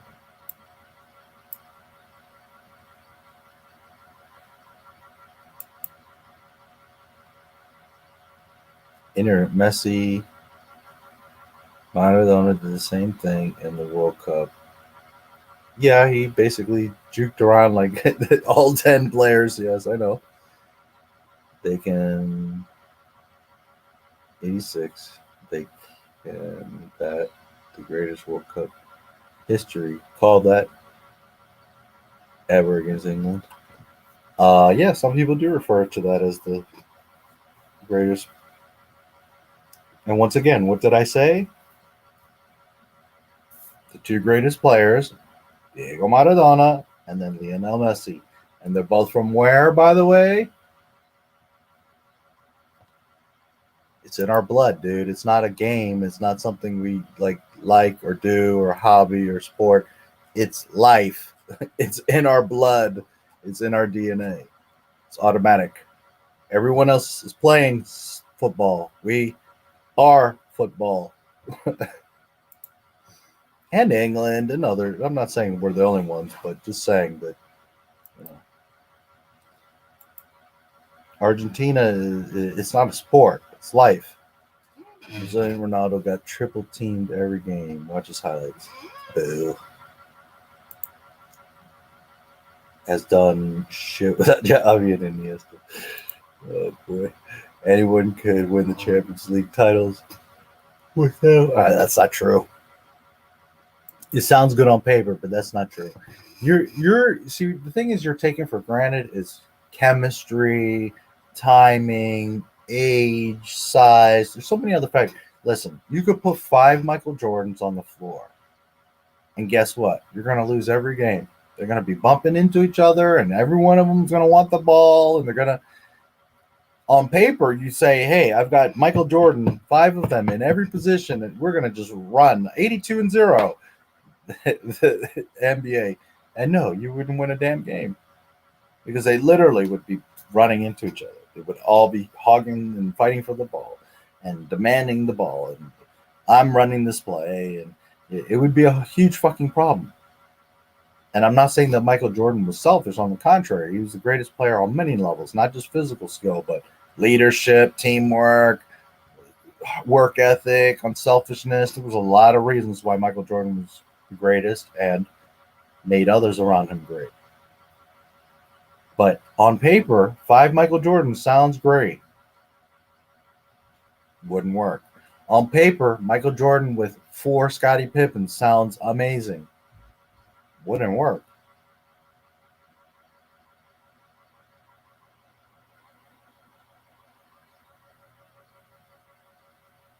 It's not how sports and life work. On paper, Scarlett Johansson would, be right here in my closet, and I could pull her out, and she'd be my wife. But in real life, maybe we couldn't stand each other. Maybe I'd want to fucking choke the bitch every day.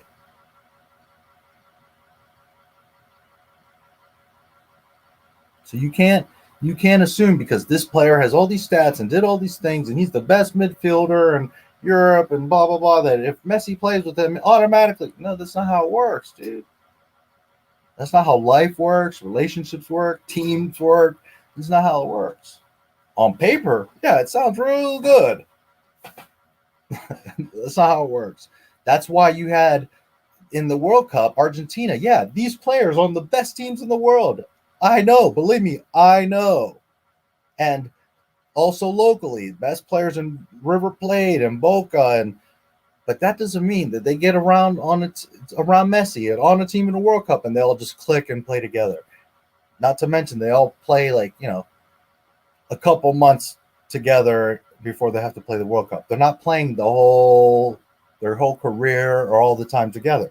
Imagine if Messi never went to Europe and he played in Argentina. He always wanted to play for River Plate. Had he played for River Plate and was there in Argentina the whole time, it would be a very different story because he would have more chemistry and understanding of those players because he would have been around them all his life. He went off to Europe, and that changed the entire thing. And I'm not saying he did the wrong thing or that, on paper, a lot of things sound good, but it doesn't mean it works in real life. You can, oh, I've got this crush on this girl and she would be the best and I'd treat her like a queen and I know we would be great together and she's amazing, she's so beautiful and I would adore her and love her and, and do all this stuff. And again, she might not fucking stand you for 2 minutes. No matter how much good intention you have, no matter how good of a person you are, no matter how well you've developed yourself, doesn't mean you're going to click. That's not how it works. So again, you could have 5 Messies, and it's not a guarantee that it's going to work.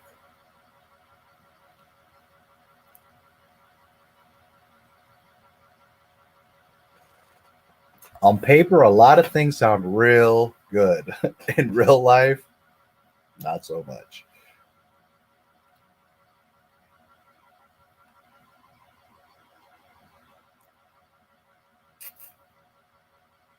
So this statement right here, very wrong. Go ask any football expert and they'll be like, dude, no, that's not how it works. Just because you put on paper or on a field the 5 guys that you think are absolutely going to work together doesn't mean it's going to work. Whereas you might be surprised. You put 2 of those guys together with 3 other average players and they might be a super team.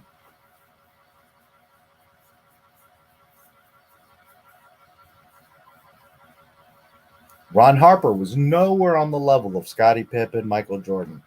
Dennis Rodman was far and away the best defender and rebounder in the league at that time. Tony Kukoc was recognized as the best international player in the world at that time. But Ron Harper, Steve Kerr, those guys, well, Steve Kerr was a reigning three-point champion, and he had the highest three-point percentage. So you could argue. But, he's a little white guy. Does he have the overall strength and skill in basketball as the rest of them? No. I mean, yes, he had good dribbles and ethic and defense, but, he's a little white dude. Is he going to hang with or have the athleticism of Scottie Pippen? No. But he was a piece that fit the puzzle, and that's what I'm trying to explain to you. That Messi, it doesn't matter. You could get the most top world-class players around him. Doesn't mean that the puzzle pieces fit. It might have just been average players. How come Pablo Aimar wasn't on the fucking World Cup with Messi? You bring in my boy Pablito, well, let's see what happens. But they didn't want to play him. They didn't want to bring him. That's one of my favorite all-time players. And I always thought, man, you put him with Messi, now we got some shit. So you see, it's not about the world-class players and them individually, and you put them in paper and you're like, oh, this is going to work, because it's not how it works. It's not how life works. It's not how sports work. The greatest teams in history don't have 5 Michael Jordans. They have a Michael Jordan, maybe 2 other guys that are, just a level underneath them. And then they got a whole lot of average guys that are doing all the little cleanup and details and extra and the hustle and the rebound and it's called chemistry. It's called time playing together. So that excuse of he had the best guys and it's no excuse. No, that's not how it works. And you know that. I know that you know this. Best passers and all of that is irrelevant, because if they don't have that chemistry, if they're not on the same page, it's all for naught. Brazil, it's much easier for them to win because they all have that chemistry. They all grew up together. They all play together. They're all on similar teams. Messi's off in Spain with one maybe other Argentine, and meanwhile all the other guys are all over the world or in Argentina. That's not fair. You can't assume they're going to have the same kind of chemistry together in a World Cup. Come on, dude. Be real. That's this statement. Oof, never in history. Called Jordan a great leader. He was a bully. No, he wasn't. He was a fantastic leader, made everybody around him better. He expected you to play your best game because he did. He expected you to give it all because he did. He wasn't a bully. He just expected you to play on his level. And that's totally acceptable. If he's going to put in the work, you got to put in the work. And that's why they went 72-10, because he got other guys to put in the work. He wasn't a bully. The Last Dance is all about painting him as some psycho. Dude, I've been a Bulls fan since I was a kid, since long before Michael Jordan.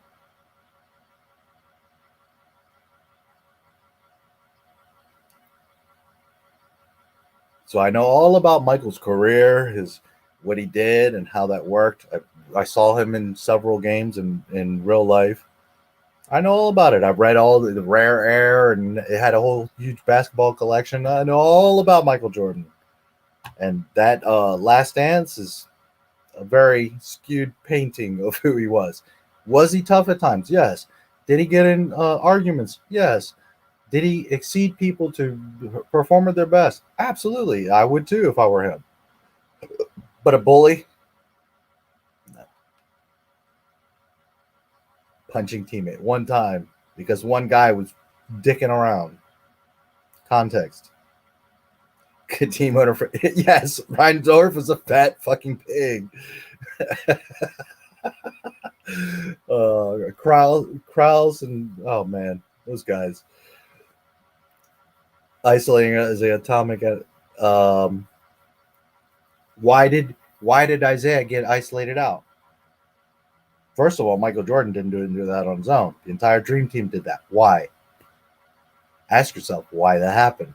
Was that just Michael Jordan being petty, or was it a reaction to what Isaiah did?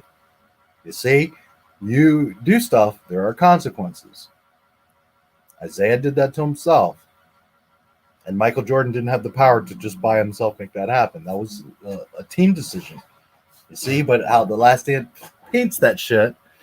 But nobody wants to remember that when Michael Jordan lost, he always graciously went and shook your hand and said, good job.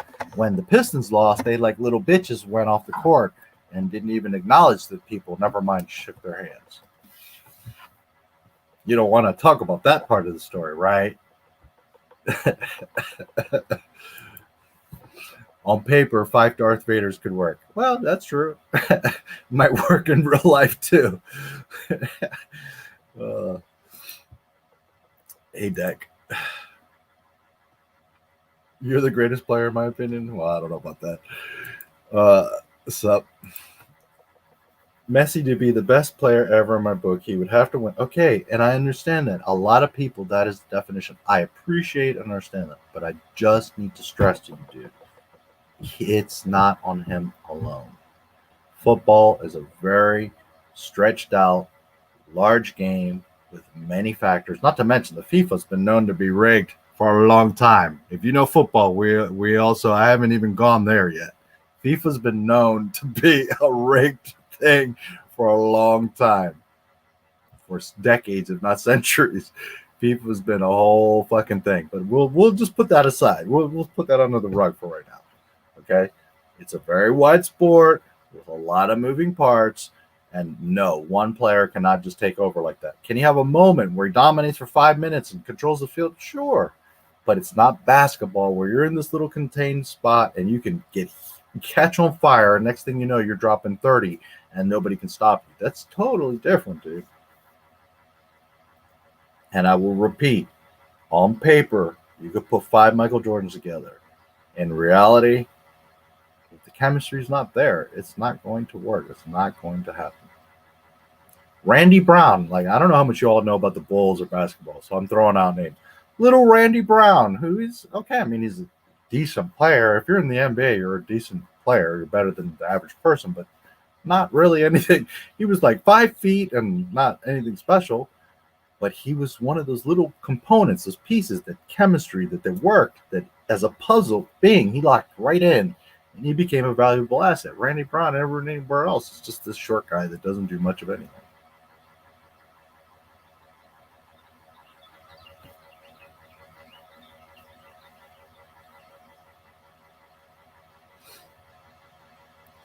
Best player, World Cup. Prove himself at another top club, different league, to be the best ever, transcend your comfort level at it. And again, in Barcelona, I mean, I haven't paid attention lately, but he's won like every freaking championship award like 5 times. The dude's trophy room must be insane.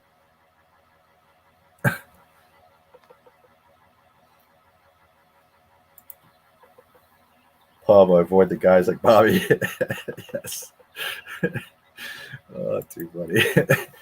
Here are the engaging anagrams going for the High Republic. You know what? I haven't even had 2 seconds to even look at that. Not. I every now and then I'll try to think, but I haven't even had 2 seconds to look at it. Too many and more important things. They're in the back of my mind. I did think about them a week or two ago, but I haven't even been able to look at them. I haven't found any new specific ones, but they're there. We'll figure them out at some point. I'm surprised no one else is actively like, because I figured some of them out, but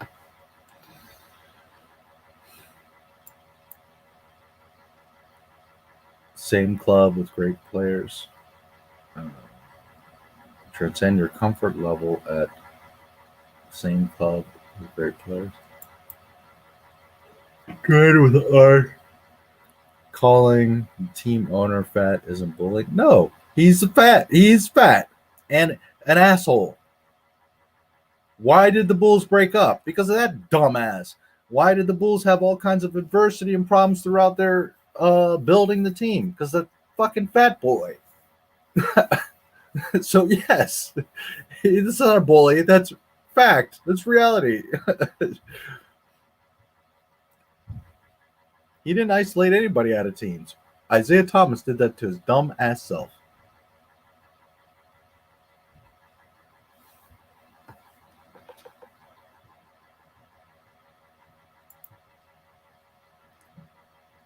You're a lost talent. You should be on a game show winning the big bucks. I don't know about that. Oh, God, FIFA gave corruption a bad name. Yeah. FIFA's known. And listen, again, I don't pretend to know everything, guys, but my family is from Argentina. I do know football. I don't claim to be the expert. I don't claim to know all the stats. Like, my mom used to date this guy. Holy shit. He could tell you any player, where he plays, when he came into the league, the teams that he used to play with, where he was born, the teams he got traded to, like who he got traded for, his biggest plays, what he did in this World Cup, how he got traded and did this and this. I mean, like this dude was like he couldn't know, like remember when to pay the car insurance. But when it came to FIFA, holy shit, he knew every player, every stat, every year, their number, their stat, their how much money they made. I mean, it was insane how well he knew football. I mean, insane. And I'm not talking about like one country or two teams, like everybody. It's insane. He knew like and we're talking about thousands of players. I mean, it was insane. So I don't pretend to be anywhere like that, but I do know football quite a bit, and especially Argentine football. And considering Argentina is always in the top 3 in the world, period.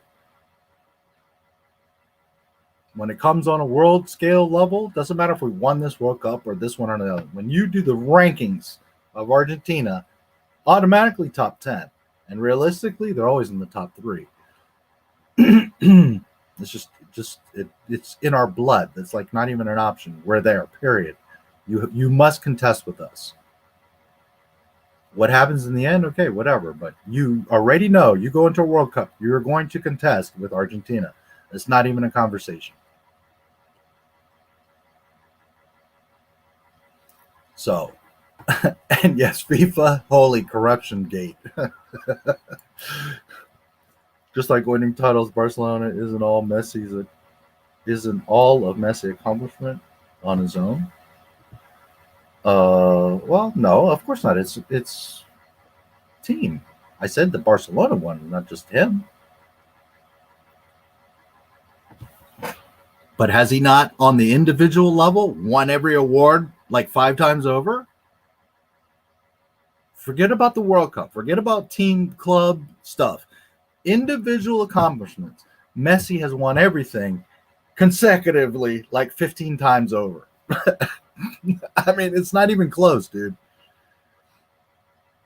So when you're talking on the club level, it goes back to what I said. It doesn't matter how many great players or who you put around them. There must be the right chemistry. You put take Michael Jordan out of the Bulls, and you put him on the Pistons.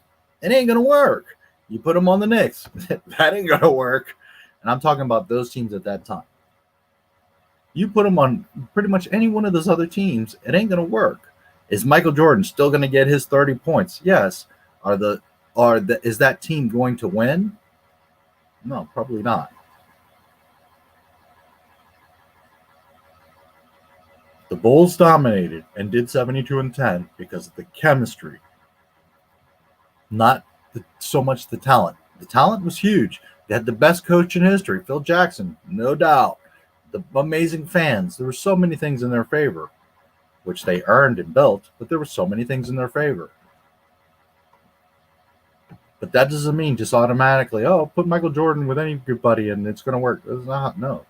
Put Michael Jordan with all the best players in the world, it's going to work. No.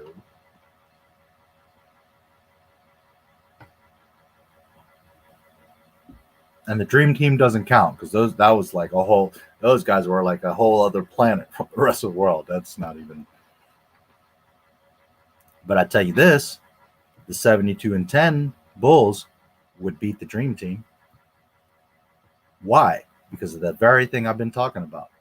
Chemistry.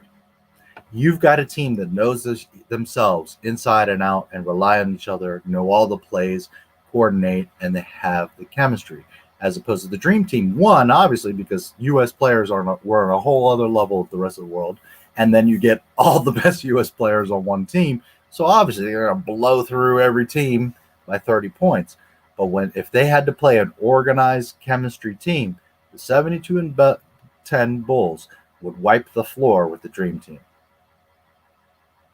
Same teams. Michael Jordan on the Bulls and Michael Jordan on the Jordan and Pippen on the Bulls and Jordan Pippen on the Dream Team. The 72-10 Bulls would wipe the floor with the Dream Team.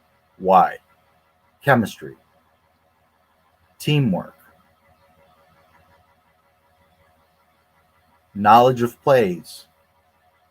Work ethic. They're on the same page. Understand? It's not about how many stacked up kings you put on a chessboard. You have to have the right flow, the right chemistry, the right understanding of each other, being on the same page. So while the dream team blew out people, it's just because of sheer overwhelming talent and size too, not because they were on the same page. Now, those guys are all-star, world-class players. So, of course, you put a Magic Johnson with a Michael Jordan, it's easy for them to pick up on the same page and have the same goal. And because they're such a high level of players, David Robinson, Scottie Pippen, Karl Malone. These guys are such a high-level player that it's easy for them to get it at least in the same notebook because they're at that high of a level. So obviously they're going to have an understanding amongst each other of how the game works, and they can read each other. But truly, one thing is being in the same playbook or notebook. Another thing is being on the literal same page. And the 72-10 Bulls, I will say it again, would wipe the floor with the dream team. Because one is a true cohesive team. Another is just the best players in the world dumped on together to go play and dominate. And in the long run, the structured team that knows the plays and understands each other and not even on the same page, just instinctively knows. Michael Jordan knows without even thinking that Steve Kerr is going to be in this corner because they've run that play 1,000 times together and he doesn't have to think about it. So Michael Jordan can go up for a dunk and be backwards and upside down and know that at any time he could dump it instinctively without even looking. Instinctively, he knows Steve Kerr's there. Whereas the dream team, they're all trying to score and they're all trying to be Joe's superstar and they're all great and you can make things happen because you have so much talent. But at the end of the day, Michael's not going to know where Magic is or David Robinson because they're not on the same team. They don't have the chemistry. They're not on the same page. And that's the thing with Messi. You can make every excuse that he had this player and that player and he played here and he played there. None of that means dick. What matters is he doesn't have the right team around him. So it's not fair to say that he wasn't good enough because he didn't win a World Cup. No, Messi's more than good enough. He did his part. He doesn't have the right people.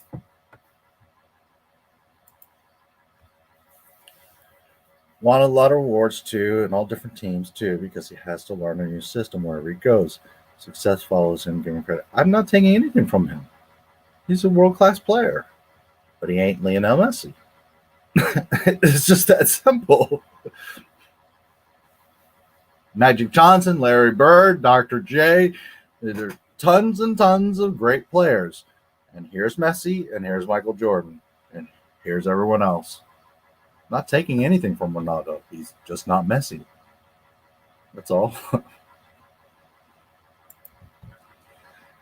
Quite knowledgeable. I love that on every show there's people debates general knowledge, and it sprawls back and forth. Yeah. Well, and again, I wouldn't be even going down this road if I didn't know what I was talking about. I don't claim to be the football expert, but dude, we're talking Argentina and football. You got into a sticky trap there. Players don't really get traded in football. They get bought. Yeah. Transfer, sure. Absolutely. But it doesn't matter whether you trade them, they, get moved around, whatever the case, bought, drafted, whatever the situation, whatever the sport, it's the same thing. Look at Wayne Gretzky. The dude used to score goals like sideways in the air. How many championships did the Kings win? He was far and away the best hockey player. I mean, not even like fucking close, dude.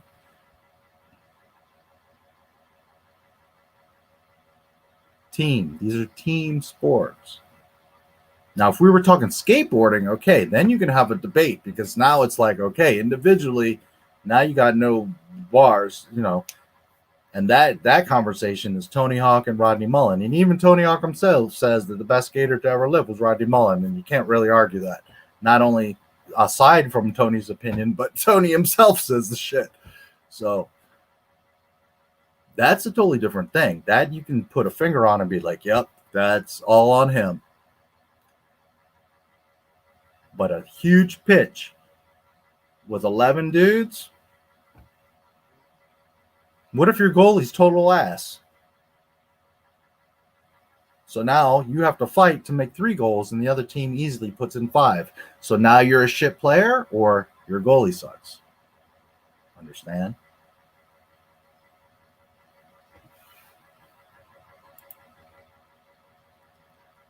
Tell people you're Argentinian when they get the call a racist white guy. Oh, I love it. I don't usually mention it, but I've experienced reverse racism all my life. I hear people talking Spanish and they assume things, and or I get people all the time, oh, you're just a white boy, blah, blah, blah. Okay. Meanwhile, I lived in Argentina for a year. I've been to Argentina several times. I've traveled to different parts of the world. Anyways. Bobby, more players are swapped, loaned, and traded than actually sold. Yeah. I guess, but that is 3 different avenues to one. Well, so in some words, more players get bought and swapped. Yeah.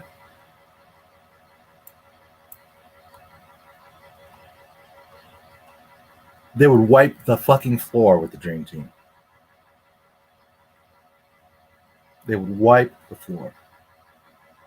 Because Magic and Michael didn't play together. Magic. Now, if the Dream Team practiced for 6 months straight together,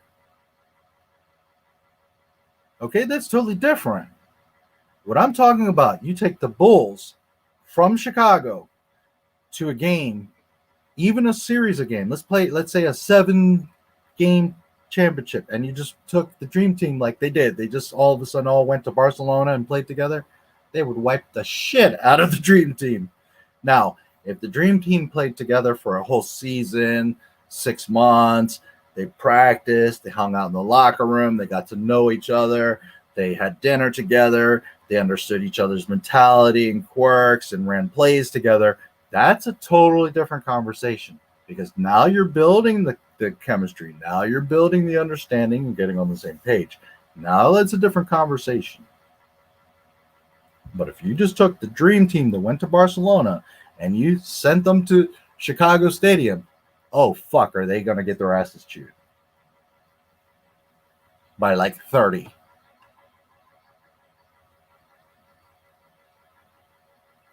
They will wipe the fucking floor with the Dream Team.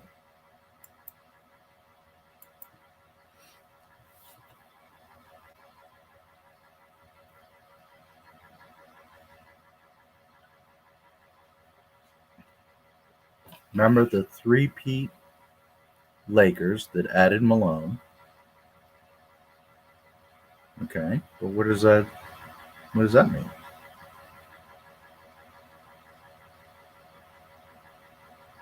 You're just confirming what I said. The chemistry. Adding Malone doesn't mean anything.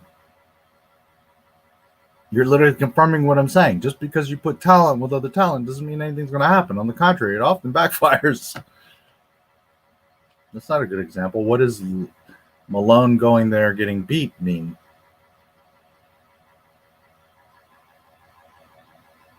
Why were the Utah Jazz such a good team towards the end? Chemistry. They played together. Greg Ostertag, that fucking bum.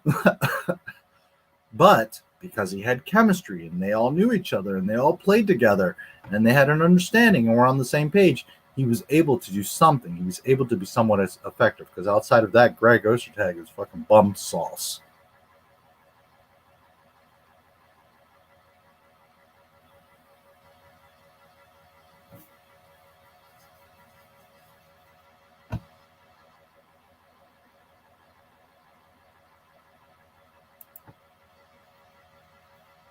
Cristiano did what did was more impressive than Messi, because he had to win titles in different environments, which is harder because there is no consistency and you have to learn.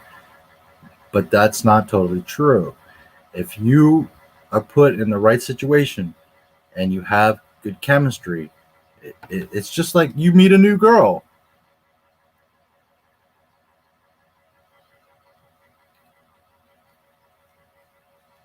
And you might be with her for months and it just doesn't really work out. You guys just don't.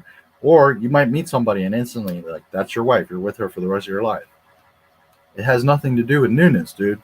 It has to do with, do you have chemistry? That's what you're not seeming to grasp. It has nothing to do with age, experience, tenure, money, country, team. None of that matters. What matters is two people in a room, or in this case, 11 guys on a field, must have chemistry, must be on the same page. You could have varying degrees of talent. You could have a team of all average guys, and they could win against a bunch of all-stars because they have chemistry. And it's the same thing like meeting a woman or a guy or whatever your situation is. You can click with somebody or you don't. Or you're just somewhere in the middle. Like, you can kind of get along and, do decent. But sometimes you just, bang, run into the right person and you click. Whether it's a friend, a coworker, a girlfriend, whatever, relationship, it doesn't matter. Business partner. Your hairdresser. You could go to 3 different hairdressers. And one could be like Fifi, $100 haircut, internationally known.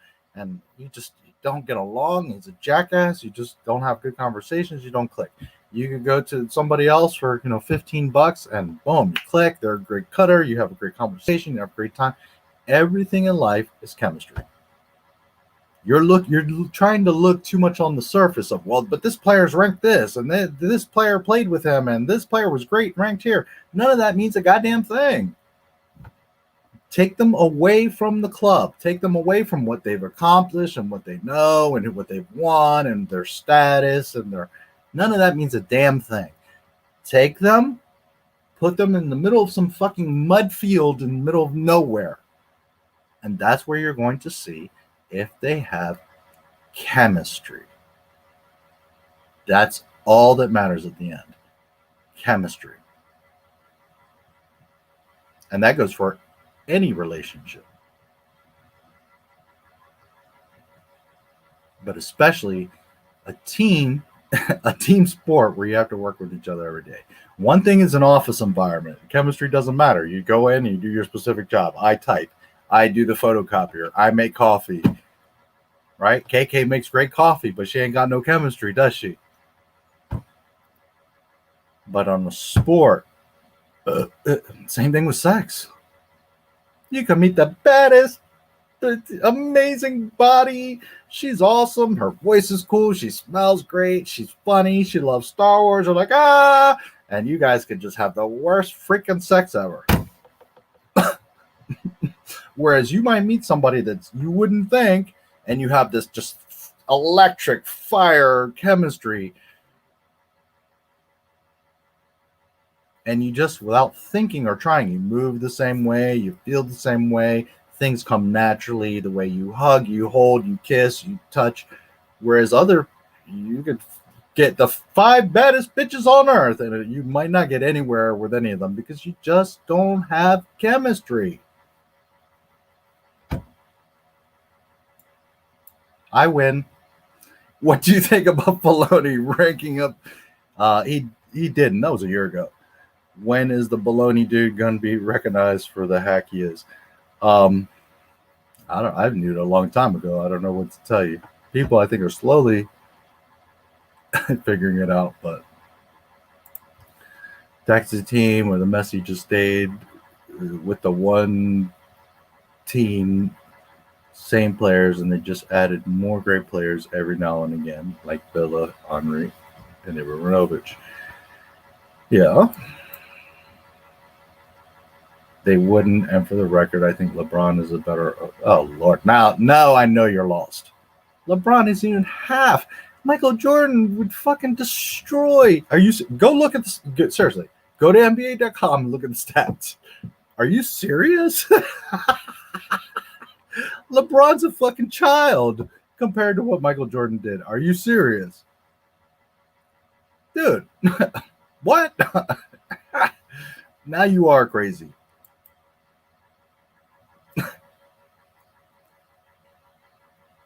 LeBron never got kicked out.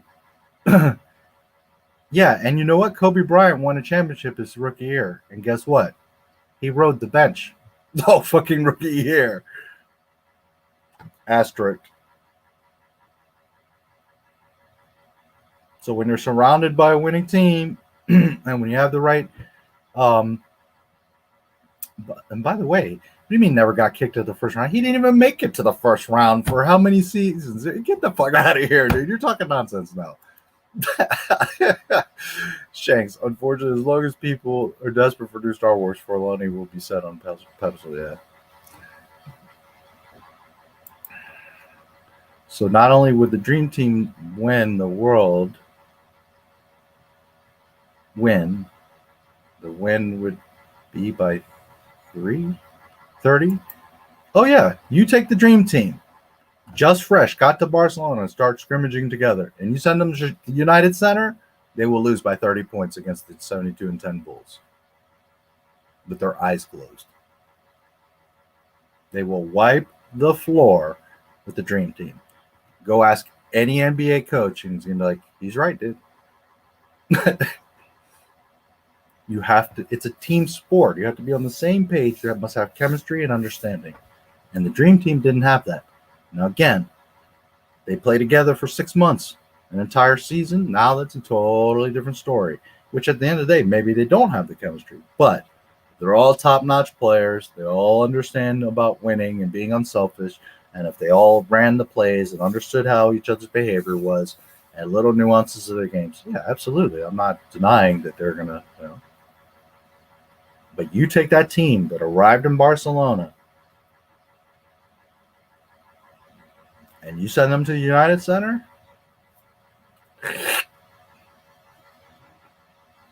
30 points, blowout every game. Yeah. Cristiano's a lot taller and longer legs, and I can go with that argument. But more talented, more knowledge of the game, makes better people around him, sets up the success of other players. Overall best player, not even close. Lionel Messi.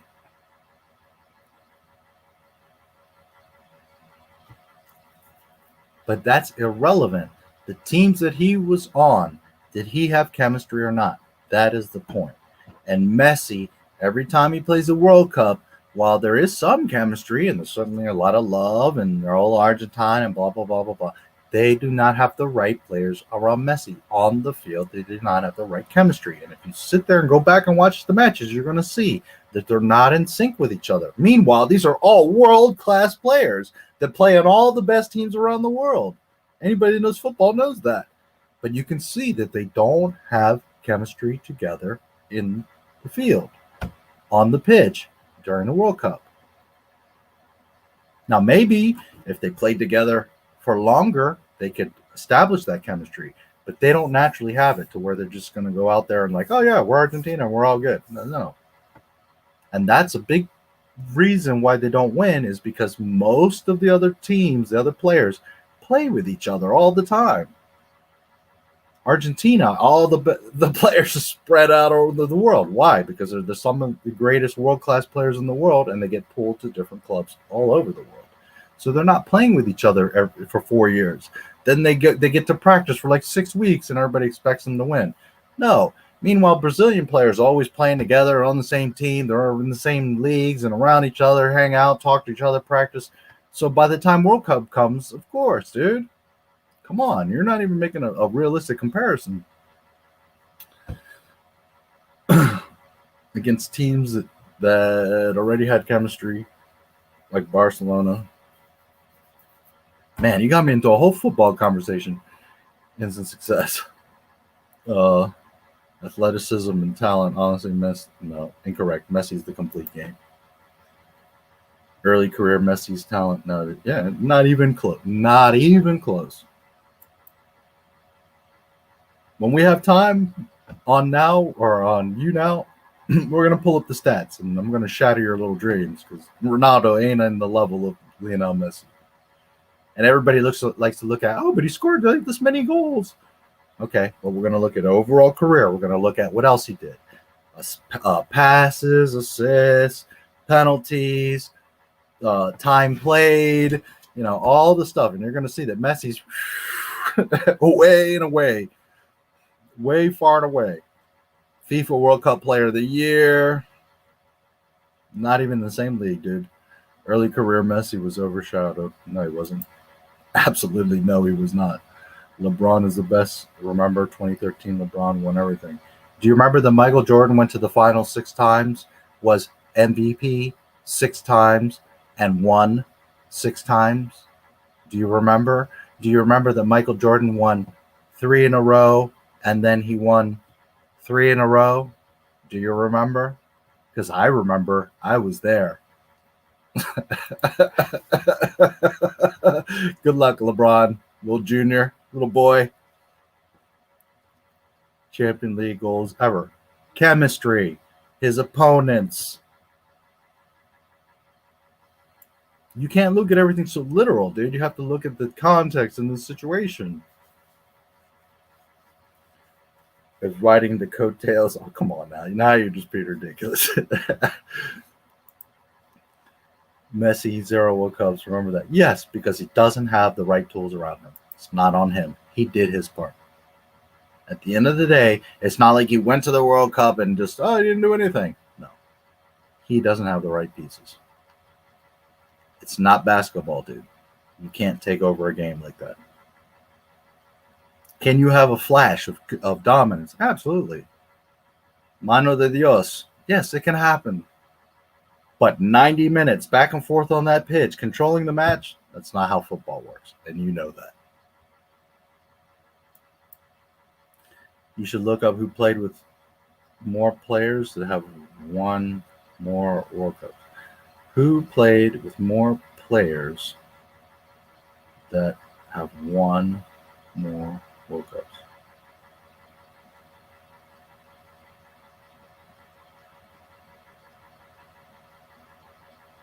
I'm not sure what you mean.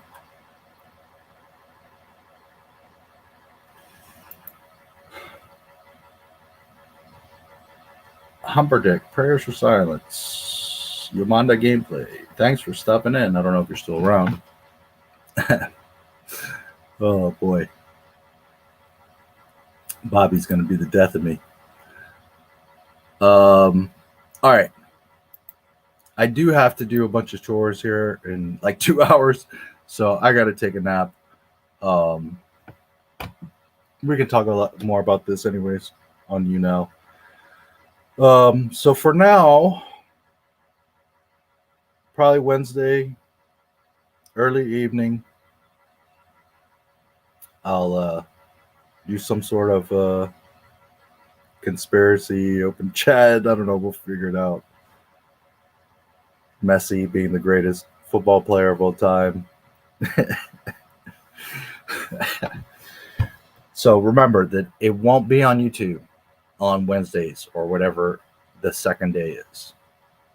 You don't have to go to YouNow. You don't have to sign up. You don't have to download the app. None of that if you don't want to.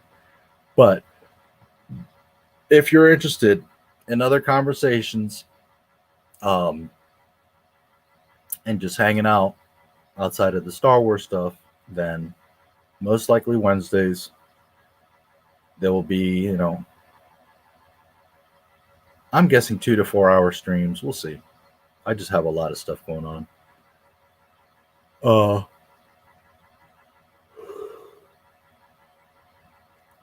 So if you guys want to check out YouNow, it's in the description of all my videos. It will be in the description of this live stream. And that way you can easily get notifications and stuff. And it's a fun thing, if you're yourself thinking of doing some little streams, check it out. Or, of course, if you want to come hang out and talk about craziness like the Bulls wiping the floor with the dream team, that would absolutely happen. What did you say? Out of Messi and Xavi and Iniesta, he would have won a World Cup. Oh wait, they won one without him. Out of Messi and Ronaldo. Last comment. Okay, but that just this right here literally proves my point, dude. Messi didn't have the chemistry. They had the chemistry amongst them.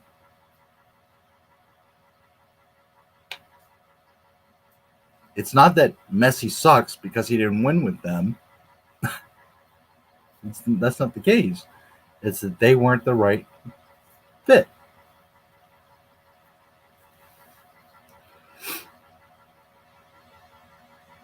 Does YouNow work on your phone? Yes, there is a YouNow app. Yes. Just search it, YouNow. So absolutely, yes, you can. I suppose you could on your phone go to the web browser and do it that way, but there is a YouNow app. Absolutely. Odysee. I know they have a. It's funny. I've never really used it on my phone. Odysee, I always did on the laptop, but they do have an app. I think mobile app. I don't know. I never really tried because I know that they have an app, but that's more of a PC-based thing. They have like the actual website, and then they have an app, but it's more like a PC app because there's library.tv. So I don't know, the library or Odysee actually has like a phone app, although I'd be kind of surprised if now they don't. I know for a while, actually, yes. I know they did, and then for a while they didn't because Google Play was being dicks and like didn't kind of ban their app for a while. But I think they got back on there, or they're on iOS or something. So if that interests you. But I've never used Odysee on the phone. Because Odysee, again, to me is like a backup. I do my YouTube stuff. It all mirrors over to Odysee, and I just don't think much about it. I do log in, so I just get the points and watch stuff and whatever. But I don't think of Odysee as my actual main viewing platform. Not because it doesn't merit it, not because it's not good. It's just I'm too busy to be watching, never mind YouTube and then Odysee. But remember that Odysee has a lot of stuff that you don't have on YouTube. So, but anyways, to answer your question, yes, YouNow does have an app. It does work on your phone. Played all Star Space Lion World Cup in all their primes. There were Messi's golden years after that. Okay, And one more time, I'll remind you, it doesn't matter. What matters is if he had the right players around him, right chemistry. And you're also comparing him and his chemistry on Barca compared to him and his comparison and his chemistry on the World Cup Argentine team. That's two totally different. You know, one's a can of one's oranges and another one is ice cubes. I mean, two totally fucking different things, dude. Two totally different levels and dynamics, pressures, timing, training, and playing together. It's like not even. You cannot compare what he's doing in a club that he's there all his career compared to what he would do in a World Cup every 4 years. He gets to play with these guys for like 6 weeks. Come on, be real.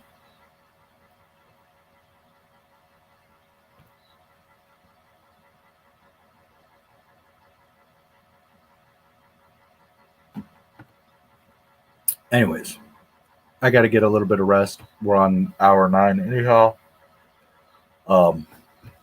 So, if all goes well, I'm going to be asleep half today. Today is Saturday, right? Yeah. So tomorrow, if all goes well, the documentary will come out. If not, Monday, Tuesday. But I'm going to shoot for tomorrow. I really would like for it to be out tomorrow, completed.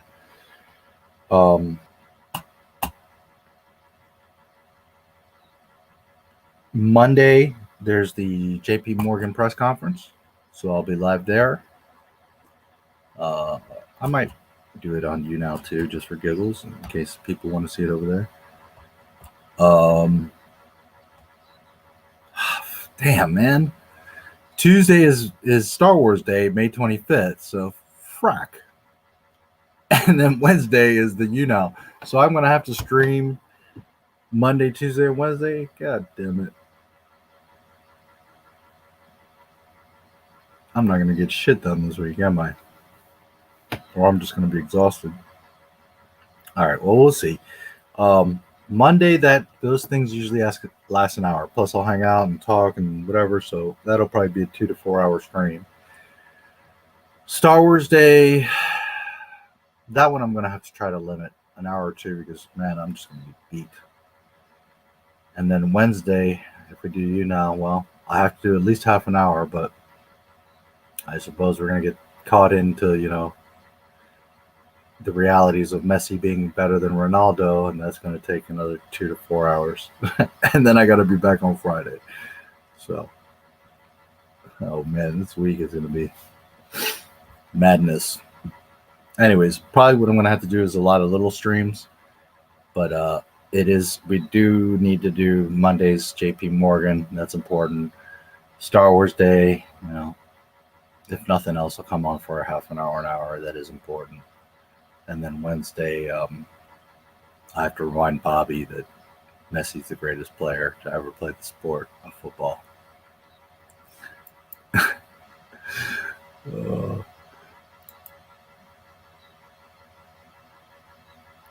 If Ronaldo played with them, he wins everything too. No, you don't know that. You see, now you're assuming. Because you're trying to look at individual players and say, oh, well, they're just bullshit. Neymar might go there, and they're all like, dude, fuck. Arguing, can't read each other, freaking making mistakes all over the place. You assume that. Again, on paper, 5 Michael Jordan sounds real good. Until they all get on the court. Many teams, in all sports, they trade, they buy, they draft. They do all kinds of shit and bring in these players and like, oh yeah, we're going to be great. And then 6 months later, like, we got to trade this dude because he ain't working out.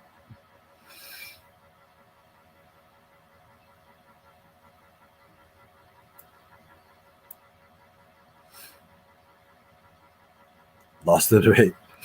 It's not a debate. Messi is the greatest player to ever play. It's not a debate. Boy, you might as well start streaming your whole life. Yes, I might just have to just plug the wire into my the Ethernet cable into myself. Another message. Like, no, you already lost. We need a 911. Okay. Oh, that's fine. But as you started it, I will be pulling up the stats, and I will be just crushing Ronaldo. So we will just talk about that Wednesday or sometime soon. Anyways, in all seriousness, I appreciate you guys. I do need to close out because I have a bunch of errands I need to run. Trying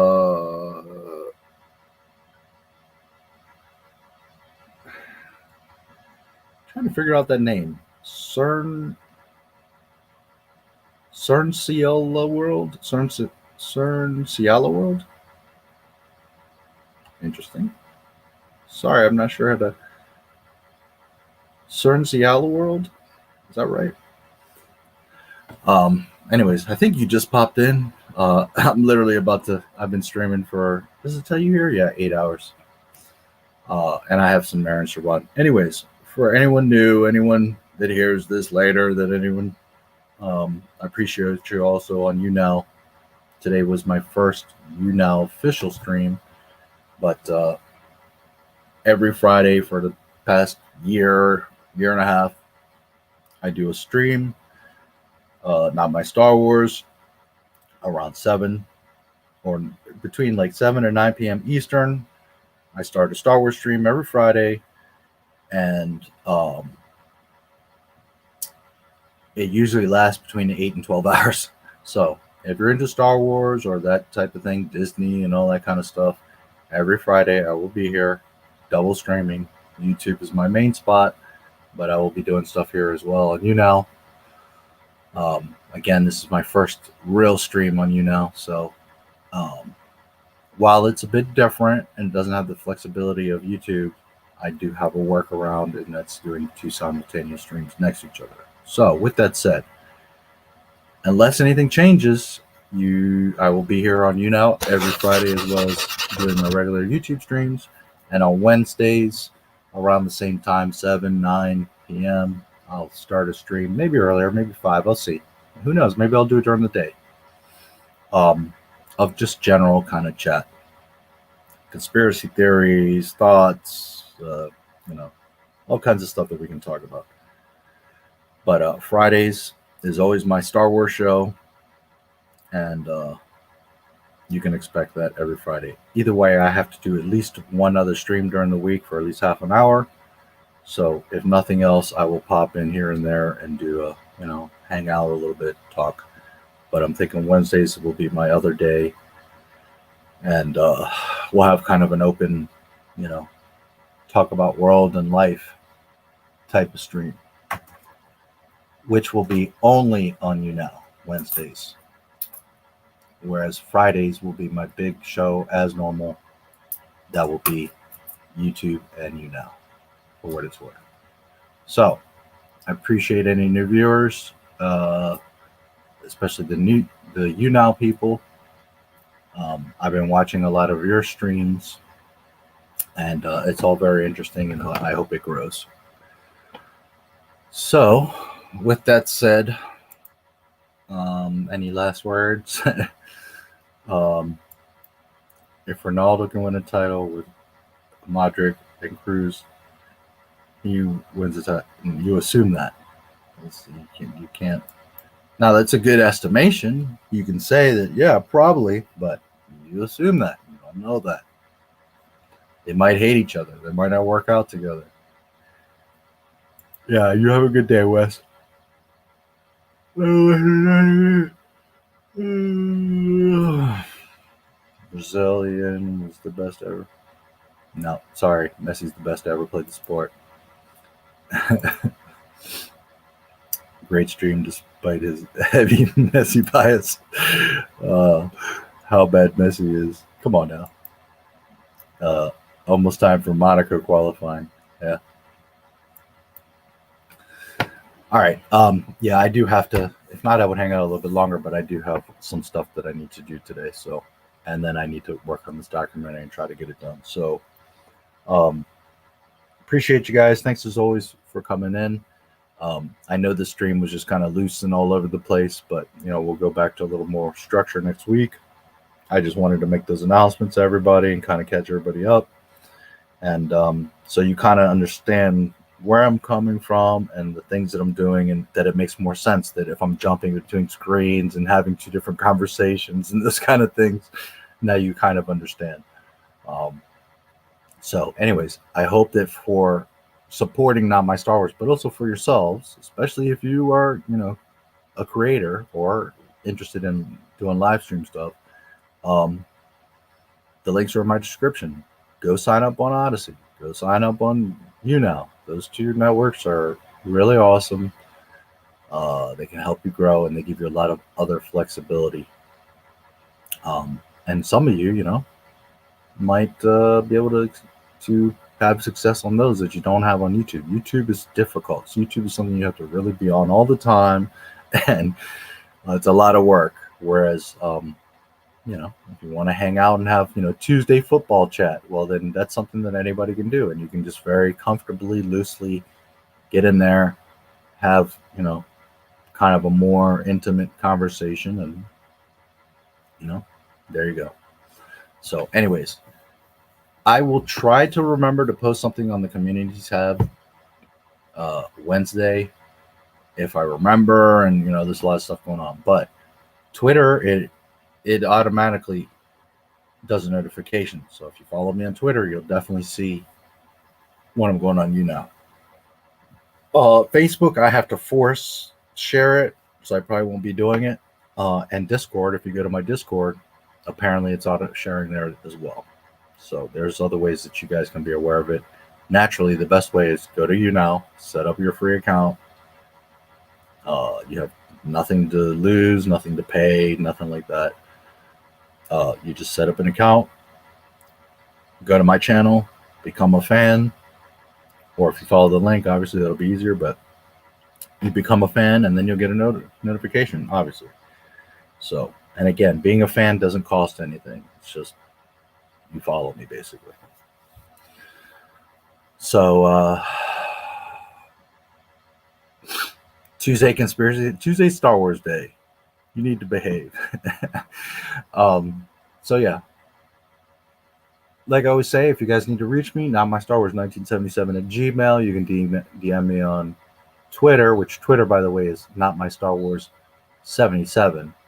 Email is NotMyStarWars1977. For what's that's worth. So let me know if anything. You can always comment in the community or a video. And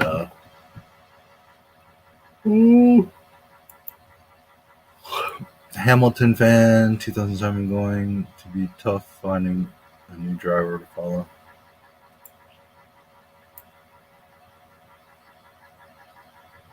yeah, I'm closing out. I got a few things I need to do, so I need to take a quick nap. Hey. Good morning. I'm glad you came back, but man, I'm just about to close out. It would be kind of neat if, I suppose I could just turn off my mic and stuff and you guys could stay, but it would be kind of neat if, you could keep the chat going, But, anyways. Great, let's see, time to rewind. Yeah, I definitely need to get a little rest. I have quite a bit to do today, so Nessie, sorry, not sorry. And these guys are pros, not teenage schoolgirls. Yeah, you're welcome. Have a good day, Bobby. Hey, Wes, good morning to everybody else. See you guys next week. Yeah. Remember, if you're interested, probably Wednesdays, I will do the YouNow, where we will talk about this kind of nonsense. The Friday's not going to change. You don't have to. You can come right here on YouTube. You don't have to do anything on YouNow. It will be here. We, of course, can go over there and it helps support. But Fridays will be the same. I'll be double streaming. Wednesdays will only be YouNow. And remember that this week is an exception. Monday is the JP Morgan conference. Important. That's why we got really juicy stuff last time from Chapek. Tuesday is Star Wars Day, so I'll do a short stream there. Monday will be probably like a 2-hour-ish stream, depending on how the conversation goes, but probably about a 2-hour.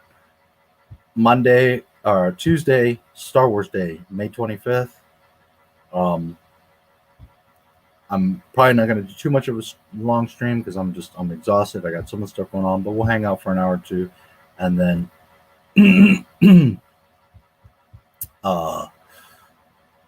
Wednesday I'll do YouNow only, and then back Friday my normal show here. So conspiracy chat. I got a conspiracy for you. Ain't no player better than Messi in the history of football. Take care, Wes. Bobby, NotMyStarWars, and everyone else. See you guys Friday, or was it? Yeah. Yeah. Dead. Does Star Wars feel dead a little, or just me? No, it's a lot dead, not a little. We'll talk more about it on Monday and Tuesday. They jumped on me. Star Wars feel okay. Thinking it's too bad the chat can't keep going, but we would probably take the stream past the point where it wouldn't say, well, or the chat could maybe be severed. Yeah, I don't know. I just always kind of thought it'd be interesting if, because sometimes a bunch of people get in the chat and they're all chatty and enjoying it.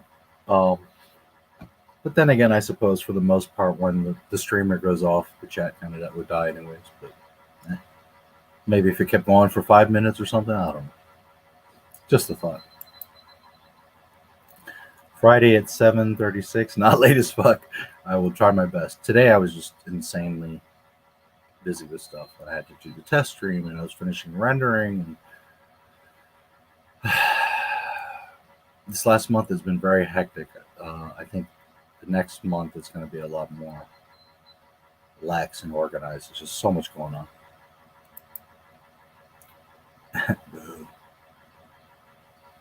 You spelled first wrong. It's 1 ST. Never die. Will never die red. Not with Not My Star Wars and guys and gals like us. Yeah.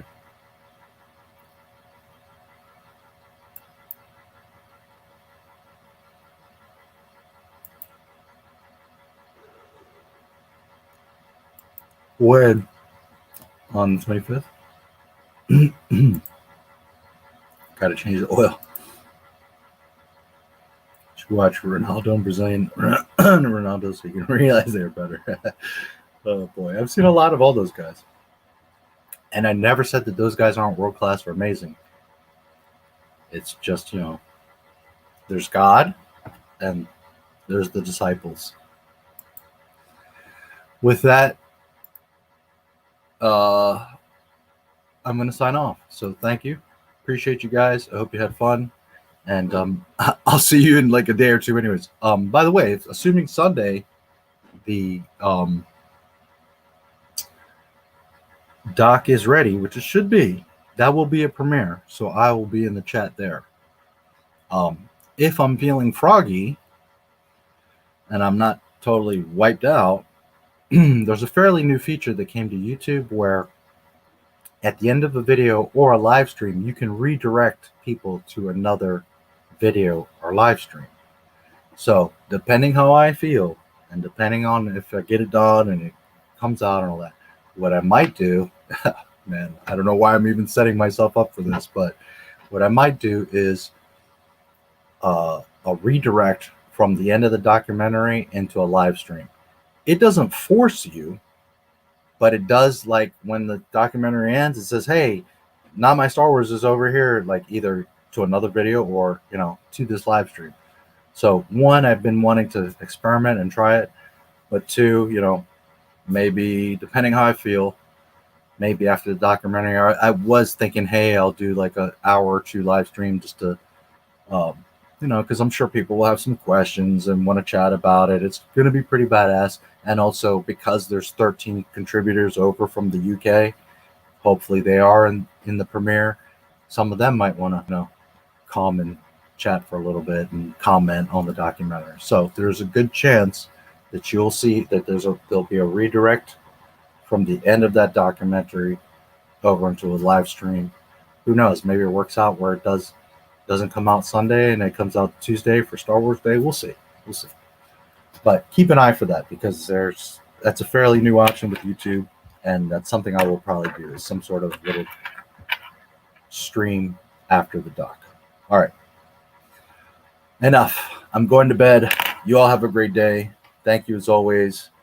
And may the force be with you. We will do this again in, well, just a couple of days. You guys are going to get spoiled this week. We're probably going to have something Sunday, Monday, Tuesday, Wednesday, and then Friday again. And any other video in between. So you all have a great couple of days. I will see you soon. And remember to check out YouNow and Odysee if you're a creator. All right, guys. Take care. May the force be with you. I will catch up with you soon.